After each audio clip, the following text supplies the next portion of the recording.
The princess, born with unparalleled beauty and wisdom, once shared a deep affection with a general. However, her heart was shattered when he returned with a woman from the border, leaving her in a state of profound shame. As foreign invaders threatened her homeland, the princess selflessly agreed to a marriage alliance for the sake of her country. In a distant land, she encountered a second male lead, and through shared trials, their feelings gradually blossomed. As the unparalleled princess embarks on this journey of marriage, entangled in sorrow for love and concern for her nation, how will she navigate the turbulent currents of fate and pen her own legend? Chapter 1.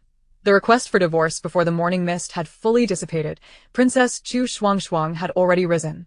Her graceful figure exuded a delicate fragility, clad in an exquisite white silk gown that fitted her slender frame perfectly.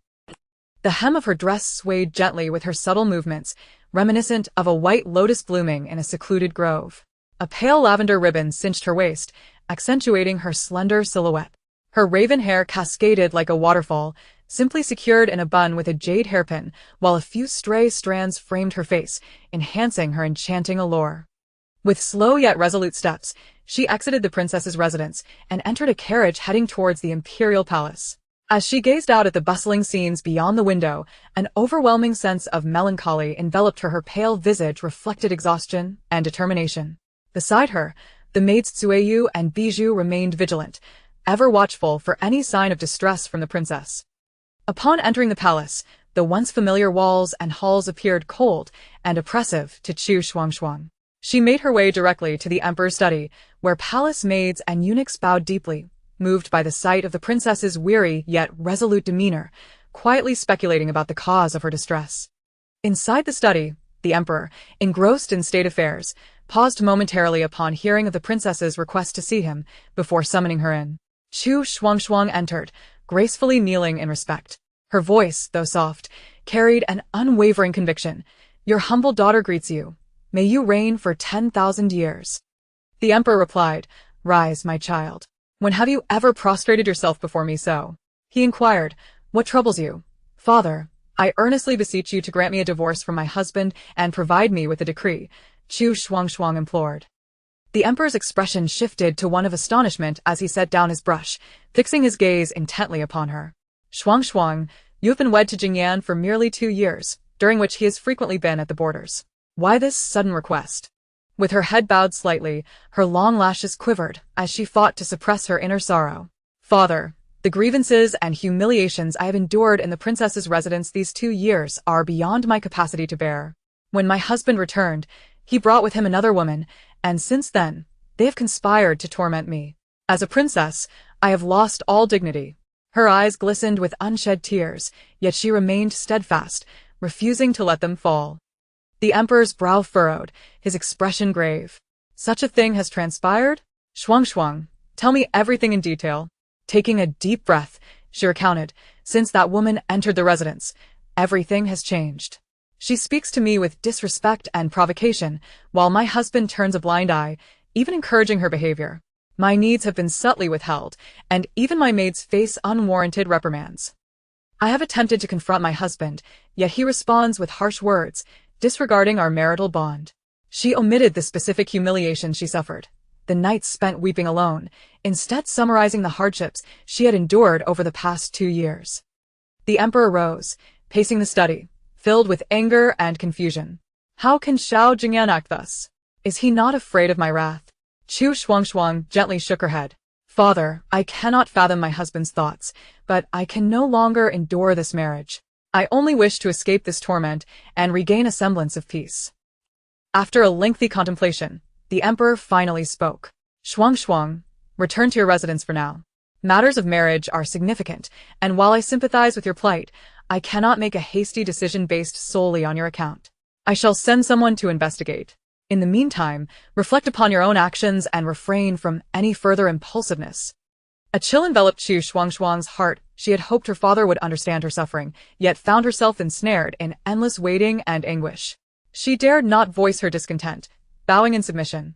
"I shall obey your command." Upon returning to the princess's residence, she sat by the window, her gaze hollow as she stared into the world outside. She recognized that every detail of the estate, once adorned with her hopes and dreams, had now become a prison.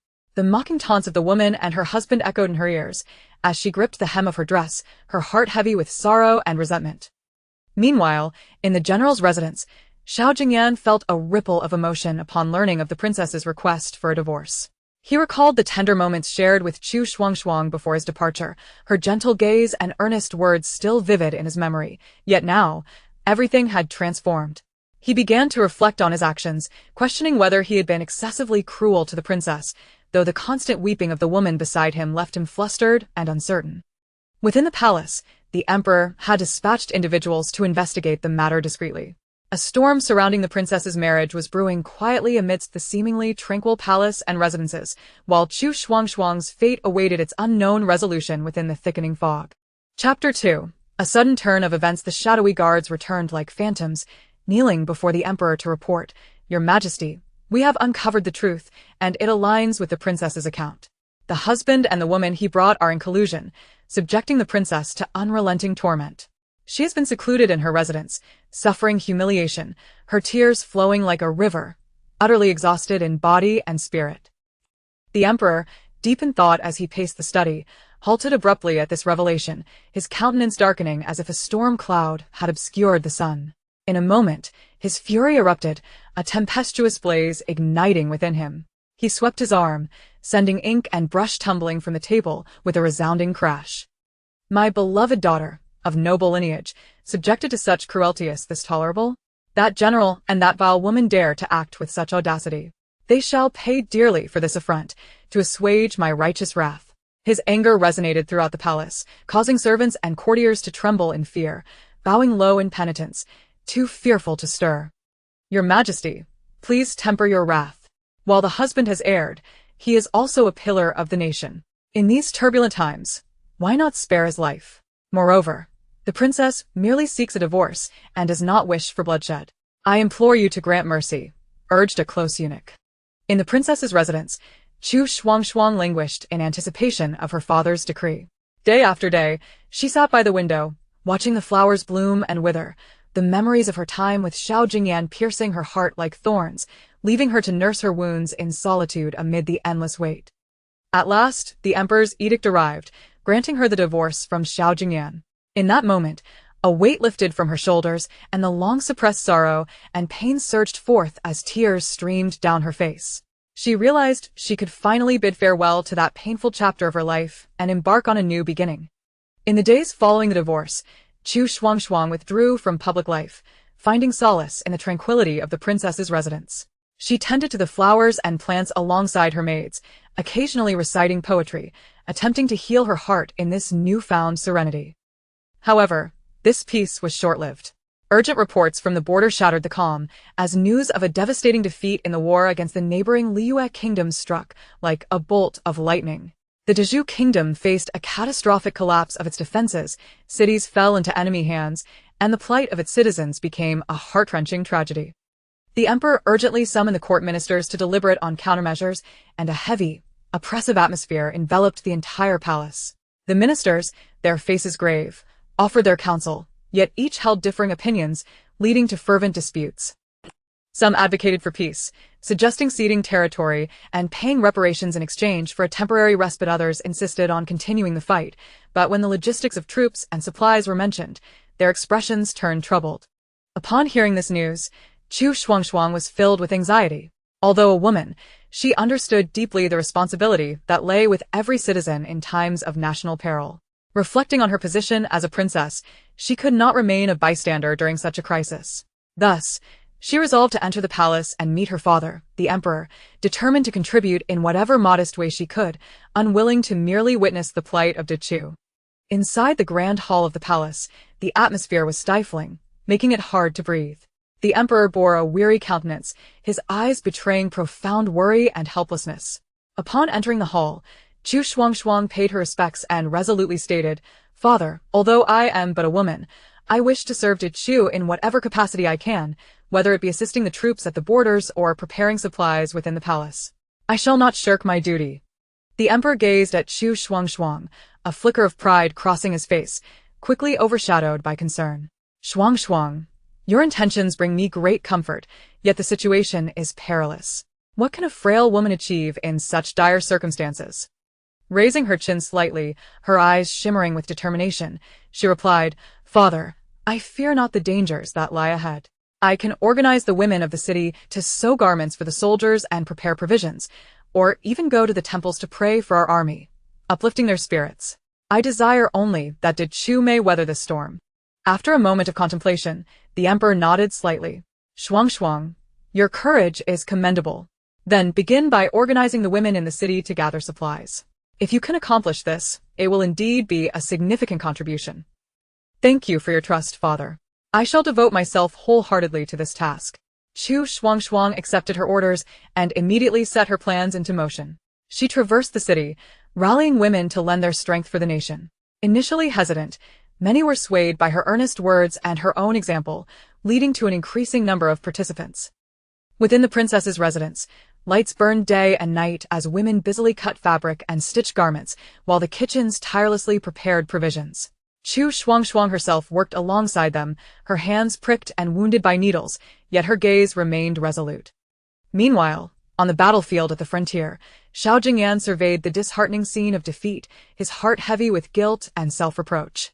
He understood well that as a general, he had failed to safeguard the borders, allowing the nation to descend into such dire straits.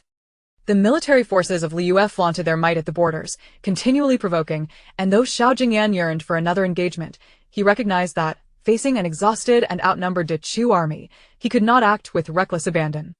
In this time of internal strife and external threat, the fate of Chu hung precariously like a solitary boat amidst a storm, uncertain and unsteady.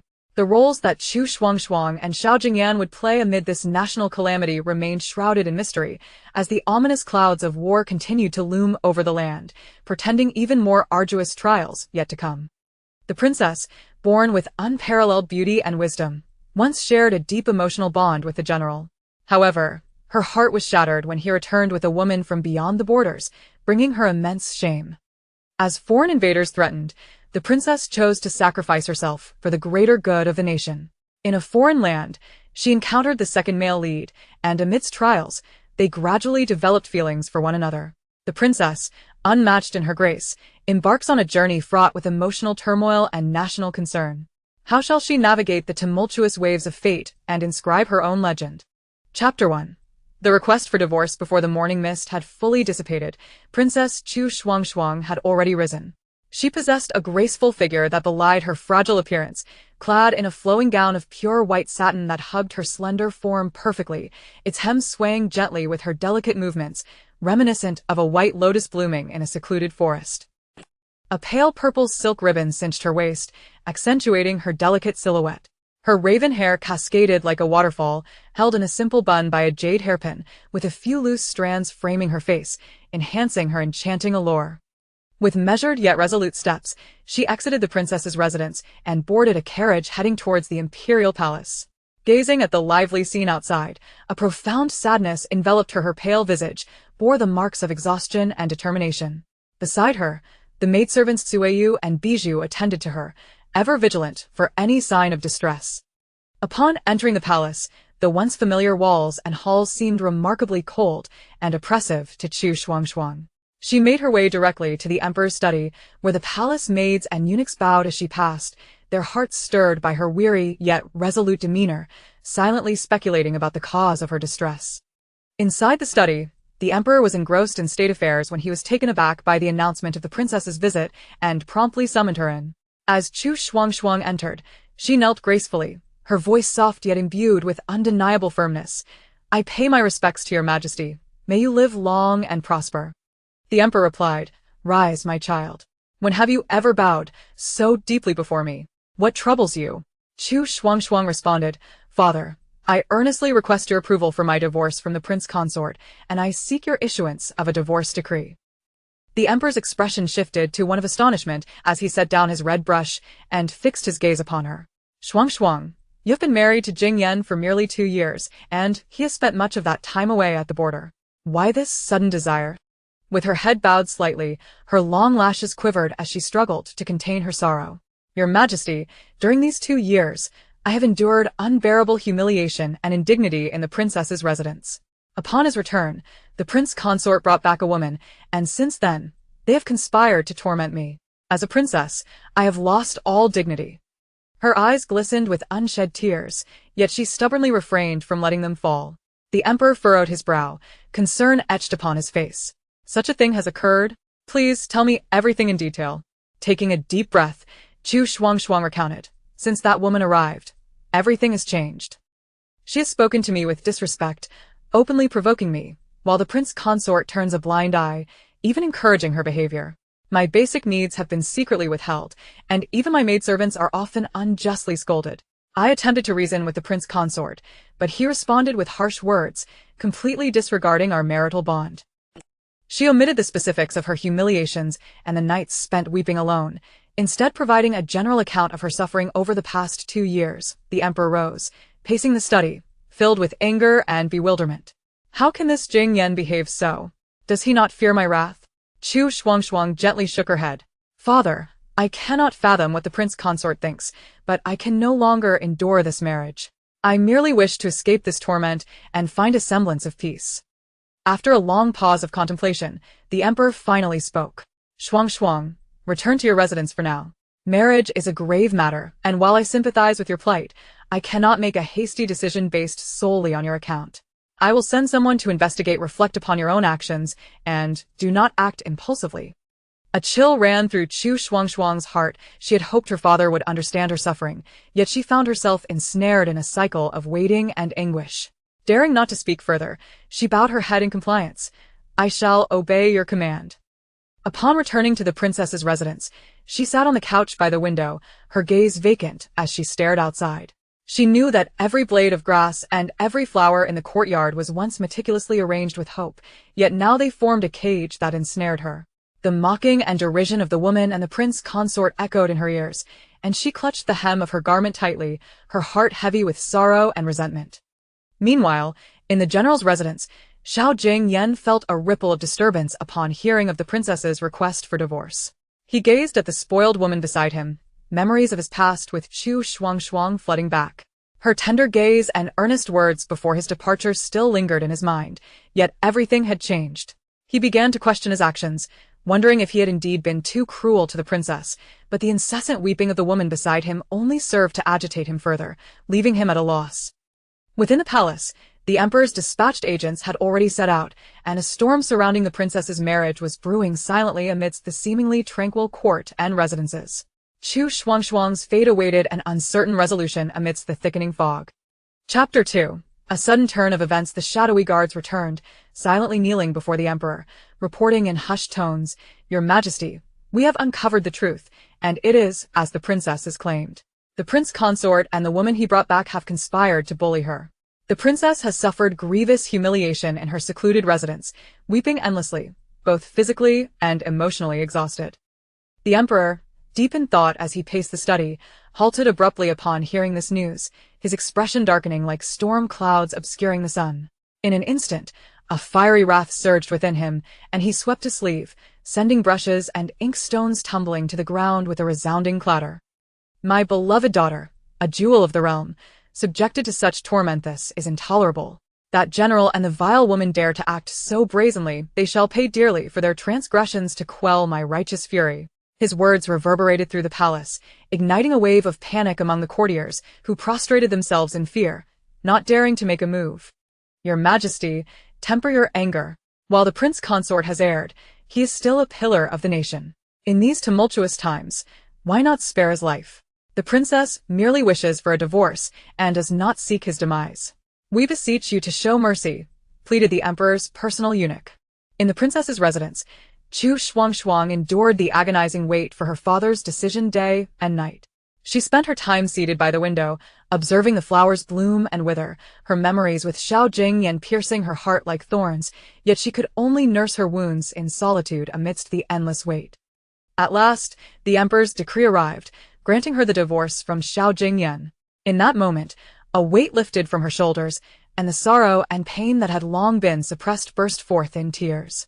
She understood that she could finally bid farewell to that unbearable marriage and embark on a new beginning. In the days following the divorce, Chu Shuangshuang lived a quiet and peaceful life within the princess's residence, engaging in the care of the flowers and occasionally reciting poetry, striving to heal her heart in the tranquility. However, this peace was short-lived. Urgent reports of war from the border struck like a thunderbolt, shattering the stillness. The war between Chu and the neighboring Liu ended in a devastating defeat, with the Liu army advancing relentlessly, causing the Chu border defenses to collapse completely, leading to the fall of numerous cities and the displacement of countless citizens, a scene of heart-wrenching tragedy. The emperor urgently summoned the ministers to discuss countermeasures, and the atmosphere within the palace was thick with a sense of foreboding. The ministers, their faces grim, offered their counsel, yet each held differing opinions, resulting in fervent debates. Some advocated for peace, suggesting territorial concessions and reparations in exchange for a temporary respite. Others insisted on further conflict. Yet when the discussion turned to the logistics of troops and provisions, their expressions turned troubled. Upon hearing this news, Chu Shuangshuang was filled with deep concern. Though a woman, she understood the gravity of the nation's plight and felt a personal responsibility for its fate. Reflecting upon her status as a princess, she resolved to approach her father, the emperor, determined to contribute in any small way she could, unwilling to stand idly by as Chu faced such dire straits. Inside the grand hall of the palace, the atmosphere was stifling. The emperor, wearied and with a countenance etched with worry and helplessness, sat in silence. Chu Shuangshuang entered the hall, bowed respectfully, and spoke with unwavering conviction. "Father, though I am but a woman, I wish to lend my strength to Chu, whether it be at the front lines or within the palace preparing supplies. I feel it is my duty." The emperor gazed at her, a flicker of pride momentarily replacing his concern. "Shuangshuang, I am heartened by your intentions. Yet, the situation is perilous. What can a fragile woman like you possibly do?" Raising her head slightly, determination gleamed in her eyes. "Father, I fear not the dangers. I can organize the women of the city to sew garments and prepare provisions for the soldiers, and I can also go to the temples to pray for the army, uplifting their spirits. All I desire is for Chu to overcome this calamity." The emperor pondered for a moment, then nodded slightly. "Shuangshuang, your courage is commendable. Then begin by organizing the women in the city to prepare supplies. If this task is accomplished well, it will be a significant contribution." "Thank you for your trust, father. I shall exert myself to the utmost," Chu Shuangshuang replied, and immediately set her plans into motion. She traversed the city, rallying women to contribute to the nation. Initially hesitant, more and more joined her cause, inspired by her earnest words and her own commitment. The princess' residence was illuminated day and night as women busily cut fabric and sewed garments, while the kitchens continuously prepared rations. Chu Shuangshuang worked alongside them, her hands pricked and wounded by needles, yet her resolve remained steadfast. Meanwhile, on the battlefield at the frontier, Xiao Jingyan surveyed the dismal scene of defeat, his heart heavy with guilt and self-reproach. As a general, he felt he had failed to safeguard the borders, allowing the nation to descend into such a perilous state. The army of Liu flaunted their might at the borders, launching provocations incessantly. Though he yearned to fight again, he understood that with the exhausted and outnumbered forces of Chu, he could not act impulsively. Amidst these internal and external crises, the fate of Chu hung precariously like a solitary boat amidst a storm, and the roles that Chu Shuangshuang and Xiao Jingyan would play in this national calamity remained uncertain. The heavy clouds of war continued to loom over the land, suggesting that even more arduous trials lay ahead. Chapter 3. The rising clouds of negotiation in the city. Chu Shuangshuang toiled day and night to gather supplies. Her relentless efforts gradually yielding results as mountains of clothing and provisions were continuously dispatched to the border. Witnessing the princess's unwavering dedication, the citizens of the city generously opened their purses, donating funds and resources. Despite the dire circumstances faced by the great Chu, a glimmer of hope emerged amidst this spirit of unity. However, while all were preoccupied with the endeavor to resist the enemy, the Liu kingdom unexpectedly proposed a peace negotiation. This news fell like a stone into water, stirring tumultuous waves within the great Chu court. Upon hearing this, the emperor immediately summoned his ministers to discuss strategies. The officials engaged in fervent debate. Some expressed surprise, viewing this as an excellent opportunity for the great Chu to recuperate, believing that peace could spare the populace further suffering from warfare and allow the nation to regain its vitality. Others, however, furrowed their brows in skepticism, fearing that Liu's overture was merely a ruse, perhaps masking a sinister plot. An elder statesman stepped forward, stating, "Your Majesty, I believe that Liyue, having recently triumphed and with its military might flourishing, proposing peace at this moment is indeed suspicious. While our great Chu yearns for tranquility, we must remain vigilant against potential schemes and not acquiesce too readily." This seasoned official, having served in the Great Chu for many years and experienced numerous trials, garnered nods of agreement from several ministers. The emperor nodded slightly, his expression grave. "What you say is quite true. Yet, should we refuse the negotiation, our current military fatigue may render us incapable of withstanding another assault from Liyue. How shall we decide on this matter? Do any of you have wise counsel?"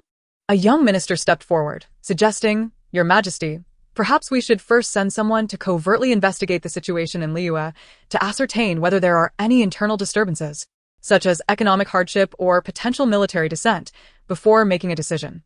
Knowing ourselves and our adversaries will ensure our success in battle." This proposal sparked contemplation and discussion among several ministers. "Your Majesty," another official advised, "we might consider forming alliances with neighboring nations to counterbalance Liyue, thereby bolstering our position at the negotiation table." He understood the intricate and delicate nature of international relations. A nation's power is limited, but by rallying allies, the current passive predicament could be transformed. Within the court, various suggestions arose, the sound of debate echoing throughout. General Li Su stood forth, clasping his fists, and declared, "Your Majesty, regardless of whether we negotiate or not, our immediate priority must be to restore our military strength, recruit new soldiers, and train our troops while fortifying our border defenses. This is a long-term strategy. Should peace talks falter, the Great Chu must retain the capacity to defend itself and not be left vulnerable." His stature was imposing, his gaze resolute, and his words conveyed the fortitude and decisiveness of a soldier. The head of the civil officials, Lord Zhang, stroked his beard and remarked, "Your Majesty, I believe that if we are to advance the negotiation, we must first clarify the bottom line and demands of the Great Chu. We cannot concede on fundamental issues, such as territorial integrity and national sovereignty. Otherwise, even if we achieve temporary peace, it may lead to endless future troubles." His words were calm, yet powerful, showcasing his shrewdness and wisdom in governance.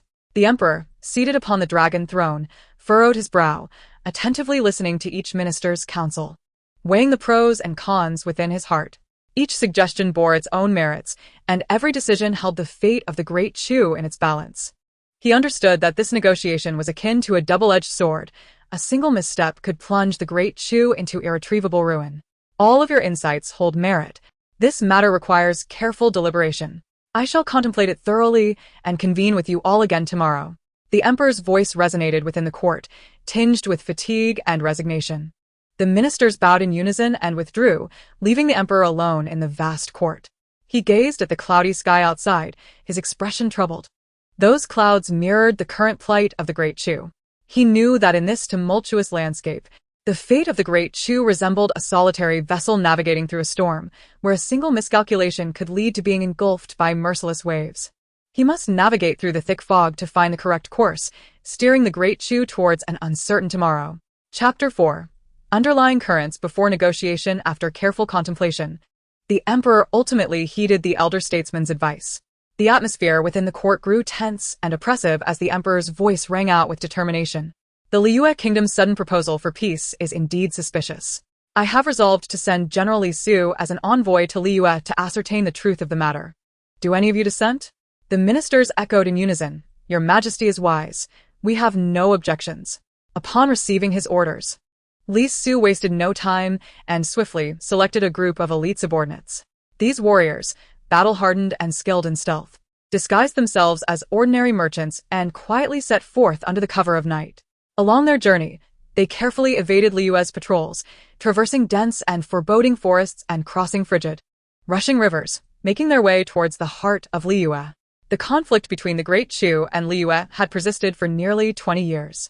Throughout this time, the land had been ravaged by war, with both sides engaging in skirmishes along the border. Each clash resulted in casualties and material losses, leaving the border regions economically devastated. Once fertile fields now lay barren and abandoned, villages crumbled, and the populace suffered from hardship and displacement. Trade had been entirely severed, leading to the fragmentation of countless families. As the people struggled under the shadow of war, their yearning for peace growing ever more intense. After enduring numerous hardships, Li Su and his men finally infiltrated the capital of Liyue. They observed the city discreetly and discovered that although Liyue had achieved victory on the battlefield, its domestic situation was far from prosperous. The toll of war had placed a heavy tax burden on the populace, and discontent was palpable. In the streets and alleys, the people appeared gaunt, their eyes filled with weariness and resignation. However, due to the gradual rise of King Chun in Liyue, a series of new policies had been implemented, advocating for goodwill with neighboring nations, fostering domestic economic development, and improving the lives of the citizenry. The proposal for peace stemmed from King Chen's insights. He understood that prolonged warfare would only plunge Liyue into deeper turmoil. Negotiating peace with the Great Chu would facilitate trade, promote mutual prosperity, and yield benefits for both nations. Moreover, it was reported that a new ruler in a neighboring kingdom had instituted policies encouraging agriculture, reducing burdensome taxes, which significantly alleviated the people's hardships. The number of farmers increased, barren lands began to revive, granaries filled, and famine became a thing of the past. Although still in its infancy, this initiative promised to substantially bolster Liyue's strength in the future, posing a grave threat to the Great Chu. Furthermore, it was said that King Chen valued craftsmanship, supporting artisans, leading to an array of exquisite tools that not only improved daily life, but also made Liyue's handcrafted goods highly sought after in foreign markets, fostering frequent trade and increasing the incomes of the populace. Additionally, he reformed the bureaucracy, ensuring the clarity of governance, addressing grievances, and allowing the people to work peacefully, resulting in laughter and joy echoing through the markets as the shadows of past troubles dissipated, revealing a scene of tranquility and prosperity. Although this was merely hearsay, the light in the eyes of the people assured Li Su of its truth. Li Su swiftly relayed his findings back to the Great Chu. Upon receiving the news, the emperor was astounded, reflecting on King Chen's evident aspirations for governance. If only he were a citizen of the Great Chu, he mused. Yet, he recognized that the pressing matter at hand must be addressed first. Thus, he resolved to send an envoy to Liyue to formally initiate peace negotiations. The ministers in the court eagerly recommended suitable candidates. Some proposed eloquent civil officials, while others suggested reliable elder statesmen. The court buzzed with discussion, each expressing their opinions.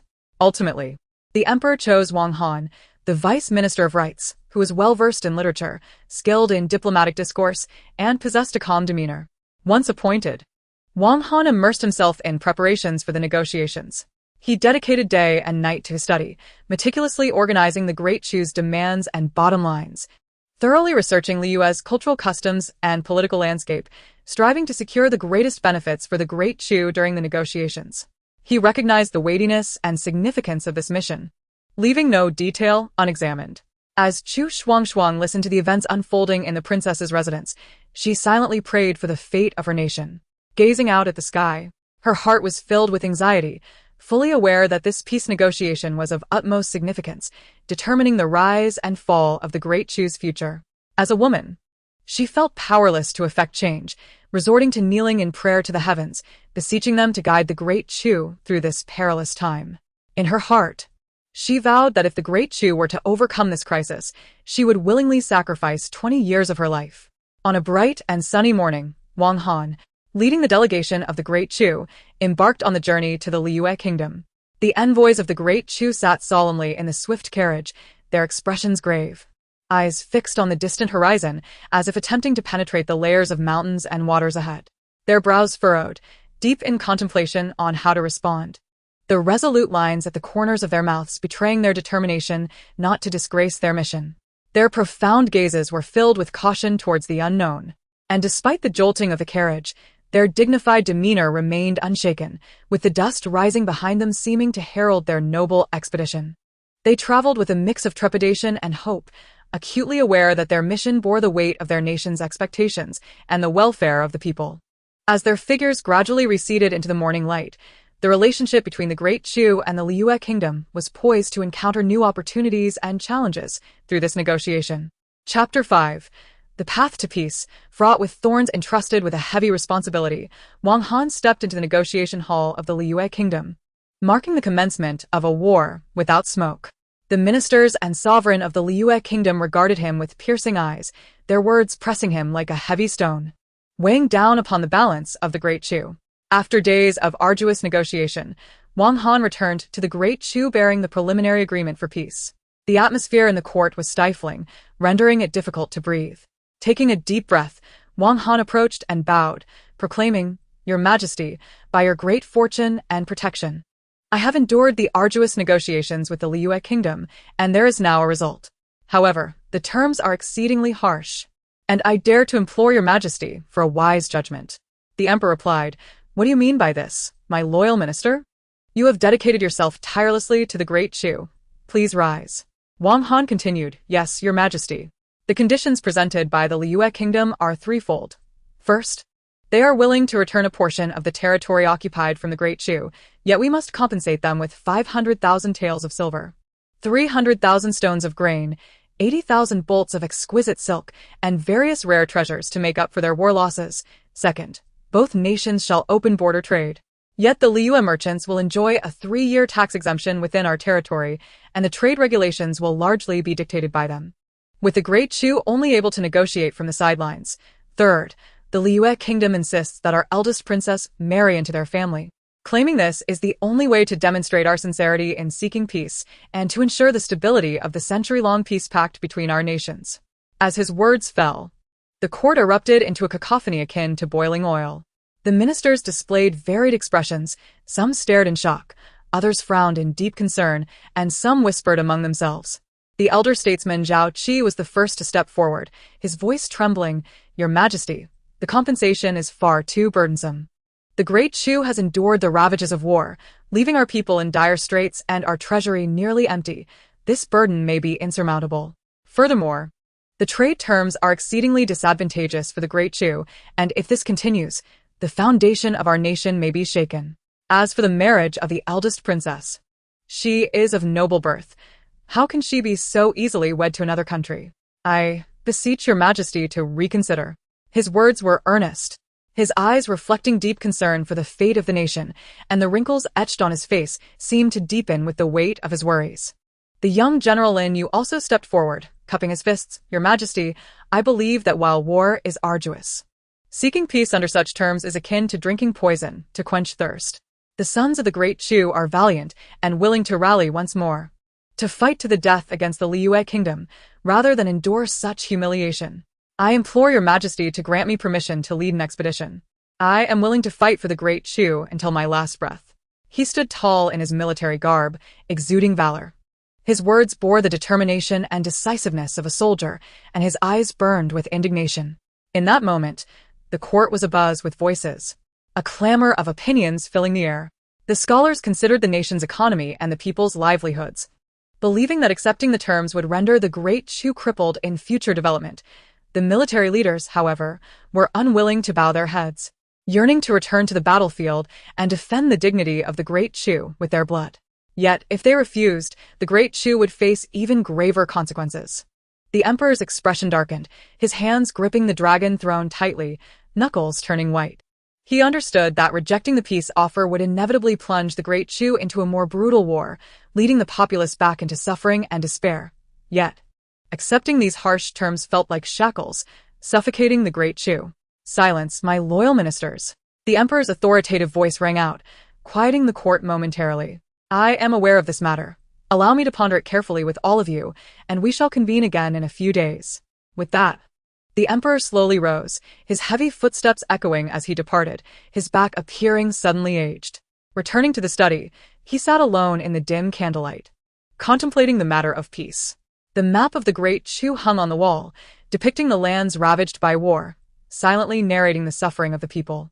He knew that war had left the Great Chu in tatters. If peace could be achieved through marriage and compensation, it might be a necessary, albeit reluctant, choice. However, the thought of sending his beloved eldest princess to a foreign land pierced his heart like a dagger. She was the first child he had with the empress, cherished and nurtured until now.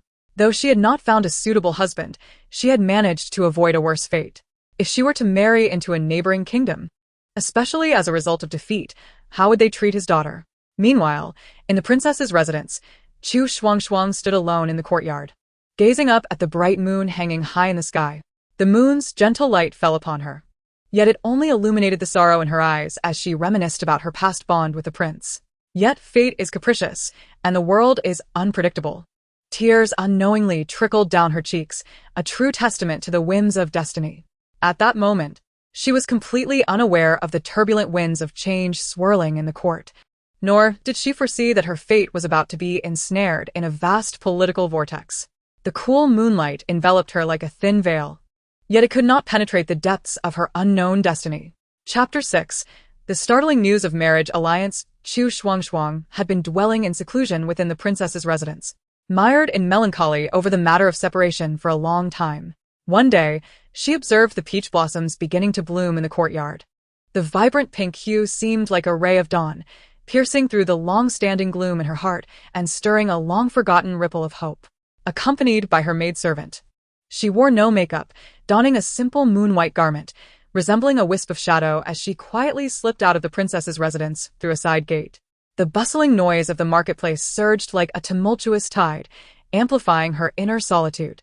She felt akin to an injured solitary goose, quietly wandering down a tranquil alley, seeking a semblance of peace amidst the worldly chaos. As she passed by a nearby tea house, a lively discussion drew her attention like a magnet. "I heard the Liyue kingdom is demanding the marriage of the great Chu's eldest princess, but that princess is a divorced woman. Why would the Liyue kingdom want a withered flower?" A ruffian exclaimed with a coarse voice, his face twisted with lascivious contempt.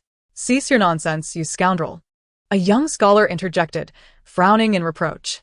"The marriage alliance is for the peace between the great Chu and the Liyue kingdom. Such sacrifices should not be belittled by you." "Humph, you scholars certainly have a way with words," retorted a burly man nearby, his voice gruff. "As of now, the emperor has yet to agree to the marriage. Who knows what will happen next? If the emperor cannot bear to part with the princess and refuses to consent, the king of the Liyue kingdom is known for his obstinacy and will not let the matter rest easily. In that case, war might reignite, and we common folk will again bear the brunt of the suffering. In my household, I am the sole laborer left. If I am conscripted to war, who will provide for my family?" The surrounding villagers echoed this sentiment, expressing their shared concern. "Indeed, what shall we do? Though the princess faces her own difficulties, the peace of Chu is of utmost importance. It is possible that the Liyue kingdom may impose even harsher reparations, making our lives even more arduous." Chu Shuangshuang had no intention of eavesdropping on the idle chatter in the tea house, yet the words struck her like sharp arrows, rendering her momentarily frozen. As if ensnared by a spell, her complexion turned pale as snow, her lips trembled slightly, and her heart felt as though countless tiny needles were piercing it. She was acutely aware that her experience of divorce had become fodder for gossip, and being discussed in such a disparaging manner made her feel as if she had ceased to be the esteemed first princess, reduced to an object of casual commentary, leaving her with a deep sense of sorrow and humiliation. At that moment, she felt utterly helpless and lost. She had once believed that her divorce was an unbearable burden, a wound that would never heal. Yet now, the prospect of a political marriage loomed like a far more violent storm, drawing her in without warning. She feared the unknown fate of marrying into a foreign land, dreading the prospect of facing the unfamiliar and distant faces of Liyue. Vivid memories of her past in Chu flooded her mind, the familiar palace walls, sturdy fortifications that had once provided her with endless security, the devoted servants and handmaids, always wearing gentle smiles and tending to her needs, and the loving gazes of her parents, filled with affection and care. All of this might slip away like a fleeting dream due to the impending marriage alliance. Before the immense wheel of fate, she felt as insignificant as an ant, utterly powerless to resist, merely subject to the whims of destiny. In the small corner of the tea house, it seemed as though the world conspired to comment on her fate, passing judgment, while she stood like a solitary island, silently bearing the weight of it all. The scholar's support felt like a faint glimmer of light in the darkness, offering a momentary warmth, yet the collective worries over the war and the discussions about her weighed heavily upon her, nearly suffocating her. She gazed at the winding stone path of the alley, her thoughts drifting far away, as if she were witnessing the grim scenes of battle between the two nations, the flames of war raging, smoke filling the air, and the cries of the displaced populace echoing. Those nightmarish images sent shivers down her spine. "Princess, let us return to the manor," her maid urged, her voice thick with tears. Chu Shuangshuang seemed not to hear. Her heart a tumult of emotions, sorrow, anger, and helplessness intertwined like a tangled knot, impossible to unravel. She turned slowly, each step feeling as though it bore the weight of 1,000 pounds, as if her legs were leaden, laboriously making her way back to the princess's residence. The harsh words echoed in her ears, yet within her, a resolute determination began to rise. As the first princess, how could she allow such words to defeat her? If a marriage alliance could ensure the peace of Chu, she was willing to endure all humiliation and embark on this uncertain journey. She understood that her fate had been intertwined with that of Chu since the day she was born. This was her duty and mission as a princess. Even if the road ahead was fraught with thorns, she had no choice but to move forward resolutely, seeking a measure of solace for herself amidst the tumult of history, while also providing a peaceful sky for the countless subjects of Chu. Chapter 7. The resolve for a marriage alliance after experiencing such turmoil. The waves of her heart remained restless. Within her chamber, she felt enveloped by a heavy veil of melancholy, her once vibrant eyes now reflecting a profound seriousness and resolve. She realized clearly that her fate was inextricably linked to the destiny of Chu, an entanglement that could no longer be disentangled. That night, as Chu Shuangshuang lay upon her brocade bed, sleep eluded her. The flickering candlelight cast shadows, and her gaze transformed from initial confusion to a steadfast determination to protect Chu. Recalling the diligent figure of the palace chef, the toiling citizens, and the distant sounds of war at the borders, she silently resolved to brave fire and water, determined to seek peace for Chu, even if the path ahead was strewn with thorns. As dawn broke and the first light of morning appeared, Chu Shuangshuang rose to prepare herself meticulously. Adorned in a splendid palace gown embroidered with vibrant phoenix patterns and wearing dazzling jewelry, her graceful movements exuded nobility and elegance. And yet her steps were imbued with an unwavering determination, as if she was about to embark on a mission-filled journey into the unknown. Once dressed, she entered a carriage bound for the palace. Upon arriving at the gates of the emperor and empress's residence, Chu Shuangshuang instructed her attendants to withdraw. Her heart raced as she gently pushed open the crimson door, the dragon and phoenix carvings appearing all the more majestic and solemn. She stepped into the hall and offered a deep bow, saying, "Your unfilial daughter greets the emperor and empress, wishing you both good health." Her voice was melodious, yet tinged with a slight tremor of nervousness. The emperor, seated upon the dragon throne, caught sight of his daughter's splendid attire and surmised her purpose. The empress, with a sorrowful expression, urged, "My child, please rise. You make your mother worry so."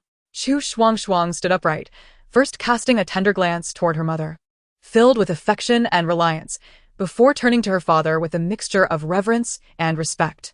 "Mother need not worry, I am well. I come today to seek an audience with father and mother regarding a matter." "Father, mother, I have pondered this deeply in the manner. With the borders of Chu still unsettled, as a princess blessed by Chu's grace and protection, I must contribute to the safety of our nation. I have heard of the recent marriage alliance discussions and have made a decision to travel to a foreign land to foster goodwill between our two nations and alleviate the current crisis facing Chu." Chu Shuangshuang spoke earnestly, her voice beginning with a slight quiver, but growing increasingly resolute, her bright eyes shining with fervent determination. Upon hearing her words, the emperor's expression shifted to one of shock. "Do you understand that the path of marriage is long and fraught with challenges? Once you marry into a foreign land, returning may be a distant dream." His voice was low and grave, revealing deep concern and reluctance for his daughter. The empress interjected, "My child, you are the apple of your father and mother's eyes, cherished and protected. How could we bear to see you suffer in such a place? Do you understand the hardships you will face in a foreign land? You have just escaped one pit. Why leap into another?" Chu Shuangshuang's eyes glistened with unshed tears, yet she resolutely held them back. She took a step back and bowed deeply to her parents. "Father, mother, I know well the love you bear for me. Yet, I also see the chefs toiling day and night for the palace meals, the citizens laboring tirelessly for Chu's taxes and livelihoods, and the soldiers at the borders sacrificing their lives to defend our nation. Now that Chu faces a crisis, how can I stand aside and seek only my own comfort? If my humble efforts can bring a few years of peace to the borders and spare the citizens from the ravages of war, I would not regret even the most arduous journey, even if it leads to my demise in a foreign land." Upon finishing, the palace fell into a profound silence, her resolute words lingering in the air as everyone awaited the emperor's final decision. This decision not only concerned the trajectory of Chu Shuangshuang's personal fate, but also bore implications for the rise and fall of Chu's fortunes. Chapter 8. The journey of marriage alliance begins. Chu Shuangshuang stood quietly before the emperor, the atmosphere in the hall heavy with tension. The emperor's gaze was deep, as if weighing the well-being of the populace against his daughter's happiness. After a prolonged silence, he spoke solemnly. Shuang, I had decided to send you to the marriage alliance. This is a decision I have pondered carefully, made for the sake of the common people of Chu and for the tranquility of our borders. In the heart of Chu Shuangshuang, a tremor coursed through her as her eyes glistened with unshed tears, yet she resolutely straightened her back. Father, I understand, she declared. As a princess, it is my duty to share the burdens of the nation. Ever since that day, although she remained within the palace, an undeniable distance had emerged between her and the emperor. The tender intimacy that once characterized their father-daughter relationship had been supplanted by discussions of state affairs. The emperor commanded the female officials of the palace to diligently instruct Chu Shuangshuang in the languages, customs, and etiquette of neighboring nations.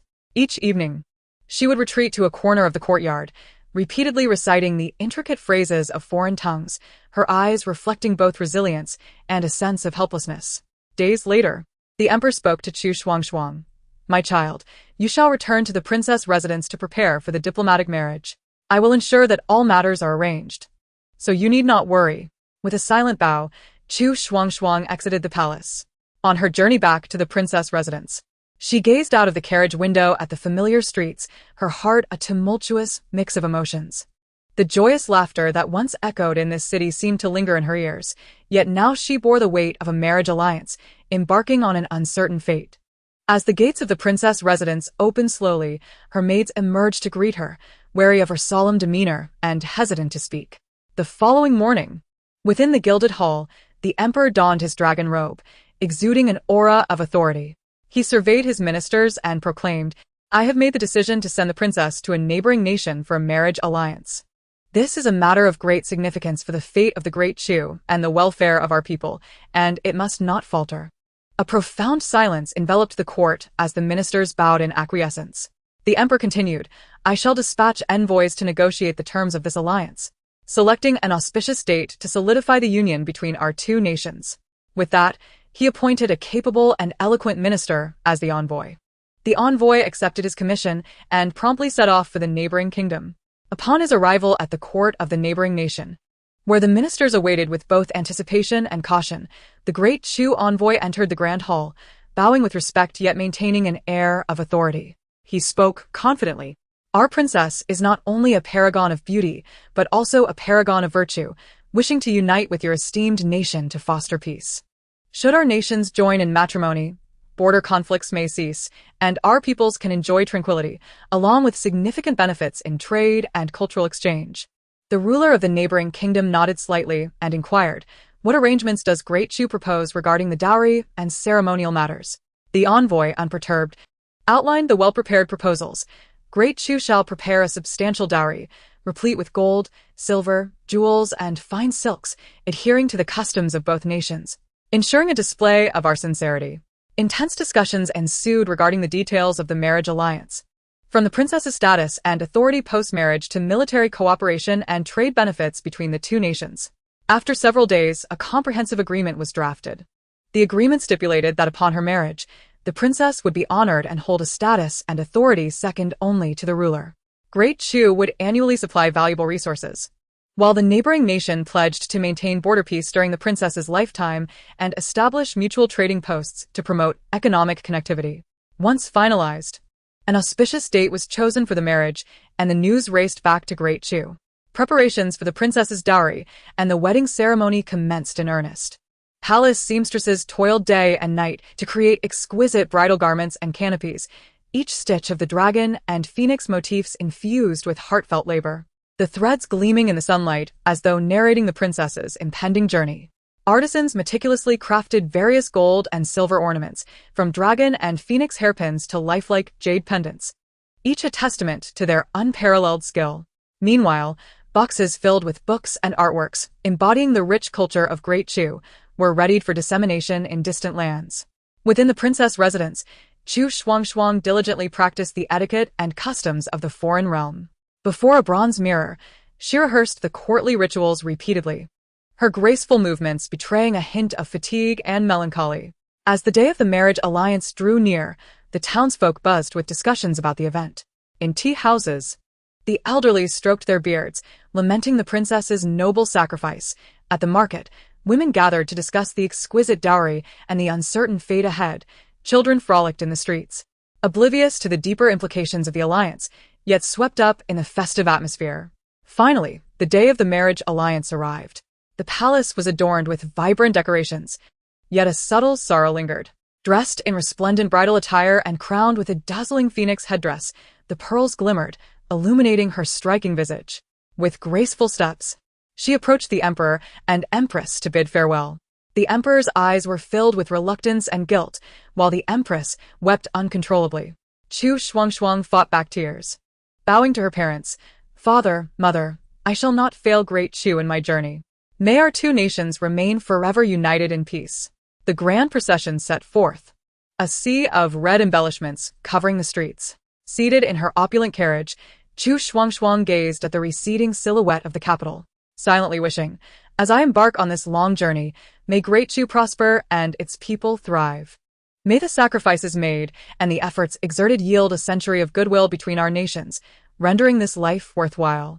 Meanwhile, on the land of Great Chu, the people watched the wedding procession fade into the distance, harboring respect for the princess and hopes for peace, praying that in the days to come, the promises of the marriage agreement would be fulfilled, bringing an end to warfare and ushering in an era of tranquility and prosperity. Chapter 9. The journey of alliance. The wedding procession advanced slowly along the official road, with Chu Shuangshuang seated in her carriage, listening to the rhythmic clatter of wheels, her mind swirling with myriad thoughts. She understood that this journey was not merely a turning point in her own fate, but also pivotal for the peace and future of both nations. After several days of travel, they entered a dense, shadowy forest where sunlight barely penetrated through the leaves, casting dappled shadows upon the ground. Chu Shuangshuang lifted the carriage curtain and gazed at the scenery outside, feeling an uneasy sensation creeping into her heart. Suddenly, the tranquility was shattered by the sound of thundering hooves, and the guards immediately sprang into alertness. "Protect the princess," shouted the commanding general as soldiers swiftly formed a protective circle around the carriage. A group of cloaked figures surged forth from all directions, brandishing sharp blades with fierce glares. The guards engaged in a fierce battle with the assailants, the clash of swords igniting sparks in the air. Chu Shuangshuang gripped her fists within the carriage, acutely aware that she must remain calm. However, the assailants appeared to be well prepared, their numbers overwhelming and their skills formidable. The guards found themselves gradually outmatched, suffering increasing casualties. Heart racing, Chu Shuangshuang retrieved a dagger from within the carriage, ready to defend herself if the moment arose. Just then, a mysterious figure clad in white appeared, wielding a long sword, gracefully navigating through the throng of attackers. "Do not fear, fair maiden. I have come to assist you." The hero's voice resonated, clear and melodious. With his help, the assailants began to retreat. Chu Shuangshuang alighted from the carriage and bowed in gratitude. "Thank you, noble hero, for saving my life. May I inquire your esteemed name?" With a gentle smile, the hero replied, "I am Yilin, merely passing through this area, and upon seeing your plight, I felt compelled to intervene." As Chu Shuangshuang regarded this dashing figure before her, admiration swelled within her heart. Yet, aware that she could not linger, she expressed her thanks once more and instructed the procession to continue onward. In the aftermath of this encounter, the wedding procession proceeded with heightened caution. After several more days of travel, they finally arrived at a vast river marking the boundary between the two nations. A rickety wooden bridge spanned the turbulent waters, looking precarious and unstable. The procession had to cross in groups, and as Chu Shuangshuang stood by the riverbank, she gazed at the rushing waters, feeling a twinge of fear. Just then, the welcoming party from the neighboring nation arrived. At the forefront was a young prince who, upon seeing Chu Shuangshuang, was struck by her beauty. He had long heard of the enchanting allure of the great Chu princess, and upon this encounter, he found the rumors to be true. Chu Shuangshuang offered a slight bow in response, humbly acknowledging his praise. After the bridal procession, united with the welcoming party, they set foot together on the land of the neighboring kingdom. The citizens of the neighboring nation, having heard of the princess's arrival for the marriage alliance, flocked to the streets, eager to catch a glimpse of her grace. As Chu Shuangshuang sat in her carriage, observing the lively scene outside, a swirl of emotions enveloped her heart. Upon entering the capital of Liyue, Chu Shuangshuang was assigned to a magnificent palace to rest. Aware that numerous tasks lay ahead, she steeled herself for the challenges to come. With the assistance of her attendants, she donned an exquisite gown and meticulously adorned herself. That evening, a grand welcome banquet was held. The palace was ablaze with light, filled with melodious music and vibrant dances. Accompanied by King Chen, Chu Shuangshuang stepped into the banquet hall. The crowd bowed respectfully to the princess, who greeted each with a radiant smile. However, beneath this seemingly harmonious facade, she sensed some unsettling gazes directed towards her. It became apparent that certain ministers of Liyue were dissatisfied with the marriage alliance, believing their nation should expand its territory through war rather than through union with Great Chu. These officials covertly scrutinized Chu Shuangshuang during the banquet, searching for any flaws. Sensing their scrutiny, she understood that earning the trust of the Liyue monarch and its people was essential for fostering genuine peace between their nations. Therefore, during the banquet, she proactively showcased her talents. She performed a piece of classical music from Great Chu, the enchanting melody resonating throughout the palace, captivating all who listened. Following this, she exhibited her calligraphy and painting, her works demonstrating exquisite skill and profound artistic depth, garnering rounds of admiration. The ruler of the neighboring kingdom, impressed by her performance, expressed his admiration. The princess indeed possesses remarkable talents.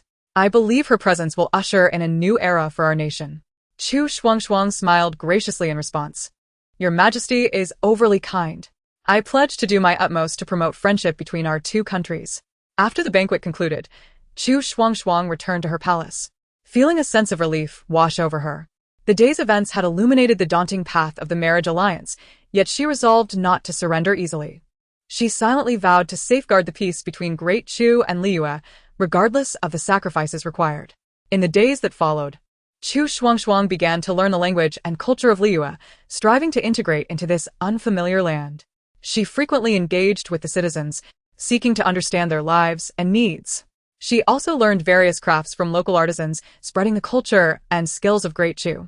As time passed, her reputation within Liyue steadily grew. Her kindness, intelligence, and bravery endeared her to an increasing number of people. Utilizing her wisdom and influence, she actively promoted exchanges and cooperation between the two nations in economic and cultural realms. Trade flourished, and the living standards of the populace improved. The border regions, once ravaged by war, now thrived in peace. Witnessing this transformation filled Chu Shuangshuang with immense satisfaction. She knew her efforts had not been in vain. She had fulfilled her mission, contributing to the peace and prosperity of both nations. Chapter 10. Liyue's marriage alliance and homecoming. To celebrate a birthday, the brilliance of the palace banquet seemed to linger in her memory, as Chu Shuangshuang, through her wisdom and talent, garnered unanimous praise from the ministers of Liyue during that grand feast. In the ensuing days, she relished the rare tranquility within Liyue.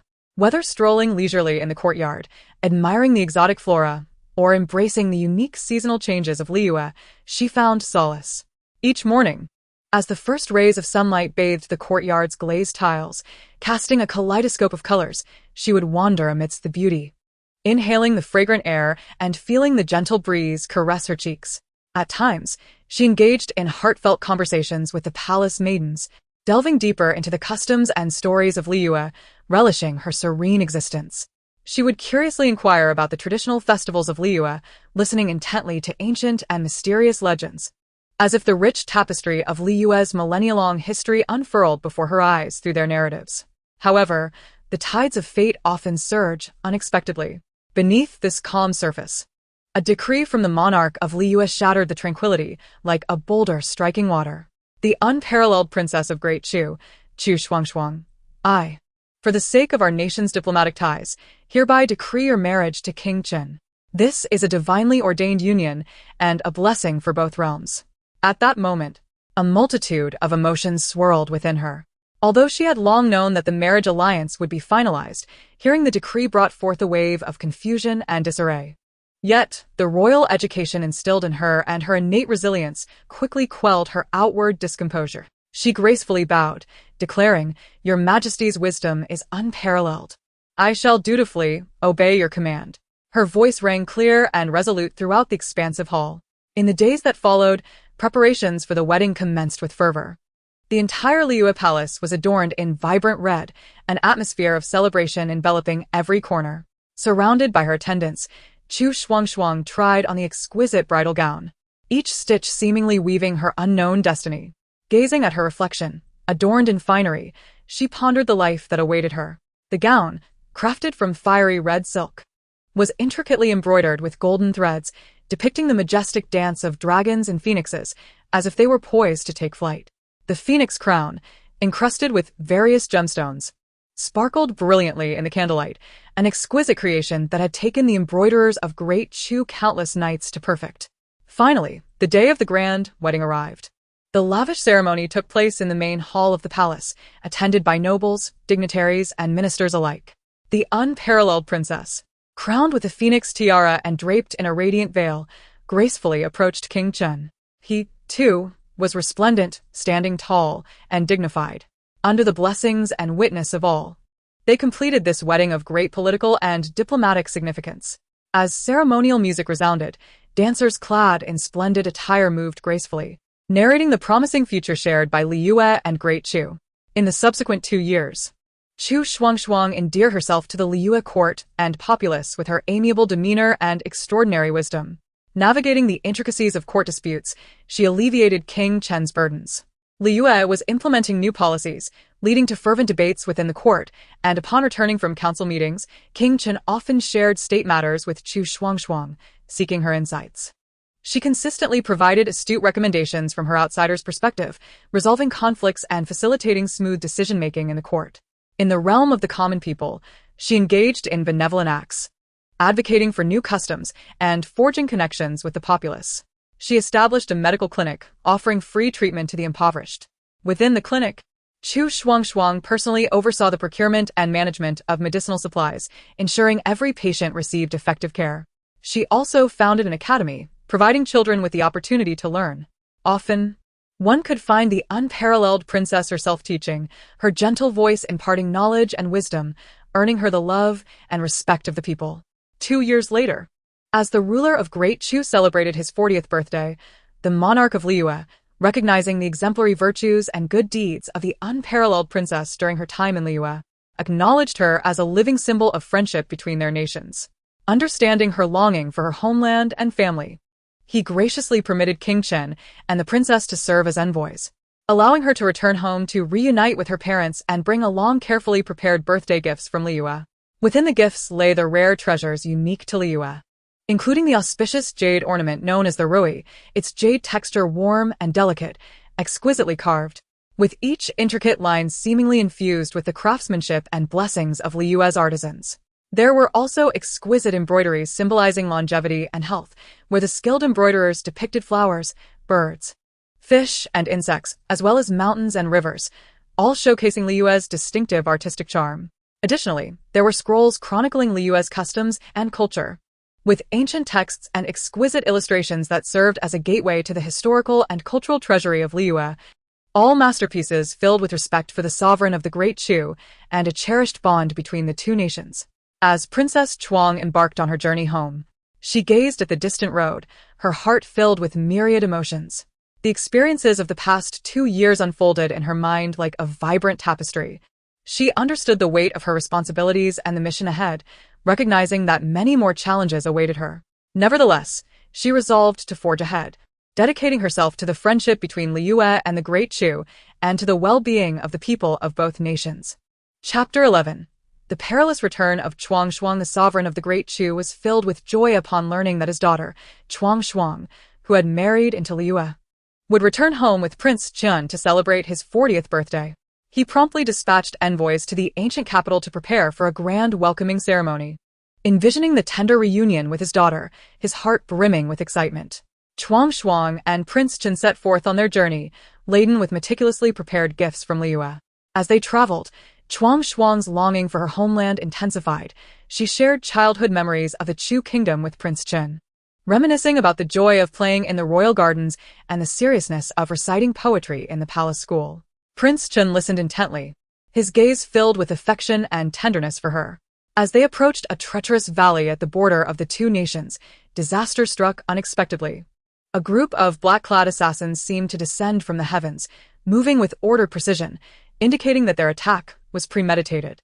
The guards reacted swiftly, engaging in a fierce battle with the assailants. However, outnumbered and outmatched, the guards began to falter under the onslaught. Realizing the gravity of the situation, Chu Shuangshuang and Prince Chun decided to disguise themselves to escape. Chu Shuangshuang exchanged her splendid royal attire for a simple garment, securing her hair with a scarf and lightly applying powder to her face for concealment. Prince Chun also removed his insignia and donned ordinary clothing. They mingled with the guards, seeking an opportunity to break free amidst the chaos. Though a woman, Chu Shuang's experiences in Liyue had endowed her with courage and wisdom in the face of danger. Observing her surroundings, she spotted a concealed path along one side of the valley and, with Prince Chun and a few trusted guards providing cover, they hurried towards it. During their escape, Chu Shuang cleverly used branches and stones to create obstacles, hindering the assassin's pursuit, while Prince Chun wielded his sword to clear a path for her. As they fled through the dense forest, the assassins relentlessly pursued them. Prince Chun grasped Chu Shuang's hand and whispered, "Do not fear, my love. As long as I draw breath, I will ensure no harm comes to you." Despite her fear, Chu Shuang nodded resolutely, replying, "With you by my side, I am unafraid." They sprinted down the narrow path, the crunching of dry leaves beneath their feet echoing like a countdown to death. Suddenly, they encountered a rushing stream ahead, and Chu Shuang furrowed her brow in concern. Prince Chun scanned the area and spotted a sturdy fallen tree bridging the banks. "We shall cross on this log," he declared, stepping onto the wood and extending his hand to Chu Shuang. As she cautiously stepped onto the log, an assassin surged forward, sword drawn, aiming for her. Seeing this, Prince Chun forcefully pulled Chu Shuang close and redirected his sword to block the attack. "Hurry," he urged. Gritting her teeth, Chu Shuang quickened her pace across the stream. After a grueling struggle, they finally evaded the assassins, but in doing so, they became separated from the main group and could only proceed discreetly towards the capital. Meanwhile, at the city gates, the welcoming party awaited eagerly. From dawn until noon, they remained vigilant, yet the princess's appearance was nowhere to be seen. The sovereign of the Great Chu paced anxiously within the palace, continually sending out inquiries for news. The officials responsible for the reception exchanged glances, worry etched on their faces. The once lively atmosphere at the city gates now hung heavy with tension. Chu Shuang and Prince Chun arrived at the capital. The guards at the city gates remained vigilant, scanning the surroundings without noticing the two inconspicuous figures. A whirlpool of emotions swirled within Chu Shuang as she gazed at the familiar gates, memories flooding back. Instinctively, she tightened her grip on Prince Chun's hand, who met her gaze with determination, offering her strength. They navigated successfully into the city, the streets bustling with activity as people discussed the princess's return and the peculiar delay in her arrival. Chu Shuang and Prince Chun wove through the crowd, making their way towards the palace. Despite their disguises, their grace and demeanor set them apart, occasionally drawing curious glances from passers-by. Within the palace, the sovereign of the Great Chu anxiously paced in the study, filled with doubts and unease. He pondered silently, wondering if they had encountered unforeseen troubles or other unexpected events. Meanwhile, on the other side of the capital, in the shadows of an alley, General Xiao Jingdan stood silently. He had come out to attend to military affairs, but inadvertently caught sight of a familiar figure. In that instant, his heart skipped a beat, a complex emotion flashing in his eyes, surprise, nostalgia, and deeper turmoil and pain. Since parting with Chu Shuang, he initially felt a sense of relief, for he had never loved her, and it was his own indulgence that had led to the dissolution of their marriage. However, when he learned of her marriage to Liyue, his heart felt as if it were being twisted by a knife. Countless nights, he dreamt of Chu Shuang's suffering indignities in Liyue, and the knowledge of their separation haunted him, filling him with guilt and remorse. He wished to help her, yet upon waking, he was met only with the coldness of reality. In his dreams, Chu Shuang would always gaze at him with tear-filled eyes, asking why he had abandoned her. The sorrow and disappointment in her gaze pierced his heart like a blade. Now, witnessing Chu Shuang return hand in hand with Prince Chun, his heart was a tumult of emotions. On one hand, he felt relieved that she had returned safely. On the other, Witnessing the unspoken bond and intimacy between her and Prince Chen stirred an uncontrollable bitterness within him. He clenched his fists, his nails digging into his palm. Oblivious to the pain, his gaze fixed on their receding figures as memories of their time together flooded back. He realized that he not only owed her an apology, but also harbored feelings that transcended their political alliance. As he watched Shuangshuang and Prince Chen disappear into the crowd, he silently vowed that if given the chance to atone for his mistakes, he would not let it slip away again, even if it cost him his life. Yet, he was acutely aware that Shuangshuang no longer belonged to him. He could only bury his regrets and thoughts deep within, silently guarding and blessing her. Chapter 12. The reunion in the palace. The carriage slowly approached the royal palace of the Chu kingdom, the wheels crunching rhythmically against the stone path, as if whispering the unknown fate that awaited Shuangshuang. Inside the carriage, she nestled beside Prince Chen, her gaze drifting through the gaps in the window. Fixated on the retreating streets, her heart awash with complex emotions. Memories of the past at the palace flickered through her mind like a revolving lantern, the affectionate smile of her father, the gentle whispers of her mother, and the carefree days of court life, each scene stirring a warm ripple in her heart. Yet, the recollection of the harrowing assassination attempt she had recently endured cast a shadow of fear and anxiety in her eyes. Prince Chen, perceptive to Chu Shuangshuang's unease, drew her closer, as if to construct an impenetrable barrier around her with his embrace. His chin rested lightly atop her head as he spoke tenderly. "Shuanger, do not be afraid. I am here, and I shall ensure that no harm comes to you."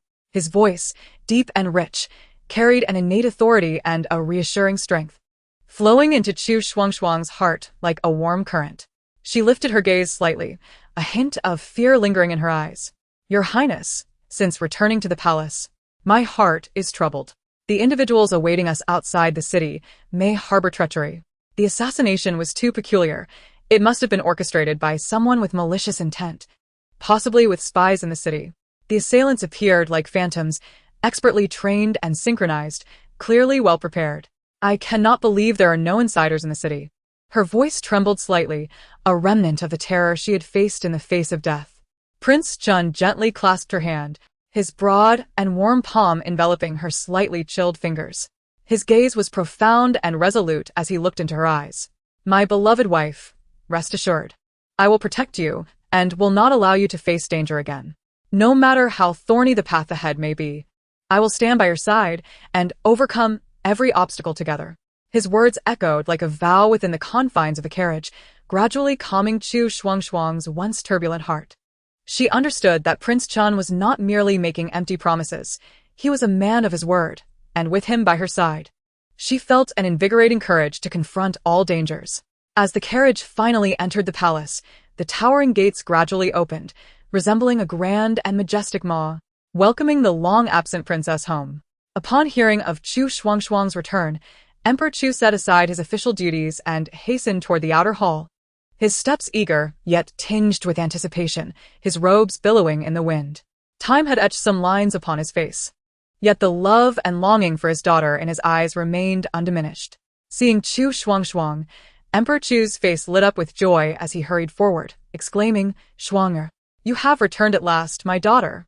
You must have suffered while away. I heard you had someone waiting for you outside the city. Why did you not come with them?" Chu Shuangshuang hurriedly bowed. "Father, I was well in the Liyue kingdom and faced no grievances. However, I encountered an assassination attempt on the way back and narrowly escaped. I dared not trust those who awaited me, fearing there might be enemies in collusion. Hence I came directly to the palace with His Highness.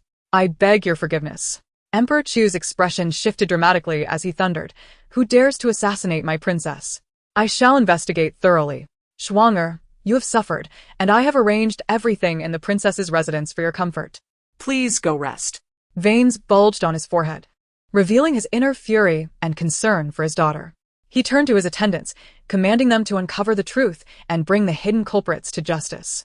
Chu Shuangshuang expressed her gratitude. "Thank you, father. It has been so long since I last paid my respects to mother.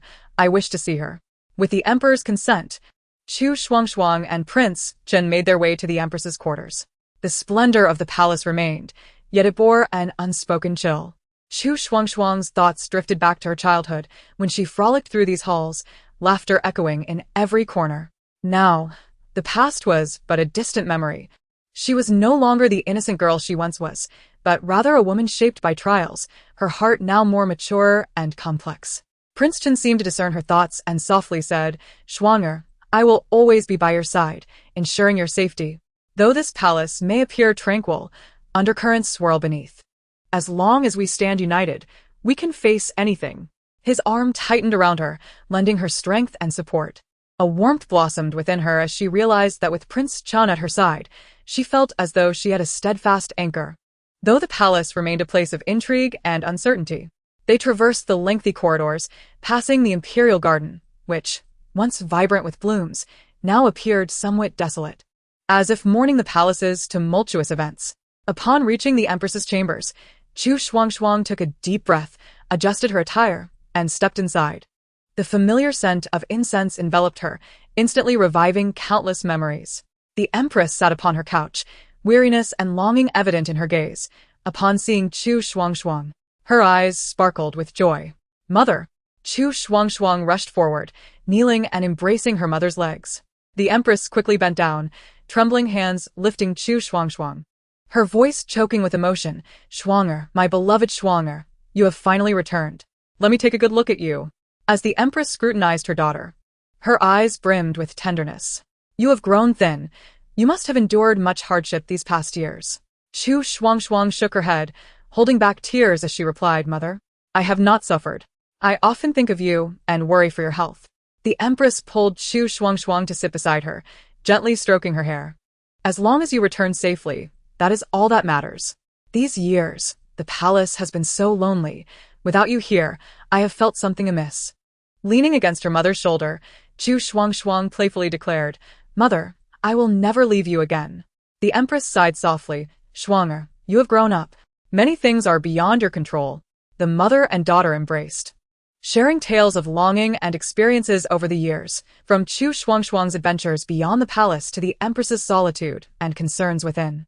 Each word was imbued with profound familial affection. Unbeknownst to them, the setting sun cast a warm glow through the window, adding a gentle hue to this tender scene. After a long while, Chu Shuangshuang rose and said to her mother, "Mother, I must return to the princess's residence now. I shall come to accompany you another day." The Empress smiled and nodded. Go, Schwanger. "Rest well, and should you need anything, do not hesitate to inform your father and me." After bidding farewell to her mother, Chu Shuangshuang walked out of the chamber with Prince Chen. As she strolled along the corridor, a myriad of emotions surged within her. This palace was both her home and her prison. Yet, at this moment, with the love of her father and mother and the companionship of Prince Chen, she felt that perhaps it was not as dire as it seemed. She understood that the days ahead would present numerous challenges, but with her family beside her and her beloved partner by her side, she possessed the courage to face whatever lay ahead. Chapter 13. The palace banquet before the morning mist had fully dissipated. The streets of Chu capital were still enveloped in a veil of tranquility when a splendid carriage rolled forward, shattering the stillness. The carriage, intricately carved with cloud patterns and adorned with gold and jade, shimmered with opulence in the dim light. The majestic horses, robust and glossy, trotted nimbly upon the cobblestones, exhaling puffs of mist from their nostrils. Inside the carriage, Chu Shuangshuang leaned against Prince Chen's shoulder, slightly lifting a corner of the curtain to gaze at the familiar yet unfamiliar street scenes outside, her heart brimming with anticipation for the upcoming birthday banquet of Prince Chu. Today, she donned a vibrant red satin gown, intricately embroidered with auspicious patterns in gold thread. The gold-trimmed neckline and cuffs accentuated her snow-white skin. Cinched at the waist was a jeweled belt, from which dangled a translucent jade pendant that gently swayed with the movement of the carriage. With her raven hair styled into an elegant lofty bun, adorned with a complete set of ruby hairpins, delicate beads swayed gently with her movements, producing a melodious tinkling sound. Chun Wang, clad in a dark embroidered robe with silver python motifs, had his ink-black hair crowned, his sword-like brows and starry eyes exuding an innate nobility and aloofness, perfectly complementing Chu Shuangshuang's vibrant charm. Soon, the majestic palace of the Chu king came into view. The grand gates stood wide open, their crimson lacquer gleaming under the sunlight. With polished brass studs that seemed to whisper of royal authority, palace attendants filed out, bowing their heads and parting to the sides to welcome the arrival of the two. Hand in hand, Chu Shuangshuang and Chunwang descended from the carriage and entered the palace, proceeding along the lengthy palace path, where the white marble slabs beneath their feet glistened smoothly and the meticulously pruned flowers and grasses lined the sides like an honor guard in waiting. As they approached the banquet hall, the melodious strains of silk and bamboo instruments wafted out before them. Inside, the intricately carved beams and painted pillars were draped in red and adorned with festive decorations. Massive dragon and phoenix candlesticks held flickering red candles, casting a warm glow. Layers of gauzy curtains hung from the dome, embroidered with vibrant flora and fauna, swaying gently in the breeze like a dream. Ambassadors from various nations, along with nobles and ministers, had already gathered, clad in splendid attire and adorned with jade ornaments, their conversations and laughter intertwining in a lively atmosphere. The Chu king sat regally upon his throne, adorned with a golden crown embellished with 9 dragons and wearing a bright yellow dragon robe. The golden dragon depicted in fierce motion, exuding an air of majesty. Although time had etched some marks upon his face, it could not conceal the overwhelming presence of a ruler. His eyes sparkled with authority. The queen, beside him, wore a phoenix crown and robe, her demeanor graceful and dignified, radiating warmth as she engaged in conversation with the noble women below. Upon entering the hall, Chu Shuangshuang and Chunwang knelt in unison, performing the traditional 3 kneelings and 9 prostrations. Chu Shuangshuang's clear voice rang out first.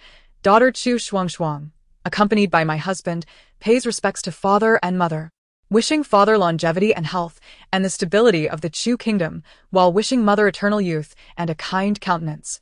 After completing her respectful bows, she executed the movements with elegance and solemnity. Chunwang followed suit, kneeling and declaring, the envoy of Liyue pays respects to the emperor and empress of Chu. The Chu king, upon seeing this, burst into hearty laughter. Rise quickly, my child and your worthy husband have traveled far. Please take your seats. After standing, Chu Shuangshuang took Chunwang's hand and led him to their designated seats, her gaze sweeping across the hall, exchanging smiles with many familiar faces, her eyes sparkling with playful charm. Just as they settled in, palace maids approached in succession, presenting exquisite wines and delicacies. After several rounds of toasting, the gift-giving ceremony commenced. First, an envoy from a neighboring kingdom presented a magnificent South Sea pearl, round and smooth, radiating brilliance under the candlelight, evoking gasps of admiration from the crowd. Next, a northern tribal envoy offered a rare snow marten fur, pure white and unblemished, soft and warm to the touch, said to ward off the cold in winter, as if enveloping one in the embrace of spring. When it was Chu Shuangshuang and Chunwang's turn, they exchanged glances, rose hand in hand, and approached the Chu king. Chunwang held a beautifully crafted sandalwood box, while Chu Shuangshuang smiled brightly and said, Father, this is a carefully prepared gift from daughter and Chunwang, hoping to bring joy to father. With that, Chunwang opened the box to reveal a treasured scroll, an exquisite painting titled Scenic Views of the Kingdom, depicting the rivers and mountains of the Chu kingdom in vivid detail, the brushstrokes delicate and the artistic conception profound, unmistakably the work of a master. The Chu king's eyes sparkled with astonishment and delight. Wonderful.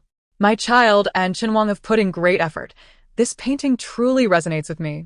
With the gift presented, the hall erupted into lively chatter once more as the dancers entered gracefully, their colorful ribbons fluttering as they performed, reminiscent of flowers dancing in the wind. Chu Shuangshuang watched it, entranced, occasionally clapping along to the rhythm, her delicate features glowing even more vibrantly in the candlelight. However, Chunwang observed keenly, discreetly noting the expressions of those present, and caught sight of a certain minister whose eyes flickered, frequently whispering to a servant in the corner, stirring suspicion within him. As he pondered, Chu Shuangshuang tugged at his sleeve. Husband, look at that dancer's steps. They blend the styles of Liyue and Chu so intricately. Chunwang smiled in response, quietly committing the minister's appearance to memory. At that moment, a sudden commotion erupted outside the hall. A eunuch hurriedly exited, soon returning after speaking to the emperor's personal attendant, before stepping aside. Moments later, the emperor's attendant leaned close to the emperor's ear, reporting, Your Majesty, the guards have reported that there has been flooding in the flower house of the royal garden. Upon hearing this, the Chu emperor's expression darkened. But he quickly regained his composure, resuming his jovial demeanor and continuing to drink with the guests below. However, soon after, the emperor furrowed his brow. prompting his attendant to approach and support him, exclaiming, "Your Majesty, what has caused you to feel unwell all of a sudden? Could it be the fatigue from your recent labors?" The emperor coughed lightly, responding with feigned weakness. "Perhaps I drank too hastily, coupled with the preparations for the birthday celebrations. I have not rested, causing some discomfort in my chest and a severe headache." Subsequently, the emperor forced himself to rise, gesturing to the assembly, "Esteemed ministers and envoys, I require a brief respite to allow the royal physician to attend to me. Please continue to enjoy the wine, and I shall join you shortly." With that, Flanked by the eunuchs, he hurried toward the side hall. Upon reaching a secluded corner, he immediately made his way to the source of the flooding. Upon hearing this, Chu Shuangshuang also left her seat to follow her father to the side hall. Observing this, Wang signaled to the others and followed suit. Chu Shuangshuang and Wang noticed that the emperor was not heading to the side hall, but rather towards the royal garden, and without further inquiry, they trailed the Chu emperor closely. The three of them hastened to the flower house, where they found the flames raging fiercely, thick smoke billowing. Wang immediately directed the attending guards and palace servants to fetch water and extinguish the fire, moving with agility and precision. Chu Shuangshuang assisted the maids in evacuating the palace attendants, her voice clear and resonant. "Do not panic, everyone. Move this way." Amidst the chaos, Wang's peripheral vision caught a glimpse of the suspicious minister's figure slipping through the corner of the garden, sparking a sense of urgency within him, and he stealthily followed. The young woman momentarily froze, but quickly regained her composure, responding with measured assurance. "Rest assured, my lord, I am meticulous in my endeavors." Seizing the opportunity while she was alone in the side hall admiring the flowers, I locked the door from the outside and doused the surroundings with oil, ensuring the flames would ignite with ferocity. Now all evidence has been thoroughly consumed by the fire, leaving no trace for them to uncover. I took special care not to leave any suspicious signs, having scoured the vicinity multiple times and found no flaws. Those who were privy to the details have been effectively silenced by my means, ensuring that no whispers escape. In the shadows, King Chun appeared to meld with the ancient cypress, his dark robe perfectly camouflaged against the night, save for his eyes, deep and abyssal, which glimmered with a cold light in the darkness. His brows knitted tightly. He pondered, how could these two conspire to commit such a nefarious act within the confines of the imperial palace, endangering an innocent woman? The victim of their machinations was none other than the young lady who had recently developed affections for General Xiao Jingyan. Xiao Jingyan, renowned for his military prowess, had defended the borders of the Chu kingdom for many years, earning immense respect and admiration from his troops. However, his focus remained steadfastly on military and political affairs, paying little heed to romantic pursuits, and had not reciprocated the young woman's affections. Meanwhile, from the direction of the flower house near the palace banquet, thick smoke billowed skyward as flames, resembling a ravenous beast, rampaged and consumed everything in their path. The once vibrant flowers, competing in beauty, now writhed in agony and withered under the fierce blaze. The wooden window frames cracked and popped under the intense heat, akin to desperate wails of despair. Trapped within, the young woman clung tightly to her maid, tears and sweat mingling on their ash-streaked faces, as coughs echoed like a mournful symphony. Fortunately, the palace guards noticed promptly, their shouts piercing the night, and a throng of individuals rushed to extinguish the inferno, hurling buckets of water that splashed into the flames, creating billowing clouds of steam that filled the air. Amidst the chaos, General Xiao Jingyan arrived, his figure poised like a leaping leopard, and without hesitation, plunged into the blaze. Standing tall as a mountain, he forged a path through the smoky inferno, the searing flames licking at his armor, yet failing to deter him. At last, he located the pair, scooping the trembling young woman into his arms and carrying her from the fiery chaos. As the flames began to subside, a crowd gathered around them. King Qin returned from the shadows to the banquet, his demeanor calm and unruffled, as if he had merely stepped out for a breath of air. He navigated through the throng and approached Chu Shuangshuang. Kneeling on one knee, General Xiao Jingyan held the pale, trembling woman, her hair disheveled, leaning weakly against him. The general saluted respectfully, his voice grave. "Your Majesty, my eagerness to save her prevented me from conducting a thorough investigation. However, the fire's origin is suspicious. The flower house is usually cautious with flames, and given the ongoing banquet with tight security, how could a fire erupt without cause? I implore your Majesty to investigate thoroughly for the safety of the harem." The young lady, named Lin Wanxi, belonged to a prominent family with connections to the military. By chance, she had met General Xiao Jingyan and had secretly harbored feelings for him ever since. Now, regaining her composure, she softly spoke. "Your Majesty, I was admiring the flowers with my maid when I suddenly caught a whiff of burning. Turning around, I saw the flames spreading and, in my panic, found myself trapped. I am grateful to the general for saving my life." As she spoke, her gaze turned to Xiao Jingyan, her eyes filled with gratitude and admiration, a blush blooming on her cheeks. The emperor's gaze lingered on the pair for a moment before he nodded slightly and turned to the eunuch beside him. "Heian, take people to investigate this matter and ensure we uncover who set the fire." Heian departed promptly, his footsteps hurried, his garments stirring a gentle breeze. At that moment, Prince Yen stepped forward, clasping his hands before the emperor as he spoke. Today's banquet was meant to be a harmonious celebration. Yet we find ourselves embroiled in such distressing matters. The flower house is adjacent to the palace pathways, frequented by many. Should a malicious individual wish to set a fire, it would be nearly impossible to prevent. In my humble opinion, we should commence our inquiries from those associated with the flower house. His tone was gentle yet incisive, his gaze sweeping over King Chen with an almost imperceptible smirk, as if he already harbored schemes, waiting for the opportune moment to unveil the veil of conspiracy. Each individual in the crowd harbored their own thoughts, yet outwardly, they all responded with respect. As the head eunuch arrived with a group of apprehensive attendants and maidens, the interrogation commenced. The flickering palace lights illuminated the tense expressions of those present. The conspiracy beneath the surface of this banquet was like an invisible net, gradually surfacing amidst the flames and shadows, ensnaring everyone as the wheels of fate began to turn wildly, for power, for love, for justice. A gripping contest was officially set in motion within the depths of the imperial court. Chapter 15. The Banquet, Part 3 in the Imperial Garden. A haven of tranquility and floral splendor. Today, the once fragrant flower house lay in shambles, reduced to a tragic ruin. The exquisitely carved beams stood blackened by smoke, swaying precariously amidst the curling remnants, as if they were recounting the recent horrors. The once vibrant blossoms had turned to charred earth, scattered and devoid of their former beauty, their fragrant essence replaced by acrid smoke. Lin Wanxi, now trembling, huddled next to her savior, Xiao Jingyan. Her hair was disheveled, her garments singed in several places, her delicate visage marred by fear, her eyes glistening with unshed tears, like a frightened fawn, her frail form quaking uncontrollably from the aftermath of the calamity. The emperor's countenance darkened with fury as he strode toward Lin Wanxi, his gaze filled with concern and remorse. "Miss Lin, I am deeply sorry for the fright you have endured today. It is indeed my fault. Rest assured, I will thoroughly investigate this matter and provide you with an explanation." With that, he promptly commanded a nearby attendant, "Quickly escort Miss Lin to a side hall for rest, ensuring she is cared for with utmost diligence, without the slightest negligence."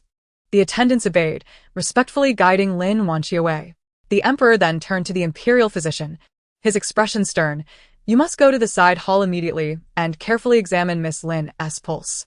The medication must be precise and meticulous. If there is any mistake, you shall bear the consequences." The physician hurriedly acknowledged and dashed off toward the side hall with his medical kit. At that moment, a guard hastened forward, kneeling and reporting, "Your Majesty, upon receiving orders, we immediately began an exhaustive investigation of the flower house. It is a place frequented by palace personnel, meticulously maintained by skilled artisans. Given that today, florists and palace maids were bustling about to prepare for the banquet, the crowd was both numerous and diverse in identity. We have scrutinized all individuals but found no overtly suspicious signs. Upon examining the scene, the source of the fire has been rendered unrecognizable by the flames, making it difficult to ascertain whether it was an accident or foul play. With so many mixed clues, we have yet to determine the cause of the fire, and we beg your Majesty's forgiveness." The emperor's brows furrowed in deep concentration, his expression dark as a brewing storm. He understood that within the palace, a single misstep could lead to treachery. A fire may seem simple, but it could conceal many secrets. He suppressed his rising anger, gesturing for the guard to withdraw, while inwardly resolving to dispel the fog of confusion surrounding the incident. Surveying the surroundings, the emperor noticed Lady Lin anxiously scanning the crowd and sent someone to inquire. Once informed, he beckoned her over and spoke gently. "Lady Lin, your daughter has endured a terrible ordeal today, but she is now safe and resting in the side hall." I have arranged for the imperial physician to provide her with the best care, so do not fret. Please go and keep her company." Upon hearing this, Lady Lin's eyes glistened with gratitude as she knelt to express her thanks. "Thank you, Your Majesty, for your kindness. I shall take my leave." With that, she hurriedly rose and made her way toward the side hall. Just as the emperor sought a moment's respite, his personal eunuch, Xiao Shunzi, rushed to him, whispering urgently, "Your Majesty, the envoys from various nations are still awaiting in the banquet hall. This banquet has been interrupted for quite some time, and the foreign envoys may grow suspicious, which would tarnish our kingdom's reputation. I implore you to return to the banquet swiftly." The emperor furrowed his brow in resignation, glancing skyward, his heart heavy with worry. He was deeply concerned for Lin Wanqi's safety and emotions while pondering the sinister conspiracy lurking behind the blaze. How could the flower house, usually so tranquil and serene, have caught fire without reason? Was there someone deliberately targeting Miss Lin? Or was it an attempt to disrupt the palace banquet and instigate chaos? A multitude of questions flooded his mind. At this thought, the Emperor of Chu's gaze sharpened as he surveyed the court attendants around him, his voice low yet imbued with undeniable authority. "The matter of the flower house today must not be disclosed to anyone. Should any whispers escape, severe punishment shall ensue. Guard your tongues well, and do not let this incident stir further waves." The attendants promptly knelt in agreement, rendered speechless by the gravity of his command. Taking a deep breath, the emperor adjusted his attire and cast a glance towards the side hall, where solace and promise to Lin Wanqi resided. Then he turned his attention back to the banquet hall, aware that external affairs could not be neglected. He understood that, as the sovereign of a nation, he must navigate this complex situation with care. Resolutely, he turned and strode towards the banquet, calling out as he walked, "Schwanger, along with Prince Chun and my royal brother. Let us return to the feast together." The crowd followed the emperor into the banquet hall. "Brother, you truly are something. On my birthday, you chose to see the Dowager Chun before seeking me out," the emperor remarked to Prince Yan, who walked behind him. "Your Majesty, it has been so long since I last saw our mother. Today is a rare opportunity to reunite and reminisce. Besides, I witnessed something quite interesting today," Prince Yan replied, casting a meaningful glance towards Prince Chen. "What fascinating thing? Do share, for I have not seen you in ages," the emperor inquired, but upon reaching the banquet area, he fell silent, no longer speaking. Upon entering the grand banquet hall, the emperor instantly regained his imposing regal demeanor. Raising his cup to signal the gathered guests, "I apologize for my earlier discomfort which caused you concern. It was truly not my intention. Come, I am well now. Let us indulge in merriment and admire the grandeur of this palace feast." The foreign envoys and court officials raised their cups in response, and the atmosphere in the hall gradually warmed. The gentle sounds of silk and bamboo instruments resumed, and the singing and dancing slowly restarted, as if to completely mask the earlier turmoil. Inside the hall, the melodic strains of music resonated, enchanting all present. The dancers, adorned in vibrant costumes, twirled gracefully, their ribbons fluttering in the breeze, creating a mesmerizing ambience. As one dance concluded, the empress elegantly rose, smiling as she addressed the emperor. "Your Majesty, our princes have reached the age of marriage, and the daughters of the ministers are all gathered here, each possessing exceptional talents. Why not take advantage of this auspicious occasion to allow them to showcase their skills, aiding our princes in selecting suitable partners? What do you think?" The emperor surveyed the audience, observing the varied expressions on the princes' faces, and nodded slightly. "Let it be as the empress suggests." With the decree issued, the atmosphere below erupted with excitement as the daughters of the court officials eagerly volunteered. The first to take the stage was the daughter of the Minister of Rights. Dressed in a flowing azure gown, her steps light and ethereal, resembling a celestial being. Upon reaching the center of the hall, she gracefully bowed, and as the musicians played a gentle tune, she began to dance with mesmerizing elegance, her silk scarf fluttering like butterflies in the air, embodying the essence of chasing the moon through colorful clouds. The audience was captivated, their applause resounding. Next, the daughter of the General of Jinyuan took the stage, clad in a fierce outfit, exuding valor with her long sword in hand. As the invigorating drumbeats echoed, she moved with agility, wielding her sword with strength and precision, the glint of the blade flashing as she showcased her martial prowess, drawing thunderous cheers from the warriors, particularly from the third prince, who watched with rapt admiration. The daughter of the Grand Scholar also shone brightly, adorned in a delicate yellow gown that accentuated her gentle beauty. sitting gracefully, with a guqin in her arms. She plucked the strings with her jade-like fingers, producing the melodious 3 variations of plum blossom, which flowed like a serene winter melody, evoking the image of plum blossoms standing proudly against the snow. As she sang softly along with the music, the hall fell into a tranquil silence. The audience lost in the beauty of her performance. Seeing such talent, the foreign envoys eagerly stepped forward to participate, showcasing performances that captivated the crowd. The huqin of the western frontier was spirited and vibrant, reminiscent of the desert winds, while the dancers from the southern barbarians moved with an exotic flair that transported the audience to a mysterious tribe. The murmurs of awe and praise intertwined, creating a vibrant chorus of admiration. The daughter of the Minister of Rights dances with elegance, truly like a startled swan or a swimming dragon. Her lively movements are reminiscent of a celestial maiden, perfectly embodying the essence of chasing the moon through colorful clouds. Whoever is fortunate enough to marry such a beauty will be truly blessed, an elder statesman exclaimed, stroking his beard in admiration. Nearby, a warrior boisterously chimed in, yet the daughter of General Zhen Yuan possesses remarkable vigor. Just look at her swordplay. It's fierce and commanding.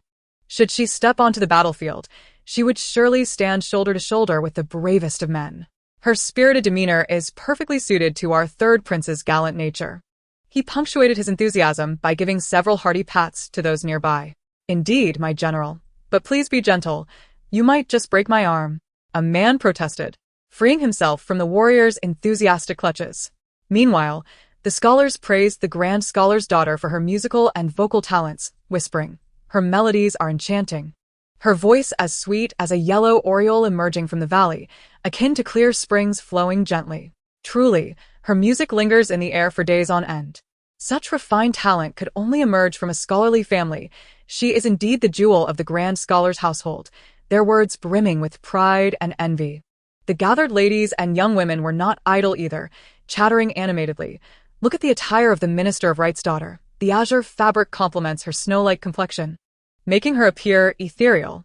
The choice of color and embroidery is exquisite, and the grand scholar's daughter's hair ornament is simple yet delicate, perfectly matching her gentle demeanor. We must learn from them. Though the foreign envoys hailed from diverse lands with varying customs, they too were captivated by the splendid performances. The envoy from the southern barbarians, struggling with the language, enthusiastically gave a thumbs up, exclaiming, impressive, truly impressive. The Celestial Empire is indeed teeming with talent. This talent show surpasses even the grandest bonfire feast of our tribe. The applause in the hall roared like thunder, echoing without respite, with eyes still eagerly lingering on the talented young women who had just performed, filled with anticipation for the surprises yet to come.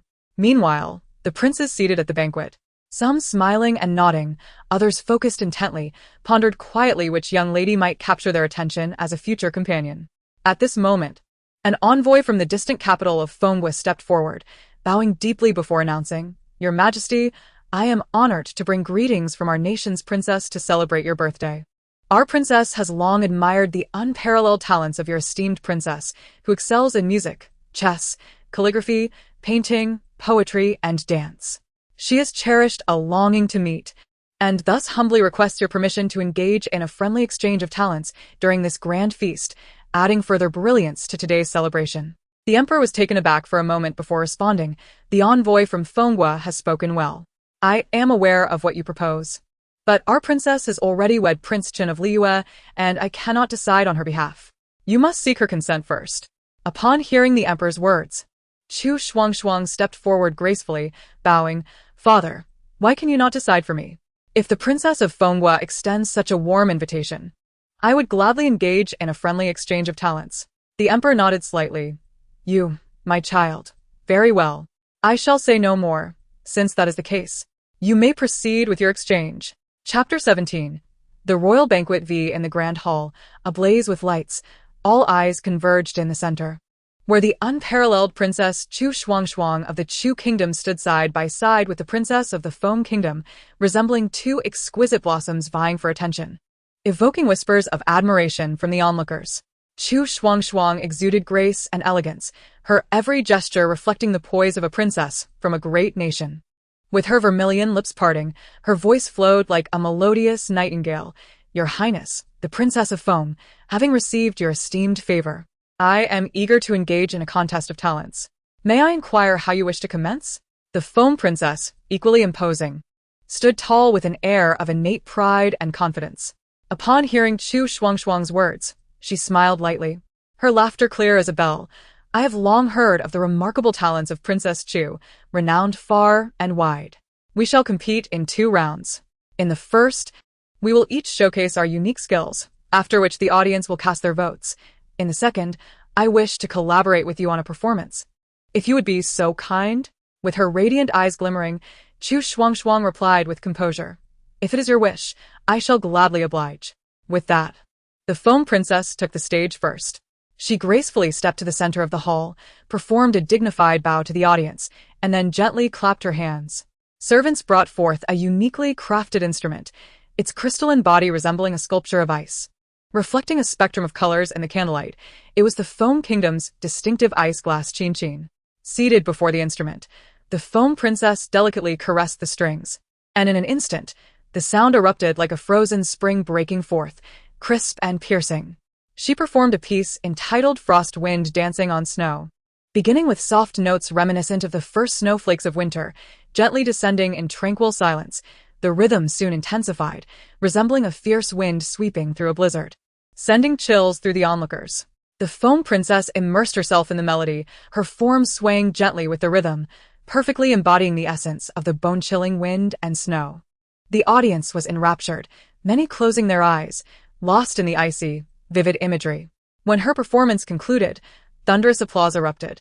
She rose and cast a challenging glance at Chu Shuangshuang, as if to say, "Let us see how you will respond." Yet, Chu Shuangshuang maintained her calm demeanor as she stepped toward the center of the hall.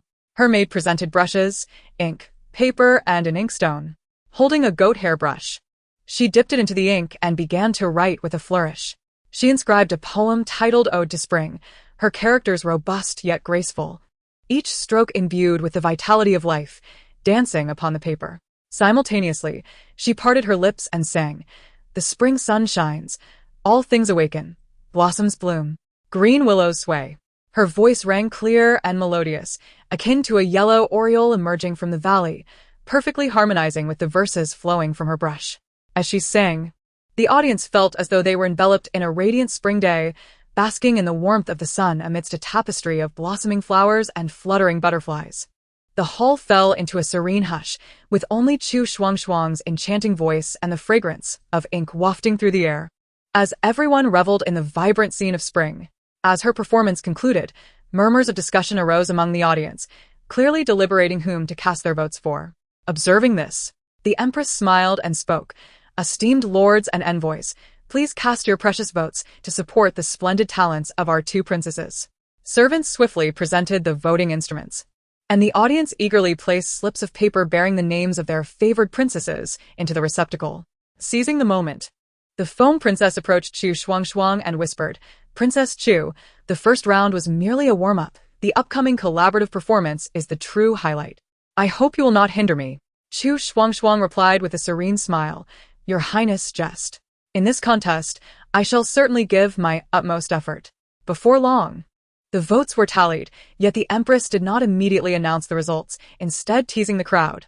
"As for the results, we shall reveal them after the 2 princesses complete their second performance. I believe the collaboration will be even more splendid." Then, the foam princess and Chu Shuangshuang stood poised at the center of the hall, ready for the second performance. The foam princess commanded that a long ribbon be brought forth, handing one end to Chu Shuangshuang, saying, "Princess Chu, I have heard of your quick wit. I wish to engage with you in a poetic improvisation using this ribbon as our guide. We shall take turns reciting verses, and let us see who can respond with the most clever lines, allowing this ribbon to dance with unique flair." Chu Shuangshuang nodded in agreement. The foam princess began, the red silk dances like fiery clouds, blazing bright at the palace gates. Her voice soared, full of bravado. After a moment of contemplation, Chu Shuangshuang responded, "The white clouds drift gently beside, soft affection transforming into sweet rain." The audience erupted in applause. Her line was not only a perfect counter, but also harmoniously blended the foam princess's boldness with her own gentleness. Raising an eyebrow, the foam princess continued, "The wind sweeps away the clouds, darkening the heavens as the seas churn in furious waves. Unfazed, Chu Shuangshuang replied, "The moon illuminates the clear waves, revealing the stars. The mountains and rivers remain tranquil, all in peace." As their verses exchanged, the ribbons in their hands began to dance in rhythm, fluttering lightly or swirling gracefully, as if possessing a life of their own. The audience watched, spellbound, with gasps of admiration resonating throughout the hall. Several princes were equally captivated. The eldest prince nodded slightly, secretly appreciating Chu Shuangshuang's talent and wisdom. The third prince's eyes sparkled with intrigue, a slight smile gracing his lips, clearly drawn into the captivating duel, while the fifth prince sat wide-eyed, brimming with excitement and wonder. As the final line of poetry was recited, the ribbons elegantly concluded their performance with a perfect flourish. The hall erupted in thunderous applause, cheers echoing to the skies. At that moment, the Empress rose slowly, holding the voting results, and remarked, "This extraordinary contest of talents has truly opened my eyes. Now, I shall reveal the results of the first round of voting." The audience held their breath, anticipation palpable in the air. Chapter 18. The conclusion of the banquet in the hall. Candles flickered, and the gaze of the crowd was fixated on the paper in the Empress's hand, which was about to unveil the results of the first talent competition. The atmosphere felt almost suspended, broken only by the occasional crackle of the candle flames, piercing the suffocating silence. The Empress rose gracefully, adorned in her phoenix robe, golden threads shimmering in the candlelight, exuding an aura of nobility. A faint smile graced her lips as her gaze swept over the eager audience. Pausing momentarily before she spoke, "Esteemed guests, this splendid contest of talents has indeed been a feast for the eyes. Both princesses have showcased their unique talents, making it difficult to declare a clear victor. After meticulous tallying, the results reveal a tie." As her words fell, the audience erupted into a flurry of conversation. Ministers whispered among themselves, astonished murmurs rising. It was indeed remarkable. The Foam Princess's ice-glass chin-chin performance, akin to the howling frost wind, was chilling to the bone, leaving the listeners shivering. Such a formidable skill, yet it failed to create a distinct lead. An elderly minister shook his head in disbelief. Yet, Princess Chu Shuangshuang was no less impressive. Just look at her ode to spring, with vigorous strokes, the ink's fragrance wafting through the air. Her voice akin to a yellow aureole, bringing the scene of spring to life amidst a tapestry of blossoms. Who could fail to be enchanted? A tie was, after all, somewhat expected, remarked a young scholar nearby, his eyes filled with admiration. The ladies in attendance began to chatter excitedly, exchanging opinions. "I thought the Foam Princess's exotic musical talents would undoubtedly prevail, yet Princess Chu's prowess in calligraphy, poetry, and song is equally profound. Whoever marries her shall carry immense fortune home." Indeed, yet some failed to appreciate such gifts, another lady chimed in, casting a glance toward General Xiao Jinyan. The envoys expressed their sentiments with fervor. The envoy from the southern tribes exclaimed in broken Mandarin, "Impressive, impressive. The unmatched Princess Chu and the Foam Princess are both extraordinary. This talent contest surpasses the competitions of warriors on our prairie, igniting my fervor." In the center of the hall, the Princess of Foam stood, momentarily taken aback upon hearing the results. Soon, a smile graced her lips, reminiscent of ice and snow beginning to melt, imbued with genuine admiration. She glided gracefully towards Princess Chu, softly declaring, "Princess Chu, you are the finest opponent I have ever encountered. This exchange has been exhilarating, allowing me to witness your extraordinary talents. Should fate grant us another meeting, I shall strive to match you in skill."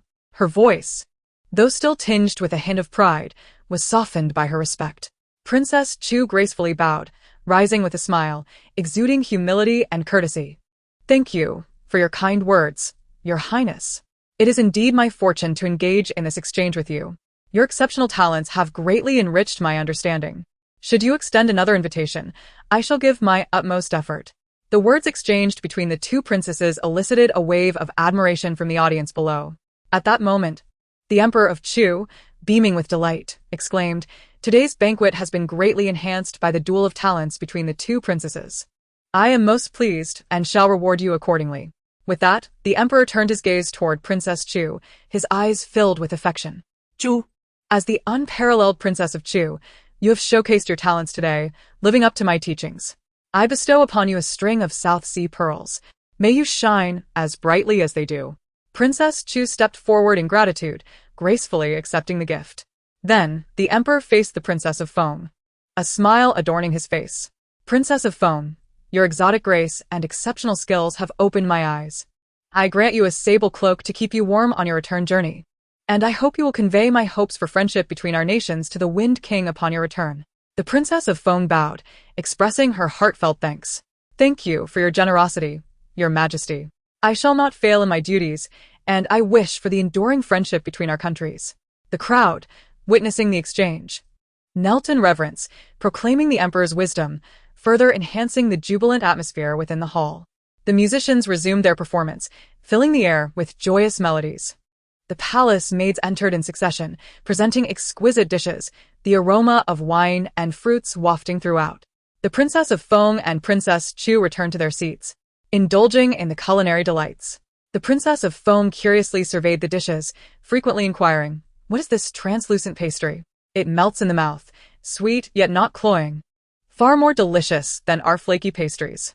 With a smile, Princess Chu replied, "This is lotus root and osmanthus sugar cake, made from tender lotus root ground into powder, paired with golden autumn osmanthus, meticulously crafted.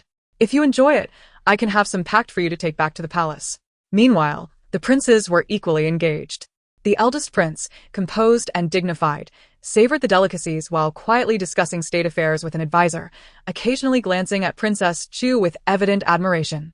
The third prince, carefree by nature, enthusiastically discussed the novel dishes with the fifth prince, often calling for attendants to serve the Princess of Foam some special delicacies, showcasing their hospitality. As the wine flowed and the dishes delighted, the spirits of the gathering soared. The dancers returned to the stage, performing the lively feathered garment dance, ribbons swirling, their graceful movements immersing everyone in a joyful ambience. As the night deepened, the banquet approached its conclusion. The emperor stood to announce the end of the festivities. Guests began to depart, and the Princess of Foam, surrounded by her attendants, bid farewell to the emperor and all present. Before leaving, she approached Princess Chu, her gaze resolute. "Princess Chu, as we part today, I hope to see you again. I trust you will diligently hone your skills, so that next time, you shall not allow me an easy victory." Princess Chu smiled in response. "Rest assured, Princess. I shall not disappoint you. Wishing you safe travels." As the guests exited the palace, tranquility gradually reclaimed the royal residence. Upon returning to her palace, Princess Chu shed her splendid attire and sat before a bronze mirror, reflecting on the evening's events, her lips curving into an involuntary smile. For her, the banquet was not merely a display of talents but a fortuitous opportunity to forge a bond with a rival and gain a friend. Meanwhile, the Princess of Foam, seated in her carriage on the way back, was similarly lost in thought. Her visit to the kingdom of Chu had deepened her respect for this vast nation and led her to regard Princess Chu with newfound esteem, silently anticipating their next encounter and competition. Different spaces, the grand hall, the sleeping chambers, the carriage, shared a common thread, the reminiscence of tonight's splendid banquet and the hopeful expectations for future interactions. The banquet had drawn to a close, yet the story seemed to be just beginning. Chapter 19. After the banquet, as the splendor and clamor of the banquet gradually dissipated, the envoys from various nations, enriched by their experiences in Chu, embarked on their journeys home. The sound of carriages rolling and hooves clattering raised clouds of dust, hastening towards different directions, as if carrying the echoes of the recent festivities far away. Within the palace, sunlight streamed through intricately carved windows, casting dappled shadows. Eunuchs and palace maids went about their duties, everything seemingly in perfect order. However, an unexpected piece of news shattered the calm like a stone thrown into a tranquil lake. The Empress had suddenly fallen ill, collapsing in her chambers. That day, the morning light was gentle, yet the Empress's residence was shrouded in gloom. The frantic cries of the maids broke the silence as they discovered the Empress's pallid complexion. Her breath faint, beads of sweat rolling down her forehead, soaking her pillow. The palace physicians rushed in, their expressions grave, as they took her pulse, conducted examinations, and prescribed medicines, filling the air with the scent of medicinal herbs. Upon hearing the news, Princess Chu was consumed with anxiety, her skirts billowing as she hurried to the Empress's chambers. Her hair was disheveled, her eyes reddened, entirely shedding the elegant demeanor she had displayed at the banquet. Upon seeing her ailing mother, Tears streamed down her face as she grasped the Empress's hand, softly calling, "Mother, please wake up. What has happened?" Her voice trembled, echoing in the room. As her emotions began to settle, Princess Chu recognized the gravity of the situation. She understood that, at this moment, the kingdom of Chu faced external diplomatic matters while internally, her mother lay gravely ill and in need of care. Relying solely on her strength would likely prove insufficient. Additionally, she bore another identity as the wife of the Qin king of the Liyue kingdom. The Qin king held a respected position in Liyue, beloved by his subjects. And since their marriage, they had supported each other deeply. Princess Chu knew she must discuss strategies with the Qin king. At that moment, he was serving as an envoy from Liyue in the capital of Chu. In her haste, she found the Qin king, and without proper greeting, she urgently exclaimed, "Husband, my mother has suddenly fallen gravely ill and is now unconscious. The kingdom of Chu is facing tumultuous times, with external affairs in disarray and internal worries about my mother's condition. I wish to draft a letter requesting Liyue to allow us more time to care for her. What do you think?" Seeing her distress, the Qin king felt a pang of sympathy and quickly took her hands in his, soothingly saying, "Do not worry, my beloved. This is only natural. I will certainly lend my full support." With that, he gently tucked a few strands of her disheveled hair behind her ear. The two then began to deliberate within the room. The Qin king calmly analyzed, "My love, we must attend to your mother's health while ensuring our diplomatic relations remain intact. You should write a letter, articulating your concerns with sincerity and detail, while I shall write a letter to my elder brother, explaining the situation. With both letters, I am confident Liyue will grant our request." Princess Chu nodded in agreement, her eyes filled with gratitude. She quickly instructed her attendants to prepare writing materials, sitting at her desk, her hands trembling slightly as she wrote. Her script reflecting her anxiety and worry. "To my king, the kingdom of Chu is facing unforeseen circumstances. My mother lies bedridden, gravely ill. My heart is in turmoil, wishing I could take her pain upon myself. Chu is currently beset with troubles, with external diplomatic matters requiring careful navigation and my mother's serious condition lacking capable caretakers. I humbly request your gracious permission to remain in Chu a little longer to ensure my mother's health improves before I return to serve you. I fully understand this may cause some inconvenience to our relations, yet I hope you can empathize with the bond of blood that connects us." Once finished, she sealed the letter. The Qin king swiftly composed his letter, outlining the pros and cons and expressing the desire for Liyue's support. Subsequently, the messenger galloped swiftly, carrying 2 letters filled with hope, racing towards the nation of Liyue. Fortunately, the ruler of Liyue graciously consented to the request. King Chen, in a state of anxious urgency, personally arranged for the kingdom's most esteemed physician to embark with rare medicinal herbs and unique medical expertise, traveling day and night to reach the state of Chu. Simultaneously, the lost gifts that the Liyue envoy had mislaid en route were also delivered, the exquisite artifacts and precious jewels glimmering in the light, symbolizing that the trust and friendship between the two nations remained unscathed despite the setbacks. From that moment on, Chu Shuangshuang took up residence in the palace, setting aside her usual pastimes to devote herself entirely to her mother, the queen. Every morning, she would personally brew medicinal soup for the queen, her gaze filled with focus and reverence as she watched the potion bubble and steam. Once it had cooled slightly, she would bring it to her mother's bedside, gently coaxing, "Mother, drink this medicine. Your health will soon improve." In the afternoons, under the gentle sun, she would assist the queen in strolling through the garden, their figures weaving slowly among the blooms, occasionally pausing as Chu Shuangshuang pointed out the newly blossomed flowers, sharing amusing anecdotes in an effort to lift her mother's spirits. Meanwhile, in another corner of the palace, the investigation into the arson case in the flower chamber was still being pursued with fervor. The Imperial Guard and officials from the Ministry of Justice scurried about, questioning the guards and maids on duty that day, leaving no stone unturned. Yet, each time they ventured forth with hope, they returned empty-handed.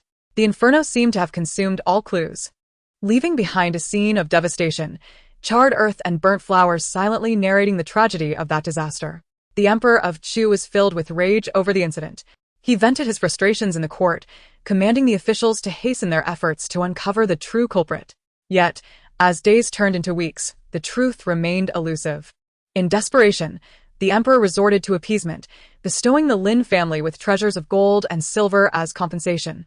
and promising the Lin family's daughter a wish that would surely be granted upon request.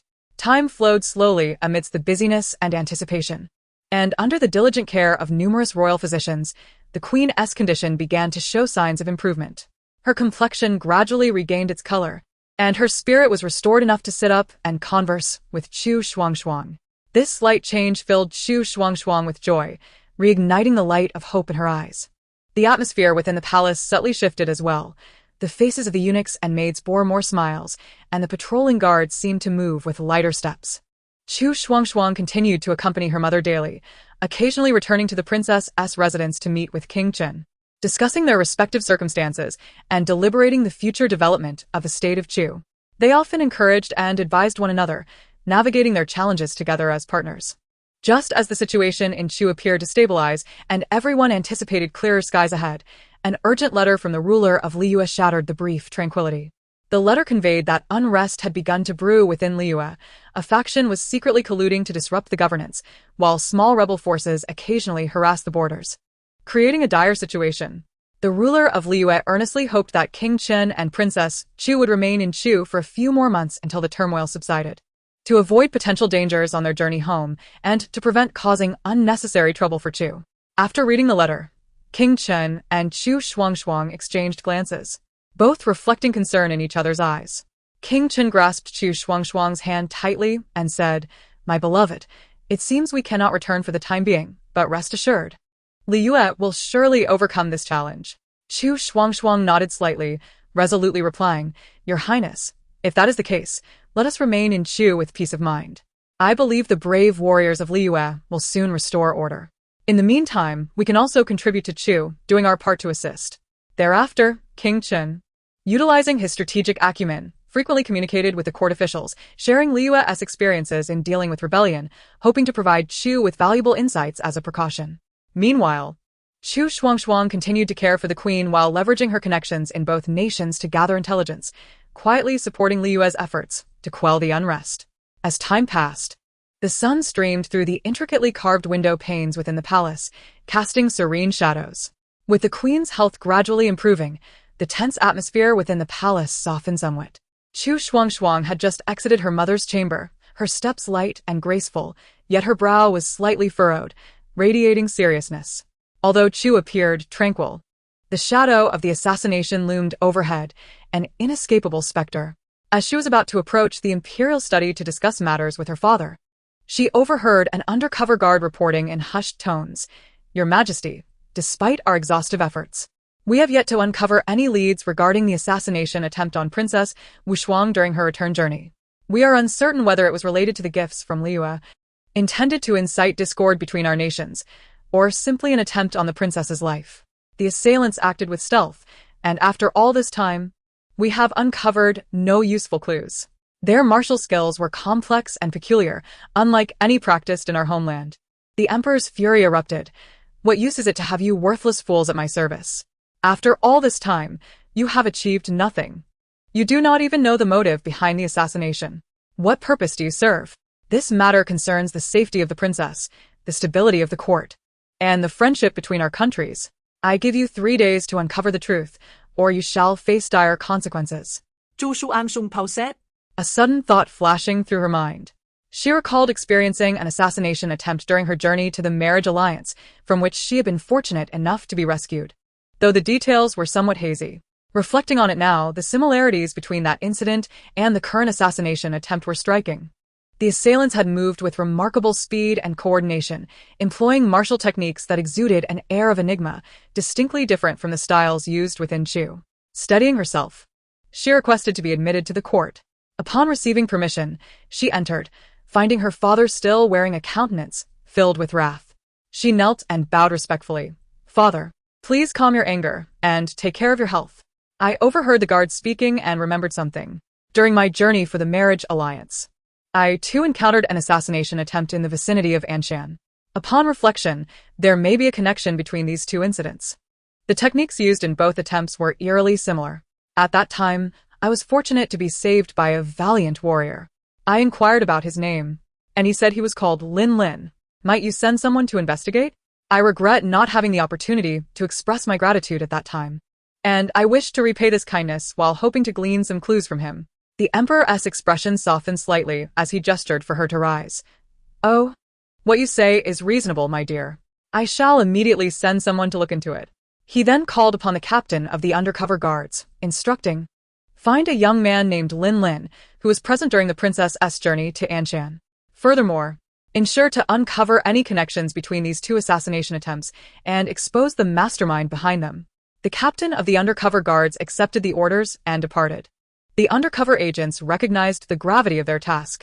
Locating Lin Lin was akin to searching for a needle in a haystack. The world was vast, filled with heroes, and a mere name provided scant leads. They disseminated secret orders, reaching out to informants in every corner, from bustling markets to remote villages, leaving no stone unturned. However, after several days, news regarding Lin Lin was sparse. Some claimed to have heard of a solitary swordsman, elusive in his movements. Others spoke of a recluse skilled in martial arts, nearly impossible to track down. Concurrently, the investigation into the two waves of assassins also reached a stalemate. Following the peculiar martial arts of the assailants, they learned of a mysterious organization in the western regions known as the Shadow Pavilion, whose members were adept in unique swordsmanship and often concealed their identities with white cloth, conducting their affairs in secrecy, leading to suspicions of their involvement in the assassinations. The spies swiftly traveled to the western regions, discreetly probing various factions while closely monitoring sects and merchants with ties to Chu. This investigation proved fraught with challenges. Language barriers and vastly different customs made it easy for the spies to expose themselves. Disguised as merchants or commoners, they navigated the bustling marketplaces and alleys of the western regions, searching for any trace of the Shadow Pavilion. At times, approaching a suspicious target requires enduring the scorching sun for days, while also being wary of being driven away by local gangs. After much hardship, the Dark Guards finally discovered that a minor official responsible for liaising with the marriage station had recently come into wealth, acquiring numerous estates and spending far beyond his official salary. After a secret capture and subsequent interrogation, the official confessed that he had been bribed by a mysterious merchant from the western regions, who had instructed him to arrange personnel and supplies at specific locations to facilitate the assassins, while suppressing news of the princess's assassination from reaching the emperor. Following the clues, the Dark Guards uncovered that the western merchant frequently visited secluded inns in the capital, meeting with several suspicious individuals. After days of surveillance, on a torrentially rainy night, they decisively struck when the individuals gathered again, capturing them. However, the interrogation did not go smoothly. These individuals were obstinate and refused to divulge the mastermind behind their actions. Ultimately, Emperor Chu decided to conduct the interrogation personally. In the court, the atmosphere was so tense it felt almost tangible. The prisoners knelt on the ground, trembling in fear, while Emperor Chu sat high on the dragon throne, his posture as upright as a pine tree. Adorned in a bright yellow dragon robe embroidered with golden dragons that shimmered in the candlelight, enhancing his imposing presence. His gaze was piercing, coldly sweeping over the gathered assembly. And wherever his eyes fell, the prisoners instinctively lowered their heads, too afraid to make eye contact. Humph! Emperor Chu suddenly snorted, his voice not loud, yet it echoed through the hall like a bell, causing discomfort in the ears. You audacious rebels dare to assassinate the princess under my very nose, attempting to disrupt the great Chu's realm. Do you not know this is a crime punishable by the annihilation of your entire clan? With that, he slowly rose, descending step by step from the high throne, each footfall resonating like a drumbeat against the hearts of those present. Approaching one of the prisoners, he leaned in to scrutinize the man, whose face turned pale with fear, beads of sweat rolling down his forehead and hitting the ground. My patience is limited. If you confess, you may retain your corpse intact and spare your family's lives. But if you remain obstinate— Emperor Chu paused, his gaze sharpening dangerously. I shall ensure that your entire clan is implicated, leaving not a single one behind, so that even in the underworld, you shall bear eternal infamy. Think of your innocent parents and children. Do not let your foolishness bring misfortune upon your loved ones. After speaking, he straightened and surveyed the room again. The oppressive weight of his gaze made the air seem thin, causing the prisoners to tremble as if dragged into an inferno of despair, filled with dread. One man, appearing fearful, hesitated before finally speaking. Your Majesty, spare us. We were merely hired to do this. Our employer is the Shadow Pavilion of the Western regions. They collude with a certain lord within the Chu court. I truly do not know who it is. I only handled messages and logistics. The emperor's heart sank. The Shadow Pavilion? What kind of conspiracy lurked behind this unfamiliar name? Who was the mole within the court? He immediately ordered the Dark Guards to thoroughly investigate all correspondence and transaction records between the officials and the western regions, determined to unearth the traitor. After several days of exhaustive investigation, the Dark Guards unearthed a crucial detail from an encrypted letter. The letter, signed by the Minister of Rights, Lord Liu, vaguely mentioned utilizing the princess's assassination to incite conflict between the two nations. Enraged, Emperor Chu commanded that Lord Liu be dismissed from his position and imprisoned. Faced with irrefutable evidence, Lord Liu collapsed in despair, lamenting that he had been coerced by the Shadow Pavilion and had no choice but to comply. Yet, Emperor Chu's heart would not soften. The assassination of the princess and the disruption of peace between the two nations were unforgivable crimes. This incident shook the Chu court, instilling fear among the officials. Seizing the opportunity, Emperor Chu undertook reforms to strengthen the governance and control over matters concerning the western regions. Princess Chu Shuangshuang, having endured much, also matured significantly. Not only did she assist her father in managing the aftermath, but she also conferred with King Chun on state affairs, contributing to the stability of the Chu kingdom. As the storm clouds began to disperse, the Chu kingdom found a moment of peace. Standing atop the palace walls, Chu Shuangshuang gazed into the distance, acutely aware that beneath the calm surface, turbulent undercurrents might still be brewing. Chapter 21. The Shadow of Mystery emerges.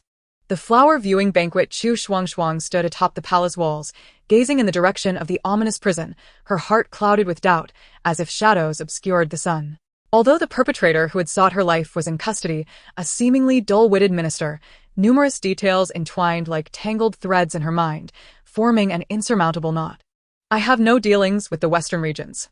Why would the Shadow Pavilion instruct him to assassinate me? Is it truly to provoke discord between our nations? Furrowing her brow in deep thought, she felt increasingly uneasy and hastened back to the princess's residence.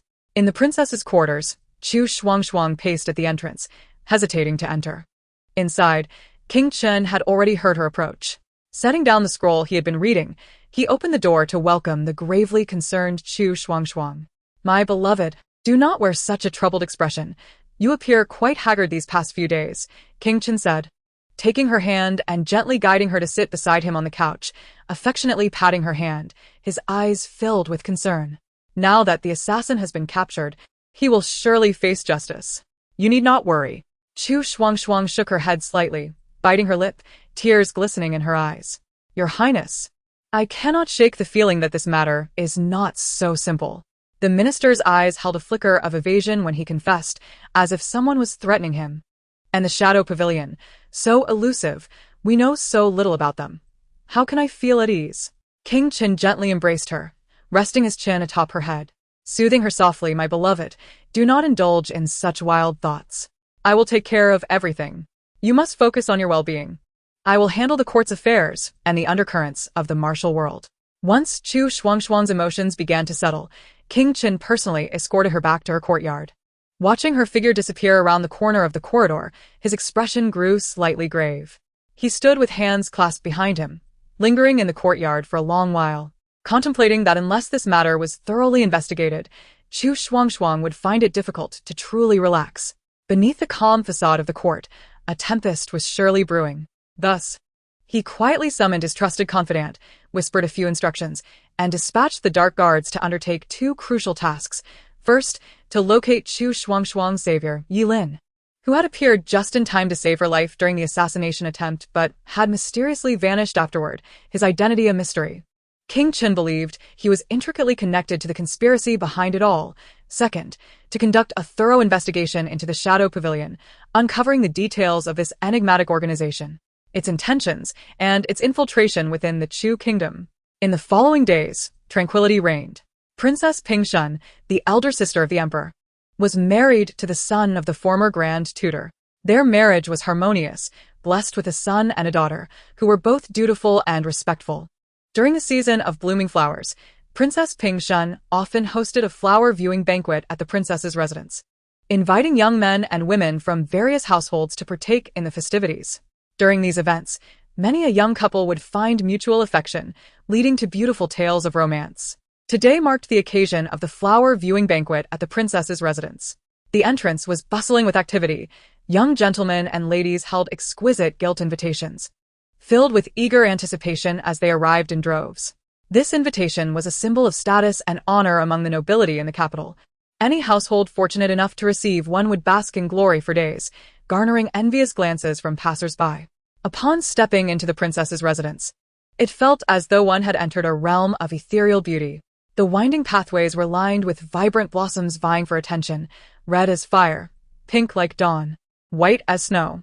A gentle breeze swept through, sending petals cascading like snowflakes, their delicate fragrance wafting through the air, invigorating the senses.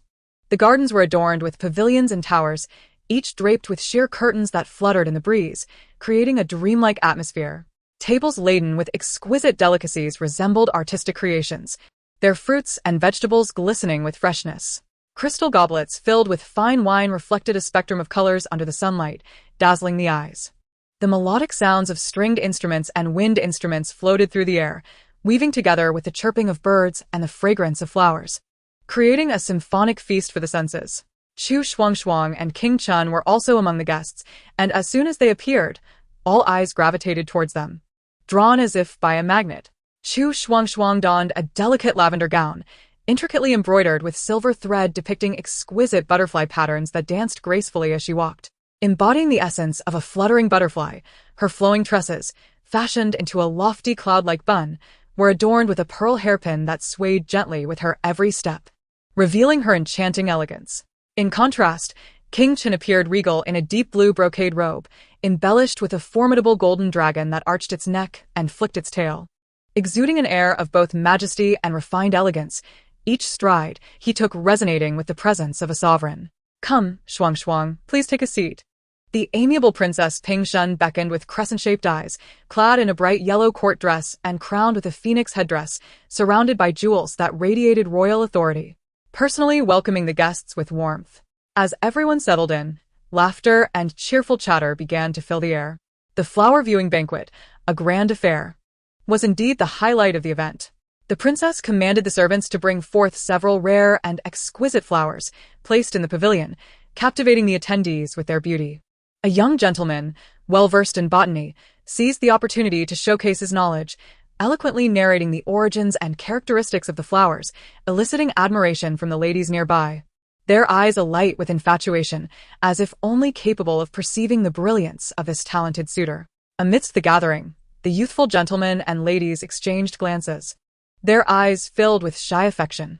The son of the Minister of Personnel, with literary prowess, rose to recite an original poem celebrating the flowers, his words dripping with sentiment, intricately woven, causing the surrounding ladies' cheeks to bloom a rosy hue, reminiscent of vibrant peach blossoms in spring. Meanwhile, the daughter of the Minister of Works, a virtuoso on the guqin, was invited to perform, her melodious strains flowing like a gentle stream, resonating in the hearts of the audience, leaving several young men entranced, gazing dreamily at the musician, as if lost in a wondrous reverie. As the evening progressed, a few pairs of young hearts began to stir with burgeoning affection, exchanging secret notes or sharing soft laughter, prompting playful jests from those around them, leaving the couples blushing and shyly averting their gazes, yet unable to resist stealing glances at one another, a sight utterly endearing. At that moment, General Xiao Jingyan made his entrance at the banquet. Since his separation from Chu Shuangshuang, he had refrained from remarrying, mindful of his reputation.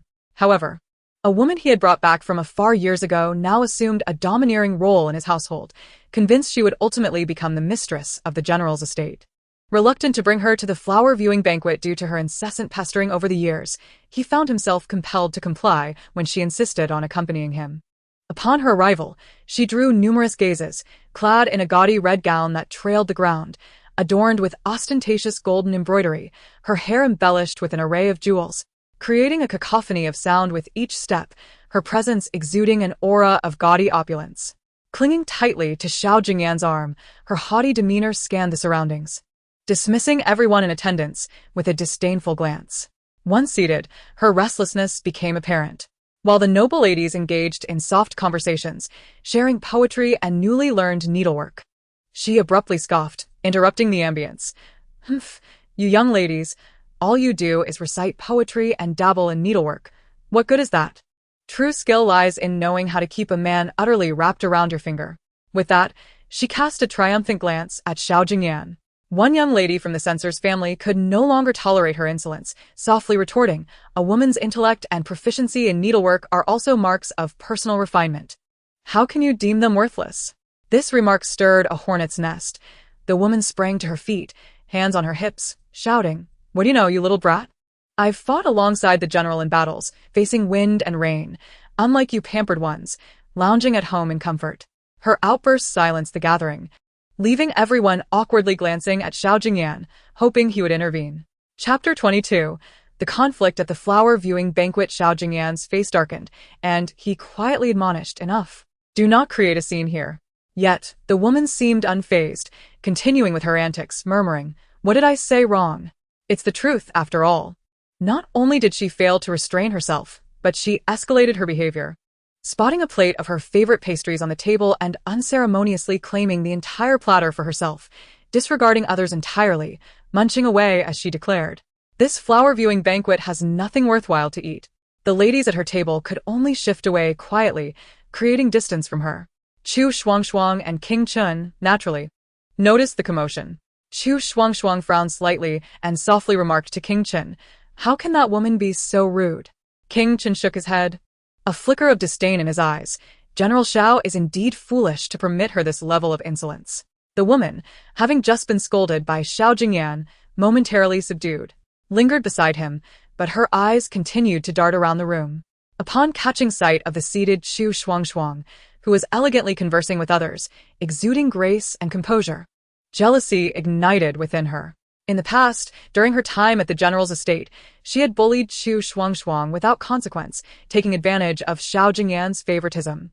She had purposely sullied Chu Shuangshuang's gifts for elders and disrupted her makeup before significant gatherings, knowing Chu Shuangshuang would endure for the sake of her dignity. Now, Witnessing Chu Shuangshuang's splendor, she mistakenly believed her to still be as easily trifled with as before and sought to provoke her. Thus, she sauntered over to Chu Shuangshuang, slightly bending her knees in a mock curtsy, a smirk playing on her lips as she softly spoke, "Your Highness, it has been quite some time. With such a lively gathering today, you seem quite at ease. Are you perhaps reminiscing about the days at the general's estate, longing to relive old dreams?" As she spoke, her fingers toyed with a silk ribbon at her waist, her sidelong glance at Chu Shuangshuang dripping with sarcasm, veiled in a seemingly innocuous tone yet laced with malice.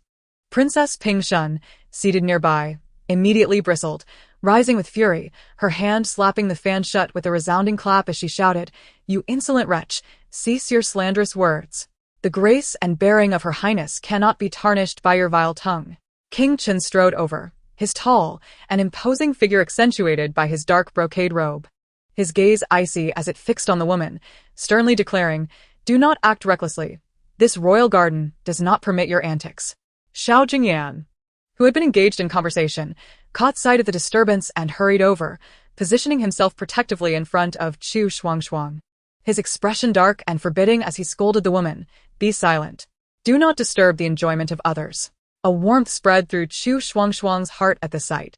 Observing the scene, she calmly approached the woman with a smile, saying, "Since you are here, surely you wish to admire the flowers. The blossoms in this garden today are truly rare beauties. Why ruin your mood over trivial matters? Let us adhere to decorum and avoid further conflict." With that, she delicately plucked a vibrant begonia and offered it to her, saying, "Take this flower. Do not let the springtime pass you by." The woman, seeing Xiao Jingyan standing before Chu Shuangshuang in defense of her, felt a surge of resentment, yet in the public eye, having just been reprimanded by him, she reluctantly accepted the flower. As the guests settled back into their seats, she forced a smile, her heart racing with turmoil. Seizing a moment of privacy, she hurriedly summoned the system in her mind. "Quick, check the love value Xiao Jingyan has for me." The system's cold, emotionless voice swiftly responded, "Currently, General Xiao Jingyan's affection for you is at 65%. This system would like to remind you that should his affection fall below 30%, the mission will fail, and you will face dire consequences." what? She widened her eyes in shock and disbelief, her voice trembling with agitation. Just a few days ago, it was 80. How could it drop so swiftly? Her hands clenched involuntarily, her nails nearly digging into her palms, as if this could somehow grasp the fading affection. The system remained calm, its mechanical tone explaining, "Host, in recent days, General Xiao Jingyan's affection for you has been steadily declining, particularly today, due to your behavior at the flower viewing banquet, which caused a direct decrease of 20%. Your provocation towards Princess Chu Shuangshuang has led to his growing aversion, prompting him to reevaluate your actions. Your past subtle actions, such as deliberately soiling the princess's belongings and tampering with her food, though seemingly trivial, have gradually eroded his fondness for you. Now, in a public setting, your lack of restraint has crossed a line." The young woman stood rooted to the spot, filled with regret. Her lips trembled slightly as she wished to defend herself, but found no words. Memories of her past provocations towards Chu Shuangshuang flashed through her mind like a revolving lantern. Consumed by jealousy, she had sought momentary satisfaction, only to realize that each of her actions had been akin to a sharp blade, severing Xiao Jingyan's affection for her. Suddenly, she recalled her mission to win back Xiao Jingyan's heart, for otherwise, all would be in vain. Desperate, she appealed to the system. "What should I do now? Can you assist me? By the way, are there any props available?" After a brief silence, the system replied, "Indeed, there are props, but your current points are insufficient for purchase." "What should I do then?" the young woman exclaimed in distress. "Is there no other way?" the system calmly suggested. "The immediate priority is to stabilize Xiao Jingyan's feelings. Do not allow them to diminish further. You must act with caution and fulfill the tasks assigned to you by the system. Once you accumulate enough points, you can purchase props to enhance his fondness for you." "This is too slow," she retorted impatiently. "I don't have much time. Chu Shuangshuang has returned and won't be leaving anytime soon. Although I was in the wrong today, Xiao Jingyan has always favored me in the past, but today is different. Can you extend credit for now? I promise to repay you once my points are credited. I can't wait any longer, please." The system paused for a moment and replied, "All right, host, I will submit a request to the main system, though I cannot guarantee its success." After a while, the system responded, "I have submitted the request, but it requires time for a response. Please be patient." Hearing this, a hint of desolation crossed her face. After a moment of silence, she sighed and softly replied, "Fine, I can only wait for now. However, please inform me immediately when there is news." Contemplating her precarious situation, she furrowed her brow and, as if rallying herself, her gaze grew resolute. "During this time, I must stabilize Xiao Jingyan. I cannot afford to act recklessly anymore. I must suppress my arrogance and jealousy. From now on, I will be gentle and considerate towards him, aligning my actions with his preferences and demonstrating my understanding. I must erase the dreadful impression from the flower viewing banquet little by little and gradually restore his affection for me." With that thought, she clenched the hem of her garment, seemingly ready to embark on this arduous quest for redemption. Meanwhile, Chu Shuangshuang, under the protection of the crowd, remained largely unaffected, engaging with Princess Pingshan and others with composure. Chapter 23. The poetry gathering within the residence of Princess Pingshan, a vibrant array of flowers flourished, their fragrances blending with the refreshing scent of greenery, creating an intoxicating atmosphere. Princess Pingshan surveyed the colorful blossoms and the young gentlemen and ladies from various households, devising a plan. She gracefully stepped forward, her voice laced with cheerfulness.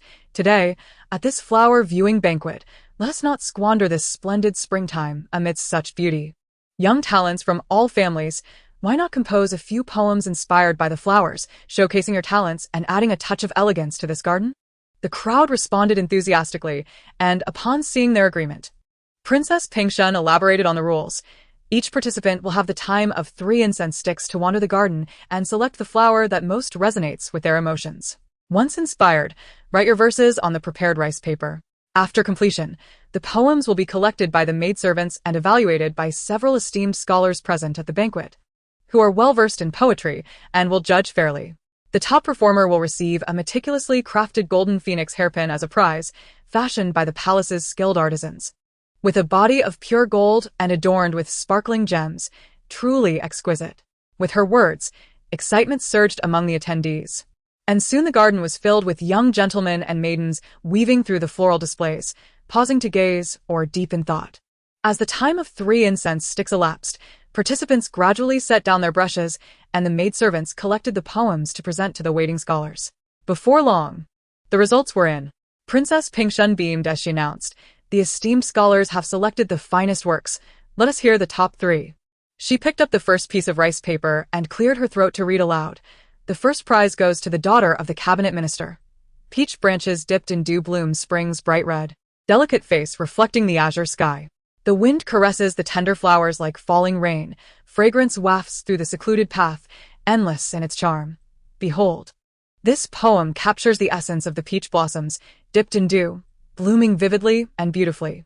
The depiction of petals falling like rain adds a dynamic quality, and the lingering fragrance conjures an enchanting scene, beautifully portraying the splendor of spring, she declared, and applause erupted around her, with gasps of admiration filling the air.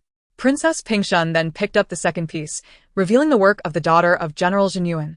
In the peony grove, dew gathers in the morning light. Layers of petals form a myriad of rhythms. It does not compete with the peony's national beauty, gracefully swaying in the east wind. The poem depicted peonies, illustrating how they glisten with morning dew, their petals layered and enchanting, celebrating their independence and elegance without vying for attention. Cheers erupted once more. Lastly, Princess Pingshan lifted the final piece, authored by the son of an academician. Plum blossoms defy frost, proud against the azure sky, slender shadows of cold branches exude endless charm, secretly conveying the arrival of spring, embracing an icy beauty, waiting for the snow to melt. This poem celebrated the resilience and purity of the plum blossoms, thriving beneath the sky while subtly announcing the coming of spring, showcasing their steadfastness and grace.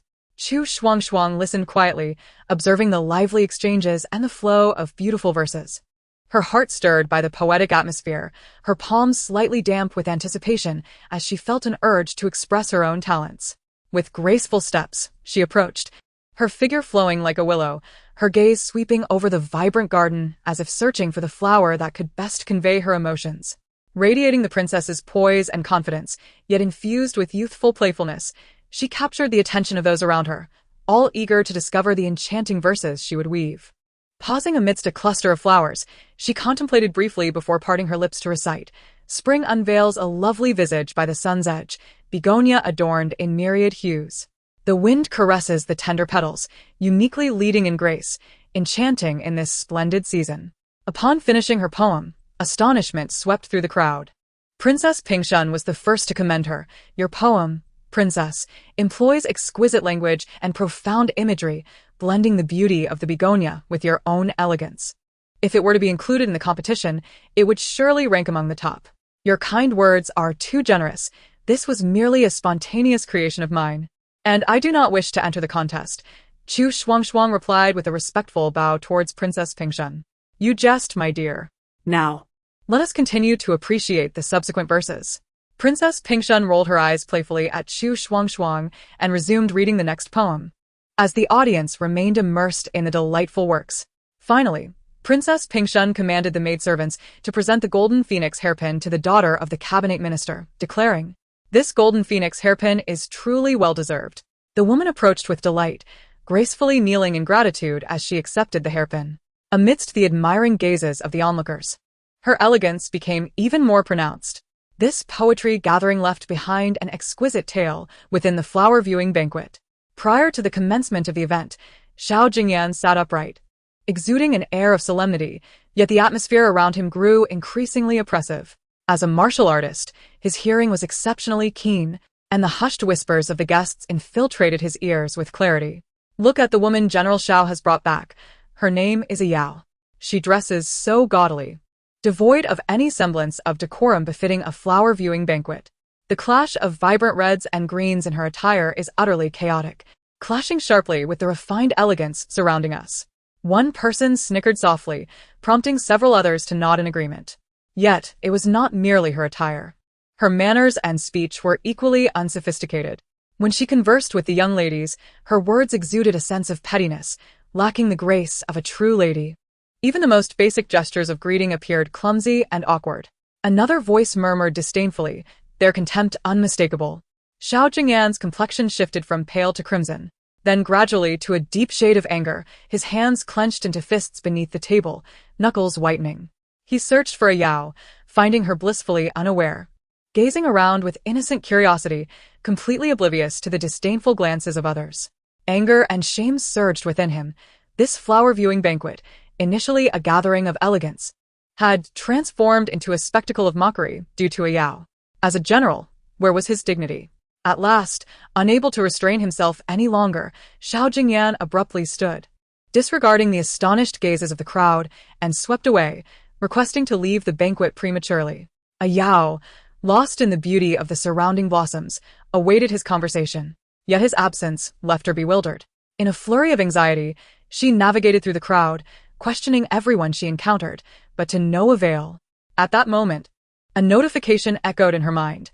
Host, your actions today have placed Xiao Jingyan in an embarrassing situation. He has returned home early.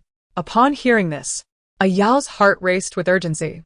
She seized the arm of a passing servant and inquired, confirming that Xiao Jingyan had indeed returned to the general's residence. Without hesitation, she rushed outside, hopping into a carriage, urging the driver, "Faster, please, even faster." The carriage sped away, yet a Yao's heart felt like it was sinking into an abyss. She was acutely aware of her blunders today. The inappropriate attire and reckless words stemmed from her lack of experience in such refined gatherings, rendering her ignorant of the customs. Reflecting on Xiao Jingyan's usual affection and care towards her, she felt overwhelming regret for causing him embarrassment before others. Tears welled in her eyes as she fervently wished to return to the general's residence quickly, to sincerely apologize and mend the fragile relationship that now teetered on the brink of collapse. Chapter 24. The Props. The banquet concludes as a Yao journeyed back to the general's residence, her heart raced with anxiety, the carriage speeding along while the street scenes outside blurred like fleeting shadows. Yet, her mind was consumed by the image of Xiao Jingyan's furious expression as he left the banquet. Unconsciously, her fingers twisted the hem of her garment, knuckles turning white from the strain, her eyes reddening, tears brimming with remorse. At that moment, a mechanical and cold voice resonated in her mind. "Host, the main system has permitted you to purchase on credit. Would you like to acquire any props?" A Yao paused, her previously dim eyes suddenly sparkling with a glimmer of hope, akin to grasping a lifeline in a desperate situation. She eagerly urged within her mind, "Hurry, system. Open the shop and show me what's available." In an instant, a dazzling array of products unfolded before her, shimmering with a kaleidoscope of treasures, each more mesmerizing than the last. Her gaze darted eagerly across the items until it landed on a delicate glass vial that piqued her interest. The system promptly provided an introduction. Heart-melting dream dew, colorless and odorless, can be mixed into food or emit an enticing aroma that draws people in. Those affected will instantly become infatuated with the first person they see, entranced and unable to extricate themselves from their feelings. Upon reading this, a Yao's breath quickened, her eyes gleaming with excitement and determination. Without hesitation, she decided to make the purchase. Shortly thereafter, the carriage halted at the entrance of the general's residence. A Yao hurriedly descended, racing toward Xiao Jingyan's study. However, before she could approach, a guard blocked her path, asserting, "Miss, the general has ordered that no one is to be admitted." A Yao's eyes instantly filled with tears. She called out to the study, her voice rising in desperation. "General, please open the door. I realize my mistakes. Let me explain." Silence was her only reply, save for the gentle rustling of leaves stirred by the wind. Unwilling to give up, she slowly crouched at the door, tears spilling down her cheeks, her voice thick with emotion, laden with regret. "General, do you remember the time you saved me on the battlefield? I thought I would perish, but you appeared in your armor like a divine being, offering me hope for life. Later, you brought me back to your home, teaching me to read and write, showering me with kindness I had never known before. I had hoped to accompany you today to appreciate the flowers and bring you joy, but I was foolish and ignorant of the customs, ruining everything and embarrassing you in front of others. I truly understand my error. I beg you for another chance." She continued to sob, her voice trembling. "I know my origins are humble, and I lack the poise of the noble ladies, but my heart yearns to be by your side. In the face of life and death on the battlefield, you stood by me. In the days after returning home, you patiently taught me to use chopsticks and understand etiquette. Every gentle gaze and every patient reminder is etched into my heart. I do not wish to lose you over this one mistake. If you were to abandon me, I truly do not know what I would do." As a Yao spoke, her heart ached more profoundly, her shoulders shaking with despair. Inside the study, Xiao Jingyan gripped his pen tightly, knuckles pale, his expression clouded with anguish. How could he forget the first time he met a Yao, her innocent and vibrant visage? Every moment shared after returning home had been sincere. Yet, the events of the flower-viewing banquet had utterly humiliated him, and his anger simmered. However, listening to a Yao's sorrowful pleas outside, her sobs struck his heart like a hammer, softening his resolve. With a long sigh, Xiao Jingyan rose and opened the door. A Yao looked up, her eyes brimming with surprise and disbelief. She hastily stood, but stumbled, nearly falling. Instinctively, Xiao Jingyan reached out to steady her.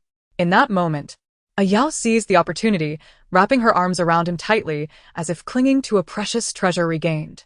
A Yao's heart swelled with joy. The moment had arrived. In the brief embrace, she discreetly sprinkled the heart-melting dream dew hidden within her sleeve. The potion evaporated instantly, transforming into an invisible, odorless essence that gently wafted into Xiao Jingyan's nostrils. He instinctively blinked, and when he looked at a Yao again, his gaze was tinged with a hint of intoxication and bewilderment, his previous discontent melting away like the last remnants of snow in spring. At that moment, a Yao inquired of the system, what is Xiao Jingyan's affection level at this time? The system replied coldly, host, Xiao Jingyan's affection level is at 99. But due to the influence of the prop, it is unstable and cannot be used as a reference. You may wait patiently for 2 days for it to stabilize before making a judgment. Alright, as long as the affection level increases, that's all that matters. A Yao conceded with a sense of resignation. Following this incident, a Yao distinctly felt a warming shift in Xiao Jingyan's attitude toward her. After a few days, the system finally indicated that the affection level had stabilized at approximately 85. From then on, Xiao Jingyan frequently took a Yao on excursions, and she diligently endeavored to learn the etiquette, leading to an increasingly sweet and harmonious relationship between them. In the stillness of the night, a Yao occasionally felt a pang of anxiety. The affection garnered through artifice was ultimately devoid of genuine sincerity, leaving her uncertain of when the fray might falter. Would she, before that moment arrived, succeed in winning Xiao Jingyan's true love for her unadorned self? As Princess Pingshan announced the conclusion of the floral banquet, the attendees lingered, reluctant to depart the garden of the princess's residence. Groups of young ladies and gentlemen strolled leisurely along the winding palace paths toward the gates. The poetry contest had been a resounding success, with the daughter of a cabinet minister claiming the top prize for her exquisite ode to the peach blossom, which vividly captured the flower's delicate charm and allure, a true testament to her quick wit and creativity. A young lady clad in a pale yellow gown, her laughter bright, gently brushed her silk handkerchief against her cheek, her eyes sparkling with admiration. The young men beside her nodded in agreement, exclaiming how not only were the words masterfully chosen, but the imagery was profound, evoking the very essence of a springtime peach grove, fragrant and inviting. They noted how the scholar had always placed great importance on nurturing his children's talents, and it was evident that the family was steeped in literary tradition. As the crowd conversed animatedly, their gazes inadvertently drifted toward the direction of the general's residence. News had spread that Xiao Jingyan had left the banquet early, followed shortly after by the mysterious lady, prompting whispers filled with curiosity and mockery. The incident had become a source of amusement. The young woman, with her ostentatious attire and lack of decorum, had embarrassed General Xiao. One young man fanned himself with a folding fan, a knowing smile playing on his lips, while another young lady stifled a giggle, remarking that the general's household was bound to become quite the spectacle in the days to come. Yet amidst the clamor, a different sentiment quietly took root. Lin Yu, a scholar from the Hanlin Academy, found himself irresistibly drawn to Su Yao, the daughter of General Zhen Yuan. During the poetry gathering, as Su Yao recited her verse on peonies, her spirit and talent shone through, striking Lin Yu's heart like an arrow. At that moment, he deliberately slowed his pace, his gaze following her graceful silhouette, contemplating that such a remarkable woman was precisely what he desired. Sensing his attention, Su Yao occasionally glanced back, their eyes meeting, a blush creeping onto her cheeks before she hurriedly turned away, quickening her steps, her flustered demeanor revealing her youthful shyness. Meanwhile, Zhao Xian, the second son of the Minister of Rights, and Qin Wan, the daughter of the Minister of Justice, found themselves developing a mutual affection during their interactions at the floral banquet. Zhao Xian's exceptional talent and charming demeanor caught Qin Wan's eye, and her insightful commentary on poetry earned his admiration. Although they exchanged few words at the gathering, the sparkle in their eyes spoke volumes. As the crowd meandered onward, Zhao Xian finally summoned the courage to quicken his pace, walking alongside Qin Wan, softly declaring, "Though the blossoms in this garden are beautiful, they pale in comparison to your grace." Qin Wan lowered her gaze, a smile gracing her lips as she gently replied, "You flatter me, sir." Their quiet exchange, laced with sweetness, drifted through the air. As the carriages of various households rolled away, the lingering echoes of the floral banquet continued to resonate through the streets of the capital. The elegance of poetry, the commotion surrounding the general's residence, and the budding romance between the young men and women became the talk of the town, reminiscent of a vivid spring dream, adding rich hues to the tapestry of this bustling city, awaiting the unfolding of new chapters in the days to come. Chapter 25. Gossip and Crisis. Though the floral banquet hosted by Princess Pingshan had concluded, the vibrant atmosphere of the capital showed no sign of waning. In every street corner, curious crowds gathered, eagerly exchanging whispers. "Did you hear?" At the banquet, the Li family's daughter and the Zhang family's son, once viewed as a perfect match, quarreled over a peony hairpin, exclaimed Aunt Wang, a fabric seller, her excitement palpable as she animatedly demonstrated the shape of the pin. The surrounding crowd nodded in agreement, their eyes sparkling with curiosity and gossip. "Indeed, I heard they argued ferociously, transforming from a charming couple into a pair of adversaries. They will surely feel awkward if they cross paths in the capital again," chimed in a clever tea shop server, pouring tea while keenly observing the crowd's reactions, eliciting laughter as they marveled at the dramatic turn of events, relieved that their own children were not embroiled in such turmoil. Another focal point of discussion was the enigmatic lady from the general's household. When the general returned triumphant, this mysterious woman had captured everyone's attention. Cloaked in a sheer veil, her graceful demeanor suggested an extraordinary elegance, and though her face was obscured, her commanding presence led many to speculate that she was a beauty of unparalleled grace. It was also rumored that the general held her in high regard, having settled her in the most exquisite courtyard of his estate, inciting jealousy among many young ladies. Some even claimed she had the audacity to insult Princess Wushuang. However, following the banquet, the tide of gossip shifted. It was said that the lady had displayed a lack of decorum at the event, speaking inappropriately and challenging Princess Wushuang publicly, yet the general had defended the princess, leaving the lady in an embarrassing position. "I knew it. A woman of unknown origins could hardly grasp the customs of our capital. And now she has brought shame upon the general," muttered Ah Hua, a local cosmetics vendor, as she shared her thoughts with familiar neighbors while fiddling with a new box of lip balm. Word had it that the general, unable to bear the public scrutiny, had left the banquet prematurely, without even escorting the lady, who returned alone. Rumor suggested that he intended to confine her to their residence, leading many to believe her favor was waning.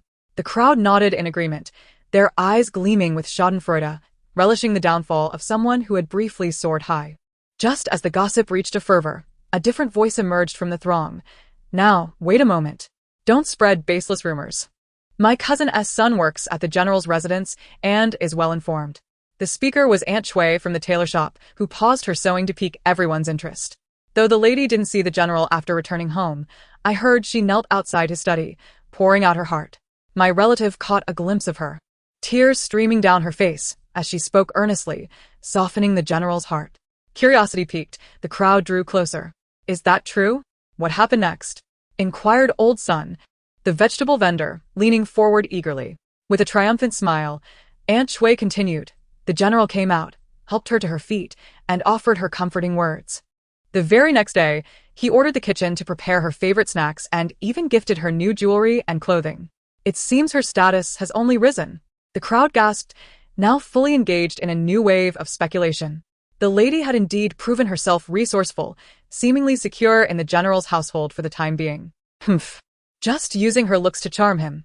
We shall see what further drama unfolds," the women murmured, some envious, others intrigued, envisioning the tender yet tumultuous atmosphere within the general's mansion. As the tale of their romance spread among the populace, it grew ever more mysterious, becoming a favorite topic of conversation, woven into the fabric of daily life, continuously retold and speculated upon, leaving all wondering when the dust would finally settle. Xiao Jingyan strode purposefully along the bustling streets of the capital, the lively chatter around him piercing his ears like needles. Groups of citizens, engrossed in conversation, were discussing the recent scandal surrounding the general's residence. The young lady A Yao, at the princess's flower appreciation banquet, appeared as a Na'vi country girl, lacking decorum, causing our general to become the subject of ridicule. An elderly woman carrying a basket of vegetables curled her lips in disdain, her wrinkles etched with contempt. A young man nearby echoed her sentiments, stating, "Indeed, I heard that upon returning home, the general was so furious he shattered a teacup. This woman is utterly ignorant. Having entered the high society of our capital, she behaves as if still in her impoverished hometown." The crowd exchanged judgments freely, their words taking flight, spreading like wildfire through the streets. Xiao Jingyan, already of a proud stature, now stood even more rigidly, his fists clenched, knuckles turning white, a storm cloud gathering upon his brow. He never anticipated that a mere flower banquet would stir such a tempest, rendering him the laughingstock of the city. As he recalled a Yao's tear-stained visage upon returning home, his anger softened considerably. Yet, the incessant chatter of the populace still coiled around his heart like a fine thread of discontent. After all, a Yao was the one he had brought back from the border city, where freedom reigned and conventions were scarce. Now, within the capital, under the scrutiny of the general's household, every action was magnified. Her recklessness had tarnished his reputation, and he could only imagine how his colleagues would mock his inability to govern his own household. As he contemplated a Yao's bewildered demeanor at the banquet, his brow furrowed deeper and he let out a soft huff, inwardly resolving, this girl must be properly educated, for she cannot continue her reckless ways, violating the household's decorum and tarnishing his honor. Meanwhile, within the general's residence, a Yao, clad in a moon-white gown, languidly reclined in the corridor of the back courtyard, idly twirling a lock of hair around her finger, pondering how to elevate Xiao Jingyan's affection for her. Suddenly, a cold mechanical voice reverberated in her mind. "Host, Xiao Jingyan's affection level has decreased. Please take timely measures to remedy this." Startled, a Yao sat upright, her beautiful eyes wide with disbelief. How could this be? Just a few days ago, she had utilized a tool that had stabilized his affection level. What had transpired today? Anxiously, she probed the system within her mind. The system responded without emotion. "Host, due to the repercussions of your actions from a few days ago," coupled with Xiao Jingyan's hearing the public's comments about the general's household today, particularly regarding your inappropriate behavior, his subconscious affection for you has fluctuated, resulting in a decrease. A Yao bit her lip in frustration. She recalled how Xiao Jingyan, as a general, valued his reputation greatly, and now he had become the target of public ridicule, which surely displeased him. Although the system's tools had prevented him from being overly harsh, the pressure of public opinion had left a lingering strain in his heart. What to do? A Yao murmured to herself, her brow furrowed. She understood that if his affection continued to dwindle, her position in the general's residence would be precarious. Not only would she lose his favor, but she might also find herself isolated and unsupported. After much deliberation, she resolved to wait at the front gate for Xiao Jingyan's return. As the sun set blood-red, General Xiao Jingyan approached the residence, burdened with weariness and vexation. Before even crossing the threshold, he spotted a Yao's delicate figure standing quietly at the entrance, as if she had been waiting for a long time. Dressed in a plain skirt, with no makeup to mask her somewhat haggard appearance, she moved gracefully to kneel before him as he entered, her knees meeting the cold stone with a dull thud. "General, a Yao knows her fault." She trembled, her voice quavering with emotion. "You know, a Yao grew up in a small border town, unfamiliar with the formalities of the capital. I erred grievously at the flower banquet, tarnishing your reputation. I also recognize that I should not have spoken thoughtlessly, nor provoked Her Highness the Princess. All of this has made it difficult for you. I know I was wrong. I do not seek your forgiveness, but I implore you for one thing. Though I have been fortunate to receive your guidance, I am foolish and still do not grasp the essentials. Please, may you find me a tutor in etiquette? I promise to study diligently and never act recklessly again." With that, she lifted her gaze, her tearful eyes pleading with Xiao Jingyan, filled with regret and sincerity. Xiao Jingyan looked down at her, and the anger that had once burned within him began to thaw like spring snow at the sight of her. He recalled her carefree, innocent smile from the border city and remembered that she was the one he had chosen at first glance, the one he had insisted on bringing back to the capital. Seeing her now, truly remorseful, he sighed deeply, stepped forward, and reached out a hand to assist her. "Rise, the ground is cold." His tone, though still somewhat stiff, lacked the fury it had held earlier. A Yao took the opportunity to stand, lowering her head slightly, her heart relieved. At that moment, The system chimed in her mind. Host, Xiao Jingyan's affection level has restored by 15 points. Please continue your efforts to repay the system's debt. A Yao felt a surge of joy, knowing she had made the right move. Xiao Jingyan gazed at her and spoke gently. It is commendable that you recognize your shortcomings and seek to amend them. The capital differs from the border city, filled with many rules. You must dedicate yourself to learning.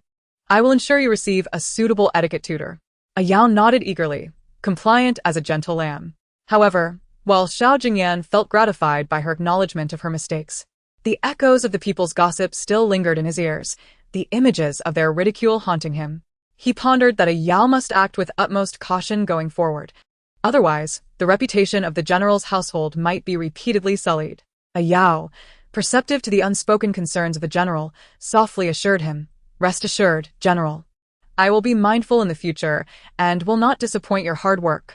Xiao Jingyan nodded slightly, and the two entered the residence side by side. The fading sunlight cast long shadows upon them, as if narrating the tumultuous journey of their emotions that still lay ahead. At that moment, a Yao understood that today was merely a temporary stabilization of the situation, while the debt within the system hung over her like a sword. And the elevation of affection would not be a one-time feat in the days to come. She would need to transform through her studies in etiquette and nurture the general's heart in subtle ways to firmly establish herself within the turbulent currents of the general's household and find her own sense of stability. The following morning, as the morning mist enveloped the capital like a delicate veil, the general's residence was already ablaze with lights and bustling activity. Xiao Jingyan, clad in a dark robe, sat at the intricately carved desk in his study, his expression grave as if contemplating military strategies. With a brush dipped in rich ink, he wrote fervently on a piece of letter paper. He understood that a Yao, having come from a border city, possessed abundant innocence and wildness, but lacked the necessary etiquette and decorum. If she were to secure her footing in this capital, where the powerful congregated and customs were abundant, she would require the guidance of a distinguished tutor. Having finished his writing, he summoned his most trusted aide, his gaze resolute, and lowered his voice to instruct. Prepare the horses immediately. Make haste to the city and invite the most esteemed and renowned etiquette master in the capital to the residence. There must be no delay, as this matter is of great importance. The aide acknowledged with a fist salute and swiftly departed, disappearing into the morning mist.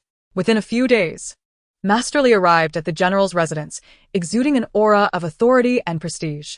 In the realm of etiquette in the capital, she was a towering figure, and every noble lady trained under her was known for her refinement and poise. A Yao, upon hearing of the master's arrival, hurriedly adjusted her attire and gracefully made her way forward to greet her. Before she could utter a word, Master Li's piercing gaze, sharp as that of a hawk, scrutinized her from head to toe, rendering her utterly uncomfortable. In a fluster, she was about to bend her knee to pay her respects, but nearly tangled her skirt, revealing her clumsiness. Thus commenced her formal education in etiquette, a challenging journey that would prove to be fraught with difficulties. Each dawn, while the sky remained shrouded in darkness and silence, with stars still twinkling above, a Yao was compelled to pry her sleep-laden eyes open and follow Master Li in reciting the esoteric and convoluted texts of etiquette that felt akin to celestial scriptures. A momentary lapse in concentration would result in the sharp crack of a ruler striking her palm, causing her eyes to brim with tears. Yet she dared not utter a sound, resolutely stifling her grievances to continue her recitation. During posture training, she bore the weight of a heavy tome upon her head while her steps had to be as light as a swallow's yet steady and graceful, moving with the fluidity of flowing clouds and water. A single misstep would send the book tumbling, its clattering echoing around her, leading to commands to start anew. A cycle that left her legs trembling and drenched in sweat. The intricacies of sitting posture were even more demanding. Her back had to be as straight as a pine, her hands meticulously placed on her knees, with no room for laxity. The slightest hint of negligence would provoke Master Li's stern reprimands, resonating in her ears like thunder, quickening her heartbeat. Initially, a Yao felt overwhelmed with indignation, tears often spilling uncontrollably as she found the days unbearably arduous, secretly resenting the general for placing her in such a sea of hardship. Yet, whenever the stillness of night enveloped her, and she lay tossing and turning in bed, memories of the general's gentle expectations during their return to the capital, her clumsy demeanor at the flower banquet, and the criticisms directed at the general's household due to her indiscretions flooded her mind. She understood that without change, not only would she struggle to establish herself, but she would also drag the general into ridicule. Thus, she gritted her teeth and resolved to persevere. As time flowed gently, her transformation quietly unfolded. Yao's movements began to exude an elegance, her speech no longer brash and rude, but infused with humility and grace. The wild girl from the border town was gradually shedding her naivete, adopting the poise befitting a lady of the capital. She learned to smile subtly in public, to converse with politeness and humility, responding with ease. The servants of the general's household observed her growth, whispering among themselves. Some expressed astonishment at the remarkable change in Yao, now appearing as a dignified young lady, a stark contrast to the girl who had first arrived. Others praised Master Li's adept guidance, acknowledging that the general's household would gain prestige, considering this a significant achievement. Upon hearing such discussions, Yao felt a myriad of emotions stir within her. She recognized that this was merely the beginning of her growth. The road ahead remained long, with much yet to learn and amend. In the royal palace of King Chu, sunlight streamed through intricately carved window frames, casting a warm glow upon the queen's sickbed. The long-ailing queen's complexion gradually regained some color, her previously pallid face now tinged with vitality, and her eyes sparkled with renewed spirit. No longer the frail figure they had once been. The palace maids moved about with quiet diligence, barely concealing their joy, whispering among themselves that the queen's illness was nearing its end, a blessing for the kingdom of Chu. Meanwhile, the situation in the country of Liyue remained shrouded in turmoil. An envoy hastily returned, entering the grand hall of the palace, dropping to one knee, weary and travel-worn, their voice hoarse from the journey. Your Majesty. Although the internal strife in Liyue has somewhat eased, the various factions continue their relentless conflicts, with disturbances erupting frequently in the capital, leaving the common folk in distress. Peace remains a distant hope. King Chu sat upon his dragon throne, brow furrowed, fingers lightly drumming against the armrest, weighing the pros and cons. He was acutely aware that the chaos in Liyue hung over the kingdom of Chu like the sword of Damocles, threatening to engulf them at any moment, necessitating constant vigilance. Chu Shuangshuang had spent considerable time in Chu, growing increasingly composed following a series of upheavals. Her once lively eyes now bore traces of worry as she assisted in managing palace affairs or kept the queen company.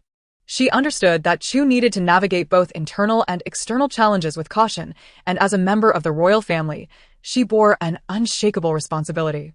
One day, while King Chen was in his study discussing state matters with his advisors, a shadow guard appeared silently, like a specter. Your Highness, we have discovered traces of the Shadow Pavilion along the Xiang River. The guard's words were succinct, low yet laced with tension. King Chen sprang to his feet, a glimmer of determination flashing in his eyes. The Shadow Pavilion was a treacherous force, causing mayhem in the western territories. If they infiltrated Chu, untold calamities would ensue. And their motives behind the assassination attempts on Shuangshuang remained unknown.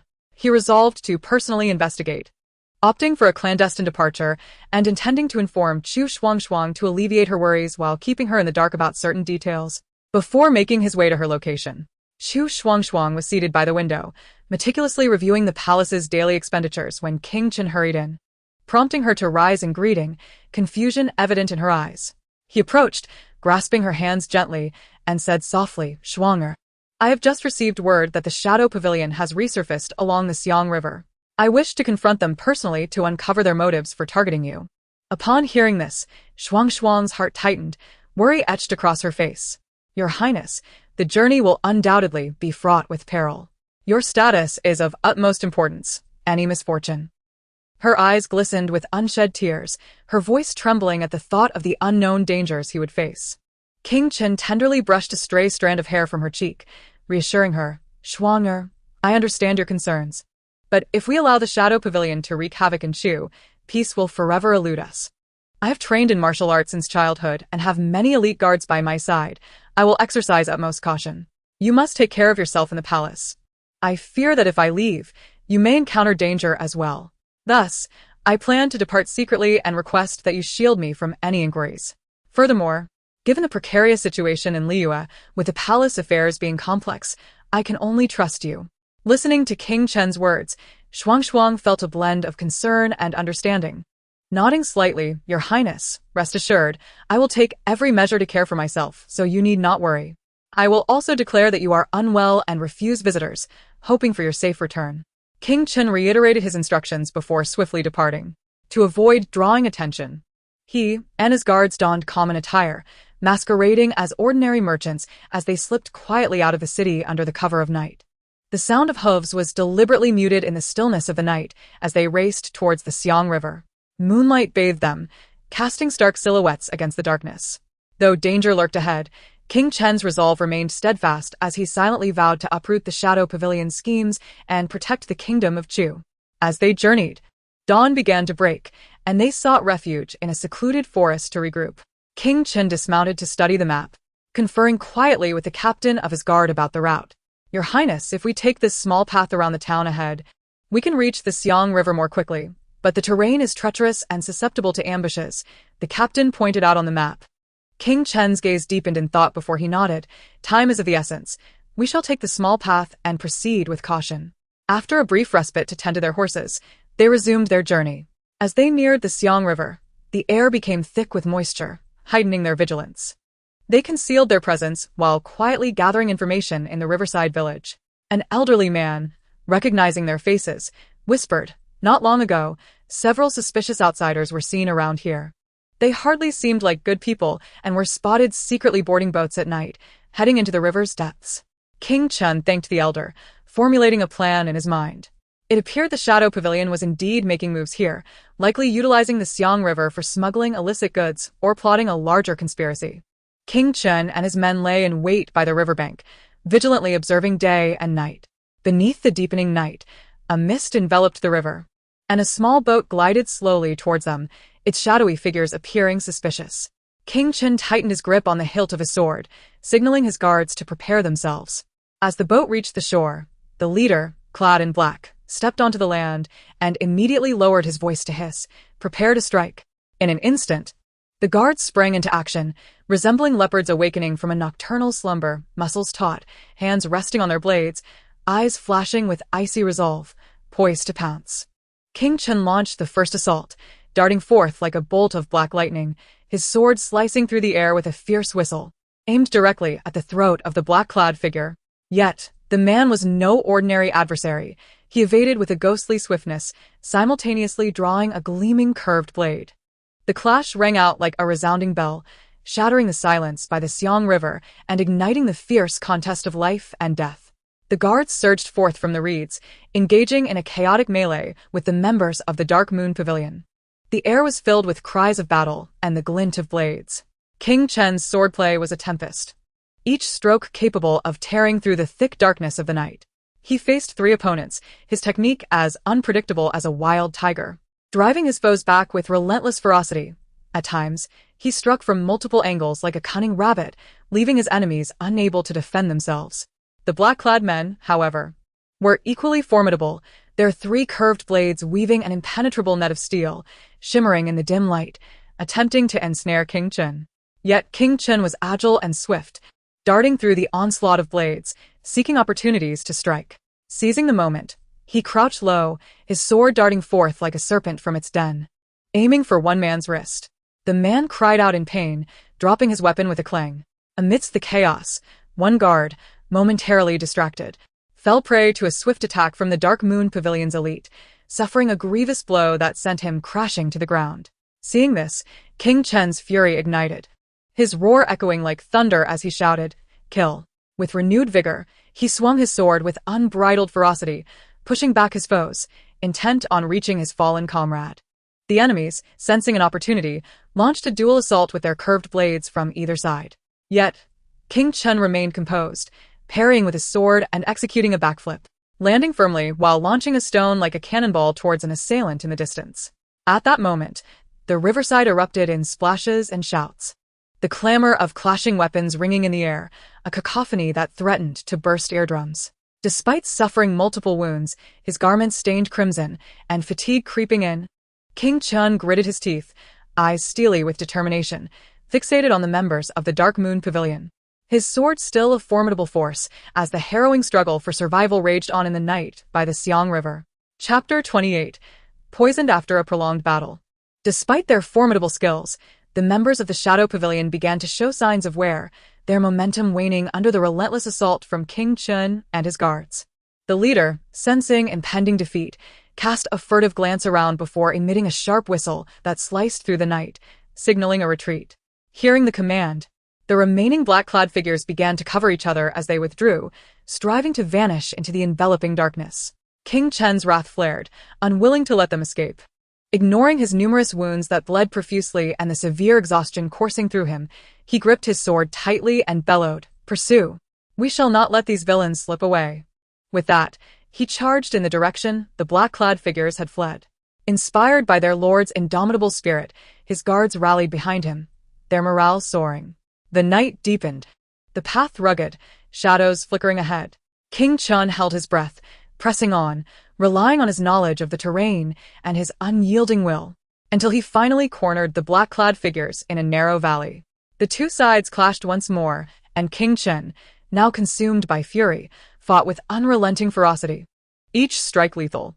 The guards fought valiantly, managing to capture several of the black-clad men while the rest dispersed into the forest amidst the chaos, vanishing without a trace. "Take them back," King Chen commanded, his voice hoarse, yet imbued with undeniable authority. Dragging his battered, weary body, he trudged back to camp, each step feeling like 1,000 pounds, the world around him beginning to blur. As he stepped into the tent, he could no longer hold on, collapsing to the ground like a felled tree. When King Chen finally regained consciousness, a throbbing headache plagued him, his body ached with weakness. Yet his concern for the Shadow Pavilion lingered, precluding any consideration for his own state. Gritting his teeth, he sat up despite the protests of those around him, resolutely heading towards the place where the black-clad figures were detained. Upon entering the cell, a damp, foul odor assaulted him. King Chen frowned as he surveyed the chained captives, noting their clenched jaws and defiant gazes, steadfastly refusing to divulge any information. He snorted derisively, stepping forward, his voice cold as ice. "Oh, you choose silence? Do you believe you can evade my justice this way? I have plenty of methods to make you speak." The cell fell into a heavy silence, broken only by the crackling of the burning torches. King Chen slowly approached, scrutinizing each black-clad figure with piercing eyes. As if to penetrate their thoughts, "What is the purpose of the Shadow Pavilion's infiltration into the state of Chu?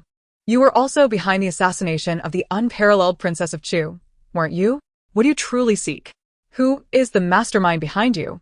If you cooperate, I may show you leniency. Otherwise, do not blame me for my ruthlessness." Yet, the captives remained unyielding, eyes closed and silent, adopting a stance of indifference. King Chen's anger flared as he halted before the last man, who appeared gravely injured and hung his head low. King Chen contemplated that this seemingly weak link might yield a breakthrough. He crouched down, lifting the man's chin to meet his gaze. Lowering his tone yet still laced with pressure, "If you cooperate, I will ensure your safety and that of your family, shielding them from harm. But if you remain obstinate, endless suffering awaits you." The black-clad figure's eyelids flickered, yet he remained tight-lipped. Frustrated, King Chen rose, his expression hardening, signaling to his men. Immediately, a guard brought forth various torture implements, clattering them onto the ground, the sound echoing ominously. King Chun pointed at the instruments, his voice chillingly stern. "This branding iron, once applied, will sear your flesh. These clamps can inflict agony on your very fingertips, rendering you to a state worse than death. Have you made your decision?" Sweat beaded on the black-clad man's forehead, his body trembling slightly, yet he remained resolute in his silence. The guards advanced, roughly dragging him towards the instruments, prepared to inflict pain, when the man suddenly erupted into wild laughter. "Ha ha, King Chen, spare your efforts. Once I join the Shadow Pavilion, I cast aside any fear of life or death. Do as you will." King Chen, enraged to the point of laughter, retorted, "Very well. Today, I shall see whether your tongue is tougher than my methods." The torture commenced. Screams filled the air as the acrid scent of charred flesh permeated the cell. Yet, despite the excruciating pain, the black-clad man uttered not a single word. King Chen's face darkened, knowing that such brutal measures would not pry open his lips. A mix of fury and helplessness brewing within him. Just as he felt defeated, the black-clad man, gasping for breath, finally spoke. "King Chen, come closer, and I shall whisper something to you." King Chen's heart stirred, sensing that he might extract crucial information from this man, and he leaned in, eager to hear the secret. Unexpectedly, a fierce glint flashed in the eyes of the cloaked figure, and the long-accumulated power erupted instantaneously, releasing a poison dart aimed directly at the throat of King Chen. The sudden turn of events caught everyone off guard. Fortunately, Chen Wang reacted swiftly, dodging to the side just in time, while a nearby guard, ever vigilant, swiftly dispatched the assailant with a decisive strike. However, the king's neck was still slashed, and his complexion turned a ghastly shade of blue and purple as he staggered before collapsing onto the ground. "My lord!" The guards were thrown into a state of panic, their shouts echoing through the prison cell. They hurriedly lifted King Chen back to the tent, urgently summoning a physician. Inside the tent, chaos ensued as the physician, drenched in sweat, frantically attempted to save him. But King Chen's breath grew increasingly faint, his eyes tightly shut, slipping into unconsciousness. Outside, the wind howled mournfully, as if lamenting the king's plight and foretelling a deeper crisis looming over the state of Chu. In this fierce battle along the Xiang River, although several captives were taken, the fate of King Chen remained uncertain. The candlelight flickered within the tent, casting a heavy atmosphere that seemed thick enough to condense into water. Beads of sweat rolled down the physician's forehead as he trembled, carefully inserting silver needles into King Chen's acupuncture points. Several bowls of medicine lay empty beside him. Yet the king's pallor showed no signs of improvement. The king's personal guard paced anxiously nearby, his initial concern gradually transforming into fury. Unable to contain himself any longer, he suddenly stepped forward and delivered a powerful kick to the physician's back. Taken by surprise, the physician stumbled forward, his medical box toppling over, herbs and instruments scattering across the ground. "You incompetent quack!" The guard roared, his eyes wide with rage. "After all this time, what is the condition of my lord? Can you even cure him?" Grabbing the physician by the collar, he lifted him up forcefully, veins bulging on his forehead, clearly on the verge of losing control. The physician, terrified, turned pale, his lips trembling as he stammered, "Please calm your anger, General. My skills are lacking. This young lord is poisoned. However, the toxin is exceedingly peculiar. In my half a lifetime of practice, I have never encountered anything like it, and I truly do not know its origin. For now, I can only temporarily suppress the spread of the poison. If we wish to find a glimmer of hope, we must hasten to the capital, where renowned physicians gather and a full array of remedies may allow for the antidote to this strange poison." Casting a furtive glance at the unconscious King Chen, his eyes were filled with guilt and helplessness. The guards exchanged glances, momentarily at a loss for what to do. The journey to the capital was long and arduous. Would the king's body withstand the strain? Yet, if they lingered here, the toxin would deepen, leading to even more dire consequences. After a prolonged silence, the captain of the guards gritted his teeth and said solemnly, "Time is of the essence.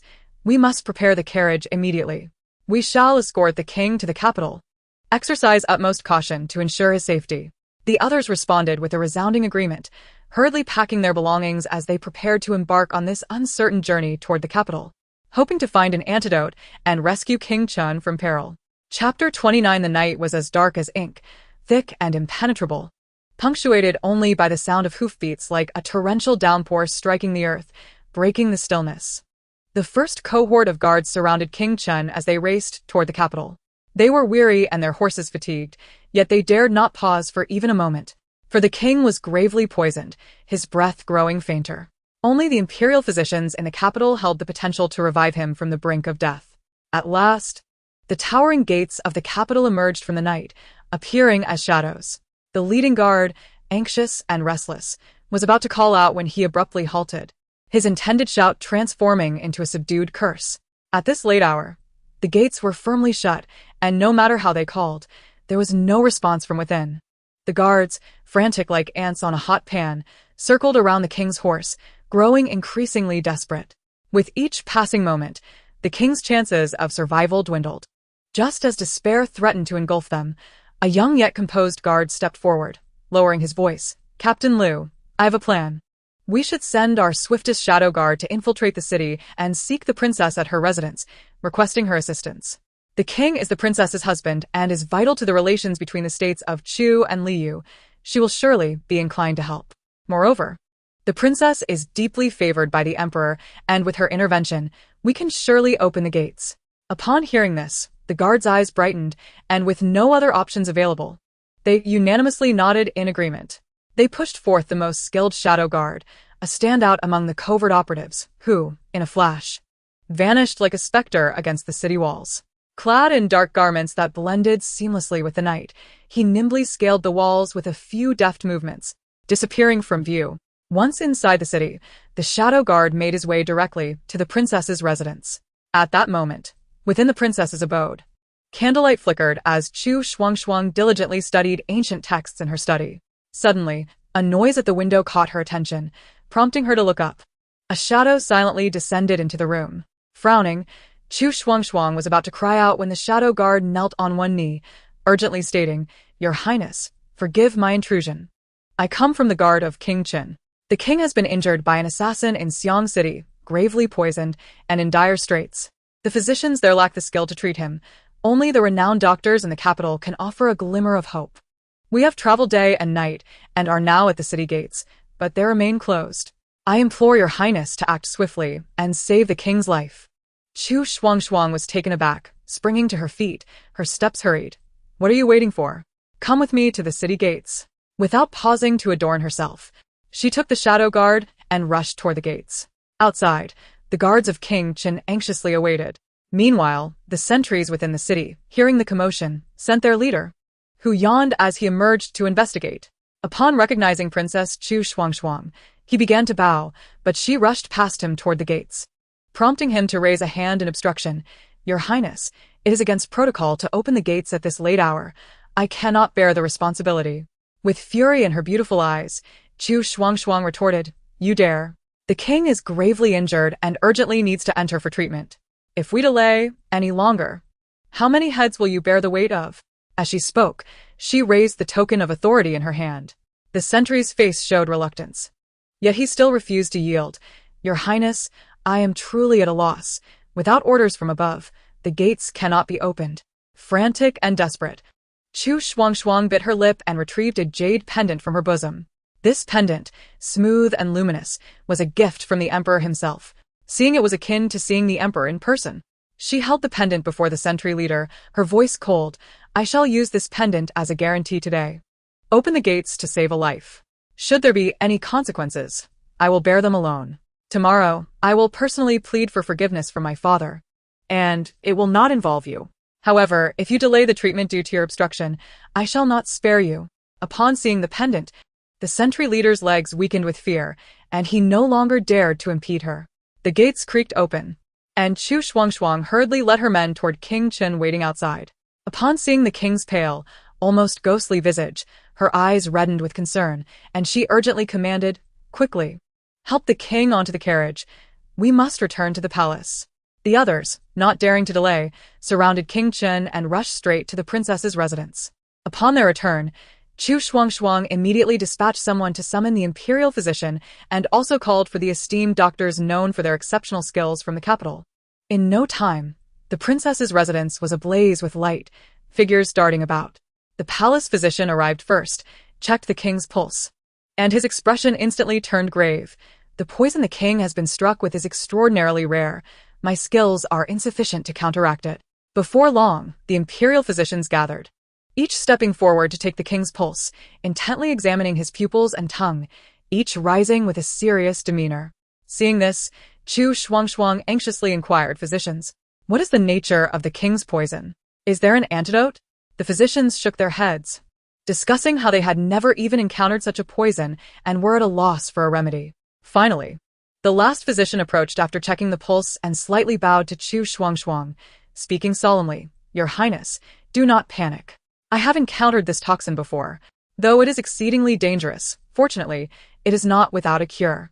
This poison originates from the soul-eating, bone-corroding powder of the western regions, its toxicity insidious, rendering ordinary antidotes ineffective.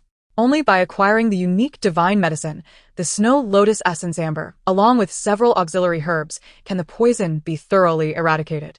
Chu Shuangshuang furrowed her brows and murmured, "Snow lotus essence amber? What is that? I have never heard of it." The imperial physician explained, "This snow lotus essence amber grows atop the snow-capped mountains of the western regions, absorbing the essence of the sun and moon and the spirit of the heavens and earth. It resembles amber and contains the quintessence of the snow lotus, proving remarkably effective against various potent poisons. However, that region is treacherously cold and perilous, guarded by local tribes, making it exceedingly difficult to harvest. With unwavering determination in her eyes, Chu Shuangshuang declared, "No matter how arduous the journey, as long as it can save the prince, I shall procure this divine medicine. Physician, please list the auxiliary herbs needed. I will arrange for someone to prepare for the journey westward." The physician pondered briefly and replied, "I will do my utmost to suppress the prince's poison, but it can only be contained for a month at most. The princess must find the medicine and return within this time frame for the prince to have a glimmer of hope. The herbs required for suppression are exceedingly rare and costly. I hope the princess understands. Please write down the herbs," Chu Shuangshuang insisted. "I will send someone to retrieve them. And I vow to bring back the divine medicine within a month." The physician complied and began to jot down the list of herbs.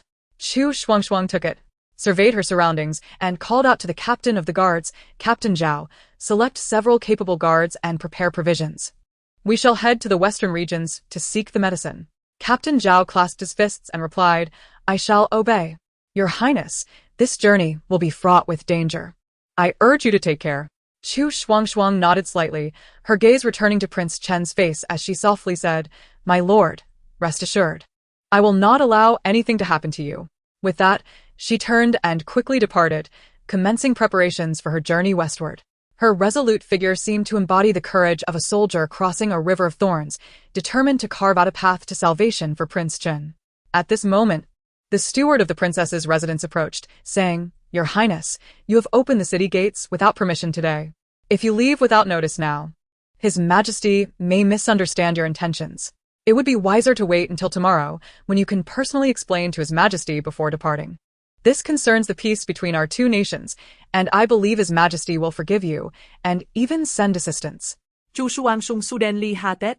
Contemplating for a moment before instructing Captain Zhao and the others to rest, informing them that they would depart as soon as she exited the palace the next day, and sharing the details of the situation. The group retreated as commanded, and Chu Shuangshuang turned back into the inner chambers, sitting by Prince Chen's bedside. Gazing at his pale face, she murmured, "My lord, you must hold on." She was no longer the pampered princess, but a woman filled with anxiety, desiring only the safety of her beloved. As night deepened, the bustle within the princess's residence showed no signs of abating. The fire blazed brightly.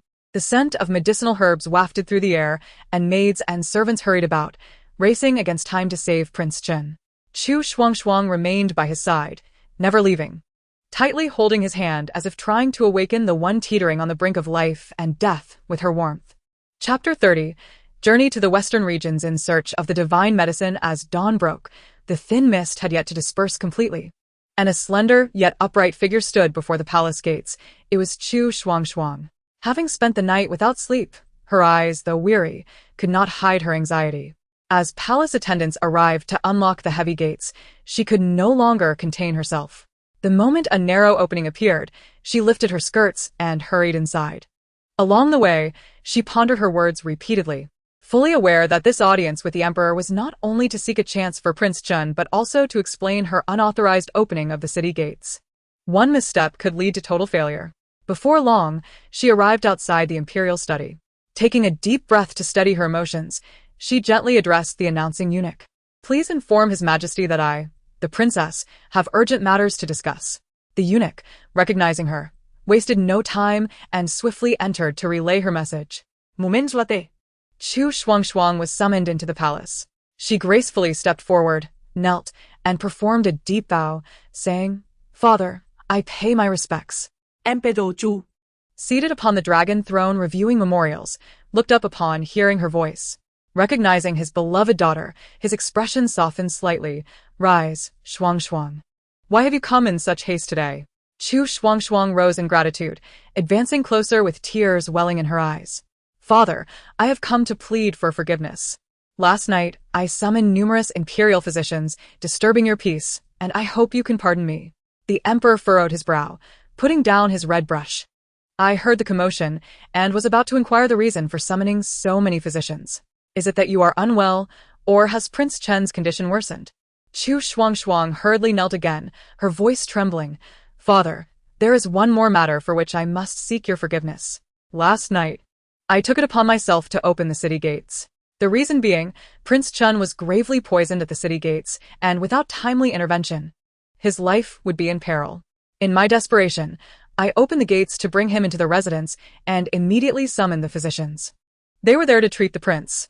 I implore you, please forgive me. The emperor's expression turned stern as he rose. How could Prince Chun be poisoned at the city gates? What is this all about? Chu Shuangshuang wiped her tears and continued, Father, regarding the assassination attempt on me, although the assailant has been apprehended, I have always harbored doubts. Subsequently, when I spoke to Prince Chun about it, he comforted me but secretly sent someone to investigate. A few days ago, he discovered that members of the Shadow Pavilion from the western regions were spotted in Xiangqing. Sensing something amiss, he went to investigate, only to fall into an ambush and be gravely poisoned. The methods of the Shadow Pavilion are deceitful, and the poison they employed is exceedingly rare. Even the imperial physicians in the capital are at a loss. Fortunately, a certain physician recognized the poison, but it can only be completely neutralized with the divine medicine, the Ice Soul Snow Lotus Essence, unique to the western regions. I understand the urgency of the situation. If we do not act swiftly, Prince Chen's life hangs in the balance, which is why I bravely open the gates. I am willing to bear all consequences. I only plead for your help to save Prince Chen. The emperor paced slowly, his expression grave. The Shadow Pavilion dares to act so brazenly beneath my very eyes. It is truly outrageous. If anything were to happen to Prince Chen, it would disrupt the peace between Chu and Liu. After pondering for a moment, he turned to Chu Shuangshuang. You may rise. You acted with good intentions. I do not blame you. However, this divine medicine is far away. How will we obtain it? Chu Shuangshuang's heart leaped with joy, realizing her father had consented to assist. She quickly replied, Father, this divine medicine is of utmost importance. I must personally go in search of it. Firstly, Prince Chun is my husband. Now that his life is at stake, it is only right and just that I cannot bear to watch him suffer. Secondly, Prince Chun hails from Liu. You have negotiated peace with Liu, and I have been married to him for the sake of this peace. Over the years, Prince Chun has exerted himself tirelessly to maintain this peace, facilitating exchanges between our two nations and sparing the common people from the ravages of war. If he were to suffer harm, not only would my life be engulfed in sorrow, but the relationship between our two nations would inevitably falter, and conflict may arise once more along the borders. As a princess, I have a responsibility to ensure his safety, both publicly and privately. Moreover, this medicine is exceedingly rare. The journey to procure it will be fraught with challenges, and only I can undertake this mission with peace of mind. The emperor's expression wavered with hesitation. You are but a girl. How can you venture to the western regions? That place is distant and fraught with danger. I will arrange suitable individuals to go. You need only care for Prince Chun within the palace. Seeing her father's reluctance to agree, Chu Shuangshuang, anxious and desperate, knelt once more, earnestly imploring, Father, my mind is made up. Consider this. If you send others, no matter how diligent they are, they will not understand this divine medicine as well as I do. Last night, my daughter diligently scoured ancient texts regarding the condition of Prince Chun, gaining a preliminary understanding of the characteristics and habitat of the Ice Soul Snow Lotus. Furthermore, her personal journey to the western regions would demonstrate our dynasty's honest concern for Prince Chun, thereby fostering diplomatic goodwill. Undaunted by the treacherous journey ahead, she is resolute in her wish to procure the antidote and save his life. I beseech you, Father Emperor, to grant her this request.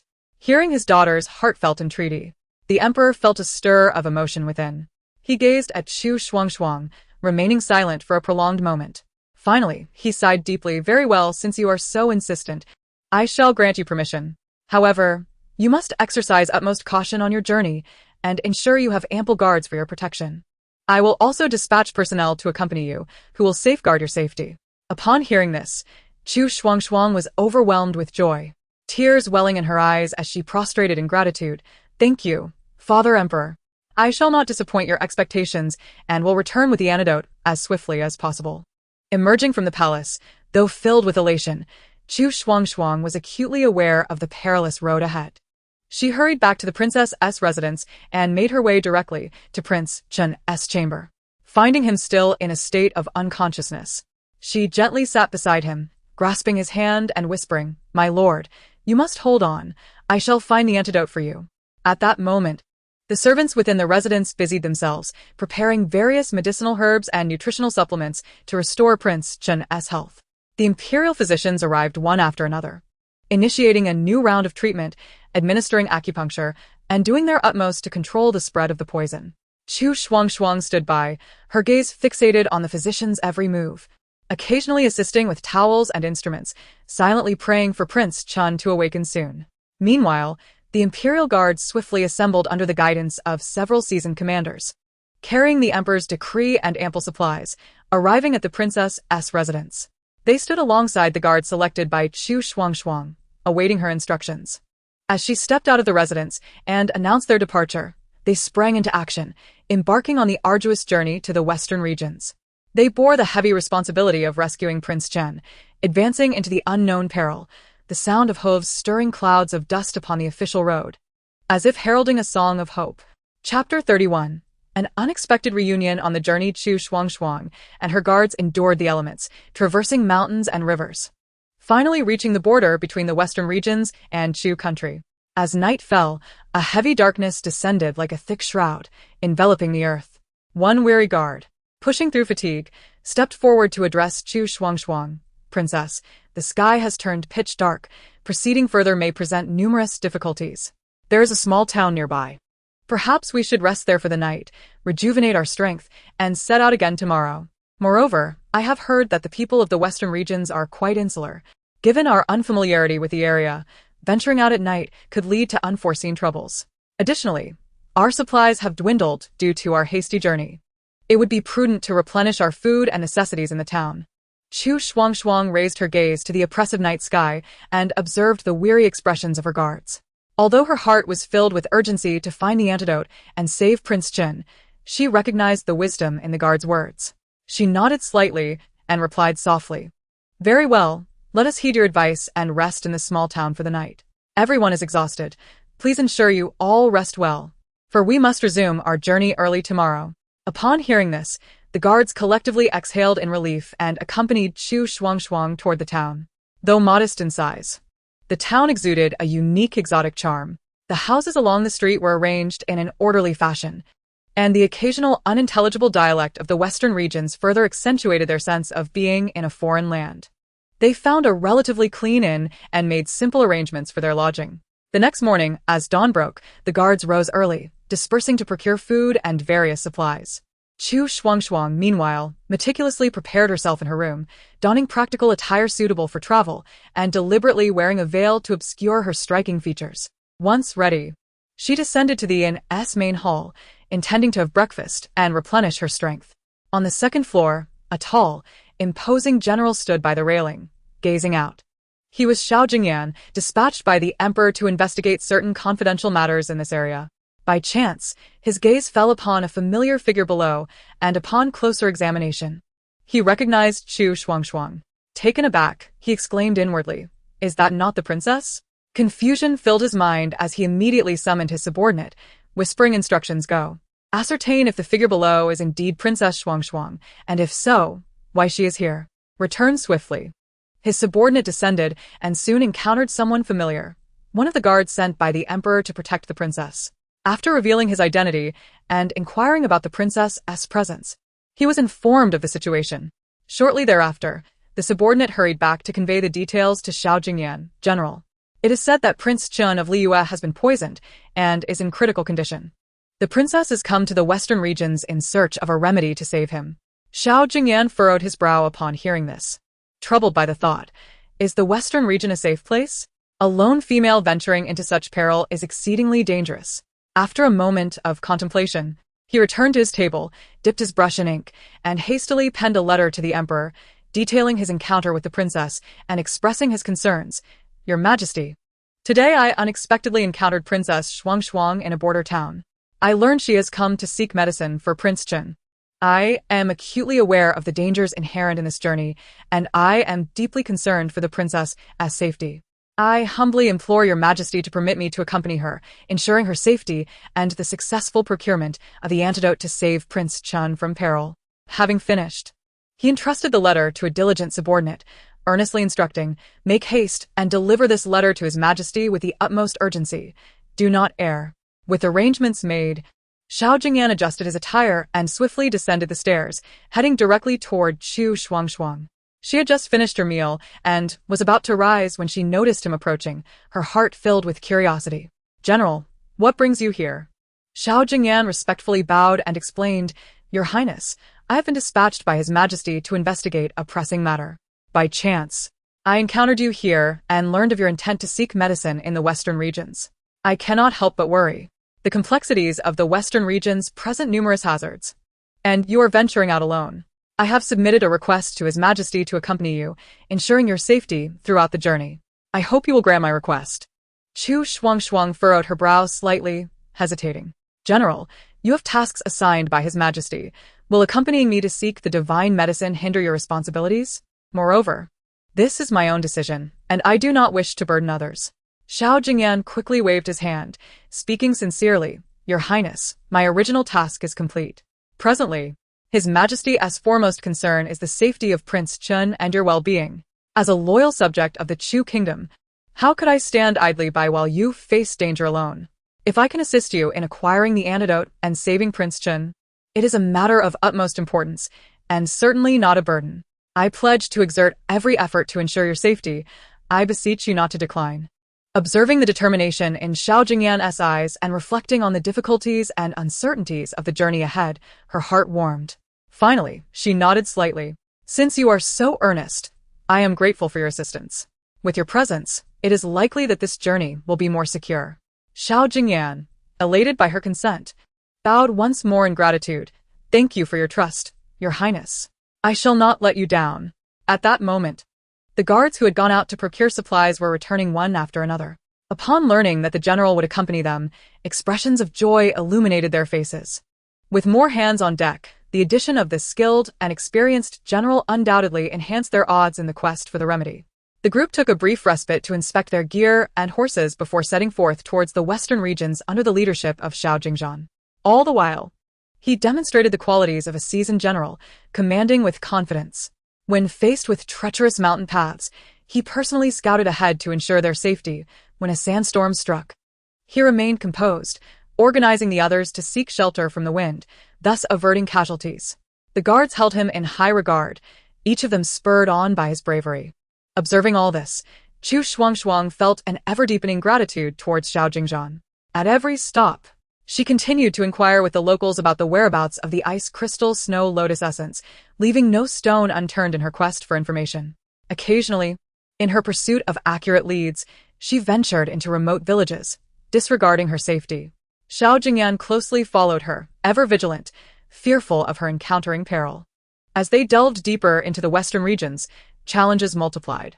Language barriers became a significant hindrance, often necessitating gestures and drawings to communicate with the locals.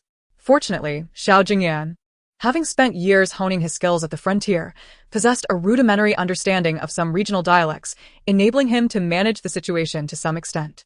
The supply of food and water grew increasingly precarious, as sources were scarce in the desert, compelling the group to ration their provisions meticulously. On one occasion, they were ambushed by a band of horse thieves. The marauders charged in, brandishing sharp blades and exuding malevolence. Upon witnessing this, Xiao Jingzhan immediately shielded Chu Shuangshuang behind him. Bellowing, "Guards, form ranks to confront the enemy. Protect the princess."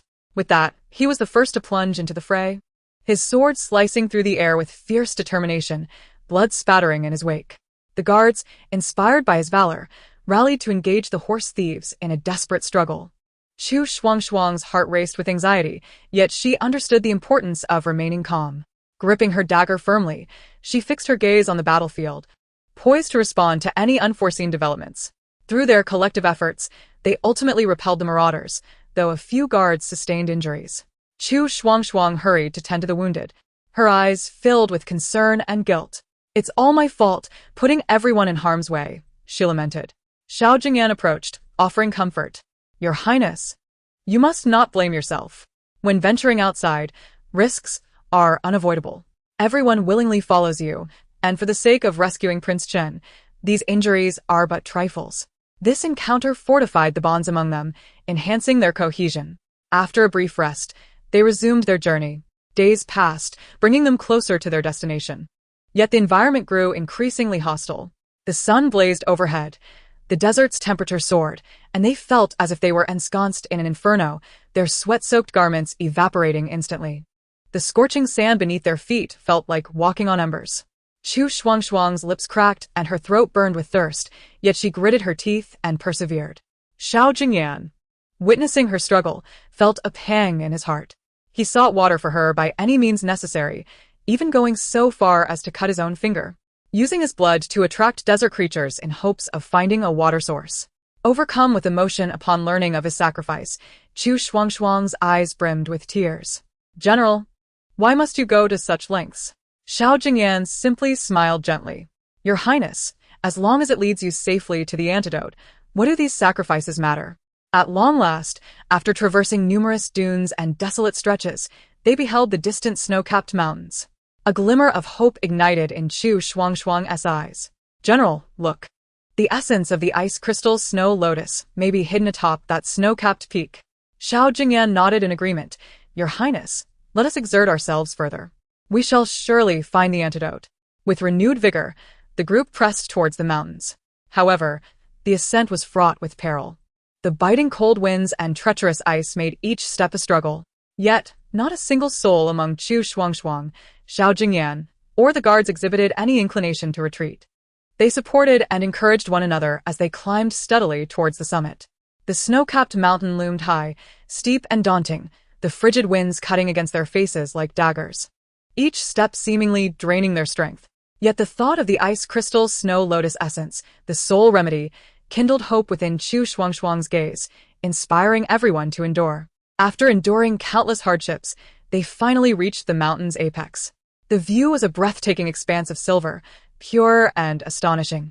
Nestled within a crevice of glacial rock at the summit bloomed a flower radiating a serene blue glow, the ice crystal snow lotus essence, its petals sculpted like crystal. Trembling slightly as if whispering ancient secrets, Chu Shuangshuang's eyes widened in awe, a wave of indescribable excitement surged within her. All the hardships endured seemed to have found their purpose in this moment. However, before they could fully revel in their triumph, a cadre of cloaked figures emerged like wraiths from the surrounding snowdrifts. Clad in dark garments contrasting starkly with the white landscape, their faces concealed by black veils. Only their merciless eyes were visible. The leader scoffed, and without further ado, waved his hand, prompting the black-clad figures to surge towards Chu Shuangshuang and her companions like ravenous wolves. With a steely resolve, Chu Shuangshuang swiftly unsheathed her sword and called out, "Everyone, be cautious. Today, even at the cost of our lives, we must secure the ice crystal snow lotus essence." The guards echoed her rallying cry, drawing their weapons amidst an atmosphere charged with tension atop the icy peak. One of the assailants lunged at Chu Shuangshuang, his blade slicing through the air with a chilling whistle.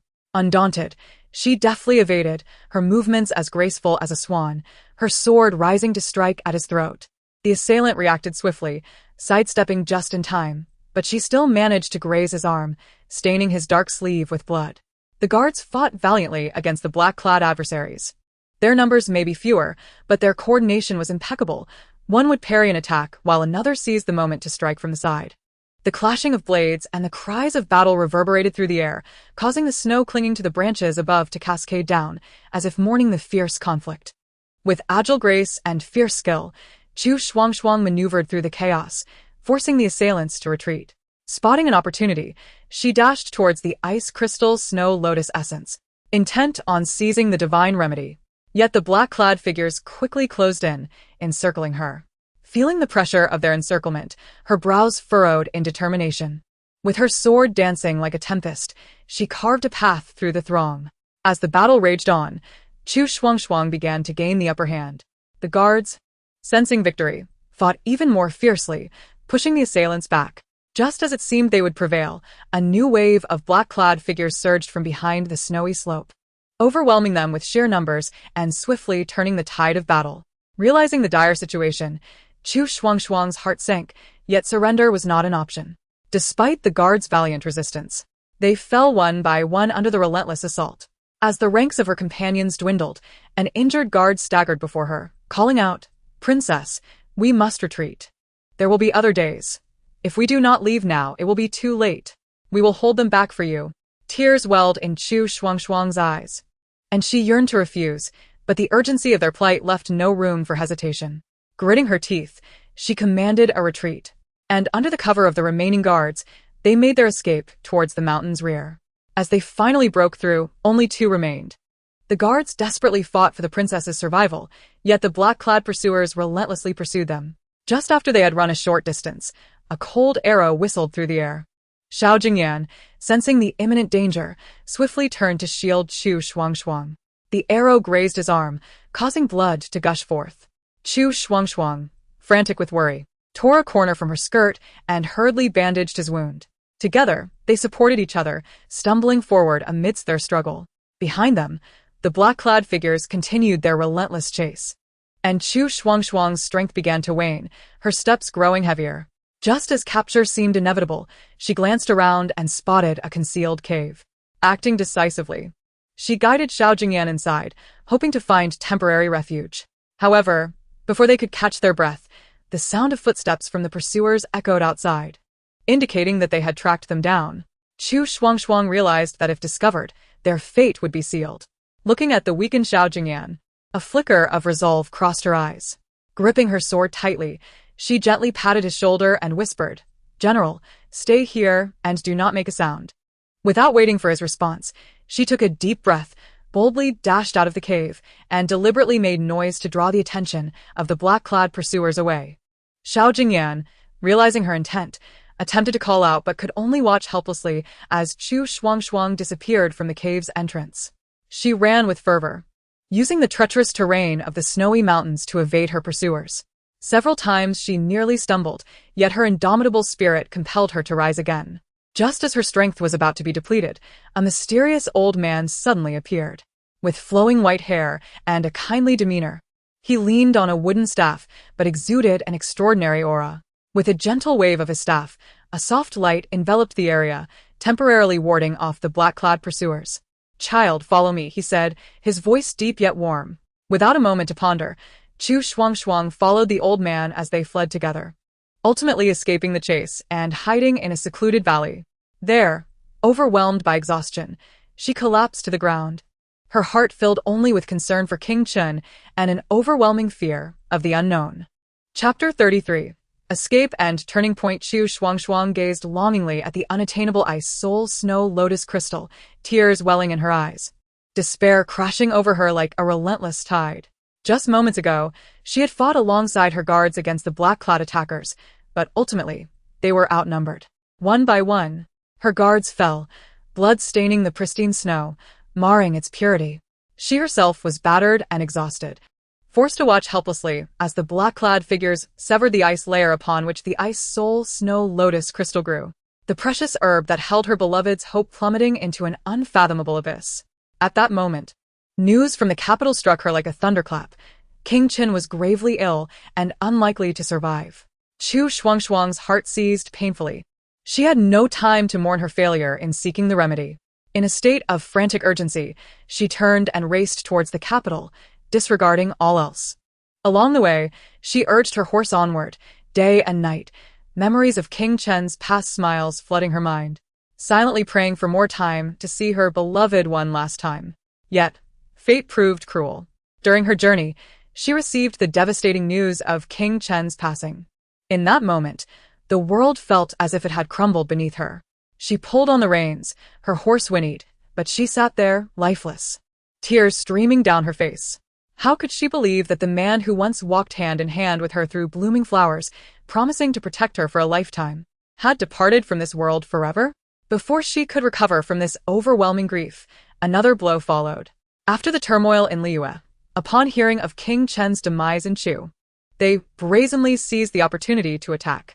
Chu, having only just emerged from 2 years of war, was economically weakened and unable to withstand Liyue's iron cavalry. On the battlefield, Chu's forces were pushed back relentlessly, smoke filling the air as cities fell one after another, leaving the populace in despair and cries echoing throughout the land. As the unparalleled Princess of Chu and the Princess of Liyue, Chu Shuangshuang found herself stripped of all support, fleeing amidst the chaos. In the end, Chu was defeated, its territory lost, and she was left in endless despair, utterly exhausted. No, it cannot be like this.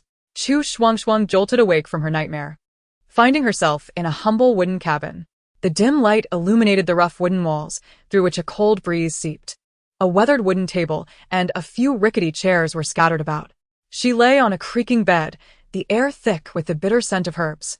Girl, you are awake? Are you all right? Was it a nightmare? A hoarse yet concerned voice of an old man reached her ears. Chu Shuangshuang instantly became alert, scanning her surroundings until her gaze fell upon a frail old man by her bedside. His hunched figure and deeply etched wrinkles bore the marks of time. Yet his eyes sparkled with a mysterious light. Who are you? She asked instinctively, clenching her fists, her voice trembling with a mix of fear and caution about her unknown circumstances.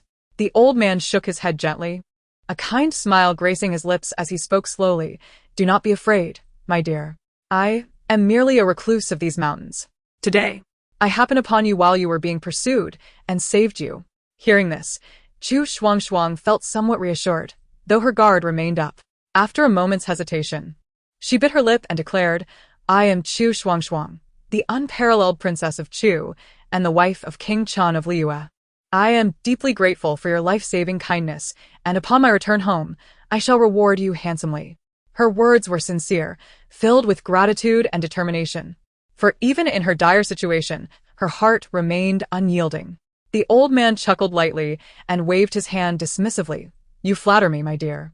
There is no need for such talk of repayment. I merely did what was right. As he spoke, he moved to a table, picked up a battered clay pot, and poured a bowl of water.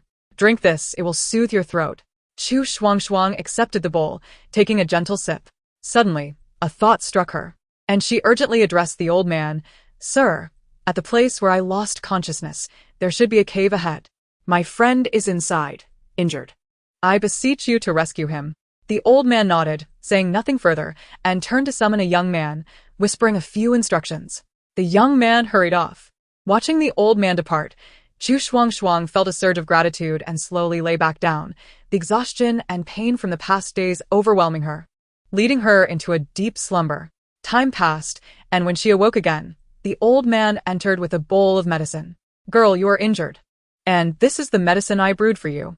Drink it while it is warm, he said softly, placing the bowl on the table beside her bed. Chu Shuangshuang sat up slowly, casting a grateful glance at the old man. She took the bowl and drank it down in one go. The bitter liquid filled her mouth, yet warmth blossomed within her. Thank you, kind sir, she whispered. The friend you mentioned has been found, the old man continued, but he is gravely injured and currently in the room next door. Do not worry, I possess some medical knowledge and can tend to him. Upon hearing this, Chu Shuangshuang sat upright, her eyes filled with anxiety. Sir, how is he? He must not be harmed. The elder furrowed his brow slightly, his expression grave as he spoke. Your friend has been afflicted by a rare poison known as the bone-eating frost. This venom, which originates from the western regions, is exceedingly potent. Once it enters the body, it swiftly ravages the internal organs, plunging the victim into a coma while their bodily functions gradually decline. It is quite a formidable challenge. Chu Shuangshuang's heart tightened instantly, her eyes reddening as she pleaded, Sir, is there any way to save him? I implore you, please help him. The elder said nothing but rose to his feet. Pacing to a corner of the room where a cabinet stood, he opened the cabinet door and retrieved a box, which he held in his hands. Turning back, he spoke slowly. To counteract this poison, one must use the ice spirit snow lotus crystal for a complete cure. As he opened the box, a single ice spirit snow lotus crystal emanating a faint blue light came into view. Chu Shuangshuang's eyes widened in disbelief as she gazed at the miraculous medicine in the elder's hand, her voice trembling as she said, Sir, I have journeyed to the snow mountain in search of this very thing. My husband, Lord Chen, has also been poisoned while he was away, his life hanging by a thread. I traveled a great distance to find the antidote, but just as we discovered it, a group of men in black awaited us to pursue and attack. You already know the rest. Unsure if he had any surplus, she implored, could you grant me another? If I can save both of them, I promise to repay you handsomely upon my return home, sending gifts to express my gratitude. I would never go back on my word. Her earnestness was palpable as she knelt before him, tears streaming down her face, filled with desperation. The elder regarded Chu Shuangshuang, a flicker of emotion flashing in his eyes. After a moment of silence, he sighed heavily. Very well, very well. To save a life is worth more than building a pagoda of 7 stories. My dear girl, take this medicine. I shall seek another. With that, he turned back to the cabinet and retrieved another ice spirit snow lotus crystal, handing it to Chu Shuangshuang while advising her to rest well. Chu Shuangshuang trembled as she accepted the precious antidote, tears flowing freely. Thank you, kind sir, thank you. At that moment, hope rekindled within her heart, and amidst such despair, she finally glimpsed a ray of light. In that humble wooden cabin, fragrant with the scent of herbs, time passed quietly. Although Chu Shuangshuang's injuries had not fully healed, she had made significant progress and could now walk slowly. Meanwhile, under the effects of the ice spirit snow lotus crystal, Xiao Jingyan had been freed from the poison. Yet his body remained weak, his complexion as pale as paper, and even speaking was a struggle. Chu Shuangshuang felt an overwhelming urgency within her. She approached Xiao Jingyan, sitting beside him and meeting his gaze, her eyes filled with worry and determination. General, time is of the essence. Lord Chen's condition cannot be delayed any longer. I must return to the capital at once. You should rest here and recuperate. Once you regain your strength, you may return to the capital. I will explain the situation to my father, and he will not blame you. Hearing this, Xiao Jingyan furrowed his brow, concern etched on his face. Princess, how can I be at ease with you traveling alone? The journey is fraught with peril. What if you encounter danger? Before he could finish, a wave of weakness washed over him, causing him to cough several times, halting his words. Chu Shuangshuang gently patted his shoulder, offering comfort. I understand your worries, but the situation is dire. There are only 10 days left until the deadline set by the royal physician. I cannot afford to wait any longer. Rest assured, I will hire some guards to ensure my safe arrival in the capital. Xiao Jingyan recognized her determination was unwavering, and further persuasion would be futile. He could only advise. Then please, princess, take utmost care on your journey. If you encounter any changes, prioritize your safety. Chu Shuangshuang's eyes glistened with tears as she nodded firmly and rose to leave the room. She sought out the elder and, before him, bowed deeply. Sir, my husband Lord Chen's condition is critical. The royal physicians in the capital can only suppress the poison for a month, and now we have only 10 days left. I am desperate to return to the capital immediately to save him. My friend is still weak and wishes to stay here for a few more days. And I promise to reward you generously for your kindness upon my return. I will also make every effort to procure another ice spirit snow lotus crystal and return it to you. Her words were earnest, filled with urgency and gratitude. The elder stepped forward to help her up, his gaze gentle. My dear girl, rise. I understand your plight. Go without worry. I will take good care of your friend while you are gone. Chu Shuangshuang expressed her gratitude once more, returning to her temporary quarters to gather a few belongings. Thankfully, she still had some silver notes, half of which she placed on the table before turning to leave the elder's courtyard. She pressed onward until she arrived at a small town, where she inquired about a security agency. Finally, she found one within the town. The bodyguards there were all robust, their gazes sharp. Chu Shuangshuang explained her situation and offered a substantial sum to hire several experienced bodyguards. Recognizing her anxiety, yet distinguished demeanor, the bodyguards understood the gravity of the situation and readily agreed. On her way back, Chu Shuangshuang and her companions urged their horses onward. Midway through their journey, they unexpectedly encountered a few surviving guards. It turned out that during the chaotic battle, they had fought their way out, scattering in different directions, but fortunately managed to preserve their lives. They had intended to locate Chu Shuangshuang but had been unable to find her. Now, upon seeing her, they were filled with excitement and rushed to her side. Seeing the guards bruised and battered, Chu Shuangshuang felt a pang of sorrow. You have suffered greatly. I have now hired bodyguards and am on my way back to the capital. I have found the miraculous medicine needed for Lord Chen. Given your injuries, you should seek medical attention here and recuperate before rejoining the ranks. The guards initially displayed joy upon hearing this, but soon hesitated. The leading guard stepped forward. Princess, how can we allow you to travel alone? Let's escort you instead. Chu Shuangshuang shook her head, her resolve firm. No, you are all too injured. The most important thing now is for you to recover. With bodyguards protecting me, I will surely return to the capital safely. Do not refuse me. Seeing her determination and glancing at the strong bodyguards nearby, the guards reluctantly agreed. Chu Shuangshuang mounted her horse once more, continuing her journey with the bodyguards. Throughout the ride, her heart raced with anxiety, her mind replaying memories of Lord Qin, wishing she could fly back to the capital immediately. To save time, they traveled day and night, pausing only when their horses were utterly exhausted. Although Chu Shuangshuang was fatigued, she pressed on with determination.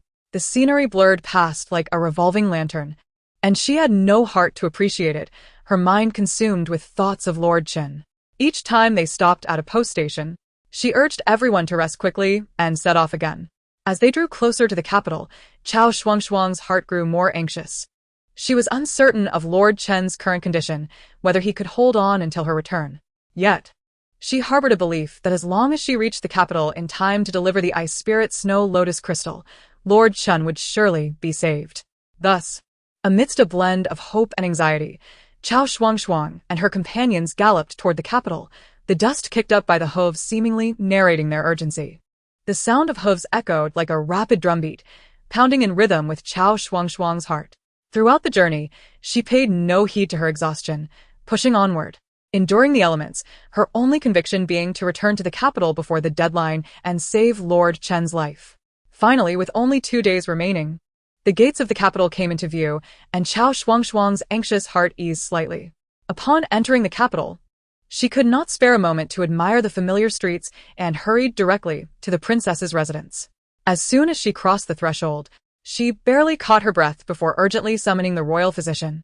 The servants within the residence had not seen the princess in such a frantic state for a long time and quickly resumed their duties, not daring to show any signs of laxity.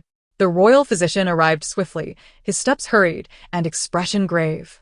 Chu Shuangshuang, trembling hands clutching the Ice Spirit Snow Lotus Crystal that bore all her hopes, presented it to the physician, her eyes glistening with tears as she choked. "Physician, I implore you to save Lord Qin. This is the miraculous medicine. I entrust everything to you." With earnest words and eyes filled with pleading and hope, the imperial physician accepted the divine remedy, fully aware of the immense responsibility resting upon him. He nodded solemnly, accompanied by his assistants and a medicine box, and hastened towards the chambers of King Chen. Meanwhile, Chu Shuangshuang, managing to calm her tumultuous emotions, promptly summoned the steward, speaking with urgency yet clarity. "Steward, swiftly procure a generous reward. The valiant escorts who brought me back deserve our gratitude. Do not keep them waiting, and ensure they are duly compensated." The steward complied, departing quickly, fully cognizant of the pressing time. He efficiently gathered the promised gold and silver, delivering it to the escorts with heartfelt expressions of the princess's gratitude. The escorts accepted their rewards, gazing towards the direction of the princess's residence, and with respectful farewells, they departed. Though they hailed from humble origins, they felt a sense of fulfillment from their daring rescue mission. Chu Shuangshuang, having arranged all matters, did not pause and hurried towards King Chen's sick room. Outside the door, she paced anxiously, each step echoing the thrum of her own heart. Her gaze was fixed upon the closed door, striving to glean any information from within. Her hands instinctively clenched and relaxed, nails digging into her palms as she remained oblivious to the pain, consumed by thoughts of King Chen. Occasionally she would halt, pressing her ear against the door in hopes of catching even the faintest sound from inside. At other times, she would cover her heart with her hand, as if that could alleviate the inner turmoil. Her hair fell disheveled over her shoulders, damp strands clinging to her forehead, her complexion pale as parchment, and her lips drained of color from prolonged anxiety.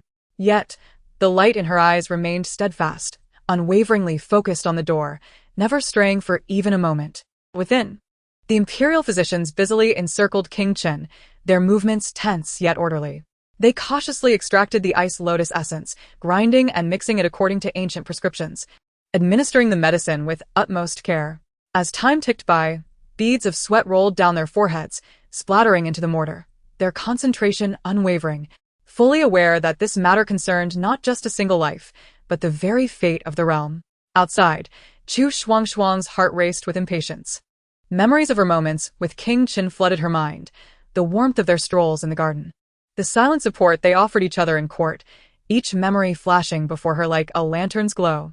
In that moment, she profoundly realized that King Chen was not only her beloved but also her confidant, an irreplaceable presence in her life.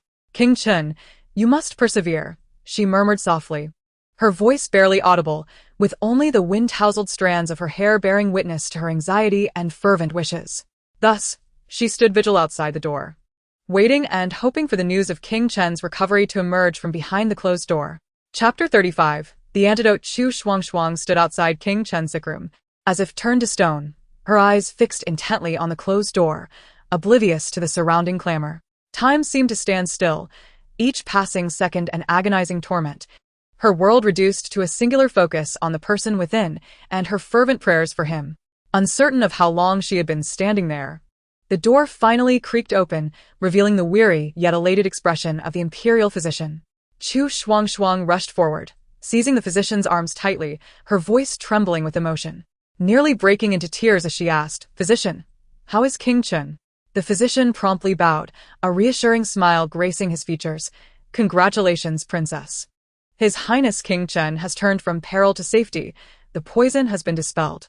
He merely needs to rest and recuperate, and he shall soon recover fully." In that instant, Chu Shuangshuang felt as though she were soaring among the clouds. All her worries, anxieties, and weariness evaporated, replaced by overwhelming joy. She paused. Disbelief etched on her face, and then tears of joy filled her eyes, her heart unable to contain its exuberance.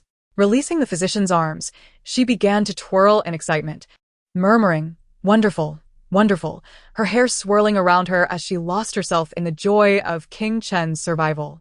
Yet, at the peak of her elation, her body suddenly weakened, her vision darkening as she fell backward. The surrounding attendants gasped in shock, chaos erupting as they rushed to her side. "Princess!"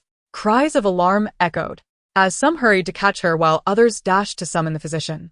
The physician arrived swiftly, kneeling beside Chu Shuangshuang, his fingers pressing against her wrist as his brow furrowed in concern. After a moment, he sighed deeply, stating, "Princess, your exhaustion from the relentless journey, compounded by your prior injuries, has led to your fainting." With that, he rose quickly, moving to a nearby table to prepare a prescription, his pen dancing across the paper. He then handed it to a waiting maid, instructing, "Hasten to procure the ingredients and brew the medicine." The remaining attendants carefully lifted Chu Shuangshuang, swiftly carrying her to her chamber. Once gently placed on the bed, a dedicated servant remained by her side, diligently wiping the sweat from her brow. Before long, the maid returned with the prepared medicine, and with the assistance of those around her, she gradually fed it to Chu Shuangshuang. After a considerable time, Chu Shuangshuang began to regain consciousness, feeling a heaviness in her head and fatigue enveloping her. Upon opening her eyes, she saw the worried face of the maid beside her and instinctively asked, "What has happened to me?" The maid, her eyes glistening with unshed tears, softly replied, "Princess, you have awakened at last. You fainted earlier. The physician said it was due to exhaustion and your previous injuries. You must take care of yourself." "Previous injuries? Where was I hurt? How did it happen? Is it serious? Let me see," the maid implored, unable to hold back her tears. As Chu Shuangshuang absorbed the maid's words, her thoughts gradually cleared, and she suddenly remembered that she had not informed her father of her return to the capital, a tightening feeling gripping her heart. She mustered her strength to sit up and gestured for the maid. "Go, summon the steward." The maid quickly nodded and hurried out. Shortly after, the steward arrived in haste, bowing respectfully as he entered. "Princess, you have awakened. Do you have any commands?" Chu Shuangshuang leaned against the headboard, breathing heavily as she spoke. "Steward, immediately inform my father of my return to the capital, and tell him that I shall visit tomorrow to pay my respects, providing a detailed account of the situation. Do not mention my injuries just yet." The steward responded affirmatively, expressing concern. "Your Highness, you are still weak. Should you not wait a few days before visiting the palace?" Chu Shuangshuang shook her head, her gaze resolute. "No, this matter cannot be delayed. I must inform my father of everything as soon as possible." Seeing her determination, the steward refrained from further persuasion and, after bowing, withdrew to make the necessary arrangements. Once the steward had left, Chu Shuangshuang felt as though her heart was ensnared in a tangle of worries. Although the news of King Chen's recovery eased her anxious heart, the lingering threads of concern remained, shadowing her thoughts. Ignoring her lingering weakness, she insisted on rising from the bed, her steps unsteady yet marked by a stubborn resolve as she slowly made her way towards King Chen's chambers. Each step felt as though it bore the weight of 1,000 burdens, her mind swirling with the tumultuous events of the past days. the life and death struggles in the snow-capped mountains, the menacing faces of the assassins, the moment the ice lotus essence slipped into the abyss, despair piercing her heart like a shard of ice.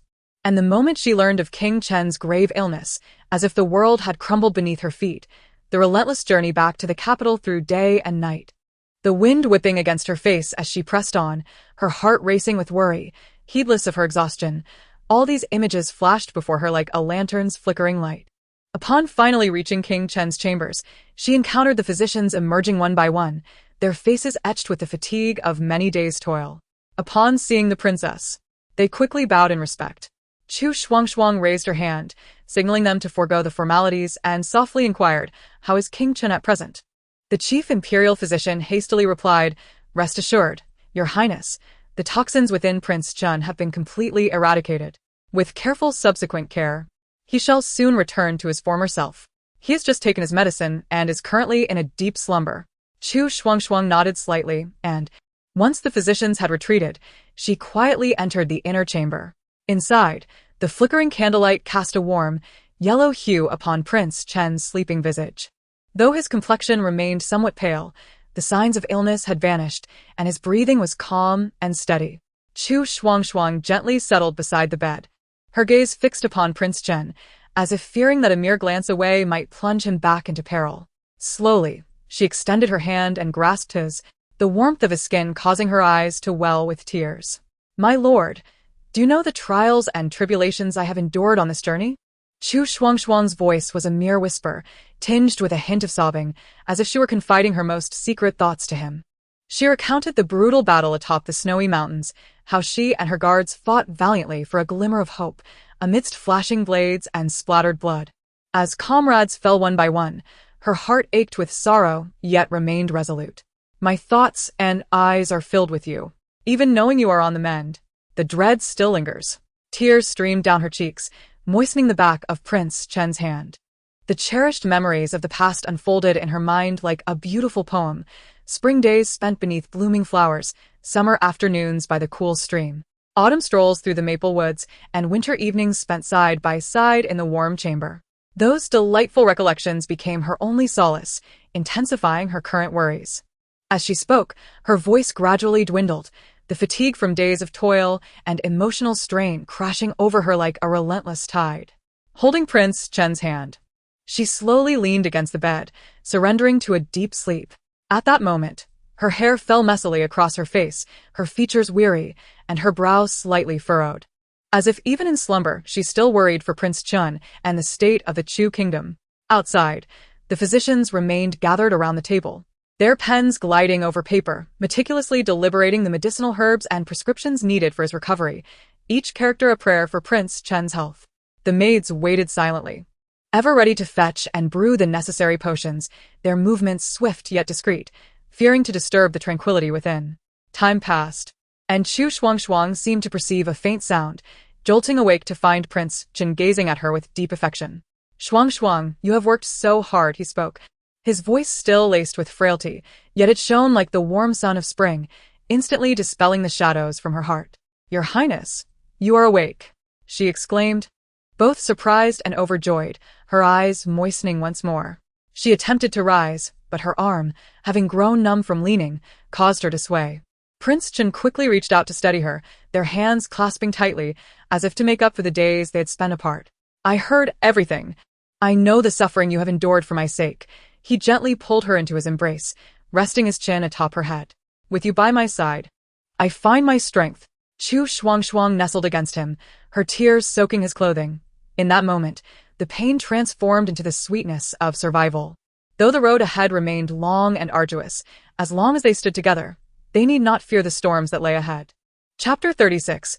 Entering the palace within the imperial palace, the lights shone brightly as Emperor Chu was immersed in reviewing memorials in the study, his brow slightly furrowed, revealing traces of fatigue and gravity. In recent days, due to Prince Chen's severe illness and the turmoil within the Chu kingdom, he was consumed with worry. Unable to sleep at night, the affairs of the court required his decisive judgment, each decision bearing significant consequences for the kingdom's survival. Suddenly, a close attendant hurried in, kneeling to report, "Your Majesty, Princess Wu Shuang has just returned to the princess's residence." The emperor paused, surprise and concern flickering in his eyes. He set down his brush, straightened his posture, and was about to send someone to summon the princess to the palace when he heard another announcement from outside. Your Majesty, a servant from the princess's residence requests an audience. The emperor quickly instructed, let him in. Upon entering, the servant knelt and respectfully conveyed, Your Majesty, the princess has faced numerous dangers and has successfully procured the ice crystal snow lotus essence. Upon her return, she entrusted it to the imperial physicians, who have relieved Prince Chun of his poison. However, Prince Chun is still weak and requires a period of rest to fully recover. Hearing this, the emperor let out a long sigh of relief, a look of gratitude crossing his face as he nodded repeatedly, Good, good. It's fortunate that Prince Chun is well. The servant hesitated for a moment before revealing a worried expression. Your Majesty, there is one more matter. Due to the overwhelming joy of Prince Chen's recovery, the princess fainted. The imperial physicians examined her pulse and stated that her exhaustion from the past few days caused her to lose consciousness. Now that evening has fallen, the princess intended to visit the palace today to pay her respects to you. But she is simply too fatigued and wishes to come tomorrow instead to report on her experiences along the way. She hopes for your permission. The emperor's brow furrowed once more, filled with concern and tenderness. He rose and began to pace the study, eventually sighing softly. That child must have suffered greatly. He then turned to the servant and instructed, Return and inform the princess that since she has exhausted herself, she should rest for a few days and come to the palace only once she has recovered. I am not in a hurry. Her health is of utmost importance. The servant quickly nodded in agreement. Thank you for your consideration, Your Majesty. I will certainly report this to the princess. The emperor waved his hand, signaling the servant to withdraw, and resumed his seat on the throne, lost in thought. He understood that the princess had undoubtedly faced countless hardships in her quest to find the medicine, and although he had not experienced it directly, he could well imagine the challenges she had encountered. Moreover, with the Chu kingdom embroiled in internal and external strife, and Prince Chen bedridden, the court was rife with undercurrents. As various factions began to stir, numerous pressing matters awaited resolution. Yet, at that moment, as he gazed out at the night sky, the emperor's heart was filled more with concern and affection for his daughter. He knew well that Princess Wushuang was wise and courageous from a young age, harboring a deep love for the kingdom. Her successful return with Prince Chun was significant both personally and politically. For the prince, being a royal from Liyue meant that his well-being was closely tied to the stability and development of both kingdoms. Furthermore, the deep affection between the princess and Prince Chen would leave her heartbroken should anything happen to him. Though they had temporarily navigated this crisis, the road ahead remained fraught with challenges. The emperor resolved to comfort her when she arrived at the palace. Afterward, the emperor picked up his brush once more, continuing to review memorials in preparation for the next day's court assembly, where father and daughter would discuss national matters together. On the other side, the servant, having received the emperor's directives, hurried back to the princess's residence without a moment's delay. Along the way, he contemplated how the emperor's words of concern for the princess, after her arduous journey to find the medicine, would surely bring her some comfort. Upon entering the princess's residence, he quickly knelt before Chu Shuangshuang and recounted the emperor's words verbatim. Chu Shuangshuang listened quietly, a warm feeling blossoming in her heart. Seated beside the bed, her thoughts drifted back to the sights and experiences of her journey. She had encountered numerous people and events, seemingly mundane, yet they contained the true essence of the lives of the people of the Chu kingdom. Chu Shuangshuang understood well that the current situation in the Chu kingdom was tumultuous, with external threats looming and internal strife affecting the populace. The insights she had gained along her journey could potentially provide her father with valuable references for decision-making. Observations of the surrounding forces during her quest for the medicine weighed heavily on her mind, compelling her to think that her visit to the palace the next day was of utmost urgency. However, as night had already fallen, sending another servant to the palace would take too much time and might disturb her father's rest. After much hesitation, she ultimately waved her hand, dismissing the servant. Turning back, she approached Prince Chen's bedside, gazing at her beloved, who was gradually recovering, a gentle smile gracing her lips. She seated herself softly, taking his hand in hers, and began to recount the thrilling and amusing tales from her journey, hoping to dispel the gloom that had enveloped them both in recent days. Prince Chen listened intently, occasionally interjecting with inquiries about the details. Their laughter filled the room, infusing the somewhat cold atmosphere with warmth and joy. Unbeknownst to them, the sky gradually darkened, and the night outside the window spread like ink. Chu Shuangshuang adjusted the blanket for King Chen and softly said, "Rest early. Tomorrow I will enter the palace to meet father. You should focus on your recovery." King Chen nodded, his eyes filled with concern and reluctance. "Take care of yourself. Do not overexert." The next day, as dawn broke, Chu Shuangshuang rose to wash and carefully chose a plain garment that retained the dignity of a princess while exuding a touch of confidence. After a simple breakfast, she boarded the carriage and slowly made her way to the palace. Along the journey, the sound of the carriage wheels echoed, mirroring her restless heart. As she gazed out at the increasingly lively market, she noticed the citizens, despite their furrowed brows, striving to make a living, which only strengthened her resolve for her purpose in the palace. Before long, the carriage arrived at the palace. Guided by the palace maids, Chu Shuangshuang traversed through numerous halls and reached the imperial study. Upon seeing Emperor Chu, she gracefully bowed, performing a standard greeting. Daughter pays her respects to father. The emperor, engrossed in reviewing memorials, looked up at the sound and, upon recognizing Chu Shuangshuang, was momentarily taken aback. He quickly set down his red brush and walked briskly towards her, chiding, "Did I not say to wait a few days before coming to pay your respects? Why have you arrived so early? Is your health fully restored?" His words were laced with tenderness. Chu Shuangshuang rose and slightly inclined her body, saying, "Thank you for your concern, father. I am no longer seriously unwell. However, I have important matters to discuss with you and could not afford to delay, so I came today. I hope for your forgiveness." Her gaze was resolute, radiating an unwavering determination. The emperor regarded his daughter with quiet approval. He understood that Chu Shuangshuang had always been exceptionally intelligent and decisive. Her recent trials in seeking the antidote to save King Chen further proved her resilience. Her eagerness to enter the palace suggested that there were significant matters to discuss. Come. "Let us speak. What is so urgent?" The emperor gestured for her to sit beside him.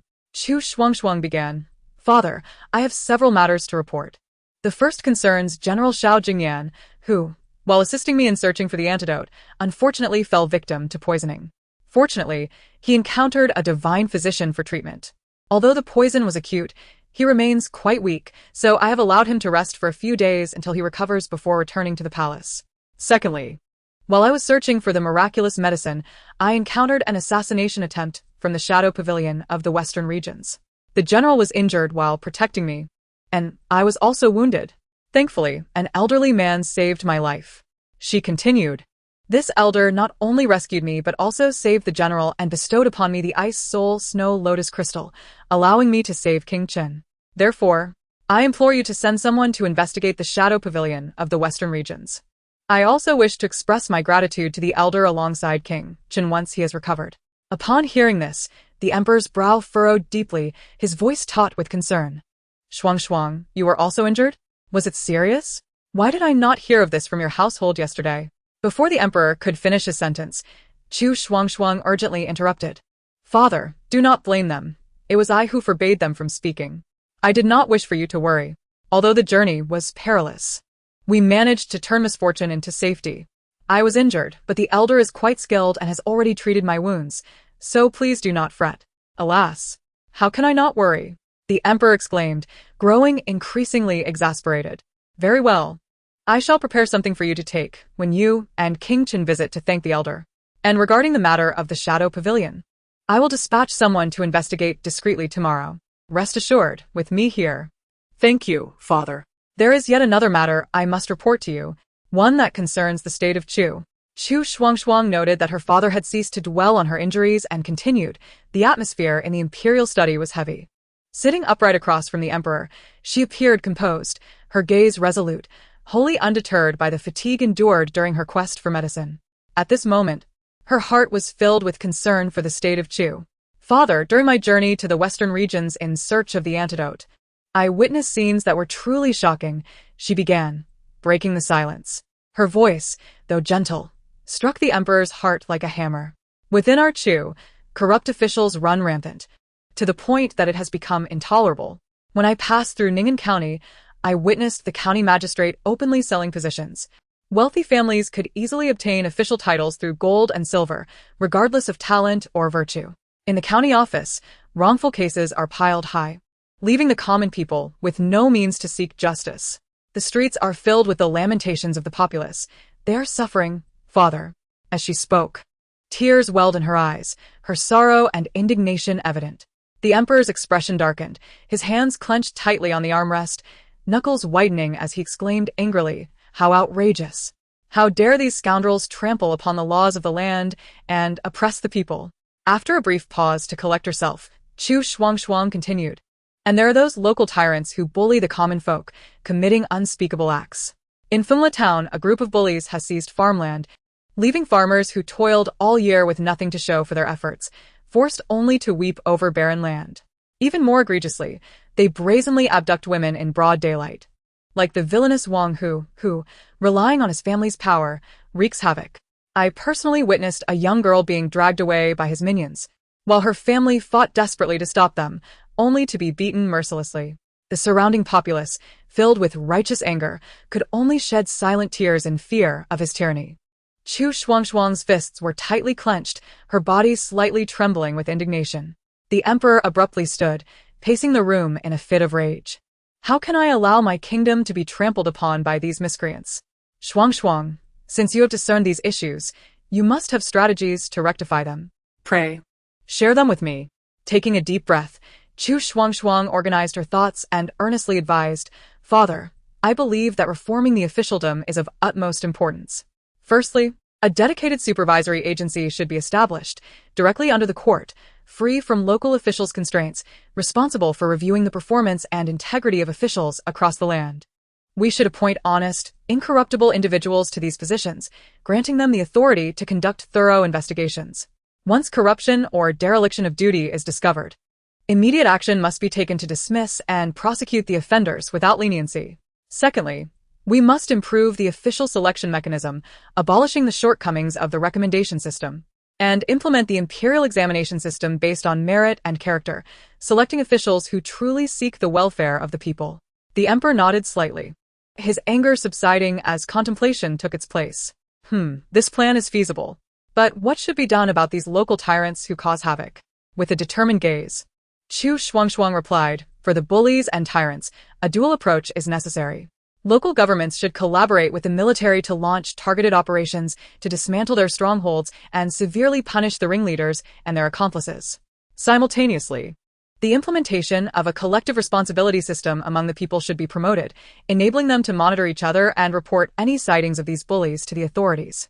Whistleblowers should be generously rewarded and their safety guaranteed, ensuring that these tyrants find themselves ensnared in the depths of the populace, with no avenue for escape."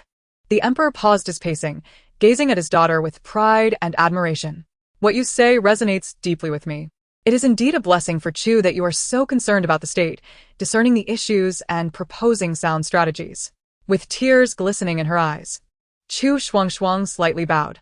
"As a princess of Chu, it is my duty to share your burdens and alleviate the troubles of our nation. I only wish for Chu to return to a time of peace and prosperity through our joint efforts." The father and daughter exchanged smiles, and in that moment, they understood that although Chu faced daunting challenges, they had found direction and resolve. The dawn would surely pierce through the gloom, illuminating the land of Chu. They continued to delve into the details of their plans until dusk enveloped the palace. Only then did Chu Shuangshuang rise to take her leave, imbued with a profound sense of duty as she returned to the princess's residence. Time flows gently, and before long, General Xiao Jingyan appeared on the official road of the capital. Clad in military attire, he stood tall like a pine, his steed galloping with vigor beneath him. Despite the toll of injuries and ailments, his formidable aura remained undiminished. At this moment, he had fully recovered and returned to the capital without incident. Meanwhile, the guards, who had quietly recuperated elsewhere, had also completely healed their wounds. They packed their belongings, filled with nostalgia for the capital and a steadfast commitment to duty, and set off on their journey home. Xiao Jingyan was the first to enter the palace, stepping into the imposing golden throne hall. Upon seeing the emperor, he did not hesitate to lift his robe and kneel, performing a grand salute. "I, Xiao Jingyan, pay my respects to your majesty. I have failed to protect the princess adequately, leading her into peril. I deserve the gravest punishment. Please, your majesty, impose your judgment upon me. His words were sincere, brimming with self-reproach and guilt, as his forehead struck the cold tiles with a muffled thud.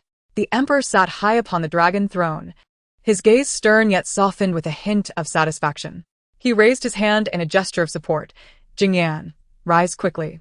Your journey to the western regions was fraught with dangers. Not only did you ensure the princess's safety, but you also assisted in finding the divine medicine to save King Qin.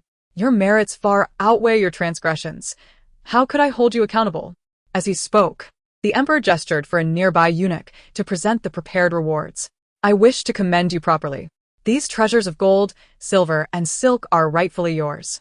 I hope you will continue to serve the kingdom of Chu with loyalty and protect its lands. Xiao Jingyan felt warmth in his heart and once again bowed in gratitude. I shall not fail your majesty as profound grace. I would gladly sacrifice myself for it. On the other side, the guards had also returned to the capital.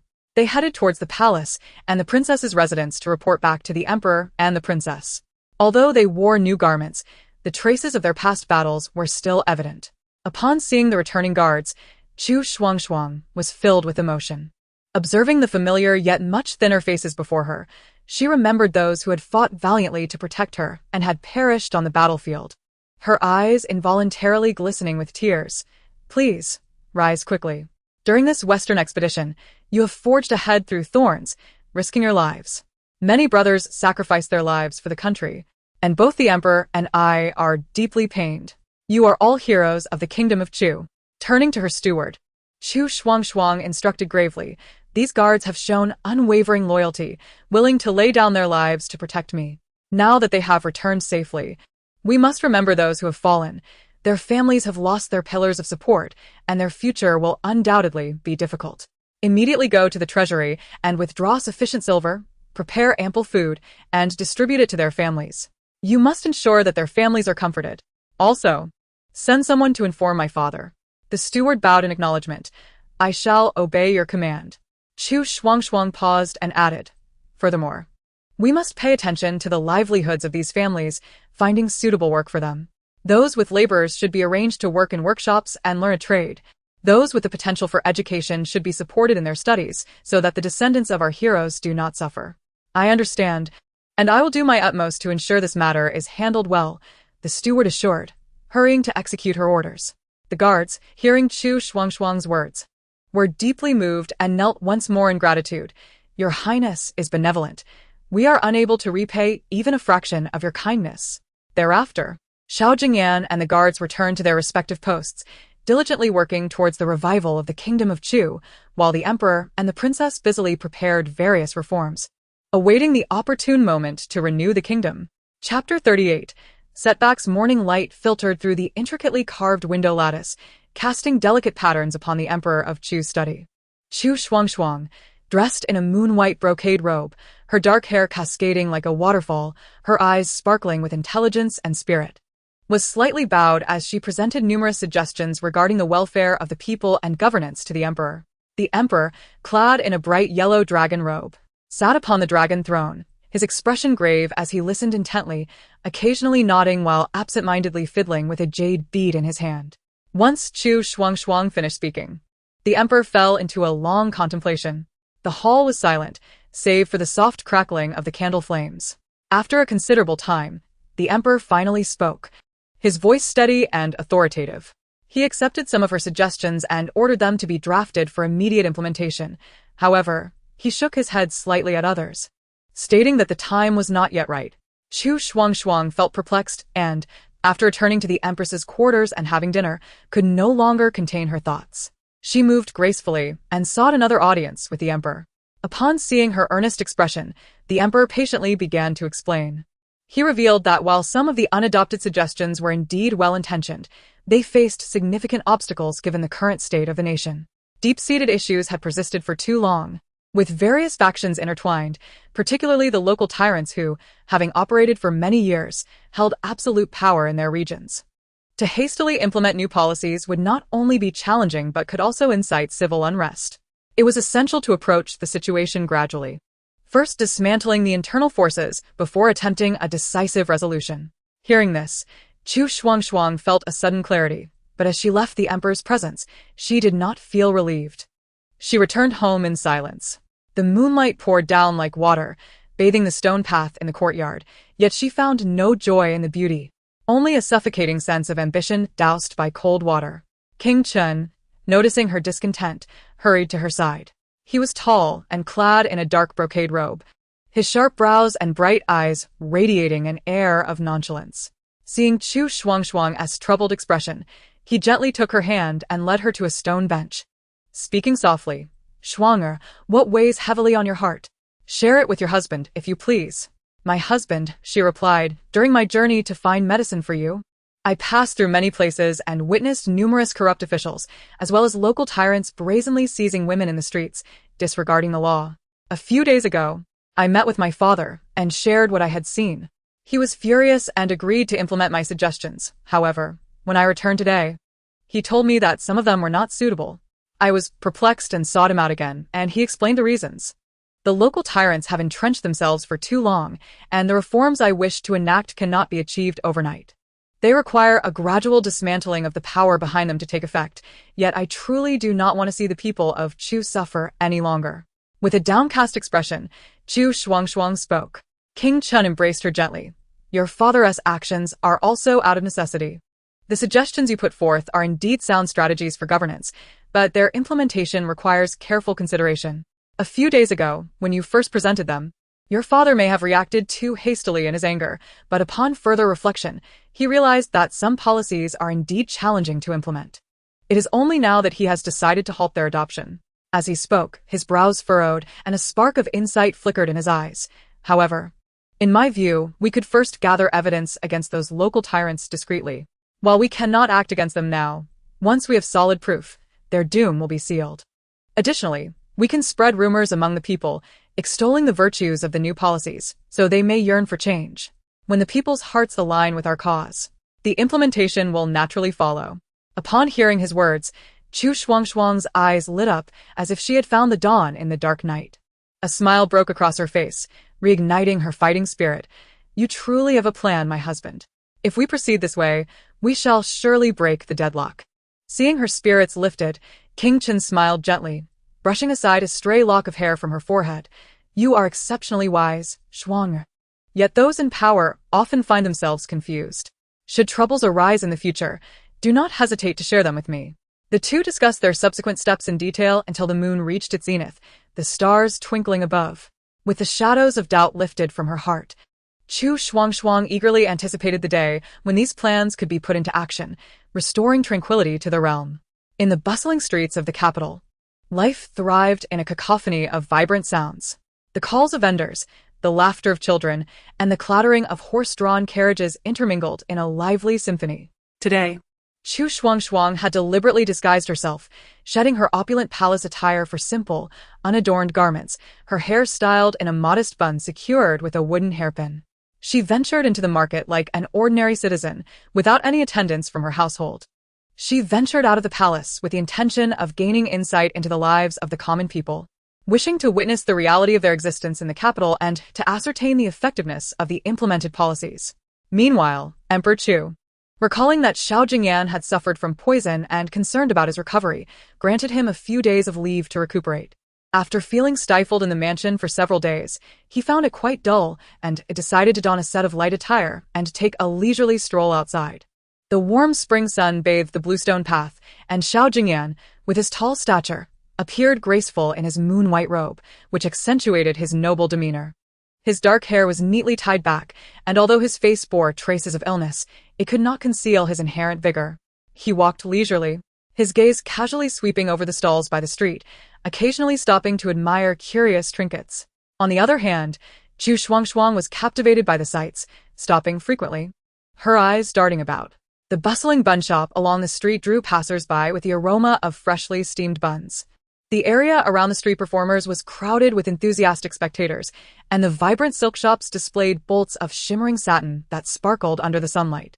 She pondered to herself, recognizing that while the capital appeared prosperous on the surface, the underlying issues required thorough investigation.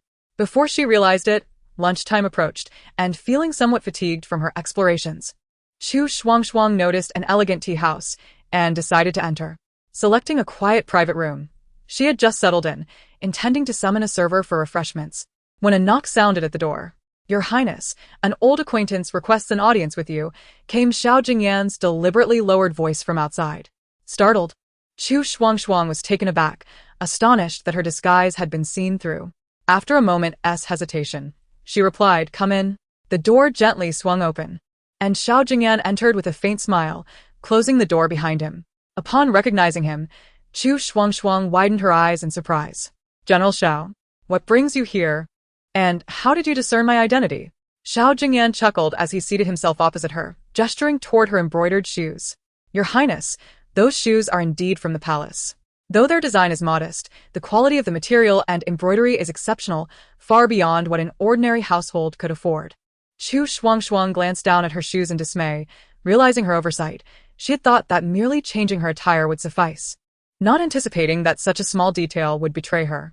With a resigned shake of her head, she said, "Well, since you have recognized me, may I inquire what brings you here, General?" Xiao Jingyan called for a server and ordered a pot of Bai Luo Chun tea along with several exquisite snacks before leisurely speaking. "I, like your Highness, merely ventured out for a stroll, and it seems we have encountered each other by chance. Upon seeing you enter the tea house, I thought to share a cup of tea and converse about the happenings in the capital." The tea and snacks soon arrived, steaming and fragrant. Xiao Jingyan poured a cup for Chu Shuangshuang, his movements elegant and practiced. "Did you uncover anything noteworthy during your outing today, Your Highness?" Chu Shuangshuang raised the teacup to her lips, taking a delicate sip before frowning slightly. The capital may seem prosperous, yet numerous beggars still linger on the streets, and some shops suffer from lackluster business. A heavy tax burden is certainly a significant factor. Moreover, in crowded areas, petty theft is all too common. Xiao Jingyan nodded in agreement. "What Your Highness says is indeed true. Governing this capital is no simple task. While edicts may be issued from the court, their implementation often encounters discrepancies. For instance, relief measures intended for the people are frequently siphoned off before reaching them." Chu Shuangshuang's eyes brightened. "You are aware of these matters as well?" "I was just contemplating reporting to my father upon returning to the palace, advocating for a thorough restructuring." Xiao Jingyan smiled wryly. "I am a soldier, devoted to defending our homeland, yet the welfare of the people is equally vital. During my recent convalescence, I have reflected deeply and thought that if I could lend a helping hand, it would be my duty as a subject." The two engaged in a lively exchange, discussing topics from the plight of beggars to the management of businesses, and even touching upon military logistics, finding common ground in their dialogue. Unbeknownst to them, the sun began to set, casting dimming light within the tea house. Chapter 39. Apologies. Xiao Jingyan's background. Chu Shuangshuang and Xiao Jingyan were engrossed in their conversation, entirely oblivious to the passage of time. Suddenly, Chu Shuangshuang lifted her gaze inadvertently, peering through the intricately carved window. Her heart tightened at the sight. The once azure sky had now been painted with the hues of dusk, and the waning sun cast its last rays, swiftly disappearing behind distant rooftops. The streets began to twinkle with scattered lights, resembling stars in the encroaching night. However, Chu Shuangshuang had little inclination to admire the nascent nightscape, her mind racing with anxiety to return to the palace.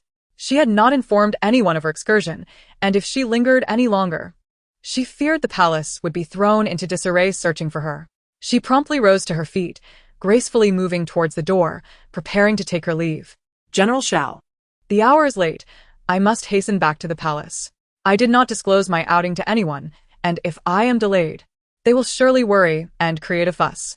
Xiao Jingyan, noticing her urgency, quickly stood as well, his tall figure seeming even more imposing in the confined space of the tea room. Adjusting his attire, he clasped his hands together in a respectful gesture and bowed, sincerity evident in his demeanor. "Your Highness, it is an honor to have encountered you today. This conversation has been enlightening and enjoyable. However, before you depart, I must express my gratitude in person." Chu Shuangshuang paused, momentarily startled, her brows knitting in confusion as she turned back to him. "What do you wish to thank me for, General?" A complex emotion flickered in Xiao Jingyan's gaze, as if he were recalling a harrowing past. He spoke softly. "Do you remember the incident a few days ago when you journeyed to the western regions in search of a divine remedy?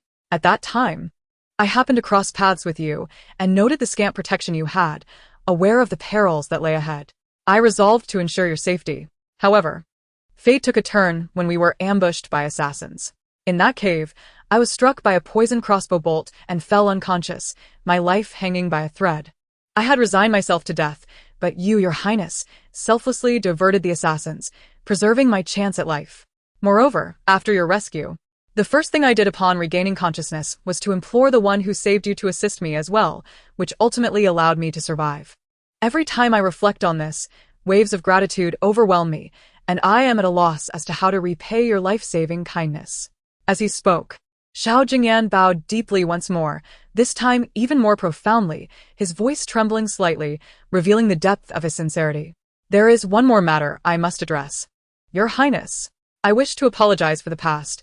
During my time in the General's residence, I was at fault, causing you to endure much distress. For this, I sincerely apologize, not seeking your forgiveness.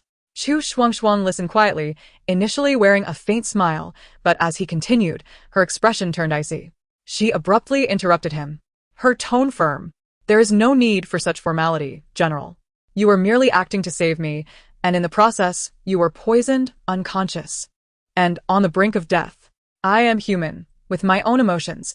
How could I bear to see the one who saved me perish because of my actions? Anyone in your position would have made the same choice. It is simply human nature, and you need not dwell on it. She paused, her gaze drifting past Xiao Jingyan to the flickering candlelight, seemingly lost in thought, yet the chill in her eyes intensified. As for the past, it is better left unspoken. The wounds have already been inflicted, and no one can undo them. The night is fallen, and I must return to the palace. You may see to your own matters. The use of I in her final statement drew a distinct line between them, the shift in address serving as an invisible barrier erected between them. Chu Shuangshuang averted her gaze and swiftly turned, her steps brisk as she headed for the door. Xiao Jingyan gazed at her retreating figure, his silhouette momentarily stiffening, his countenance etched with desolation and regret. He was acutely aware that the transgressions of your had sown seeds of discord in Chu Shuangshuang's heart, which could not be easily eradicated. Even in this serendipitous encounter, marked by cheerful discourse, the moment they grazed upon past wounds, the fragile proximity they had forged was abruptly cast asunder. With a silent sigh, he felt an overwhelming sense of helplessness, vowing inwardly to seek opportunities in the future to atone for his past misdeeds and to reclaim the princess's trust. As Chu Shuangshuang exited the tea room, the night deepened outside, its darkness intensifying. She inhaled deeply, attempting to calm the tempest within her heart, and then hastened towards the princess's residence.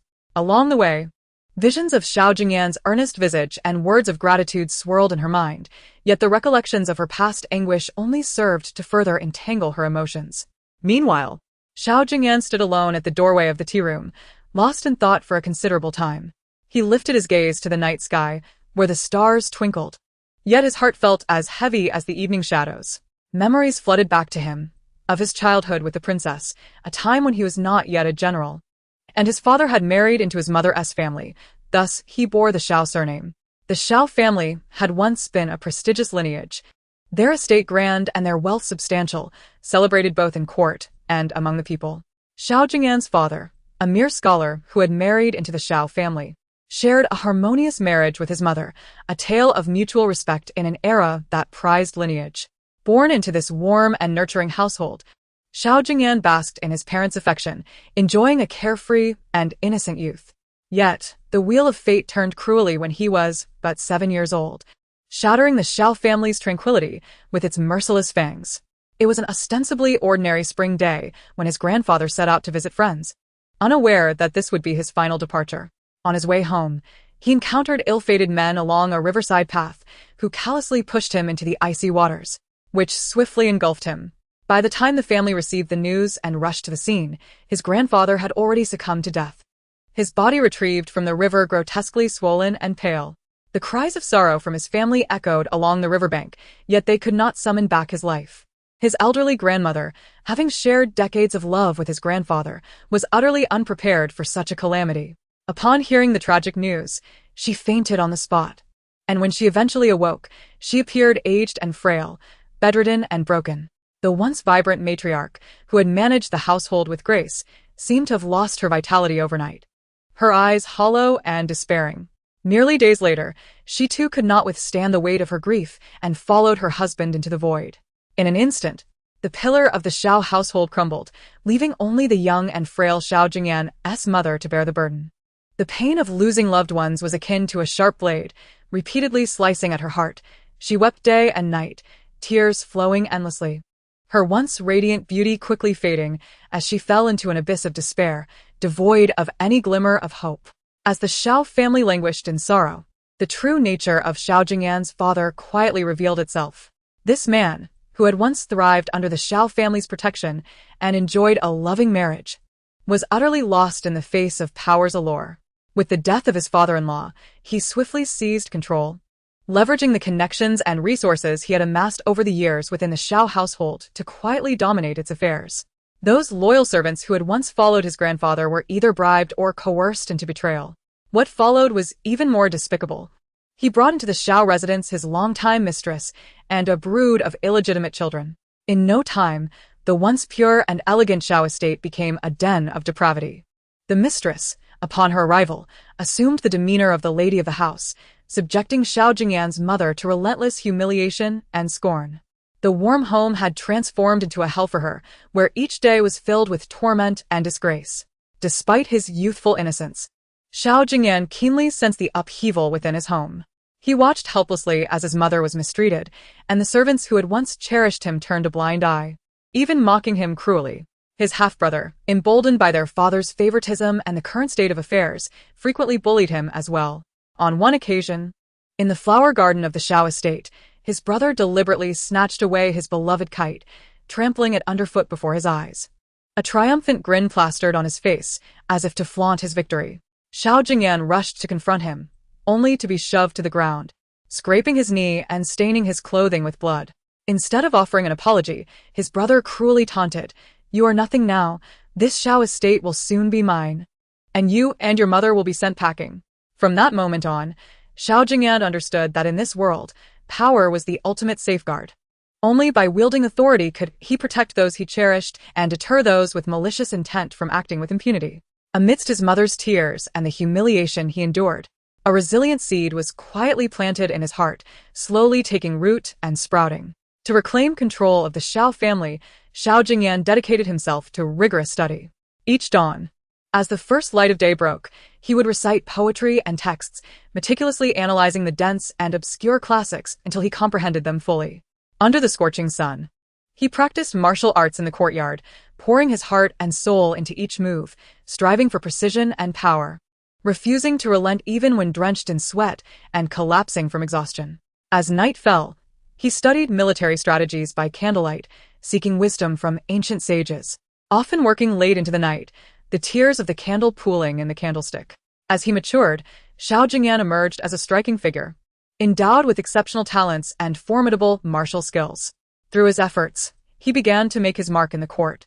Initially, he held only insignificant positions, yet he approached each task with diligence and perfection, gradually earning the recognition of superiors and colleagues alike. During a border conflict, he volunteered for duty, leading a small contingent into enemy territory, employing his acquired military knowledge to craft clever strategies. Through months of arduous battle, he successfully repelled the enemy forces and returned in triumph. This victory garnered him widespread acclaim, delighting the emperor, who promptly elevated his rank and bestowed numerous rewards. Yet, Xiao Jingyan was not content with mere accolades.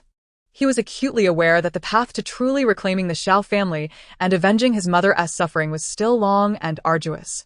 Thus, he continued to navigate the intricacies of the court, forging alliances with capable individuals to bolster his own power.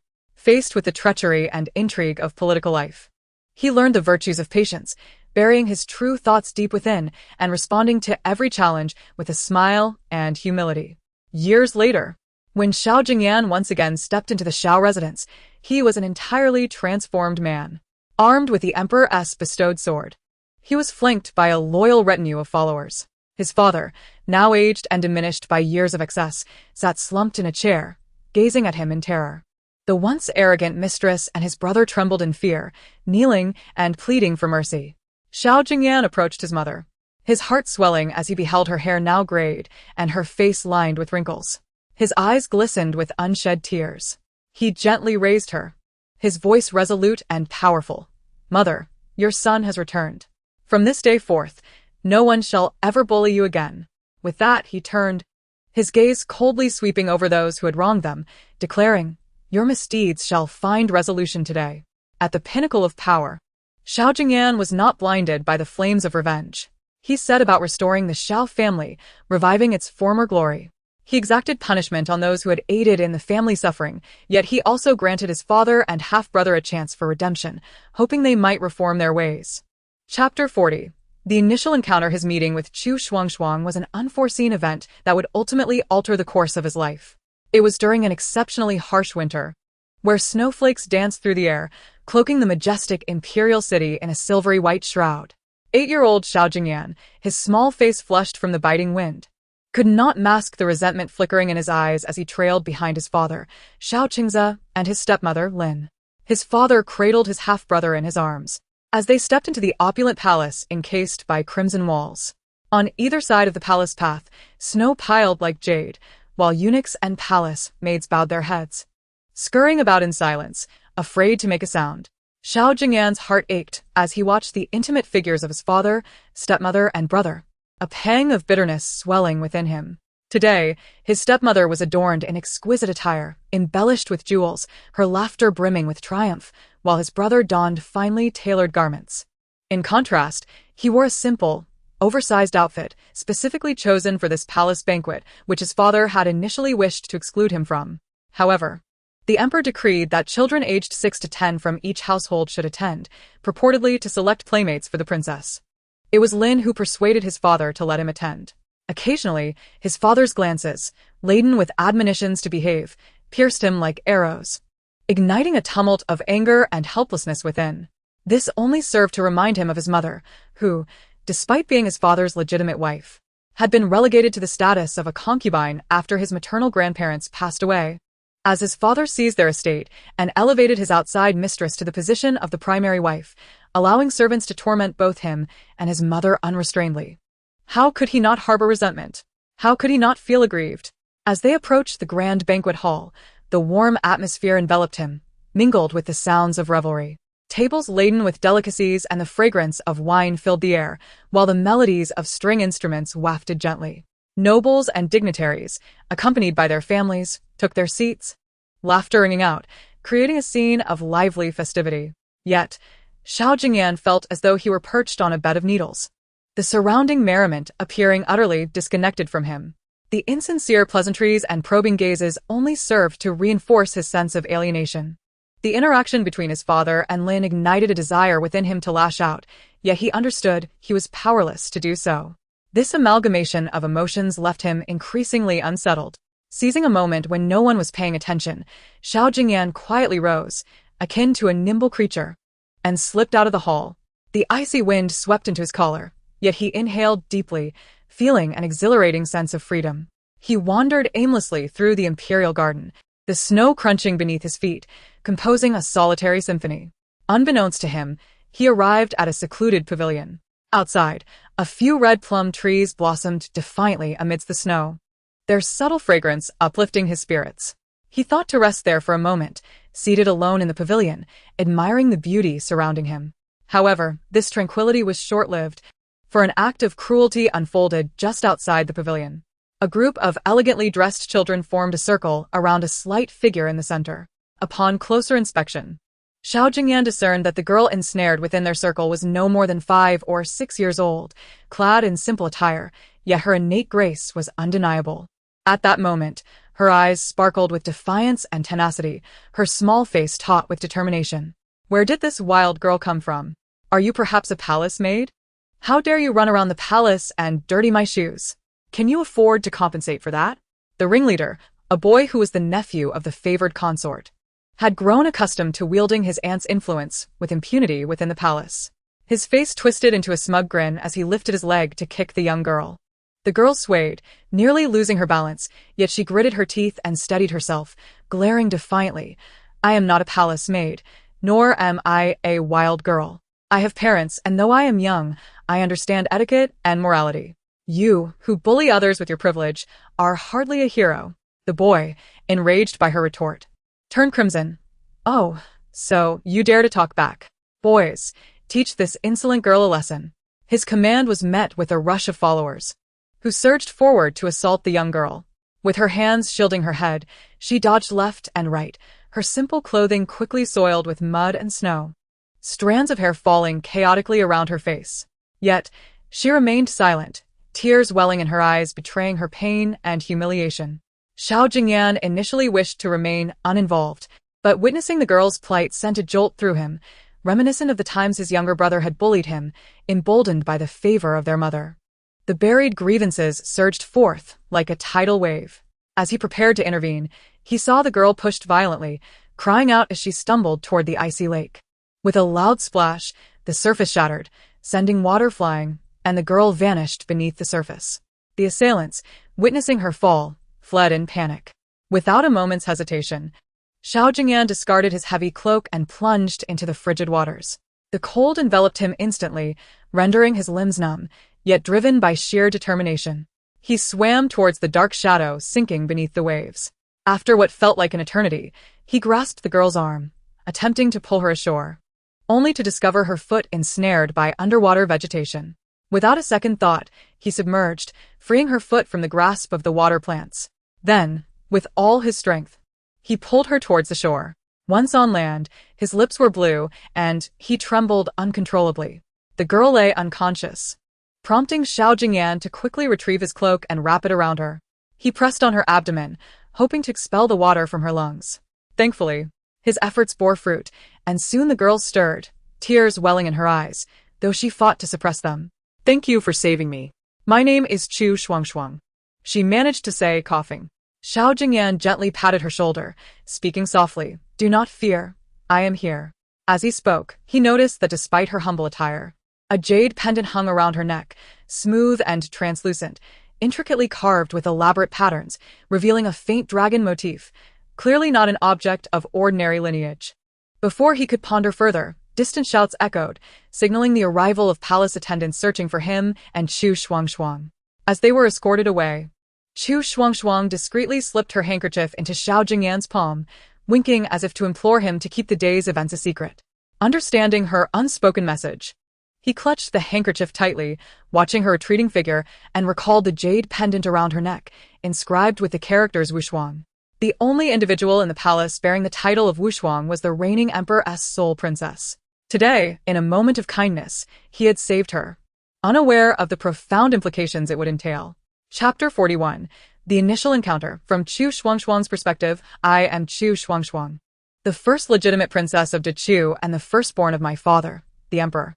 My father often states that when I was born, the sky was ablaze with radiant hues, as if a celestial being had graced the earth.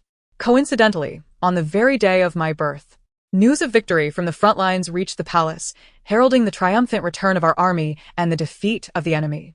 Prior to that, my father had received a prophetic dream, wherein a divine being foretold that the child born of the empress would be a harbinger of prosperity for Chu, specifically indicating that it would be a daughter. My father would have only this one daughter in his lifetime. Initially, my father harbored doubts, but upon witnessing the glorious dawn on the day of my birth, which quenched the drought in Xiangqing and nourished the earth, he became resolute in his belief. He bestowed upon me the name Chu Shuangshuang and conferred upon me the title of Wushuang Princess, hoping that I would bring double blessings to Chu. Yet, within the confines of this palace, though my material needs are met, I often find myself engulfed in solitude. At the age of 5, my younger brothers were still too young to play with me, and my only companions were the maids and eunuchs.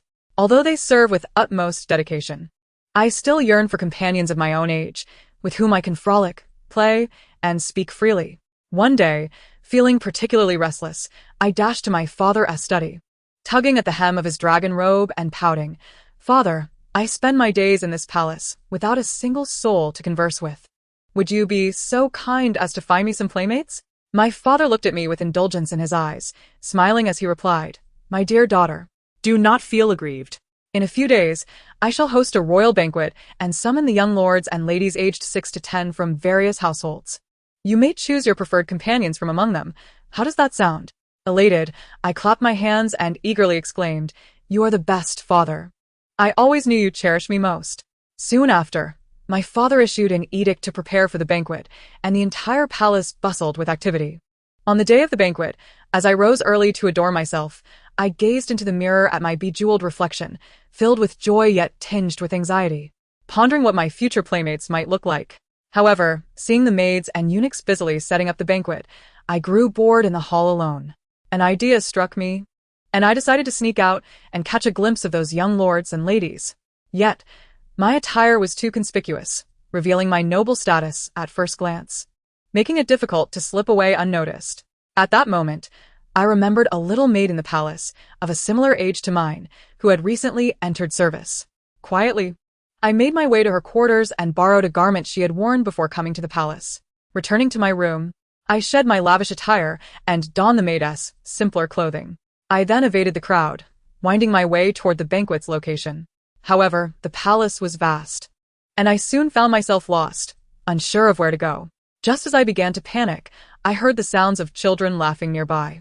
Intrigued, I crept closer to the source of the noise, only to find several elegantly dressed children gathered around a stone stool, where I had secretly hidden a few branches of the exquisite wintersuite I had picked just days prior. Those blooms, which I had hoped to use for decorating my chamber after the banquet, were now claimed by them. Anger surged within me, and I rushed out from my hiding spot, exclaiming, "Those are mine! Who are you to take my belongings?" The leading boy glared at me, his eyes filled with disdain. "What a wild girl! Do you think you can touch anything in the palace?" he retorted. My face flushed with indignation, and I defiantly replied, "I picked them first. How dare you take what is rightfully mine? Just because I'm a guest, and you're an unwanted wildling, you'd best scram." He sneered, pushing me roughly, while the other children jeered, moving closer as if to confront me. Though fear gripped my heart, my inherent stubbornness compelled me to stand my ground.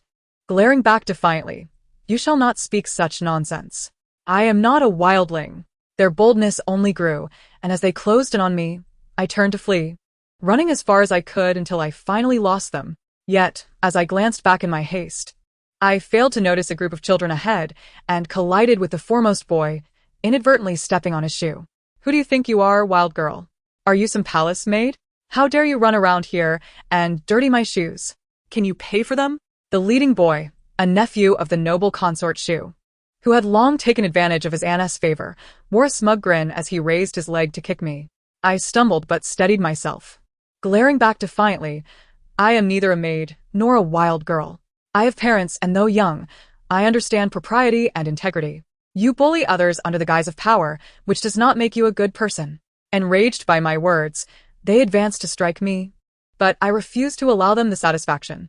I dodged their attempts, but suddenly felt a heavy pressure on my back, and before I knew it, I was falling uncontrollably forward. In a blur, I heard a splash as the icy water enveloped me, its chill piercing my skin, rendering my limbs numb and my consciousness fading. In a haze, I seemed to see a figure diving into the water toward me. When I regained awareness, I found myself on the shore, a boy slightly older than I tightly holding me, shielding me from the biting wind with his own body. Looking up, I was met with a youthful face radiating both innocence and determination, his brows sharp and his eyes deep as night, filled with concern and urgency.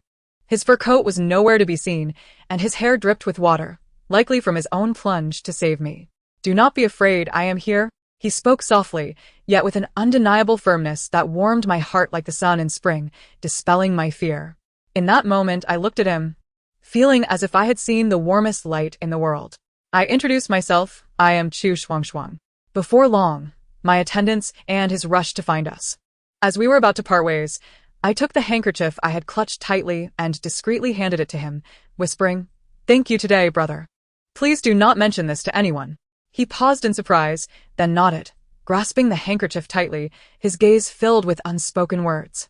Surrounded by the palace maids, I returned to the palace, his image lingering in my mind, along with his comforting words, which took root in my heart like seeds in spring. Upon my return, my mother was alarmed to see me drenched, her face paling in shock. She quickly ordered hot water to be prepared and called for the physician, inquiring in detail what had transpired. Fearing she would blame the children and cause a stir, I vaguely mentioned that I had accidentally fallen into the water, omitting the bullying incident. Chapter 42. The Banquet of Memories. Chu Shuangshuang sat quietly in her room, her youthful face betraying a serenity that belied her years, while her heart churned with a tempest of emotions. The behavior of those children had felt like a nightmare, leaving an indelible pain that she could not shake off. Despite her efforts to forget, the scenes replayed in her mind unbidden. Yet, she understood that while her father was the emperor, true authority lay not solely with him but also with the Empress Dowager and the senior officials in the court. The political landscape was fraught with intrigue, and though her father had gained some power in recent years, his hold over the situation was still tenuous. He had confided his concerns about the court and his hopes for her during countless quiet nights by candlelight. Thus, even though the actions of those children felt like sharp thorns driven deep into her heart, causing her great distress, she gritted her teeth and suppressed her feelings of grievance and anger. She resolved to find an appropriate moment to report her ordeal to her father privately, determined not to involve her mother at this time to avoid adding unnecessary troubles to him. After finishing the bitter, yet slightly sweet medicinal brew prepared by the physician, and with the maid's assistance, she changed into an exquisitely embroidered gown of fine material. Just then, the Emperor's personal eunuch hurried in, his demeanor respectful yet tinged with urgency, softly announcing, "Your Majesty, the banquet is about to commence. Please make your way to the banquet hall." Chu Shuangshuang lifted her head slightly, a flicker of barely perceptible tension crossing her gaze. She nodded gently and stood, taking her mother's hand as they walked gracefully toward the location of the banquet. As they made their way, Chu Shuangshuang felt a complex mix of emotions. She harbored a naive anticipation for the forthcoming banquet, for it was a gathering arranged for her to select playmates, and she longed to find a kindred spirit with whom to share joyful moments in the somewhat chilly palace atmosphere. Yet, the mere thought of potentially encountering those few heartless children who once bullied her tightened her heart involuntarily. A wave of inexplicable dread surged within her. However, a flame ignited deep within her small chest, and she resolved silently that today she would make them understand the gravity and inappropriateness of their actions. Before long, they arrived at the entrance of the banquet hall. The eunuch's sharp and high-pitched voice resonated powerfully as he announced, "Her Majesty the Queen and Her Highness the Princess have arrived." Instantly, the previously boisterous banquet fell into a profound silence. Everyone ceased their activities, rising in unison to pay their respects, their movements impeccably respectful, each face adorned with the perfect blend of humility and awe. The Emperor of Chu, seated at the dais, stood up immediately, his expression warm and genial, as he hurried down the steps to personally greet the mother and daughter. Chu Shuangshuang keenly observed her father's gaze, which, although filled with concern for them, also concealed a trace of fatigue and deep apprehension regarding court affairs, causing a pang of bitterness to rise within her small heart. Once the mother and daughter settled into their seats, the Emperor raised his hand slightly and gently addressed the assembly, "Gentlemen, please be seated." Only then did the crowd slowly return to their seats, each movement light and cautious, fearful of producing any untimely noise.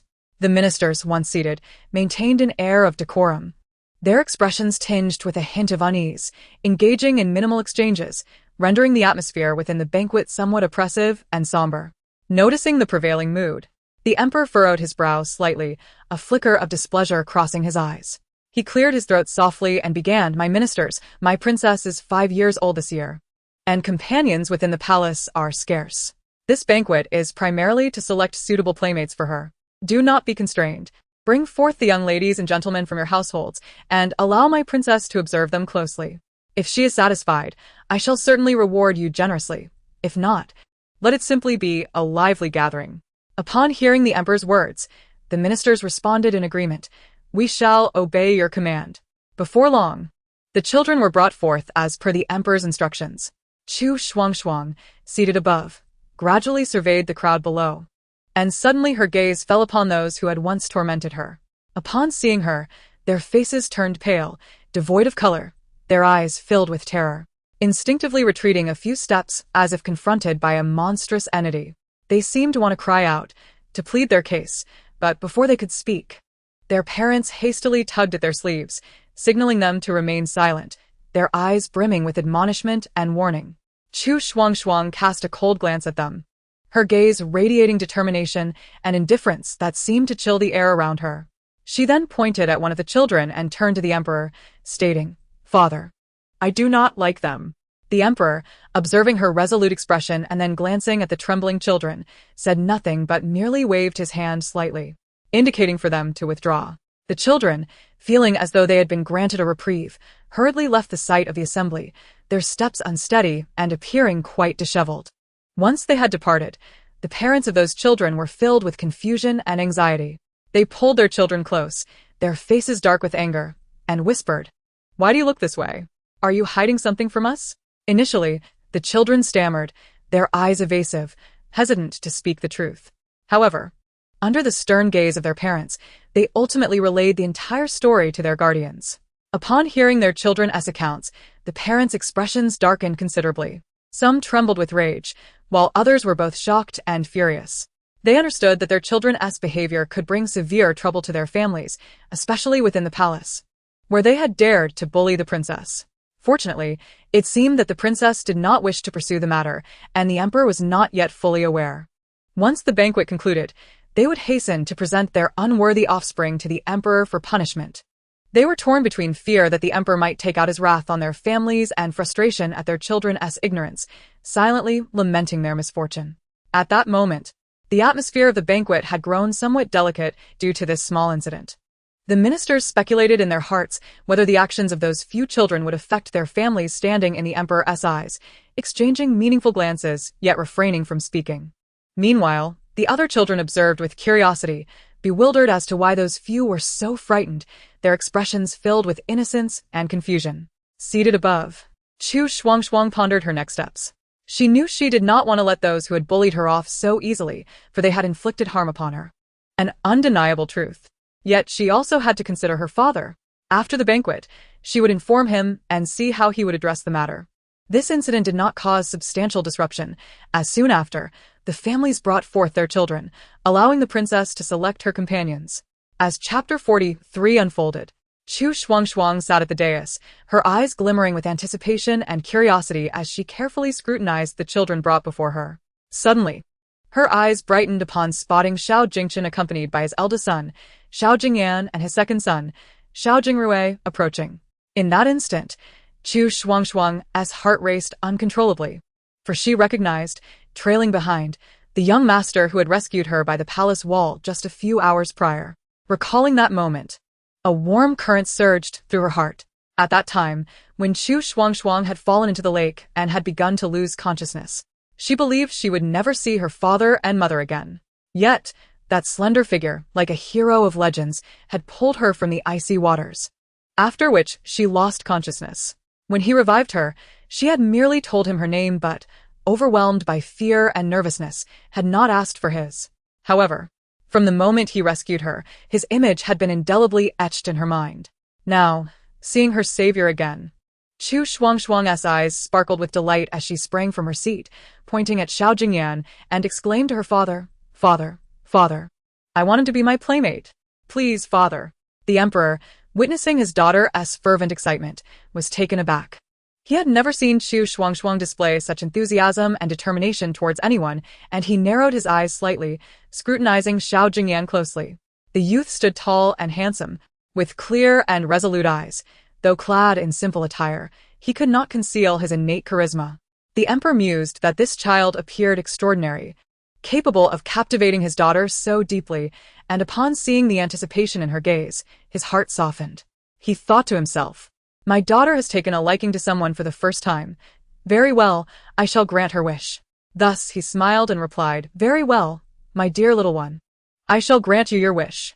Standing beside them, Xiao Jingchen felt a surge of unease and panic upon seeing Chu Shuangshuang select Xiao Jingyan. Yet he was more consumed by a sense of unwillingness. He was acutely aware that being chosen as the playmate of the princess was an immense honor. In time, Xiao Jingyan's status within the palace would undoubtedly rise, and given the deeds I had committed against him and his mother, this ungrateful child would surely make my life unbearable. However, if my second son were to seize this opportunity with the affection I bestowed upon him, he would undoubtedly repay me once he gained power. With this thought in mind, he gritted his teeth and spoke, "Your Highness, the princess, my eldest son is taciturn and somewhat uncouth. He may struggle to fulfill such a significant role. Might I suggest you consider my second son instead? He is well-mannered and understanding, and is sure to bring joy to you, Your Highness." Upon hearing this, Chu Shuangshuang immediately frowned, pouting her little mouth as she exclaimed, "I don't want him. I want him. I want him. Witnessing the princess's fervent response, Lin Jingchen realized that persuasion from her side was futile. He knelt before Emperor Chu, seeking forgiveness. Your Majesty, forgive me. Your Highness, please allow me to speak. My eldest son is inherently dull and lacks eloquence. He pales in comparison to my second son, who is clever and articulate, capable of entertaining the princess. I hope you will reconsider. The emperor's expression shifted slightly, displeasure creasing his brow. He cast a glance at Xiao Jingchen, his voice imbued with authority. Lin Aiching, my daughter has already chosen your eldest son. Why must you trouble her further? Step aside.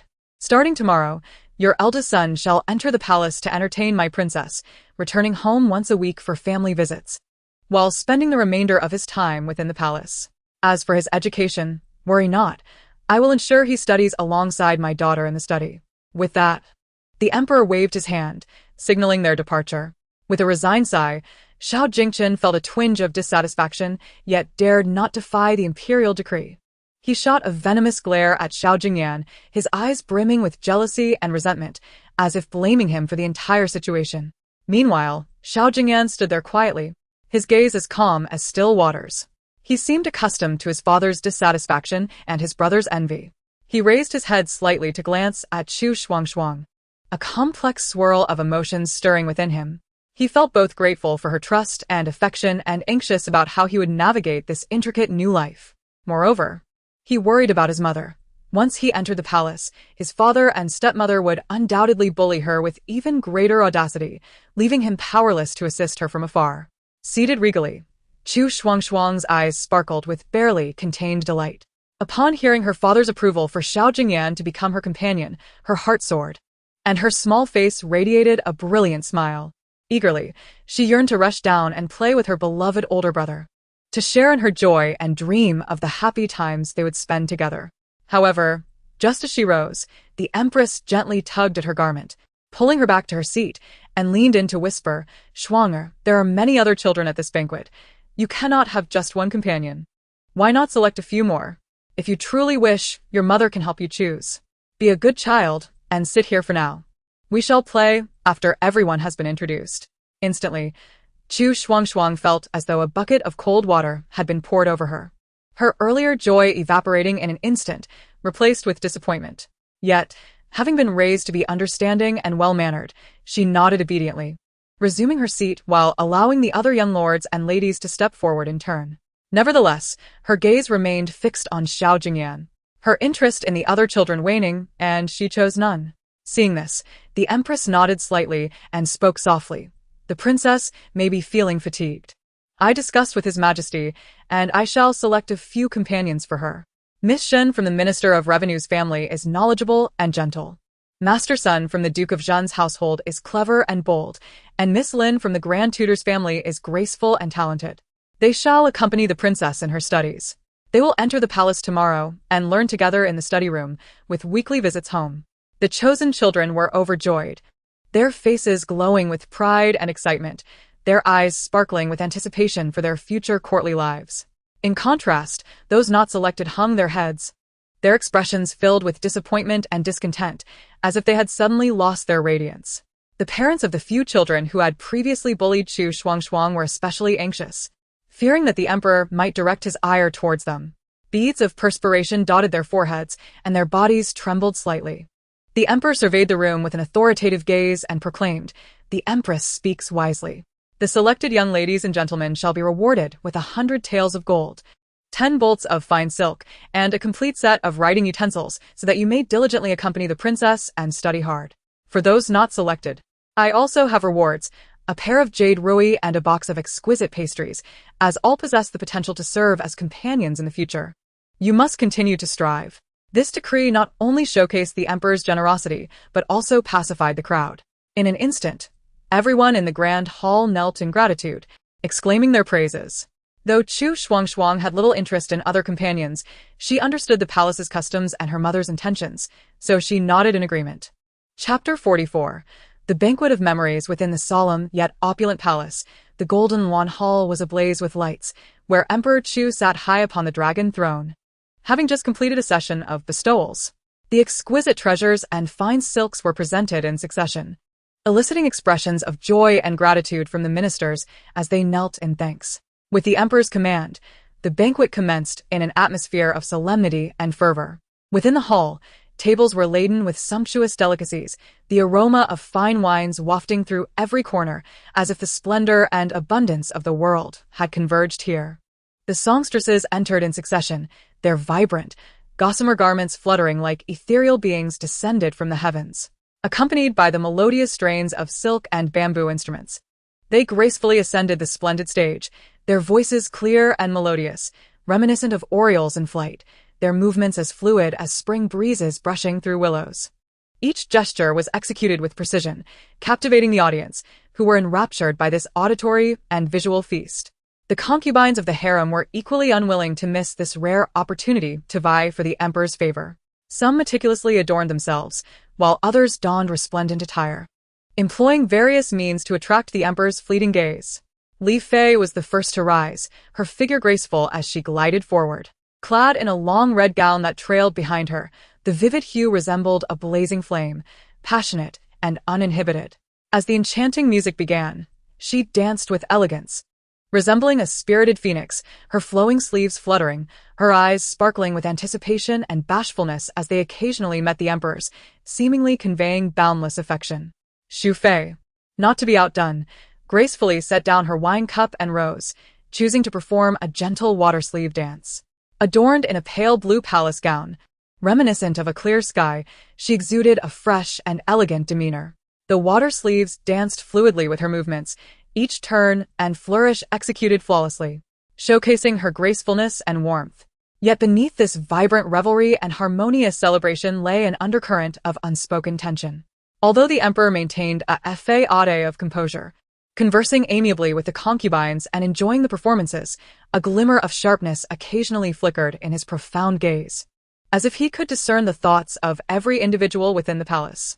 This banquet, while appearing to be a customary royal gathering, was, in truth, a battleground for the clandestine struggles of various factions. After Lady Li performed her dance, a subtle hint of pride gleamed in her eyes. She turned and returned to her seat, delicately sipping her wine, which trickled down her luscious red lips. Yet, her gaze intentionally wandered toward a particular direction in the audience, where she subtly nodded in acknowledgement. It was revealed that Lady Li had long been secretly colluding with a powerful minister in the court, aiming to leverage her position in the harem to convey messages, thereby securing greater benefits for herself and laying a solid foundation for future glory and wealth. On the other hand, Lady Shu was also busy after her performance.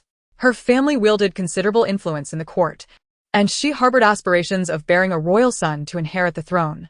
As time passed and dusk softly enveloped the palace like a gentle veil, the hall was illuminated by resplendent lanterns that failed to mask the somber darkness outside. Emperor Chu raised his gaze toward the dimming sky, furrowing his brow slightly before rising to announce the conclusion of the banquet, prompting everyone to bow and take their leave. However, the adults of the children who had bullied Chu Shuangshuang hesitated to depart, their hearts filled with unease, fully aware that their offspring had committed a grave error. In this palace, the princess was of noble blood, and the offense of bullying her was not one to be taken lightly.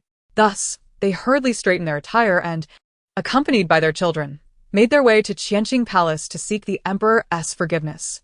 Meanwhile, Chu Shuangshuang, filled with excitement, planned to find her friend Xiao Jingyan to play. Her mother had initially promised that she could seek out her older brother after choosing her playmates, but later retracted, insisting that she must wait until the banquet concluded. Now that it had ended, she was determined to find her brother. Yet, the memory of the earlier bullying suddenly surged in her mind. She recalled how she had intended to sneak a peek at her new playmate but had gotten lost, only to be shoved into the icy lake by a group of mischievous children, a chilling fear still lingering in her heart. The little girl now understood the gravity of the situation and felt compelled to inform her father, the emperor, without delay. Thus, Chu Shuangshuang hurriedly ran toward Qianqing Palace, her short legs moving swiftly. Upon seeing Emperor Chu, she knelt with a thud, tears welling in her eyes as she spoke with a quivering voice. "Father, today I wanted to see my playmate early, but I lost my way. I came across a group of children who called me a wild girl and tried to hit me. I ran and then accidentally stepped on the shoe of the leader of the group, who pushed me into the lake. I was so scared." As she spoke, Her tiny body trembled uncontrollably, tears streaming down like pearls from a broken string, soaking her clothes. Seeing this, Emperor Chu's heart ignited with fury. He had always cherished this sole daughter, treating her like a precious gem, and witnessing her suffering caused him great distress. His expression darkened, radiating an intimidating authority. His hand, resting on the armrest of the dragon throne, clenched tightly, knuckles whitening from the exertion, as if he were on the verge of unleashing his wrath upon the culprits. However, as the sovereign of a nation, well-versed in the intricacies of power struggles, he quickly reconsidered. He recognized that his current authority was limited, and the families behind those children held significant sway in the court. A hasty and harsh punishment could incite unrest, undermining his reign.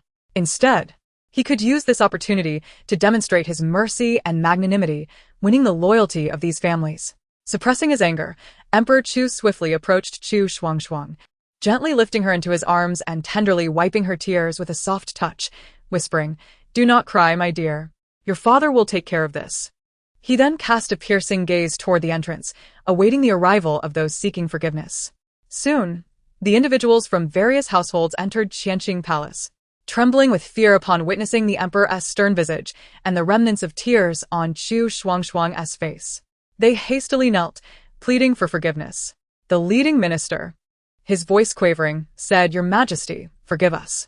We have failed in teaching our children, allowing them to commit such a grievous error by offending Her Highness the Princess. We are unworthy of forgiveness." The others echoed his sentiments, urgently imploring for the emperor's clemency. Emperor Chu regarded them coldly, and after a moment of silence, he spoke slowly. "You dare to bully my princess? How have I instructed you all?" His voice resonated with a deep and commanding authority, imbued with unrestrained anger, echoing throughout the hall and tightening every heart in fear. The crowd dared not lift their heads, their bodies trembling as they awaited the impending storm of retribution. After another moment of silence, the atmosphere became stifling with tension. After a while, Emperor Chu softened his tone slightly, saying, "Considering these children are still young, and the princess is unharmed, I shall not impose a severe punishment. Each child shall return home and copy Buddhist scriptures 50 times, without allowing any outsiders to assist. However, you must remember that I and the princess are ruler and subjects. Play among children must have its limits. Do not let such an incident occur again." Hearing this, the crowd collectively exhaled in relief, bowing deeply in gratitude. Emperor Chu continued, "I hope you will devote yourselves to educating your children, instilling in them the principles of propriety and respect for hierarchy. I am aware that you all serve diligently as my trusted officials, contributing to the state. In these unstable times, with external threats looming, I urge you to set aside your grievances and work together to assist me in governing this realm towards prosperity. I shall not forget your loyalty and will reward you when the nation finds stability." The officials, touched by the emperor's words that combined both grace and authority, felt a deep sense of gratitude and respect. They recognized that this was an opportunity to redeem themselves, as well as a clear indication of the emperor's expectations. Consequently, they vowed to adhere to his teachings and serve the court with unwavering loyalty, promising never to repeat such mistakes. Emperor Chu nodded slightly, signaling them to withdraw. Once they had departed, he held Chu Shuangshuang close and gently asked, "My dear, are you satisfied with how your father handled this?" Chu Shuangshuang blinked her big, watery eyes, still feeling a hint of injustice, yet she nodded obediently, saying, "I will listen to you, father." Chapter 45. Memories of Togetherness. Emperor Chu gazed at Chu Shuangshuang's innocent yet understanding face, filled with guilt. He sighed softly, reaching out to caress her head tenderly. Speaking gently, "My dear, I have caused you distress. The palace is fraught with complexities and entangled interests. Though I stand in a high position, I am not without my constraints and frustrations. Every decision affects the balance of power in the court, where a single misstep can incite turmoil. But rest assured, when I hold absolute power, I shall not let those who have wronged you go unpunished." Chu Shuangshuang blinked her bright eyes, still harboring a trace of grievance, but nodding obediently, replying, "I believe in you, father." After their heartfelt exchange, they made their way to the empress's palace to rest. That night, Chu Shuangshuang lay on her soft bed but found no peace in her slumber. Her mind flickered between memories of being bullied during the day and her excitement for the companions she would meet the following evening. Outside, The moonlight poured like water, casting a pale and cool glow upon the palace's glazed tiles, as if whispering the depth and solitude of the imperial court. In the queen's palace, Emperor Chu also tossed and turned, his thoughts tangled like a ball of yarn, contemplating how to deftly maneuver within the undercurrents of the court, solidifying his power while safeguarding his daughter from the treacherous whirlpool of political intrigue. The following morning, sunlight streamed through the intricately carved window frames, casting golden threads across the palace. Chu Shuangshuang awoke early, dressed neatly under the careful attention of her maidservants, her heart brimming with joy as she awaited the arrival of the 4 companions she had selected the previous day. She paced back and forth within the palace, her delicate embroidered shoes making soft sounds against the floor, occasionally tiptoeing to gaze expectantly towards the palace gates, her eyes sparkling with anticipation, as if she could penetrate the gates and glimpse her friends' silhouettes. As time passed, the other 3 companions arrived one after another, adorned in splendid attire and bearing delightful trinkets from their homes, exquisite kites, lifelike puppets, and vibrant strands of glass beads. Upon meeting, the children erupted into excited chatter, eagerly showcasing their treasures, before joyfully playing together in the palace, their laughter echoing through the halls. Yet, throughout the merriment, Chu Shuangshuang's thoughts remained fixated on her elder brother, Xiao Jingyan, whom she had been yearning to see. She waited from dawn until the late afternoon, finally catching sight of him. She dashed forward, her small face puffed with indignation, demanding, "Elder brother, why did you arrive so late? The other brothers and sisters came early, but you were the only one who didn't." Xiao Jingyan, seeing her distress, quickly knelt in apology. "Your Highness, please forgive me. I bid farewell to my mother this morning. Her health is poor, and I was concerned, so I stayed a bit longer. My father also had a few words of caution for me, which is why I was delayed." In reality, after the palace banquet, Xiao Jingyan returned home with his father, who merely cast a fleeting glance at him without uttering a word. However, his stepmother, Lin, was filled with resentment, jealousy coiling around her heart like a venomous serpent. She sarcastically remarked to Xiao Jingyan, "Some people are just lucky. Who knows what kind of fortune brought them to the princess's attention? Oh, my poor son, why were you not blessed with such fortune?" With that, she shot him a fierce glare, her eyes brimming with hatred and envy. That evening, Lin instructed the servants to serve Xiao Jingyan and his mother spoiled food. The foul-smelling dishes were placed on the table, inducing nausea. Xiao Jingyan's mother, Madame Yu, gazed at the meal, tears streaming silently down her cheeks.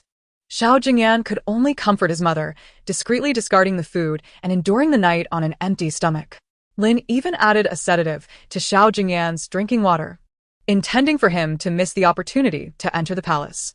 Fortunately, Xiao Jingyan was in good health, though he awoke late. He steeled himself to gather his belongings and prepare for the palace.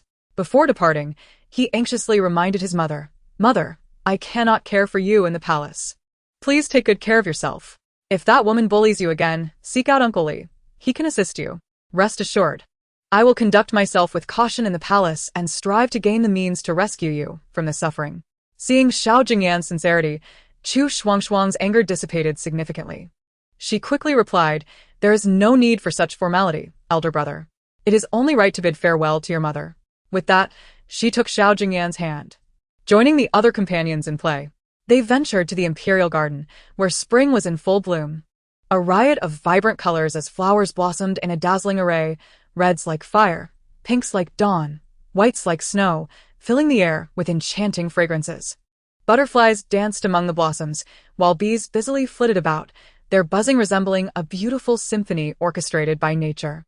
Chu Shuangshuang flitted about like a joyful little bird, occasionally stopping to point at a particularly stunning flower, exclaiming, "Look, brothers and sisters, isn't this flower especially beautiful?"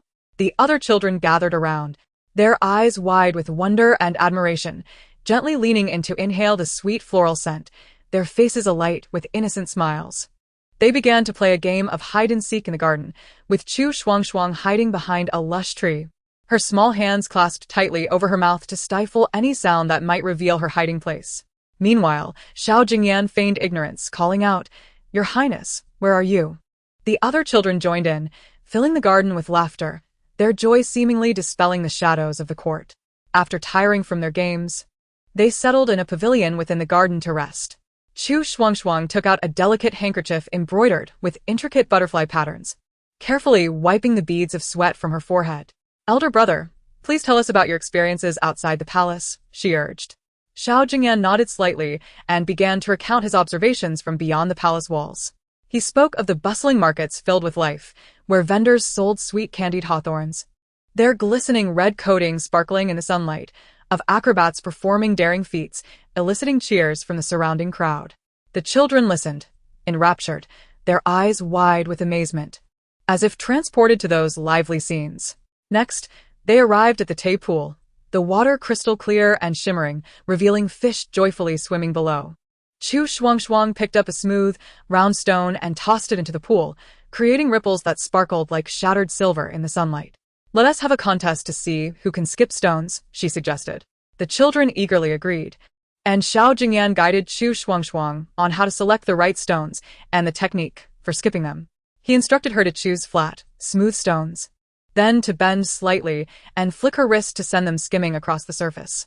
Chu Shuangshuang listened attentively, and though her first attempts resulted in the stones sinking quickly, she did not lose heart. With Xiao Jingyan's encouragement, she tried again and again, eventually succeeding in skipping several beautiful stones across the water. Her delight evident as she jumped and laughed, her joy resonating along the pool's edge. Before they knew it, dusk settled in, and a eunuch arrived to urge Chu Shuangshuang to return to the palace for dinner. With lingering reluctance, she looked at her companions and said, "Brothers and sisters, let us play together again tomorrow." Xiao Jingyan and the others nodded in agreement. Upon returning to the palace arranged for them by Emperor Chu Shuangshuang excitedly recounted her day's adventures to her father, animatedly describing the flowers in the imperial garden, their game of hide-and-seek, and the stone-skipping contest. The emperor, seeing his daughter's joyful demeanor, felt a flicker of comfort, and his previously tense expression, burdened by the strife of court politics, softened into a rare smile. In this palace, amidst the looming shadows of power struggles, the pure friendship among the children shone like a warm ray of sunlight, illuminating their hearts. In her interactions with her companions, Chu Shuangshuang temporarily forgot her troubles and grievances. Chapter 46. The past interactions soon. The next day arrived, and the four of them gathered around Chu Shuangshuang once more. At this moment, she proposed, "Brothers and sisters, since we do not know each other's names, why don't we introduce ourselves?" She began, "I am Chu Shuangshuang, the daughter of the reigning emperor. I love to paint and adore butterflies. What about you, elder brother?" Seeing Chu Shuangshuang's inquiry directed at him, Xiao Jingyan replied, "I am Xiao Jingyan. My father is Xiao Jingchen. My father holds a minor position as a 7th-rank official in the Hamlin Academy, essentially a lowly clerk in the court, often immersed in books, transcribing and organizing documents. I enjoy reading." Upon hearing Xiao Jingyan's words, the young girl standing nearby interjected, "I am Xin Miaoyi, the daughter of the Minister of Revenue, Xin Chongli. I have a profound fondness for arithmetic." Another girl chimed in, "I am Lin Wanqing, the legitimate granddaughter of the esteemed Minister Lin. My grandfather, Lin Hetung, has taught 2 emperors and has a love for music and chess." The last boy announced, "I am Sunny Chen, the son of Duke Sun Chiwen. Our family has a long-standing tradition of martial arts, and I am particularly fascinated by military strategy, often pestering my father to recount tales from the battlefield, dreaming of becoming a formidable general one day. Wow, the dreams and interests of my elder siblings are truly impressive. Now that I know your names, let's venture to the imperial garden." Edgar Lim Chu Shuangshuang. The group eagerly made their way toward the garden. In the springtime imperial garden, it unfolded like a splendid tapestry. Flowers bloomed in vibrant hues, their fragrances wafting through the air, while butterflies flitted gracefully among the blossoms.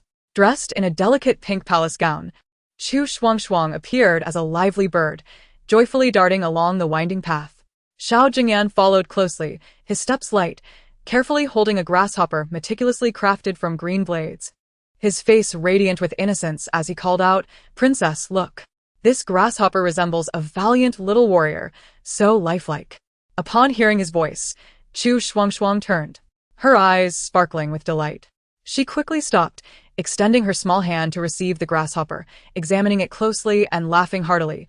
"Big brother, your hands are truly skilled. This grasshopper seems ready to leap into the sky."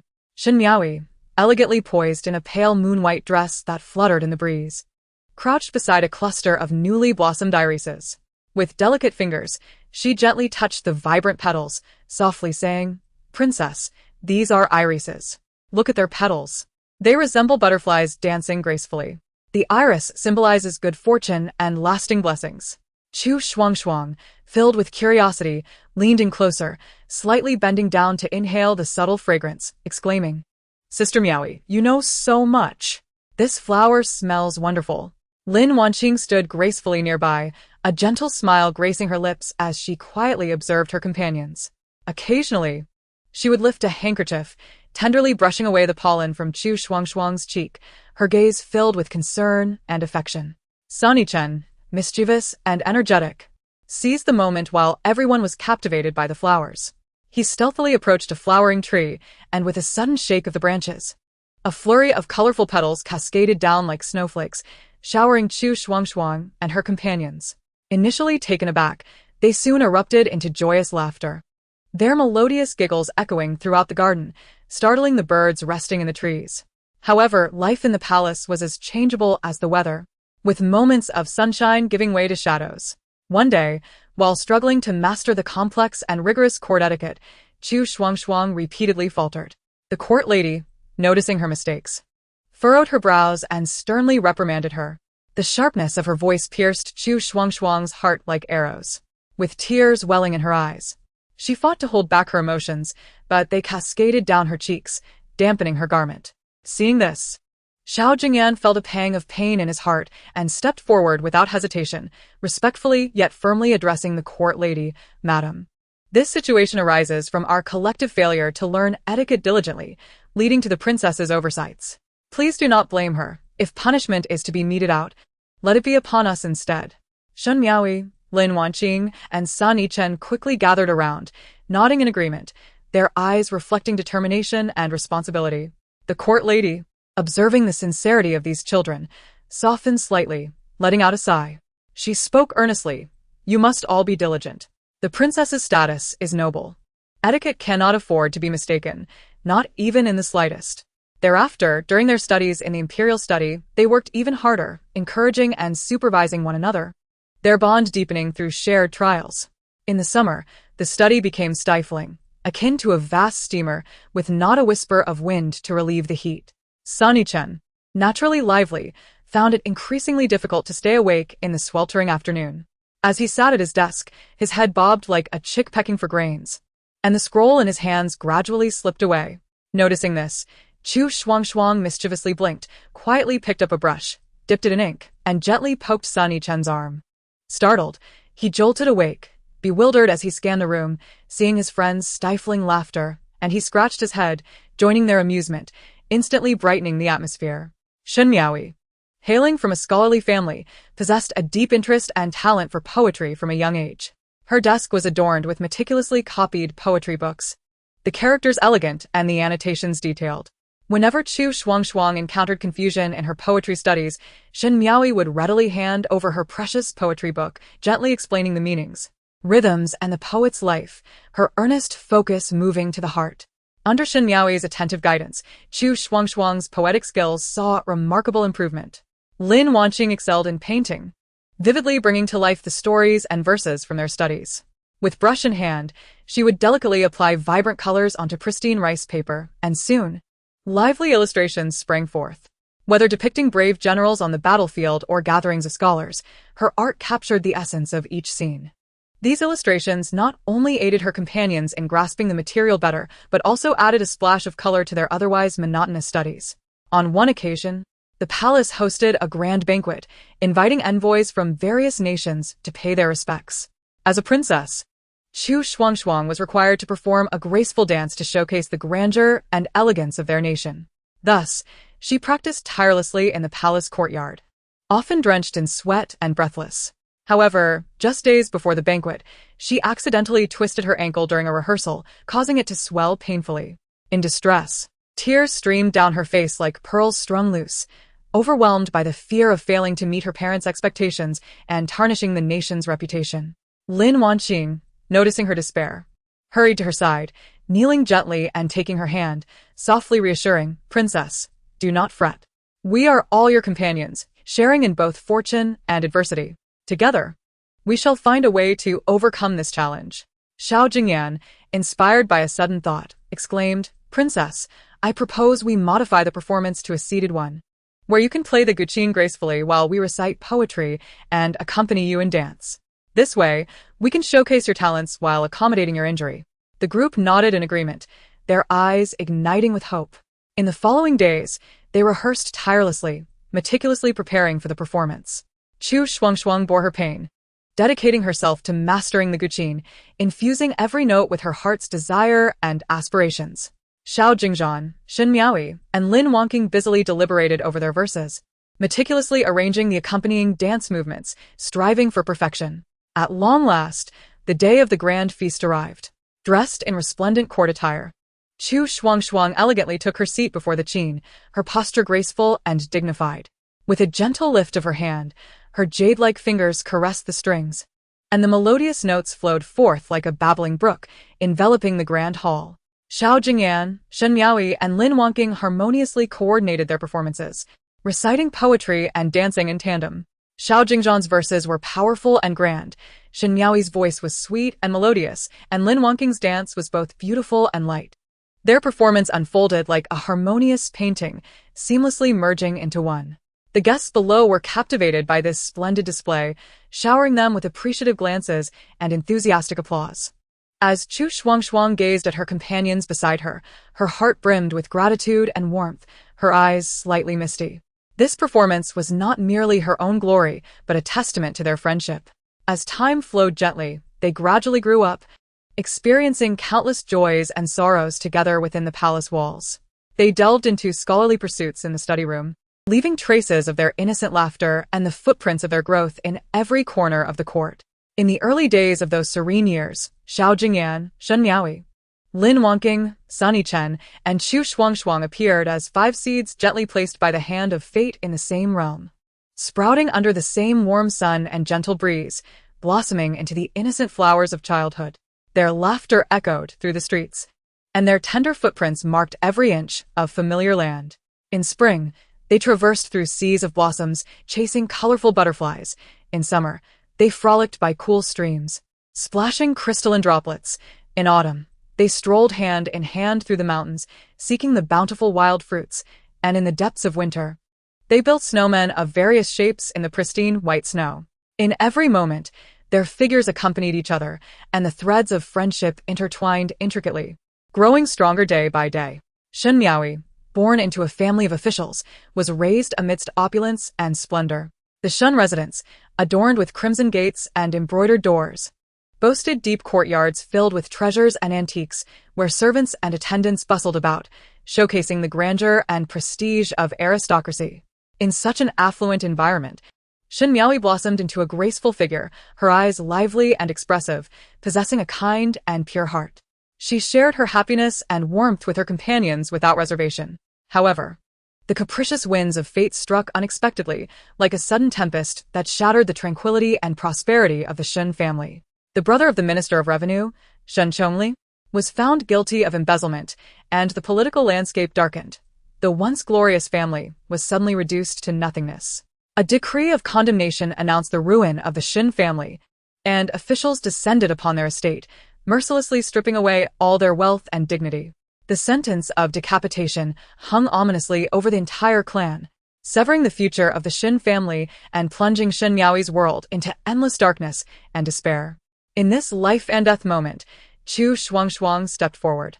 As a royal descendant, she could have basked in luxury within the palace, far removed from the turmoil and dangers of the world. Yet, the bond of deep friendship ignited within her a fearless courage. In the solemn palace, clad in splendid attire, Chu Shuangshuang knelt, disregarding her father's furious wrath and authority, her eyes shimmering with tears as she earnestly pleaded for mercy, asserting that Shen Miaoyi's father was not the mastermind and was unaware of the events, beseeching her father to show leniency and spare the Shen family from death.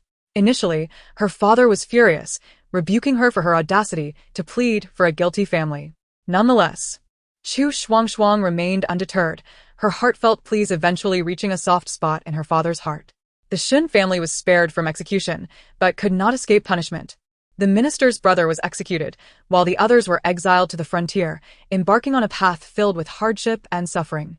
Shun Miaoi gazed back at her homeland, tears falling onto the yellow earth, acutely aware that this journey would lead her far away, where their past lives and friendships would be sealed away by the passage of time. The bond among the five of them would also face severe trials under the weight of fate, like a flickering candle in a storm, fragile yet resilient. Lin Wanqing, hailing from a scholarly family, was nurtured in an environment rich in education, her temperament gentle as the soft willows of spring, exuding an elegant scholarly air with every gesture. Her talents and beauty became the talk of the town, capturing the hearts of many young gentlemen. Sun Yichen, on the other hand, came from a family of military generals, his physique robust and demeanor imposing, embodying the boldness and decisiveness of a martial lineage, his heart warm and sincere. Their love blossomed like the gentlest breeze of spring caressing the heart. Perhaps it was during a gathering of poets, where Lin Wanqing's brilliance shone through her eloquent verses, that Sun Yichen found himself irresistibly drawn to her, or perhaps it was during a chance encounter on the street, where Lin Wanqing stumbled and Sun Yichen offered a helping hand, and in that moment, their gazes met, igniting the spark of love. From then on, they often ventured out together, strolling along mountain paths, sharing the beauty of dawn and dusk, sitting quietly by the stream, listening to the gentle flow of water. Beneath the flowers and moonlight, they confided in one another, their feelings deepening. Those beautiful moments were like dazzling stars embedded in the depths of their memories. However, as their feelings intensified, their families opposed the union due to class prejudices and familial interests. Lin Wanqing's parents earnestly advised her against it, believing that a family of generals was too coarse to match their scholarly lineage, insisting that her happiness must be built upon the honor of the family. The Sun family, too, held firm opinions, deeming Lin Wanqing merely a delicate lady unfit for the life of a military household, doubting her ability to contribute to the family's legacy and growth. After countless intense arguments and painful struggles, Lin Wanqing and Sun Yichen ultimately succumbed to the overwhelming pressure from their families. Under his family's arrangement, Sun Yichen wed a woman of equal status. On the day of the wedding, adorned with festive decorations and a throng of guests, the atmosphere was vibrant. Yet, Sun Yichen felt an emptiness within. Clad in a splendid red robe and crowned with celebratory adornments, his eyes were hollow, devoid of joy. Each ceremonial proceeding etched a deep wound in his heart, as the dreams and promises of love faded into mere illusions, leaving behind endless sorrow and helplessness. Meanwhile, Lin Wanqing, struggling in the abyss of despair, ultimately grew disheartened and chose to enter a convent. She stepped into the cold temple, accompanied by the flickering light of oil lamps and the sound of wooden fish, seeking solace for her shattered heart through the compassion and tranquility of Buddhist teachings. The once vowed oaths of love transformed into tears at the corners of her eyes, silently flowing as time passed. Throughout this series of upheavals, Xiao Jingyan remained by Chu Shuangshuang's side. Initially, she did not perceive any abnormalities, only feeling that amidst the chaos of the world, Xiao Jingyan's presence was the warmest star in the night sky, illuminating the shadows within her heart. He would silently offer her a delicately embroidered handkerchief when she felt melancholy from missing distant friends, its faint scent seemingly dispelling her worries. He would stealthily lead her out of the palace when the weight of court etiquette overwhelmed her, evading the watchful eyes of guards and maidens, allowing her to experience the vibrant life outside the palace, savoring the lively street food and the essence of human existence. As Chu Shuangshuang observed Xiao Jingyan's increasingly upright figure and profound gaze, her feelings began to flow like spring water breaking through the ice. She found herself enamored with the older brother who silently watched over her, captivated by his steadiness, attentiveness, each smile, and every gentle gesture of care. However, within Xiao Jingyan lay a hidden secret, unknown to others. In his childhood, he personally witnessed the downfall of his family amidst a power struggle, which imparted upon his tender heart an early understanding of the significance and cruelty of power. The chance act of saving Chu Shuangshuang was initially unintentional. Yet, he was astounded to discover that this seemingly delicate girl possessed such a noble identity and influence within the court. As Chu Shuangshuang's position in the palace solidified, Xiao Jingyan recognized this as a fortuitous opportunity to reclaim his family's former glory and exact revenge. Thus, he began to approach her with purpose, carefully nurturing their bond, weaving an invisible net of tenderness and care to ensnare her heart, all while she remained blissfully unaware, lost in the illusion of their seemingly perfect love. With joy, Chu Shuangshuang immersed herself in the sweetness of love, oblivious to the ulterior motives that resided in Xiao Jingyan's heart. She continued to believe that their relationship was pure and beautiful, akin to the blooming flowers of spring, untainted by any impurities. In the quiet of night, she would secretly stitch fragrant sachets for him, pouring her affection into every stitch. At palace banquets, she would discreetly leave his favorite delicacies, delighting in his satisfied expressions as he savored them. Yet, despite his intentions of utilizing her, Xiao Jingyan found himself increasingly touched by her innocence and kindness during their daily interactions. However, each time he encountered his mother, his heart hardened once more. Within the palace, undercurrents surged as various factions lurked like hidden beasts, ever watchful for the throne of power.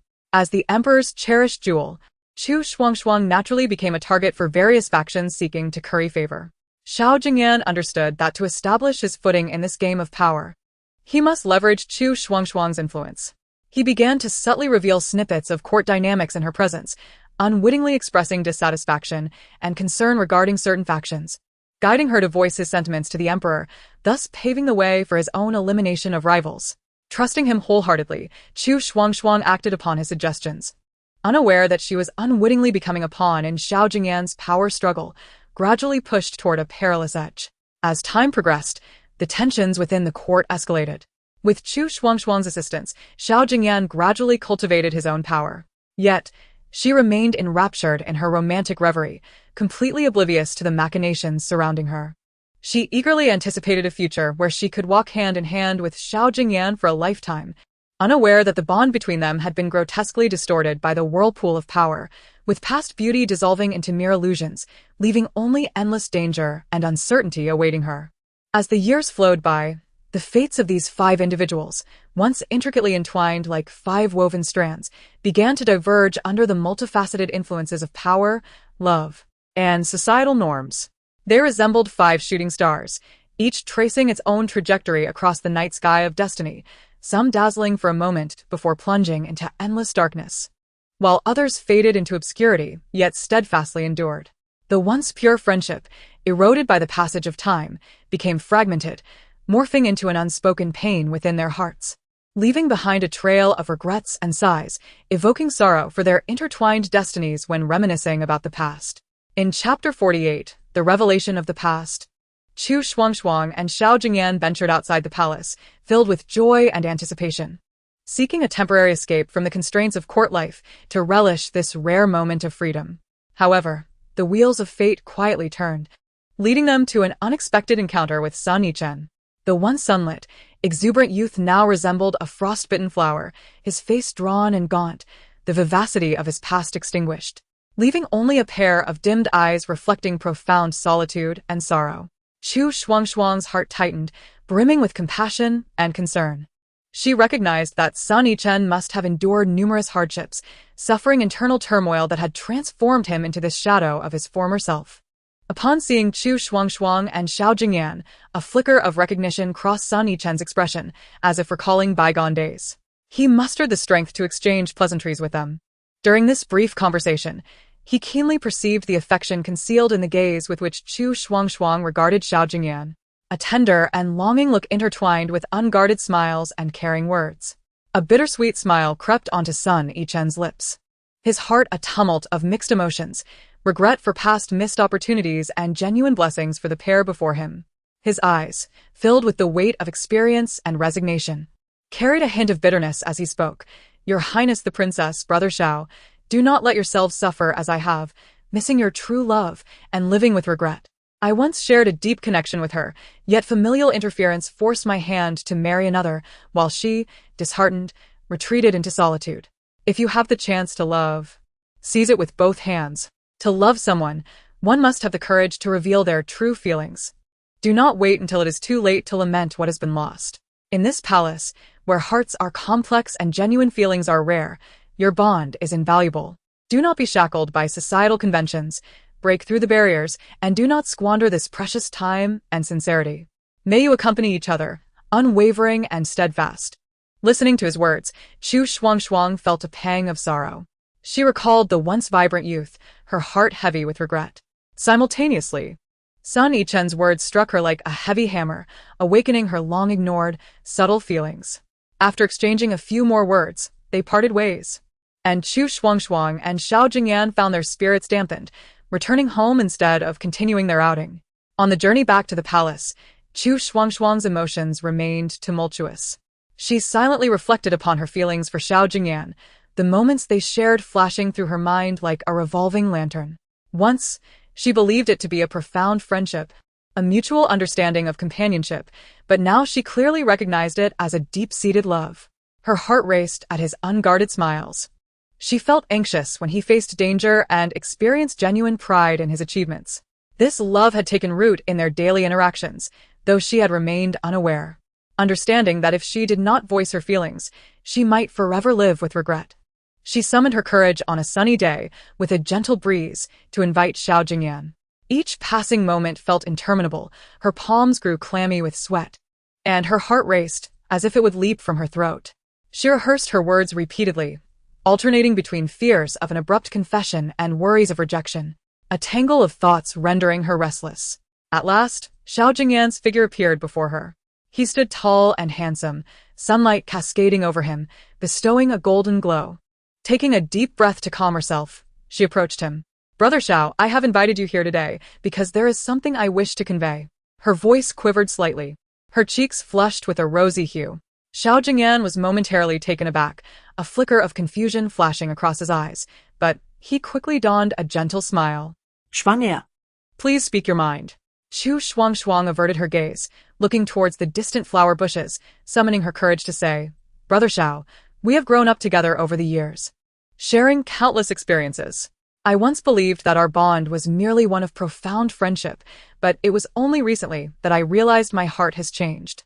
I have feelings for you, not the affection of a sister towards her brother, but a romantic admiration between a man and a woman." At this point, her face had turned as red as a ripe apple, her heartbeats so loud that she could scarcely hear her own voice. Xiao Jingyan was astonished by her words. His expression a complex tapestry of surprise, bewilderment, and, more dominantly, an indescribable joy. He gazed quietly at Chu Shuangshuang, as if he wished to etch her current visage deeply into his heart. "Shuanga, I, too, have long harbored similar feelings." Xiao Jingyan's voice was low and tender. "In the countless days and nights we have spent together, you have already found your way into my heart. Your kindness, bravery, and intelligence have captivated me. Yet, I was afraid to express my feelings, fearing it would tarnish our friendship and that you might not feel the same." Chu Shuangshuang lifted her head, her eyes glistening with tears, tears of joy and emotion intertwined. She had never imagined that Xiao Jingyan harbored the same love for her, and this sudden wave of happiness left her almost dizzy. "Brother Xiao, is that true? I thought I was the only one silently in love with you." Chu Shuangshuang choked out. Xiao Jingyan gently stepped closer, taking her hand in his, warm and strong, instilling a profound sense of security in her. "Foolish girl. We have both been too reserved and cautious, allowing our feelings to remain hidden for so long. However, I no longer wish to let this opportunity slip away." "Schwanger." "Will you walk through life with me?" Chu Shuangshuang nodded vigorously, tears streaming down her cheeks. "I will, Brother Xiao, I will." At that moment, a gentle breeze swept by, petals fluttering down like snow, showering them as if the heavens were bestowing blessings upon this pair of lovers. Leaning against Xiao Jingyan's embrace, Chu Shuangshuang's heart brimmed with happiness and sweetness. All past worries and anxieties vanished in an instant, replaced by anticipation and longing for the future. Chu Shuangshuang lifted her head from Xiao Jingyan's embrace, her gaze resolute. "Brother Xiao, upon my return to the palace today, I shall petition Father to grant us marriage. Would that be agreeable?" Xiao Jingyan tenderly caressed her hair, his eyes filled with both helplessness and deep affection. "Schwanger, I understand your intentions. I have only just established my footing in the military, and a battle awaits me shortly. Once I have achieved merit, I will seek the Emperor's permission to marry you, so that I may provide you with a stable future." A myriad of emotions swirled within Chu Shuangshuang. She was elated by Xiao Jingyan's love, evident in his gaze. Yet anxiety surged within her as well. The battlefield was fraught with danger, and what if he were to be injured? Nonetheless, she understood Xiao Jingyan's ambitions and determination, and thus she suppressed her unease, nodding slightly. Brother Xiao, I will wait for you. You must return safely. Xiao Jingyan embraced her tightly, as if to impart endless strength and comfort. Chapter 49. The blessing of the past. From the day Xiao Jingyan departed for battle, Chu Shuangshuang found herself ensnared in an endless cycle of longing and waiting. Her world seemed devoid of color, with her only hope lying in the letters sent from afar. These were the remnants of connection between her and Xiao Jingyan. Initially, she penned her letters with the youthful shyness and fervor of first love, intricately detailing the trifles of palace life. Brother Xiao, this morning I beheld the begonia blossoms in the courtyard, blooming splendidly. As the wind blew, petals fell like a rain of flowers. Remember when we strolled through the gardens together, and you praised the beauty of these blossoms? Now, they bloom still, yet I alone admire them, feeling profoundly lonely. I only wish for your well-being in the military. She infused her heartfelt longing and affection into every elegant stroke of her pen, each word brimming with sincerity. Upon receiving her letter, Xiao Jingyan's lips curled into a barely perceptible smirk. He read her earnest words with an unperturbed heart, merely calculating how to further exploit her feelings for his own gain. He picked up his pen and hypocritically wrote, "Schwanger, your letter warms my heart like the spring sun, dispelling my fatigue in the military. I often reminisce about our shared moments, and thinking of you brings me solace. Rest assured, I will take care of myself. Once I achieve success, I shall not disappoint your deep affection." As the war progressed, Xiao Jingyan, with his exceptional skills and cunning, rose through the ranks within the military. His tone in the letters grew increasingly self-satisfied. "Schwanger, in recent battles, I have distinguished myself and am now making a name for myself in the military. All of this is thanks to your support and encouragement from afar, which fuels my drive. Upon my triumphant return, I vow to make you the happiest woman in the world." However, beneath these seemingly heartfelt words lay an ever-expanding ambition and deeper calculations regarding Chu Shuangshuang. Receiving such letters filled her with joy and pride. She remained blissfully unaware of Xiao Jingyan's insincerity, believing him to genuinely love her and strive for their future on the battlefield. With an excited heart, she replied, "Brother Xiao, hearing of your bravery in the military fills me with joy. I wish I could fly to your side and share in this happiness. I am well in the palace, eagerly awaiting your return. Focus on your battles. I will take care of everything at home." Meanwhile, Xiao Jingyan, reading her deeply affectionate replies, thought her naivety made her easy to deceive. He continued to utilize the information she provided about the palace to cleverly maneuver within the military, suppressing rivals while simultaneously sweet-talking her into willingly serving his ambitions. Occasionally, Chu Shuangshuang would confide her troubles and grievances from the palace in her letters. "Brother Xiao, the affairs of the palace are overwhelming, and I am troubled by trivial matters, feeling quite distressed. Only thoughts of you bring me some comfort." Upon reading such sentiments, Xiao Jingyan felt annoyance, but feigned concern in his response. "Schwanger, do not fret. These are but temporary troubles. Endure a little longer, and upon my return, I will ensure you endure no further grievances." In this farcical exchange of letters, Chu Shuangshuang was lost in a false love, investing her true heart and trust, while Xiao Jingyan coldly exploited her affections, inching closer to his power goals, indifferent to the harm his actions might cause her. Each letter merely served as a vessel for his schemes, conveying his greed and ruthlessness. Before long, the Grand Army returned victorious from the borders, and the streets were filled with cheers from the citizens, celebrating these valiant soldiers. In the capital, a jubilant atmosphere prevailed, and upon hearing the good news, the emperor was delighted and immediately ordered a grand welcome feast to honor these warriors who fought valiantly for the nation. The banquet was adorned with exquisite delicacies, and the sound of music filled the air, laughter and joy abounding, creating an extraordinarily lively atmosphere. The emperor sat high upon his dragon throne, observing the spirited Xiao Jingyan below, his eyes filled with appreciation and satisfaction. Standing tall in his military attire, Xiao Jingyan appeared striking, his battle-hardened visage exuding determination and steadiness, making him exceptionally eye-catching among the crowd. After several rounds of toasts, the emperor smiled at Xiao Jingyan and inquired, "My loyal minister, your remarkable achievements are indeed a fortune for our great Chu. I am greatly pleased. Do you have any wishes? Speak freely. I shall fulfill them to the best of my ability." Upon hearing these words, Xiao Jingyan immediately left his seat, respectfully kneeling down and performing a grand gesture of reverence. He spoke in a low voice, "As a loyal servant of the great Chu, it is my duty to fight for our homeland and protect our people. I do so willingly, never once seeking reward. However, there exists one humble request in my heart that I hope your majesty will grant."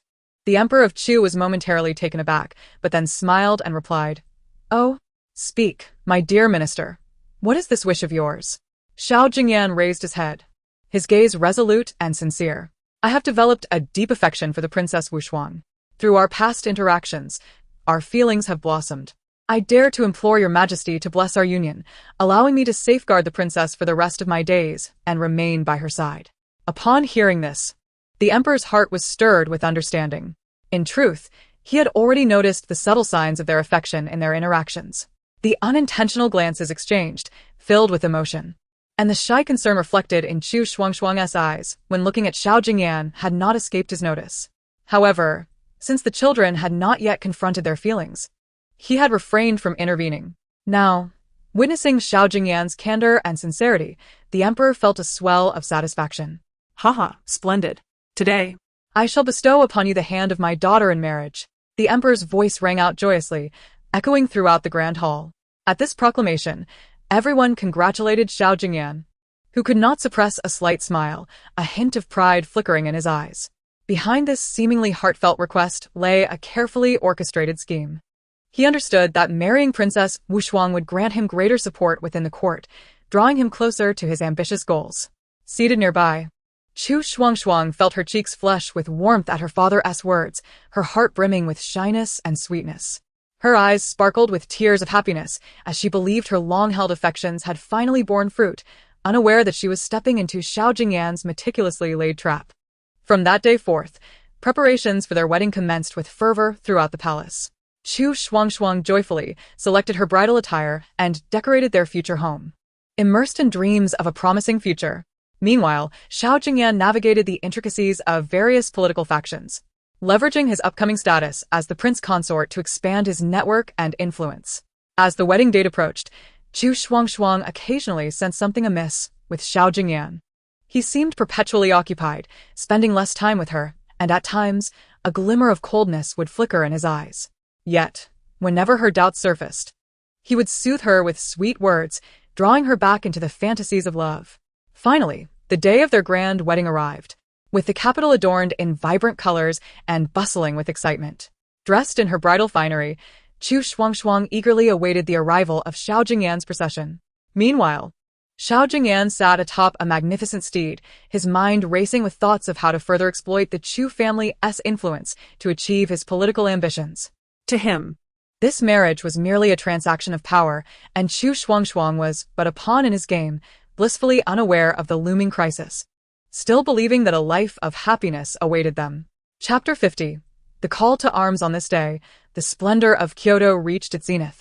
With the palace festooned in vibrant decorations, red silks billowing, and auspicious symbols adorning the courtyards, Chu Shuangshuang, the beloved princess of Chu, was to wed the illustrious General Xiao Jingyan. The bridal procession stretched 10 miles from the Chu residence to the general's manor, with throngs of citizens lining the streets to witness this magnificent celebration. The procession, laden with treasures of gold and silk, epitomized royal grandeur and the significance of this union.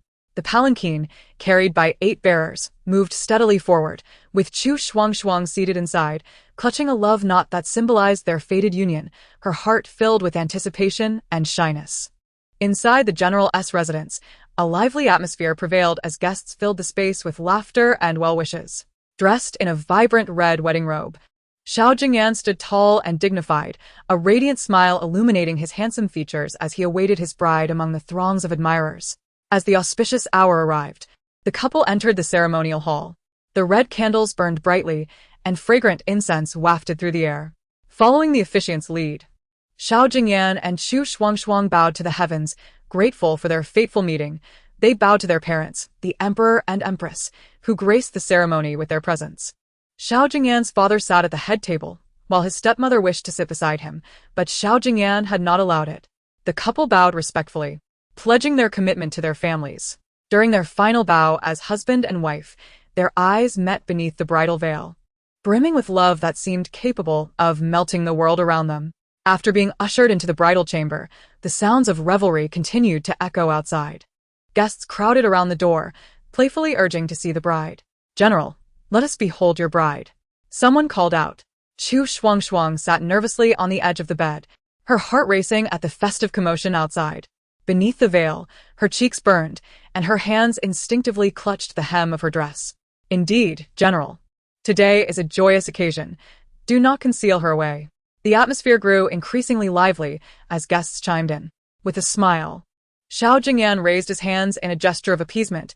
"Dear friends, I appreciate your enthusiasm for my bride. However, we must also cherish some moments of solitude together. I promise to host a grand feast in your honor upon my return." With that, he gently ushered the guests toward the door. Seeing his determination, the guests reluctantly complied, leaving with playful jests. Once they had departed, Xiao Jingyan closed the door softly, turning to face Chu Shuangshuang, and the room fell into a serene quietude, illuminated only by the flickering candlelight. Gently lifting her veil, he gazed at his stunning bride and said, "Shuang, you are truly beautiful today." Chu Shuangshuang's cheeks flushed crimson as she playfully scolded, "You are always so flattering." Just as they were about to share their heartfelt sentiments and dreams for the future, the tranquility was abruptly shattered by the sound of hurried footsteps. A soldier, clad in armor and dust-covered, burst into the chamber, kneeling with urgency. "General, the situation at the border is dire. The enemy is advancing fiercely, having breached several of our cities. Our soldiers are valiantly resisting, but the situation remains precarious. His Majesty commands you to lead your troops to provide immediate assistance." Xiao Jingyan's body stiffened, his smile vanishing, replaced by a look of confusion and guilt as he turned to Chu Shuangshuang, his eyes filled with remorse. Yet swiftly, the sense of duty and responsibility that came with being a general surged within him, hardening his resolve. He grasped Chu Shuangshuang's hand tightly, his voice low yet firm. "Shuanger, the border is ablaze with conflict, and lives are at stake. As a general of the Chu, entrusted by His Majesty, I bear the weight of our nation's defense. Even on this day of our joyous union, how can I falter in the face of such peril? I must rush to the front lines to protect our homeland and its people. You, my wise and understanding Shuanger, will surely comprehend my predicament. Once I have repelled the enemy and returned victorious, I shall dedicate my life to making amends for the regrets of today. I must depart now. Take care of yourself in the manor and await my return."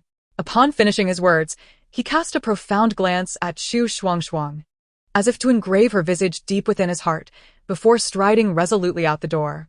His departing silhouette was one of determination and haste, his garments fluttering in the wind.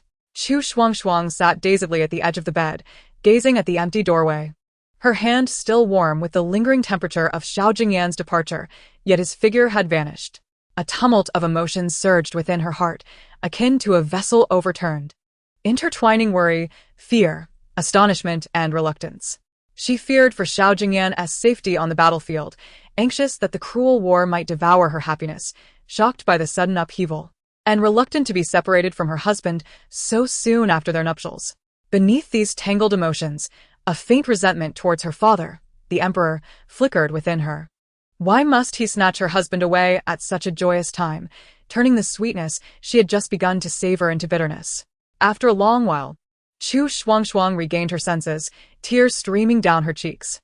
She understood that from this moment onward, her life would no longer be tranquil, and her love would face trials amid the chaos of war.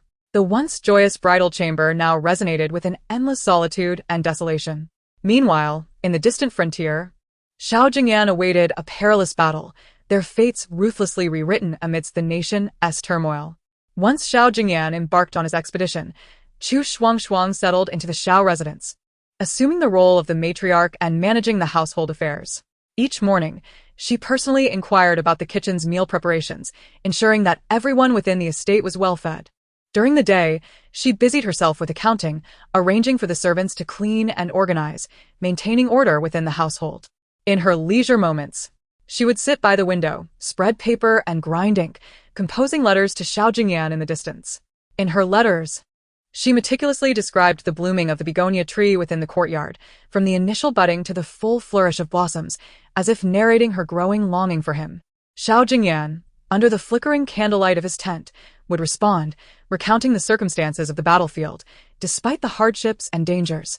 His words were imbued with concern and deep affection for Chu Shuangshuang, providing her with solace.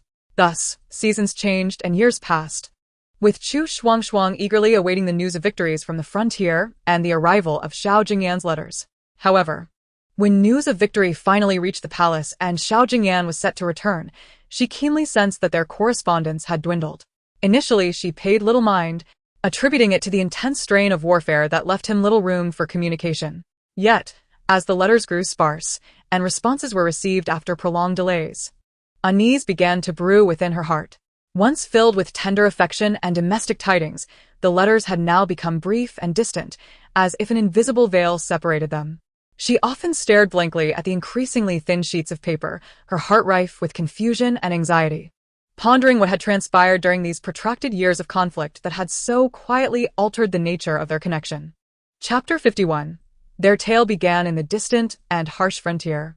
A Yao, a woman born in the borderlands, with lively eyes and a bright laugh, appeared like a resilient flower blooming in the wilderness, unwittingly entering Xiao Jingyan's sight.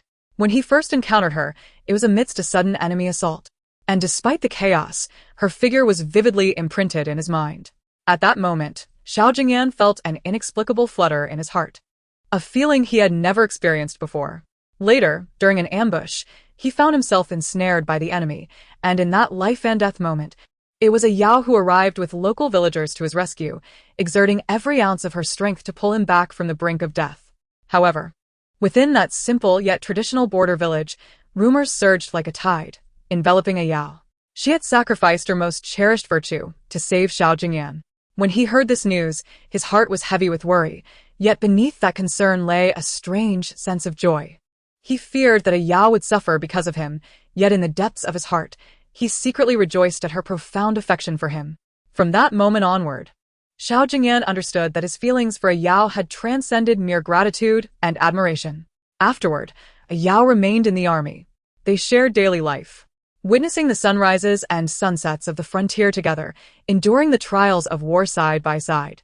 During those days, their affection grew imperceptibly, with each gaze and conversation ensnaring Xiao Jingyan deeper into this burgeoning bond.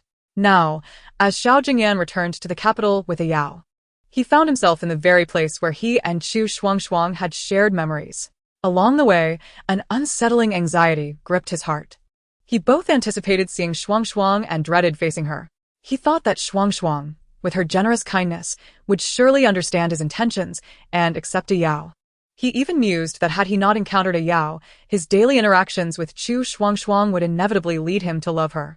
After all, Chu Shuangshuang was such an admirable woman, cultured, gentle, and virtuous.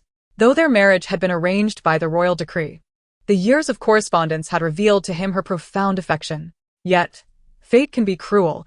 A Yao's presence shattered that tranquility. As the gates of the general's residence came into view, Xiao Jingyan's heart tightened. Before he could dismount, a familiar figure rushed from within the estate. It was Chu Shuangshuang, her delight palpable as she hurried to greet her long-absent husband. Her face radiated happiness, her eyes filled with longing and love, unaware of the impending storm. However, when her gaze fell upon a Yao, whom Xiao Jingyan had just dismounted with, her smile froze, and the light in her eyes dimmed. Her lips trembled slightly, her gaze flitting between Xiao Jingyan and a Yao, her voice quaking as she asked, "General, you have returned. May I inquire about this young lady by your side?" Xiao Jingyan looked at Chu Shuangshuang, his heart a tumult of guilt, self-reproach, and a myriad of emotions that plunged him into profound anguish. Yet he managed to respond, "This is a Yao, who saved my life on the battlefield. She currently has no place to stay, so I have brought her back, and she will reside in the south courtyard as a relative of my mother's family." Chu Shuangshuang acquiesced. "Very well, if that is the general's decision, I shall accept it." They then entered the residence together. Xiao Jingyan understood that from the moment he chose to bring a Yao home, he had already hurt the woman who loved him dearly and had ensnared himself in a whirlpool of emotions from which he could not escape. Reflecting on this, Xiao Jingyan let out a deep sigh. He gazed at the place where Chu Shuangshuang had departed, contemplating her current disposition. He realized that it seemed she would never forgive him, and their relationship appeared destined to remain at a standstill. Ultimately, he took heavy steps back toward the general's residence. On the other side, Chu Shuangshuang's eyes widened in fury, her chest heaving violently as she clutched her garments tightly, her fingertips whitening from the force. She had saved Xiao Jingyan merely out of gratitude for his past protection during their quest for the divine medicine, and because, as a general of the Great Chu, he had dedicated himself to his country. She couldn't bear the thought of losing such a pillar of strength. Yet now, Xiao Jingyan sought her forgiveness for the past. The memories of their shared history and his indulgence towards that woman felt like daggers, piercing her heart deeply. The woman's deliberate provocation, her biting words, and Xiao Jingyan's tacit approval lingered around her like a nightmare. How could he still have the face to seek her forgiveness after everything? This thought ignited a furious blaze within her.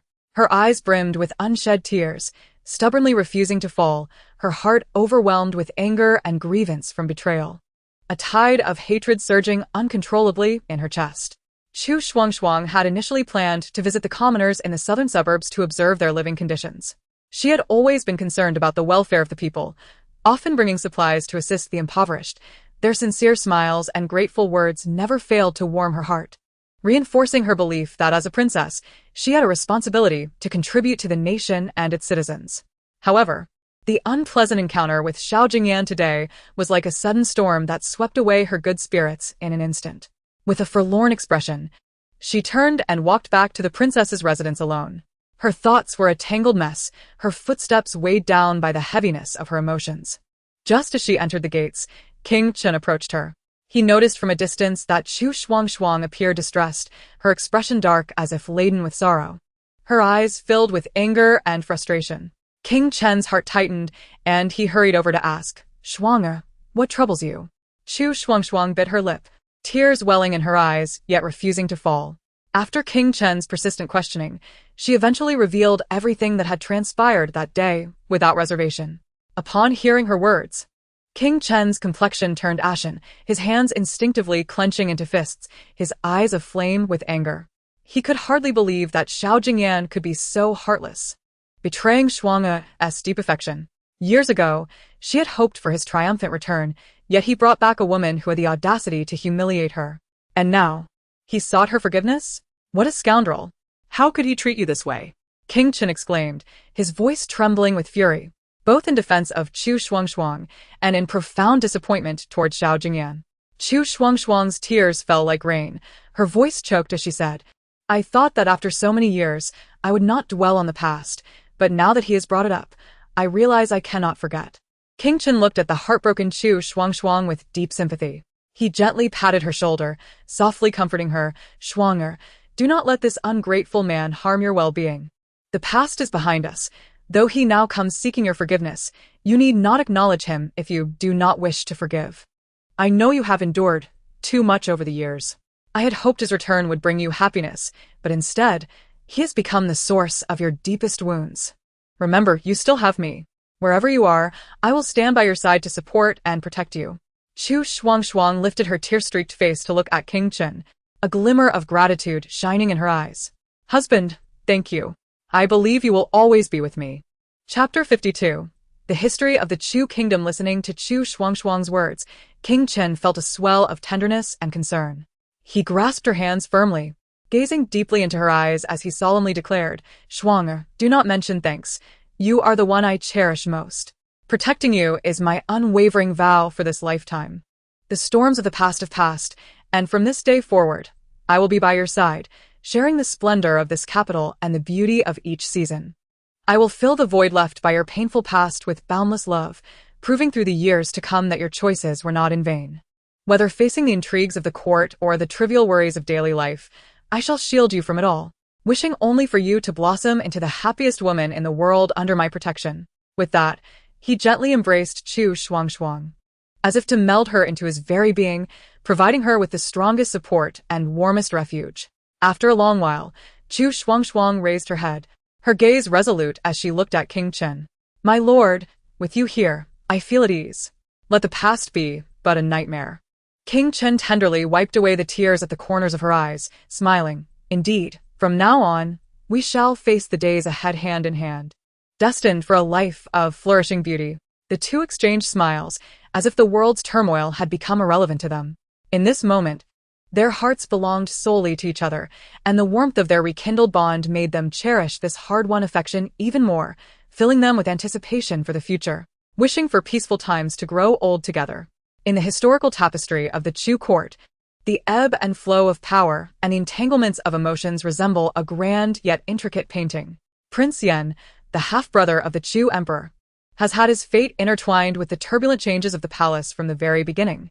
His mother passed away when he was young, leaving him orphaned, but he was fortunate to be raised under the care of the Chu emperor's mother.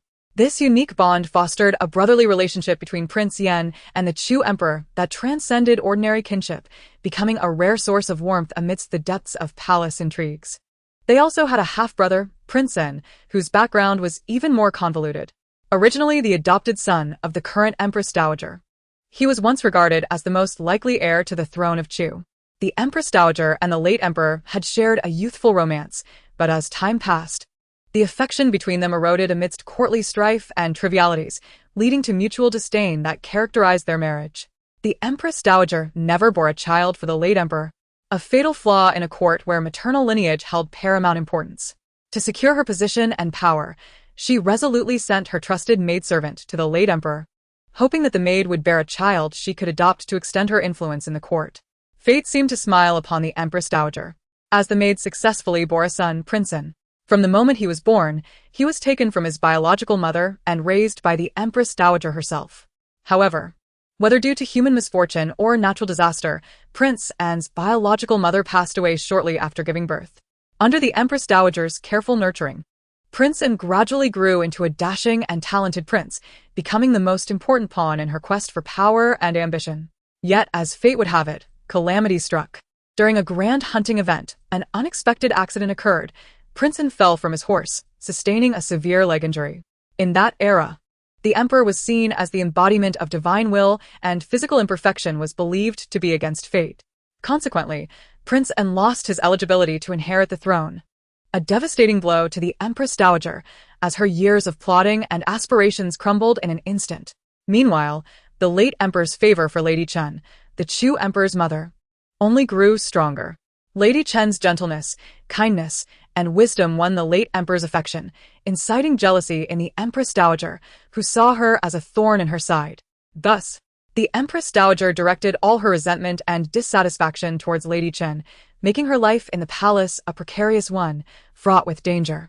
Yet, Lady Chen solely wished for her son to grow up safely, silently enduring the Empress Dowager's schemes without retaliating. With the death of the late emperor, the issue of succession in the Chu kingdom once again became the focus of palace intrigue. Given the Chu emperor's young age at the time, the Empress Dowager took on the role of regent, wielding actual power in the court. Before his demise, the late emperor, perhaps reminiscing about his youthful bond with the Empress Dowager or driven by a desire for stability within the court, ultimately conferred upon her the title of Empress Dowager, granting her an unparalleled status within the palace. However, her insatiable thirst for power did not wane with the emperor's passing. Rather, it burgeoned during her regency. She appointed her trusted confidants while dismissing dissenters, instilling a sense of trepidation throughout the court and exacerbating the corruption that plagued the political landscape. Although the young Emperor Chu was but a child, his exceptional intellect allowed him to grasp the precariousness of his situation and the looming crisis faced by the Chu kingdom. Under the Empress Dowager's shadow, he endured silently, diligently studying the art of governance, biding his time for the opportune moment to reclaim his rightful authority and restore the integrity of his realm. Prince Yan, the emperor's most trusted brother, clandestinely aided him, leveraging his connections and influence both within and beyond the palace to gather intelligence and devise strategies. The brothers were acutely aware that they faced not only the oppressive authority of the Empress Dowager but also the covetous and challenging forces from both within and outside the court. Meanwhile, Prince An, despite having lost his claim to the throne due to injury, did not succumb to despair. He retained a degree of influence within the court, thanks to his years of established relationships and talents. However, he harbored a lingering resentment toward the Empress Dowager, believing her excessive protectionism and haste for success had precipitated his tragic fate. Thus, he began covertly allying with factions dissatisfied with the Empress Dowager, seeking opportunities to extricate himself from her grasp and regain his lost dignity and position. The tension within the palace escalated, with conflicts and contradictions among various factions intensifying. Both Emperor Chu and Prince Yan understood that if they failed to break the current stalemate swiftly, their kingdom would descend into a deeper crisis. They began actively reaching out to loyal and virtuous individuals within the court, attempting to forge a formidable political force to counter the Empress Dowager's autocratic rule. During this tumultuous period, Emperor Chu also encountered love. He met a woman of noble lineage, distinguished by her exceptional talent and intellect. Not only was she gentle and beautiful, but she also possessed remarkable wisdom and courage. She became the emperor's pillar of support throughout the palace struggles, offering him endless encouragement. As time progressed, Emperor Chu's influence grew, and he began to diverge from the Empress Dowager on crucial political decisions, gradually showcasing his political acumen and leadership. The Empress Dowager, sensing the threat posed by the emperor, became increasingly anxious and resorted to more extreme measures to suppress him and his supporters. She instigated a series of political upheavals within the court, aiming to eradicate the emperor's power entirely. However, Emperor Chu and Prince Yan had long been prepared, skillfully countering each of the Empress Dowager's assaults, progressively shifting the tide of power. In the midst of this fierce struggle for authority, the populace of the Chu kingdom suffered greatly. The internal corruption and strife within the court plunged the nation's economy into turmoil, leading to increasingly dire circumstances for the common people. Emperor Chu was acutely aware that his ultimate goal extended beyond merely seizing power. It was to rescue the kingdom from the brink of disaster and ensure a peaceful and prosperous life for his subjects. Consequently, in his battle against the Empress Dowager, he consistently prioritized the welfare of the people, proposing a series of reforms aimed at alleviating their burdens and fostering economic growth. These initiatives garnered widespread support from the populace, further bolstering the emperor's political stature. Ultimately, through the combined efforts of Emperor Chu and Prince Yan, they successfully overthrew the Empress Dowager's regime, and Emperor Chu officially assumed control. He embarked on sweeping reforms, rectifying administrative practices, strengthening border defenses, and invigorating the economy, gradually guiding the Chu kingdom toward a path of prosperity and strength. Prince Yan stood steadfastly by his brother's side, quietly supporting him and contributing to the stability and flourishing of the kingdom. Although Prince Yan did not realize his ambitions during this power struggle, he gradually came to recognize his past errors, relinquishing his resentment and choosing to retreat to a tranquil life in the mountains. The palace power struggle in the Chu kingdom concluded, yet this chapter in history became an enduring legend, illustrating the allure and brutality of power while revealing the strength of familial bonds, love, and friendship in times of adversity. The tale of Emperor Chu and Prince Yan evolved into an epic that inspired generations of Chu citizens to strive relentlessly for their nation's prosperity and strength. Chapter 53. The emergence of the culprit. On this day, Prince Yan entered the palace to visit Lady Chen. Since the Empress Dowager had lost her power, she retained her title but was relegated to a secluded existence within the depths of the imperial palace. Confined to a small Buddhist shrine where she devoted herself to prayer and fasting, no longer engaging with the outside world, Prince Yan conversed with Lady Chen, reminiscing about bygone days and discussing recent trivialities, creating a warm atmosphere within the palace. Before long, Prince Yan took his leave and proceeded to the palace of Emperor Chu to reunite with him. The two brothers set up a chessboard, preparing to engage in a few matches to alleviate the burdens of governance.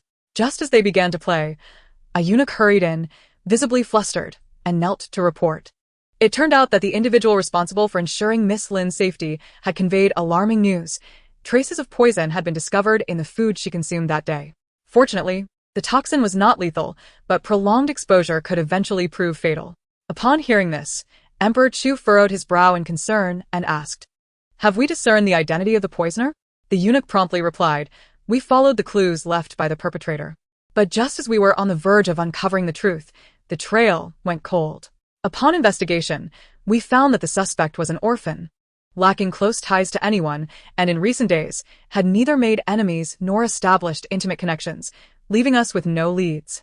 Enraged, Emperor Chu slammed his palm against the table and exclaimed, "A bunch of useless fools.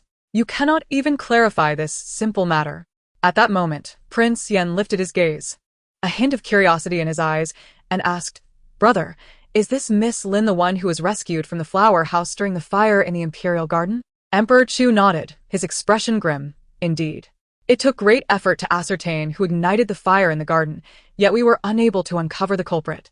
I had ordered someone to guard Miss Lin, both to ensure her safety and because I suspected that the one behind this would not easily relent, and would surely strike again. As anticipated, this incident has occurred, yet the clues have once more vanished. Prince Yen contemplated for a moment before speaking. On that day, I was engaged in conversation with our mother when I heard about the fire in the flower house and went to investigate. I happened to see one of your ministers conversing with a veiled woman. I was too far away to catch the details, but I vaguely recall overhearing something about a revelation and that the emperor had discovered their plot. I suspect this incident may be related to the poisoning, which is why I urged you to investigate thoroughly. I had hoped you would uncover some clue, but it seems I was mistaken. Emperor Chu waved his hand. What fault is there of yours, dear brother? Alas, it is my subordinates who are incompetent. Do you recall what this minister looked like? Prince Yen strained to recollect.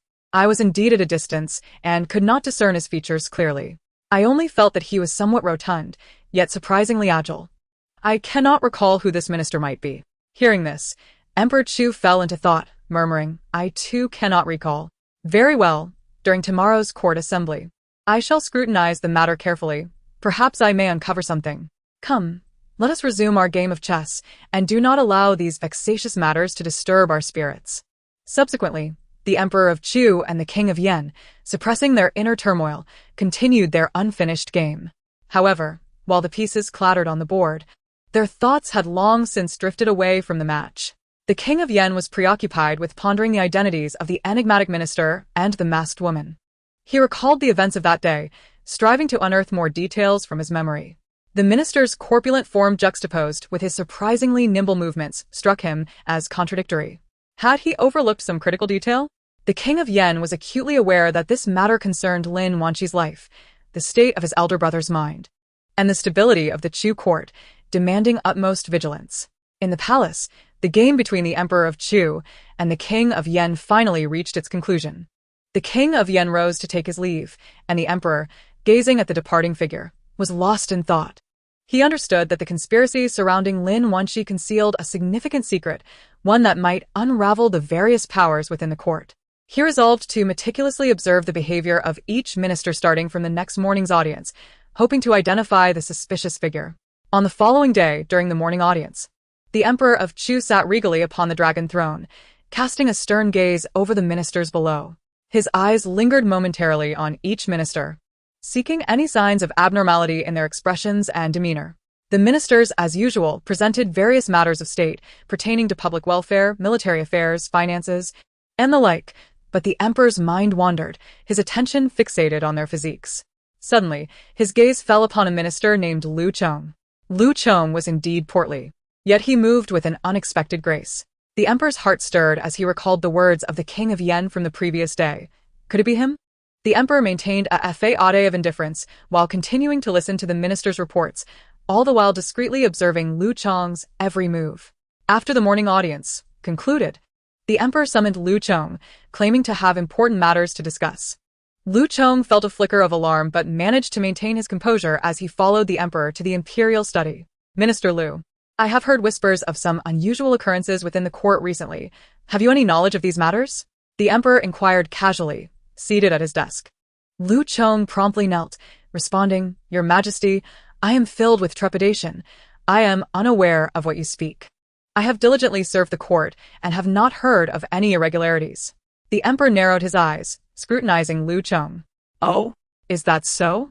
What of the incident at the Imperial Gardens flower house? What do you make of that, Minister Lu?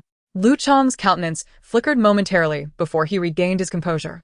I believe it was merely an accident, likely caused by a candle igniting some flammable materials nearby. Humph, an accident? I fear it may be more complicated than that. The emperor murmured softly. Moreover, my secret guards have reported that Miss Lin's meal was poisoned yesterday. Are you aware of this matter? Lu Chong was struck with alarm, hastily bowing his head. Your Majesty, I beg you to see clearly. I had no knowledge of this. My loyalty to you is unwavering, and I would never commit such an egregious act. Observing Lu Chong's reaction intensified the emperor's suspicions, yet without concrete evidence, he hesitated to make accusations. Very well, you may leave for now. However, I shall investigate this matter thoroughly. Should I discover your involvement, I will show no mercy. Lu Chong felt as though a great weight had been lifted and quickly took his leave. Once outside the study, he was drenched in perspiration, fully aware that he had drawn the emperor's suspicion and needed to devise a plan. Chapter 54. Lu Chong's struggle. Lu Chong sat alone in his study, his brow furrowed, cold sweat trickling down his forehead. He understood that his current predicament resembled walking a tightrope over an abyss. One misstep could lead to his utter ruin.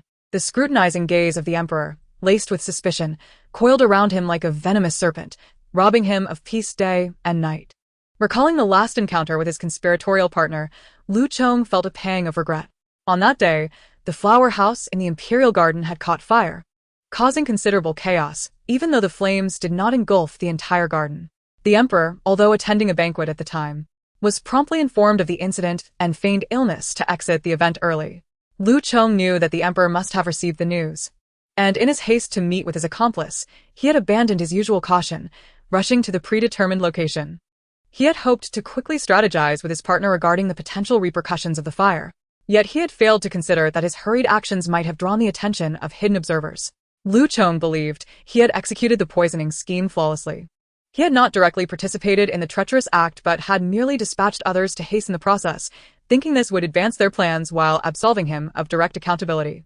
However, it now appeared that the emperor's suspicions trailed him closely, compelling him to reevaluate every detail and discern where he had slipped up. Pacing back and forth in his study, Lu Chong was consumed by anxiety. He realized that he must relay the emperor's suspicions to his superiors. Otherwise, if the emperor uncovered irrefutable evidence, he would be irretrievably lost. Yet, with the emperor already suspicious of him, it would be exceedingly difficult to send a message without being monitored. Suddenly, Lu Chong's gaze fell upon a birdcage in the corner of the study, housing a common thrush.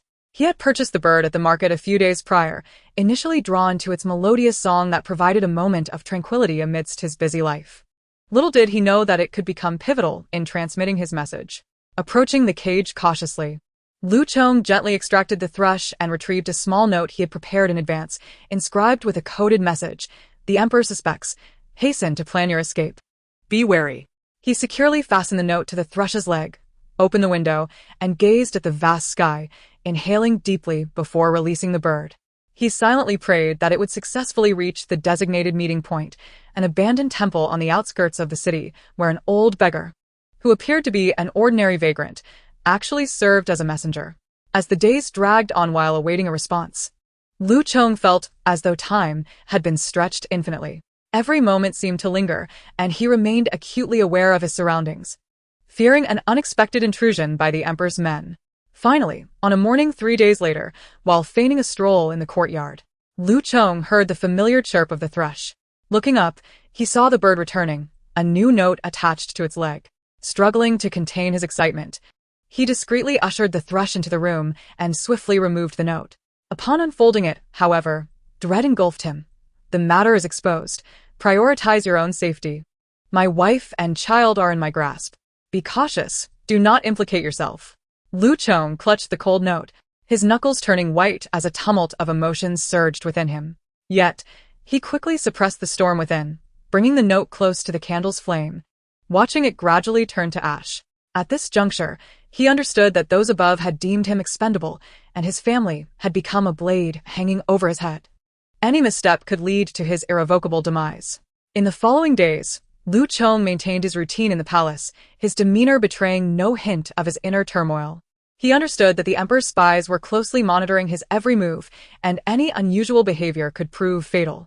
In the court, he remained circumspect and cautious, offering precisely articulated insights on various political matters, neither appearing overly mundane nor drawing excessive attention. However, as night descended and Lu Chong returned alone to his residence, he began to ponder strategies in earnest. He meticulously recalled each encounter with his conspirators, striving to unearth any usable clues that might turn the tide in his favor. Ultimately, he remembered a secret stronghold mentioned by those who had assigned him tasks, a deserted villa nestled deep in the mountains on the outskirts of the capital. Rumor had it that the villa concealed numerous secret chambers and passages, known to only a select few. Lu Chong resolved to take a calculated risk. He discreetly began to prepare, enlisting trusted confidants to gather essential supplies and tools, and meticulously charting a detailed map of the villa. Simultaneously, He deliberately expressed concerns regarding his political prospects in certain circles, misleading the emperor's spies into believing he had succumbed to despair, thereby easing their vigilance over him. Days later, Lu Chong seized an opportunity. News spread within the palace that the emperor would soon attend a grand hunting event in the royal hunting grounds, resulting in a dispersion of the capital's guard forces. Lu Chong sensed the moment had arrived. One fateful night, after donning a disguise, he quietly departed his residence with his trusted aides, heading towards the abandoned villa. Throughout the journey, he cautiously evaded potential spies and patrols. At last, just before dawn, they reached their destination. The villa lay in desolation, overgrown with weeds, yet Lu Chong quickly located a concealed entrance, guided by his memory and the map. Inside one of the villa's secret chambers, Lu Chong searched diligently and eventually uncovered traces left by others. He discovered a ledger detailing their conspiratorial machinations, along with correspondence that provided ample evidence for negotiating his and his family's safety during a critical juncture.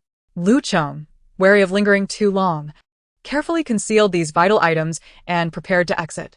However, just as they were about to leave the villa, they were suddenly met with a cacophony of footsteps and shouts from outside. Alarmed, Lu Chong realized that the emperor's men had tracked them down. He swiftly regained his composure, leading his confidants into a hidden passage. The passage was dark and damp, permeated with the scent of decay, but Lu Chong was undeterred. They groped their way through until they finally discovered an exit and successfully escaped the villa. Upon returning to his residence, Lu Chong recognized that time was of the essence.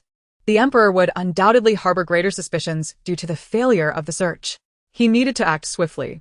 Thus, he began to secretly reach out to several ministers in the court with whom he maintained decent relations and who harbored dissatisfaction towards the emperor. He revealed to them the power he held and hinted at the possibility of collaborating to overthrow the emperor's reign and establish a new regime. Initially hesitant, these ministers were ultimately swayed by the tangible evidence Lu Chong presented, leading them to join his cause. Liu Chong méticulously orchestrated à coup. Leveraging his connections and resources within the capital to discreetly mobilize forces and deploy informants, biding his time for the opportune moment to strike decisively. Meanwhile, Lu Chong did not remain idle concerning those above him. Through intermediaries, he conveyed a clear message. Should they harm his wife and children, he would unhesitatingly expose all evidence. Ensuring mutuelle destruction. The powers that be, upon receiving this message, were indeed wary, temporarily refraining from further actions against his family. In this life-and-death struggle, Lu Chong gradually turned the tables, no longer a pawn at the mercy of others, but rather a player capable of shaping his own destiny. Though the path ahead remained fraught with uncertainty and peril, he stood resolute, prepared to fight with all his might for the survival of himself and his family. Chapter 55. Shifts in the court. Recently, the emperor had sensed a subtle undercurrent within the court. Several ministers exhibited unusual behavior, frequently questioning and opposing certain edicts, while clandestine gatherings seemed to be occurring with increasing frequency. The emperor, with a penetrating gaze, understood that if these sparks were not swiftly extinguished, they could ignite a conflagration that would threaten his reign. He decided to begin with the most peripheral figure, Minister Lin. Rather than launching an overt inquiry, the emperor chose a night under the moonlight, donning plain attire to quietly visit Minister Lin's residence. Upon learning of the emperor's arrival, Minister Lin, startled, hurried to welcome him. Kneeling and daring not to raise his gaze, the emperor personally assisted him to his feet, speaking kindly. Minister Lin, I come not to reprimand but to inquire. Having heard you seem troubled of late. Minister Lin felt a flutter of anxiety, uncertain of the emperor's intentions. As they strolled through the garden, admiring the moonlit flora, the emperor casually broached matters of state, subtly probing Minister Lin's grievances. Under the emperor's gentle persuasion, Minister Lin finally divulged his misunderstandings regarding certain policies and the resentments fostered by other ministers' misguidance. The emperor listened attentively, patiently elucidating the original intents and long-term visions behind these policies. Enlightened, Minister Lin recognized the peril of his prior stance, immediately kneeling in apology, expressing his willingness to clarify the truth and restore order on the emperor's behalf. With this precedent set, the emperor grew more confident, extending his efforts towards other ministers. For those more obstinate and hopeful of evasion, he employed a mix of leniency and firmness. In the court, he subtly suggested that he held incriminating evidence against them, while privately summoning them to reveal select pieces of proof, making their precarious positions unmistakable. The emperor then promised that should they repent and atone for their actions, not only would they face no repercussions, but they would also receive rewards and opportunities for advancement. Under the emperor's dual approach, many ministers wavered, ultimately choosing to align with him after weighing the risks and benefits. However, one minister, Wang, confident in his high status and bolstered by a powerful family backing, remained dismissive of the emperor's counsel, persisting in his ways and secretly colluding with other factions to oppose the emperor. Upon discovering this, a fierce glint crossed the emperor's eyes. He invoked the laws of the state, publicly enumerating Minister Wang's recent transgressions before all the gathered ministers, presenting irrefutable evidence that left Wang no room for defense. The emperor promptly announced Wang's dismissal from office, demoting him to commoner status, while imposing appropriate constraints on his family as a warning to others. This decisive action sent shockwaves through the court, making it abundantly clear to all ministers the emperor's resolve and methods in reforming the administration, quelling any lingering dissent. Meanwhile, Lu Chong's circumstances grew increasingly dire. Those above him, learning of the emperor's crackdown on the court, feared that Lu might divulge their secrets under pressure. Although they did not take overt action against him, they secretly dispatched wave after wave of assassins in an attempt to silence him. Lu Chong lived in constant fear, ever vigilant against the lurking dangers, and fortified his home with layers of defense, yet the assassins remained elusive as phantoms. The emperor's covert guards uncovered this situation during their surveillance and promptly reported their findings. After a brief contemplation, the emperor resolved to spare Lu Chong for the time being. Perhaps he could extract information about a larger conspiracy from him. During an assassination attempt, Lu Chong fought valiantly, but his guards suffered devastating losses. Just as despair began to envelop him, reinforcements from Emperor Chu arrived just in time, capturing the assassins in one fell swoop. As Lu Chong gazed at his bloodied and weary self, he turned his attention to the imposing figure of Emperor Chu before him, his heart a tumult of emotions. Emperor Chu spoke. Lu Chong, I am aware that you have long been troubled by the safety of your wife and child, and that you have found yourself ensnared in this quagmire against your will. However, if you divulge the secrets you possess and the identities of those behind this conspiracy, I assure you of your family's safety. I shall not renege on my word. Lu Chong's face displayed hesitation as he replied with a bitter smile, Your Majesty, it is not that I doubt your intentions, but my wife and child are in their hands, teetering on the brink of life and death. Their methods are merciless, and I cannot gamble with the lives of my loved ones. Though you are the sovereign, they operate in secrecy and from the shadows, and I fear it may be difficult for you to extricate them unharmed. Emperor Chu furrowed his brow slightly, his gaze resolute as he declared, Lu Chong, you underestimate me. I am the ruler of this realm. The entire world is under my dominion. Rescuing your wife and child is not a daunting task. If you cooperate, not only will I save them, but I will also provide your family with a new life. Should you remain obstinate and continue to be manipulated by them, once the truth comes to light, your family will surely perish, and you will become a historical pariah. Lu Chong wrestled with his inner turmoil. He recognized the validity of the emperor's words, yet he was also haunted by the ruthless tactics of those above him. Recollections of the tender moments shared with his family surged forth, juxtaposed with the dire predicament he now faced, causing tears to well in his eyes. Perceiving Lu Chong's wavering resolve, Emperor Chu continued, I can immediately mobilize the Imperial Guard and covert operatives to search for your wife and child, simultaneously sealing off the capital to prevent their escape. You should understand my determination. This is your only opportunity and the sole hope for your family. With gritted teeth, Lu Chong gradually knelt and said, Your Majesty, I am willing to trust you this time.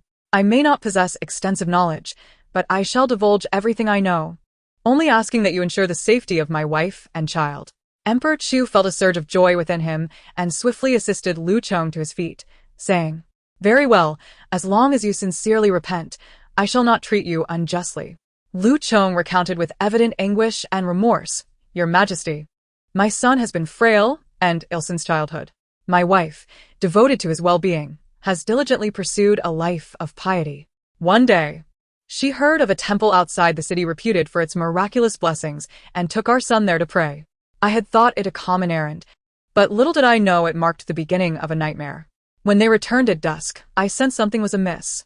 Although my wife's demeanor seemed unchanged, her eyes betrayed a flicker of unfamiliar panic, and our son was unnaturally subdued, devoid of his usual vivacity. I dared not voice my suspicions.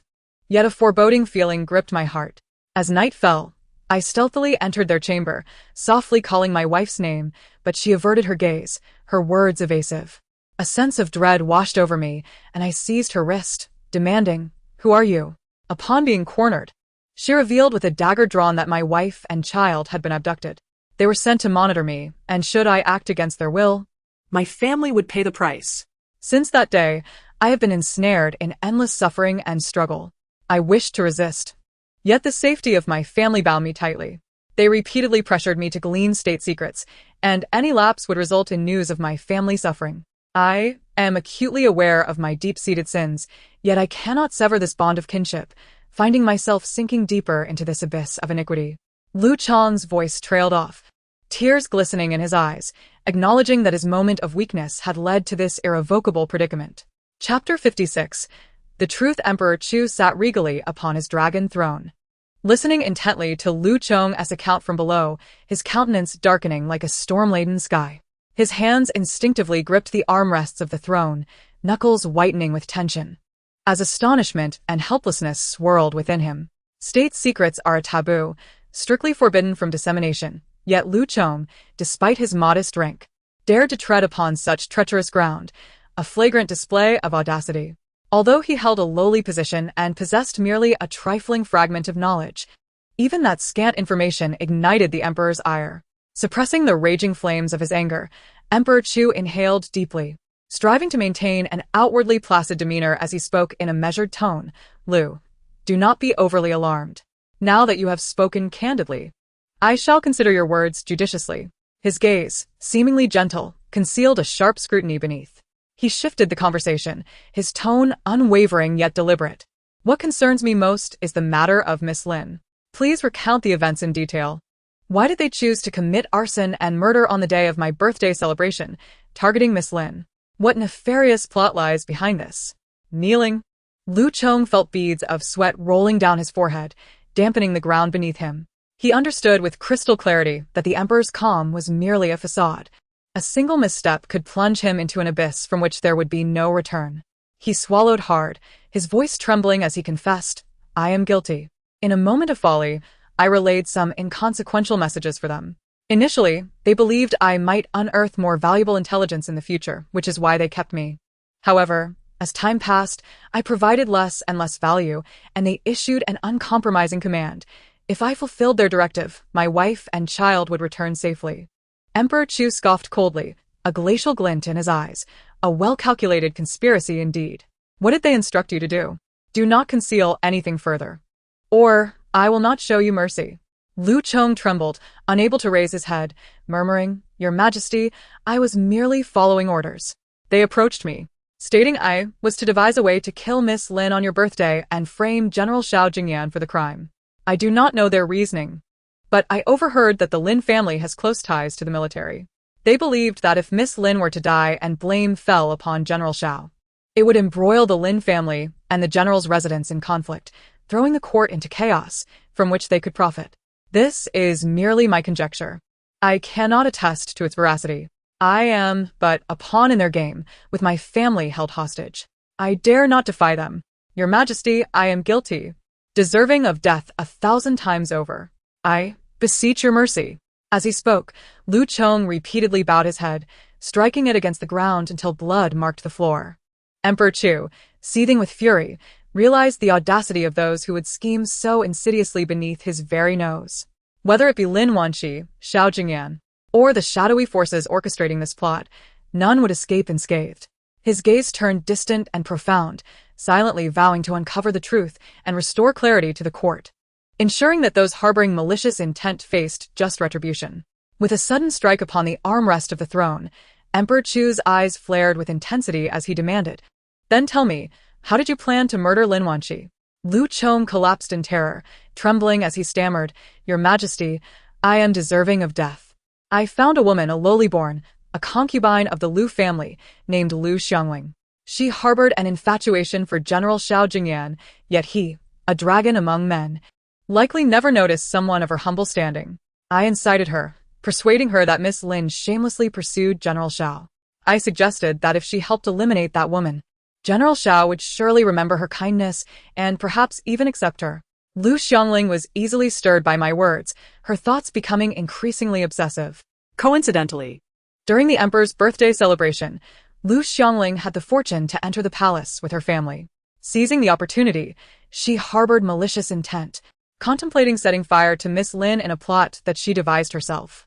Upon hearing of this plan, I felt it was too risky, yet I thought if it succeeded, it would fulfill the desires of those involved, so I merely offered her advice on how to evade the guards.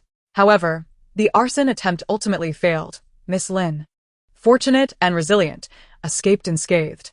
Lu Chong recounted, wiping the beads of sweat from his forehead, his voice trembling. Afterward, I realized it was merely a matter of time before the truth surfaced, and I was engulfed by panic. To distance myself from the repercussions, I sought out Lu Xiangling, urging her to swiftly deal with Miss Lin to prevent any prolonged complications. Under my relentless pressure, Lu Xiangling, in a fit of madness, resorted to poison. She managed to bribe a maidservant close to Miss Lin and mixed a deadly toxin into her tea. I believed the scheme was flawless, yet fate intervened. The emperor discerned the slightest hint of foul play. Your Majesty, I was truly blinded by greed, coerced by those individuals. I acknowledge my mistakes and plead for your mercy. The emperor, his chest heaving with fury, spoke through gritted teeth. Lu Chong, how dare you commit such heinous acts beneath my very eyes? Where is Lu Xiangling now? How much do you know about those who instigated you? Lu Chong, with a mournful expression, replied, Your Majesty, I genuinely do not know the identities of those who manipulated me. Each time I met them, they were masked figures. As for Lu Xiangling, I heard that upon realizing the poisoning would be exposed, she became frightened and hid away. I am unaware of her exact whereabouts. However, I am willing to cooperate fully with your Majesty, even at the cost of my life, to unearth these individuals and redeem my transgressions. The emperor cast a cold, disdainful gaze upon Lu Chong, his eyes brimming with contempt and rage. You better fulfill your promise. Should I discover any concealment or lack of diligence on your part, I shall ensure your entire family pays the price.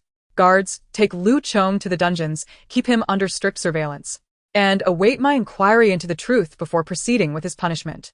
Lu Chong was dragged away by the guards, pleading for mercy and begging the emperor to save his wife and children. Yet, at that moment, the emperor's heart was filled solely with wrath towards these conspirators. He understood that behind this incident lay a meticulously orchestrated plot. If the mastermind was not swiftly apprehended, the court would inevitably descend into a deeper crisis. Chapter 57. New clues. The emperor sat high in the majestic palace, his countenance dark as if it could rain. At all costs, find Lu Xiangling. His voice was deep and authoritative, imbued with an undeniable sense of urgency. The eunuchs beside him trembled slightly, hastily acknowledging his command and rushing off to arrange for personnel. Instantly, the entire capital was thrown into turmoil. The emperor's subordinates, like hounds catching the scent of prey, scurried about seeking information. They traversed bustling markets, inquiring of anyone who might know Lu Xiangling's whereabouts, and infiltrated quiet alleys, leaving no hidden corner unexplored. From luxurious inns to humble dwellings, every location bore the traces of their relentless pursuit. Eventually, in a secluded courtyard, they discovered Lu Xiangling. However, what lay before them was her lifeless body, cold and still upon the ground, her pallid visage reminiscent of a flower that had withered too soon. Clutched in her hand was a yellowed piece of paper, the ink smudged and unclear, seemingly documenting something significant.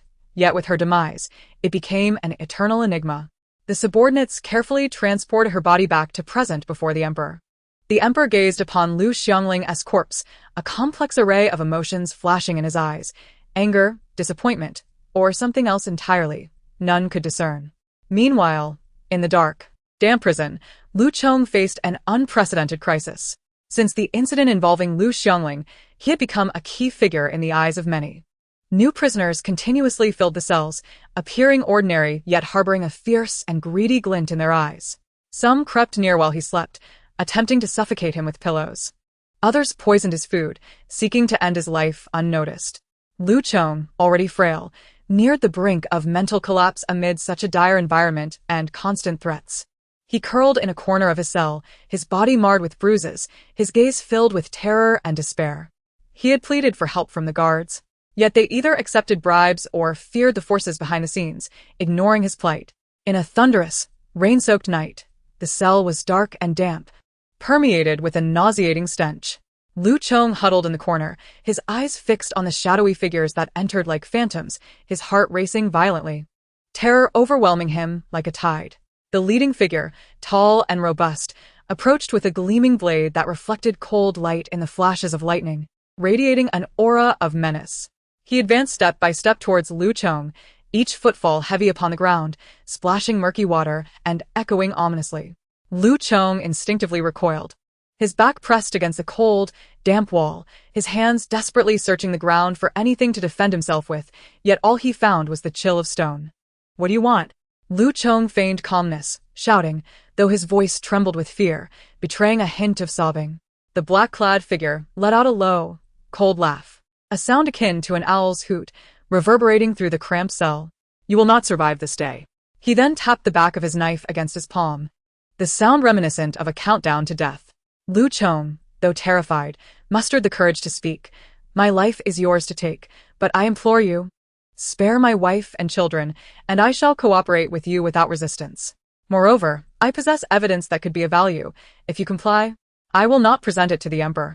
A glimmer of resolve shone in Lu Chong's eyes as he sought to grasp his final hope, raising his chin slightly to appear more confident. Upon hearing this, the black-clad figure paused, then erupted into a raucous laugh, a cacophony that echoed harshly in the confined space. Lightning illuminated his mocking expression. "Your wife and children? Ha! They perished long ago. From the moment you were imprisoned here, they were doomed." The figure laughed uproariously, his features contorting with mirth, revealing a set of yellowed teeth. Lu Chong felt as if struck by lightning, his eyes widening in disbelief. Impossible. "You lie. How dare you?" His voice cracked, filled with despair, as his body trembled uncontrollably, hands clutching his head as if to escape this harsh reality. The black-clad figure's laughter faded. Disdain etched on his face as he leaned closer to Lu Chong, his contempt palpable. "You think your so-called evidence could threaten anyone? Merely trivial matters, incapable of harming us. Today marks your demise." With that, the blade in his hand plunged mercilessly towards Lu Chong, slicing through the air with a swift whoosh. The light in Lu Chong's eyes gradually extinguished, replaced by profound regret and despair as he slowly closed his eyes. He failed to protect his wife and children, and the evidence he believed would be his salvation now held no significance. The truth of it all, however, was forever buried in the darkness of that stormy night.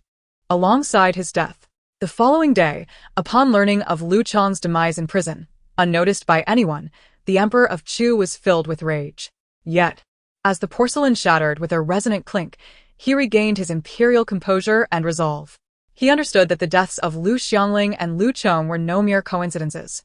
A hidden power was undoubtedly operating behind the scenes, striving to dismantle this dynasty. This force had systematically silenced key figures right under his nose. The brutality of their methods and the meticulousness of their schemes left the emperor profoundly unsettled. "Summon the leader of the Shadow Guards." His voice, low and icy, echoed throughout the vast palace. Shortly thereafter, a man clad in dark attire knelt on one knee. "Your Majesty, the leader of the Shadow Guards is at your service. Investigate this matter thoroughly. No matter who is involved, even if it concerns royal relatives, I want them brought to light." A glint of severity flashed in the emperor's eyes. The leader of the Shadow Guards accepted the command, and a covert investigation quietly commenced in the capital. Meanwhile, beneath the surface of the court, currents began to stir. Some ministers, upon hearing of Lu Chong's death, calculated their next moves. Some sought to exploit the situation to suppress rivals, while others feared for their own safety. For the ramifications of Lu Chong's case were extensive, and none knew who might be the next victim. Zhou Yan, the deputy minister of rights, who had long been acquainted with Lu Chong, was now restless, fearing his own involvement. He clandestinely contacted a few trusted allies to devise a strategy. With Lu Chong's demise, the emperor will not let this matter rest. We must prepare ourselves. His brow furrowed, anxiety etched upon his face. However, every move they made was closely observed by the Shadow Guards. Before long, they had gathered damning evidence against Zhou Yan and his associates. It turned out they had colluded with another faction within the court, plotting to usurp power. Lu Chong had inadvertently possessed correspondence with their contacts, leading to his untimely demise. Upon learning of this, the emperor was thunderously enraged. He ordered the apprehension of Zhou Yan and his accomplices, believing he had thoroughly cleansed the court of treachery, only to find that fear now gripped every official. After intense interrogation, Zhou Yan revealed that the mastermind behind the conspiracy was a hidden power broker, intent on usurping the throne for himself. Following this lead, the Shadow Guards delved deeper into their investigation and eventually uncovered the lair of this mysterious figure. A thrilling operation ensued, with the Shadow Guards striking like blades in the night, piercing the heart of the enemy. After a fierce struggle, the elusive power broker was successfully captured. As he was presented before the Emperor, the latter regarded him with eyes ablaze with fury and disdain. "Do you think you can stir such a tempest?" The power broker laughed defiantly. "Emperor, you believe this is the end? You have merely seen the tip of the iceberg. This world shall eventually be mine." The Emperor snorted dismissively. "How bold of you to speak so defiantly at this juncture. I shall see what forces you have lurking behind you."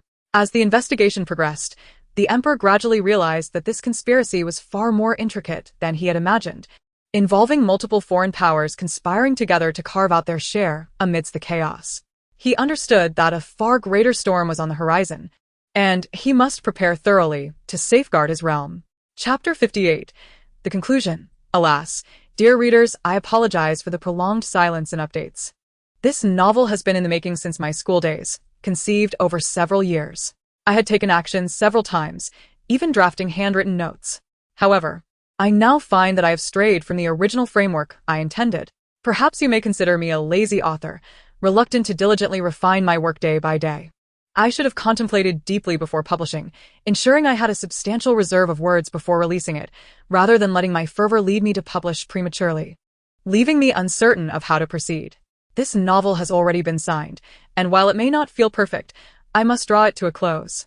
Thus, I will endeavor to complete the final chapters, addressing my initial thoughts and the plot holes I may have left. If any remain unaddressed, feel free to message me, and I shall amend them. Once again, I sincerely apologize to all my readers. Initial concept. It was around 2018, though I cannot recall precisely, as several years have passed. I was in the 8th grade, and with my new phone, online novels were quite popular. I stumbled upon a tale where a maid informs the princess that a general, after 3 years of campaigning, returns with a woman. The subsequent plot could be heart-wrenching, leading to either mutual destruction or reconciliation between the leads. I pondered why reconciliation was necessary, why mutual ruin was inevitable. I searched online for a conclusion that matched my vision, but to no avail. Thus, I resolved to write it myself. My initial idea was that since the general did not cherish the female lead, she would remarry. The novel was originally titled after the general returns with a woman. The princess decides to depart for marriage, signifying that since the general brought back another woman, the princess too must make sacrifices. After their separation, due to conflicts with another nation, the foreign envoy required the female lead to marry. Initially, I envisioned that this envoy would be a hostage in her kingdom whom the female lead assists, leading to a budding affection, akin to childhood sweethearts. This is the subsequent evolution of the plot. After drafting by hand, I continued writing through high school, although my efforts were sporadic, resulting in a few thousand words. That notebook, however, was lost. Upon its loss, I remembered the general trajectory of the narrative. In high school, I resumed writing, but the plot shifted. I originally intended for the woman the general brought back to embody the archetype of a wicked female antagonist. However, having read numerous stories with systems involved, I imagined this antagonist possessing a system of her own, aiming to win the general's heart as part of her strategy. Perhaps it is a youthful perspective, but I did not wish for my characters to meet unfortunate ends, so I aimed for all characters, aside from the malevolent antagonist, to have happy resolutions. The general's fate, however, would be one of regret. Yet when I resumed writing, I found myself reluctant to pursue that path, leading to the version that ultimately emerged. The female lead was merely a modern individual coerced by the system. Human hearts are difficult to change. Hence, while the narrative features other antagonists, perhaps I did not imbue them with enough emotional depth, resulting in less sympathy. Nonetheless, I desired happy endings for the main protagonists. I also felt that the male lead's role as a hostage or secret admirer was too cliché, prompting me to revise their relationship into one of marriage for political gain, fostering love thereafter. As the alloy of their lives intertwines, the protagonist gradually finds herself enamored with the female lead. This novel, characterized by its dual purity, unfolds the tale of the female lead and the general, who share a childhood bond. However, the general harbors little affection for her. Had it not been for the emergence of a rival, he might have slowly developed feelings for her. Yet, circumstances dictated otherwise. His marriage to her was merely a strategic alliance for power. On the very day of their nuptials, an urgent call from the emperor compelled the general to march to the borders, leaving without hesitation or consummation of their union. It seems he is somewhat undeserving of her. After 3 years of warfare, upon his return, he brings back another woman, further distancing himself from the female lead. The female lead endures much torment, her plight overlooked by the general, who adheres to the ancient adage, before marriage, a woman heeds her father, after marriage, her husband, and after his death, her son. He believes that, having wed him, she is bound to him eternally, leading him to turn a blind eye to her suffering, exhibiting a certain arrogance. When she finally seeks a divorce, his reaction reveals his surprise. Subsequently, the general finds himself drawn to the female lead's character, while simultaneously growing to despise the rival who brings turmoil. Initially, the narrative revolves around the central characters and their rival, but I soon realized the need to expand the story to encompass the broader context of their nation. Yet, I lack the vision to craft a truly monumental tale. I desire my female lead to embody strength and depth, rather than being merely a lovesick girl, but I find myself struggling to achieve this. As the narrative unfolds, the female lead uncovers a crucial clue, albeit one that leads to a deceased key figure, severing the thread of investigation. With the male lead, she endeavors to unveil the truth and returns to the Li Kingdom, where the story predominantly transpires. Throughout this journey, the general becomes increasingly captivated by the princess, while the rival undergoes transformation as well. The narrative includes several memoirs. The first recounts the childhood experiences of the princess and the general. The second consists of the male lead's reflections. The third chronicles events following the general's return with the woman, detailing their torment of the female lead. She, too, retaliates and learns valuable lessons from these encounters, gradually awakening from the shackles of her past education. I will dedicate a separate chapter to the hidden adversaries, preparing to delve into the male lead's experiences and the female lead's encounters with hardship in the general's household. The next chapter will reveal why the female lead faces an assassination attempt on her journey to forge an alliance. Chapter 59, Conclusion 2. The initial concept for the male lead stemmed from his experiences in the Li Kingdom, where his mother was overlooked, leading to his own neglect. His father, a notorious womanizer, had many sons. Following a failed war against the Chu Kingdom, he was sent as a hostage, where he faced considerable bullying until the female lead intervened, providing him with warmth for the first time. Her assistance was not singular. She also warned his tormentors and appealed to the Chu emperor, ultimately improving his situation. Grateful, he slowly developed a secret admiration for her. Eventually, he returned to the Li Kingdom through his own efforts, opting not to claim the throne for himself, but instead supporting a brother while effectively wielding power. Upon learning of the female lead's mistreatment in his kingdom, he found himself unable to tolerate the situation, exacerbated by existing tensions between their nations. His strategic prowess led to victory in a subsequent conflict, and as he sought to bring the female lead to his side, he viewed their union as a means to ensure peace between their realms.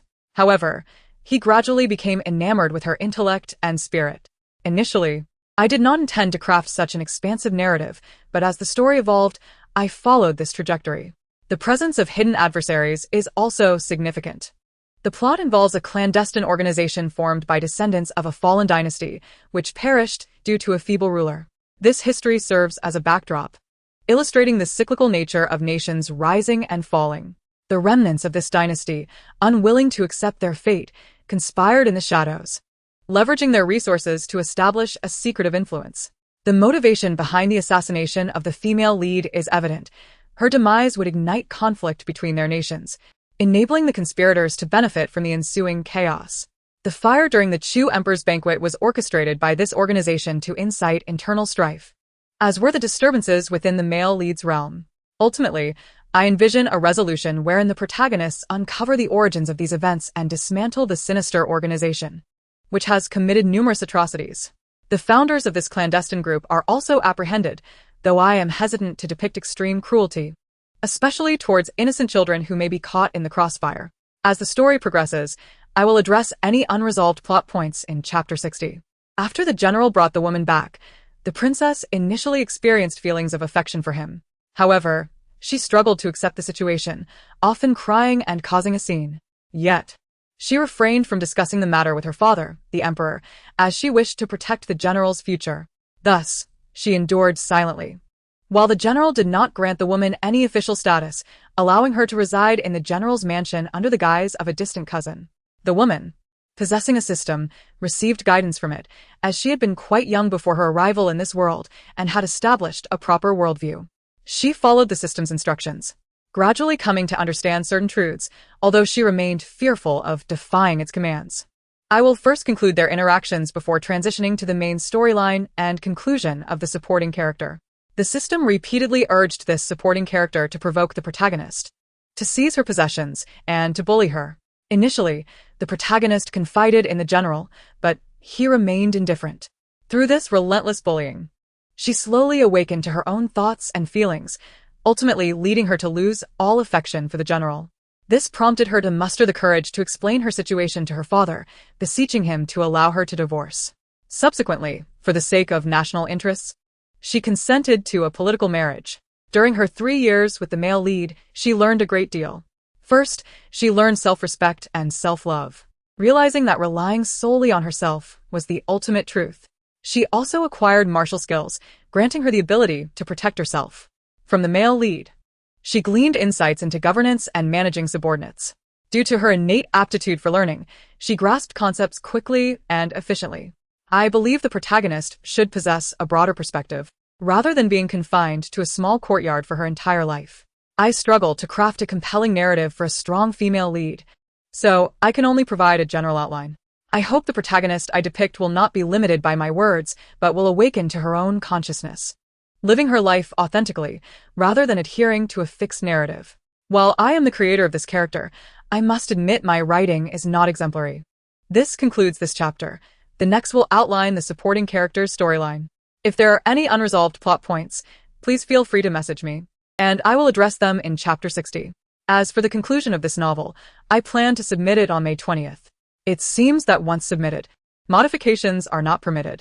Therefore, I encourage readers to leave comments regarding any gaps in the story, and I will be sure to address them. I will also review the text myself and make any necessary additions if I find areas lacking. Additionally, this chapter must exceed 1,000 words to be published, which may result in some redundancy. Now, regarding the supporting character's storyline, initially, I was weary of the common tropes found in stories involving reincarnation or system-driven narratives. However, my perspective shifted as I did not want the characters I invested in to have unsatisfactory endings. Thus, I incorporated a system and a time travel element. This supporting character is a young girl, around 14 or 15 years old, who, having grown up without love, often fantasized about traveling to another world or possessing a system. One day, a system approached her, promising to fulfill her wishes by transporting her to ancient times. Without hesitation, she agreed. The system then brought her to a battlefield, where she faced hardship and exhaustion, realizing that time travel was not as glamorous as she had imagined. Struggling with hunger and poverty, she longed to return home. At this juncture, the system revealed its true nature, informing her that she must complete certain tasks to return, or else face dire consequences. Terrified and helpless, she reluctantly acquiesced to the system's demands. The system assigned her the task of winning the general's affection, indicating that once his love for her reached a certain threshold, she could return home. However, the girl was initially at a loss for how to win the general's heart, so she sought advice from the system. Following its suggestions, she attempted to navigate her new reality, but soon realized the system's guidance was flawed. Gradually, she began to understand deeper truths and worked to adapt to the ancient way of life, even as she remained bound to the system's commands. After suffering a significant setback, the protagonist's words resonated with her, prompting her to rebel against the system. The system, a deceitful entity, could not take tangible actions against her due to its programming, which prohibited harm to humans. Initially, it resorted to threats, but when these proved ineffective, it lost its grip on her. As the girl prepared for the worst, she ultimately discovered that the system's power was limited. By sheer coincidence, she returned to her original world, and upon her return, the system automatically severed its connection with her. In her own world, she recognized her past mistakes and endeavored to change, leading to a fulfilling life. Despite her initial struggle to readjust, she gradually adapted, utilizing the knowledge she had gained in the past to improve her circumstances. If there are any questions, feel free to leave a message, and I will clarify or make revisions. I will also take the time to review the text over the next few weeks, addressing any unresolved plot points. Thank you all for your support, and I apologize if my writing has fallen short. Farewell, and I wish you all prosperity, good health, and a life free from troubles.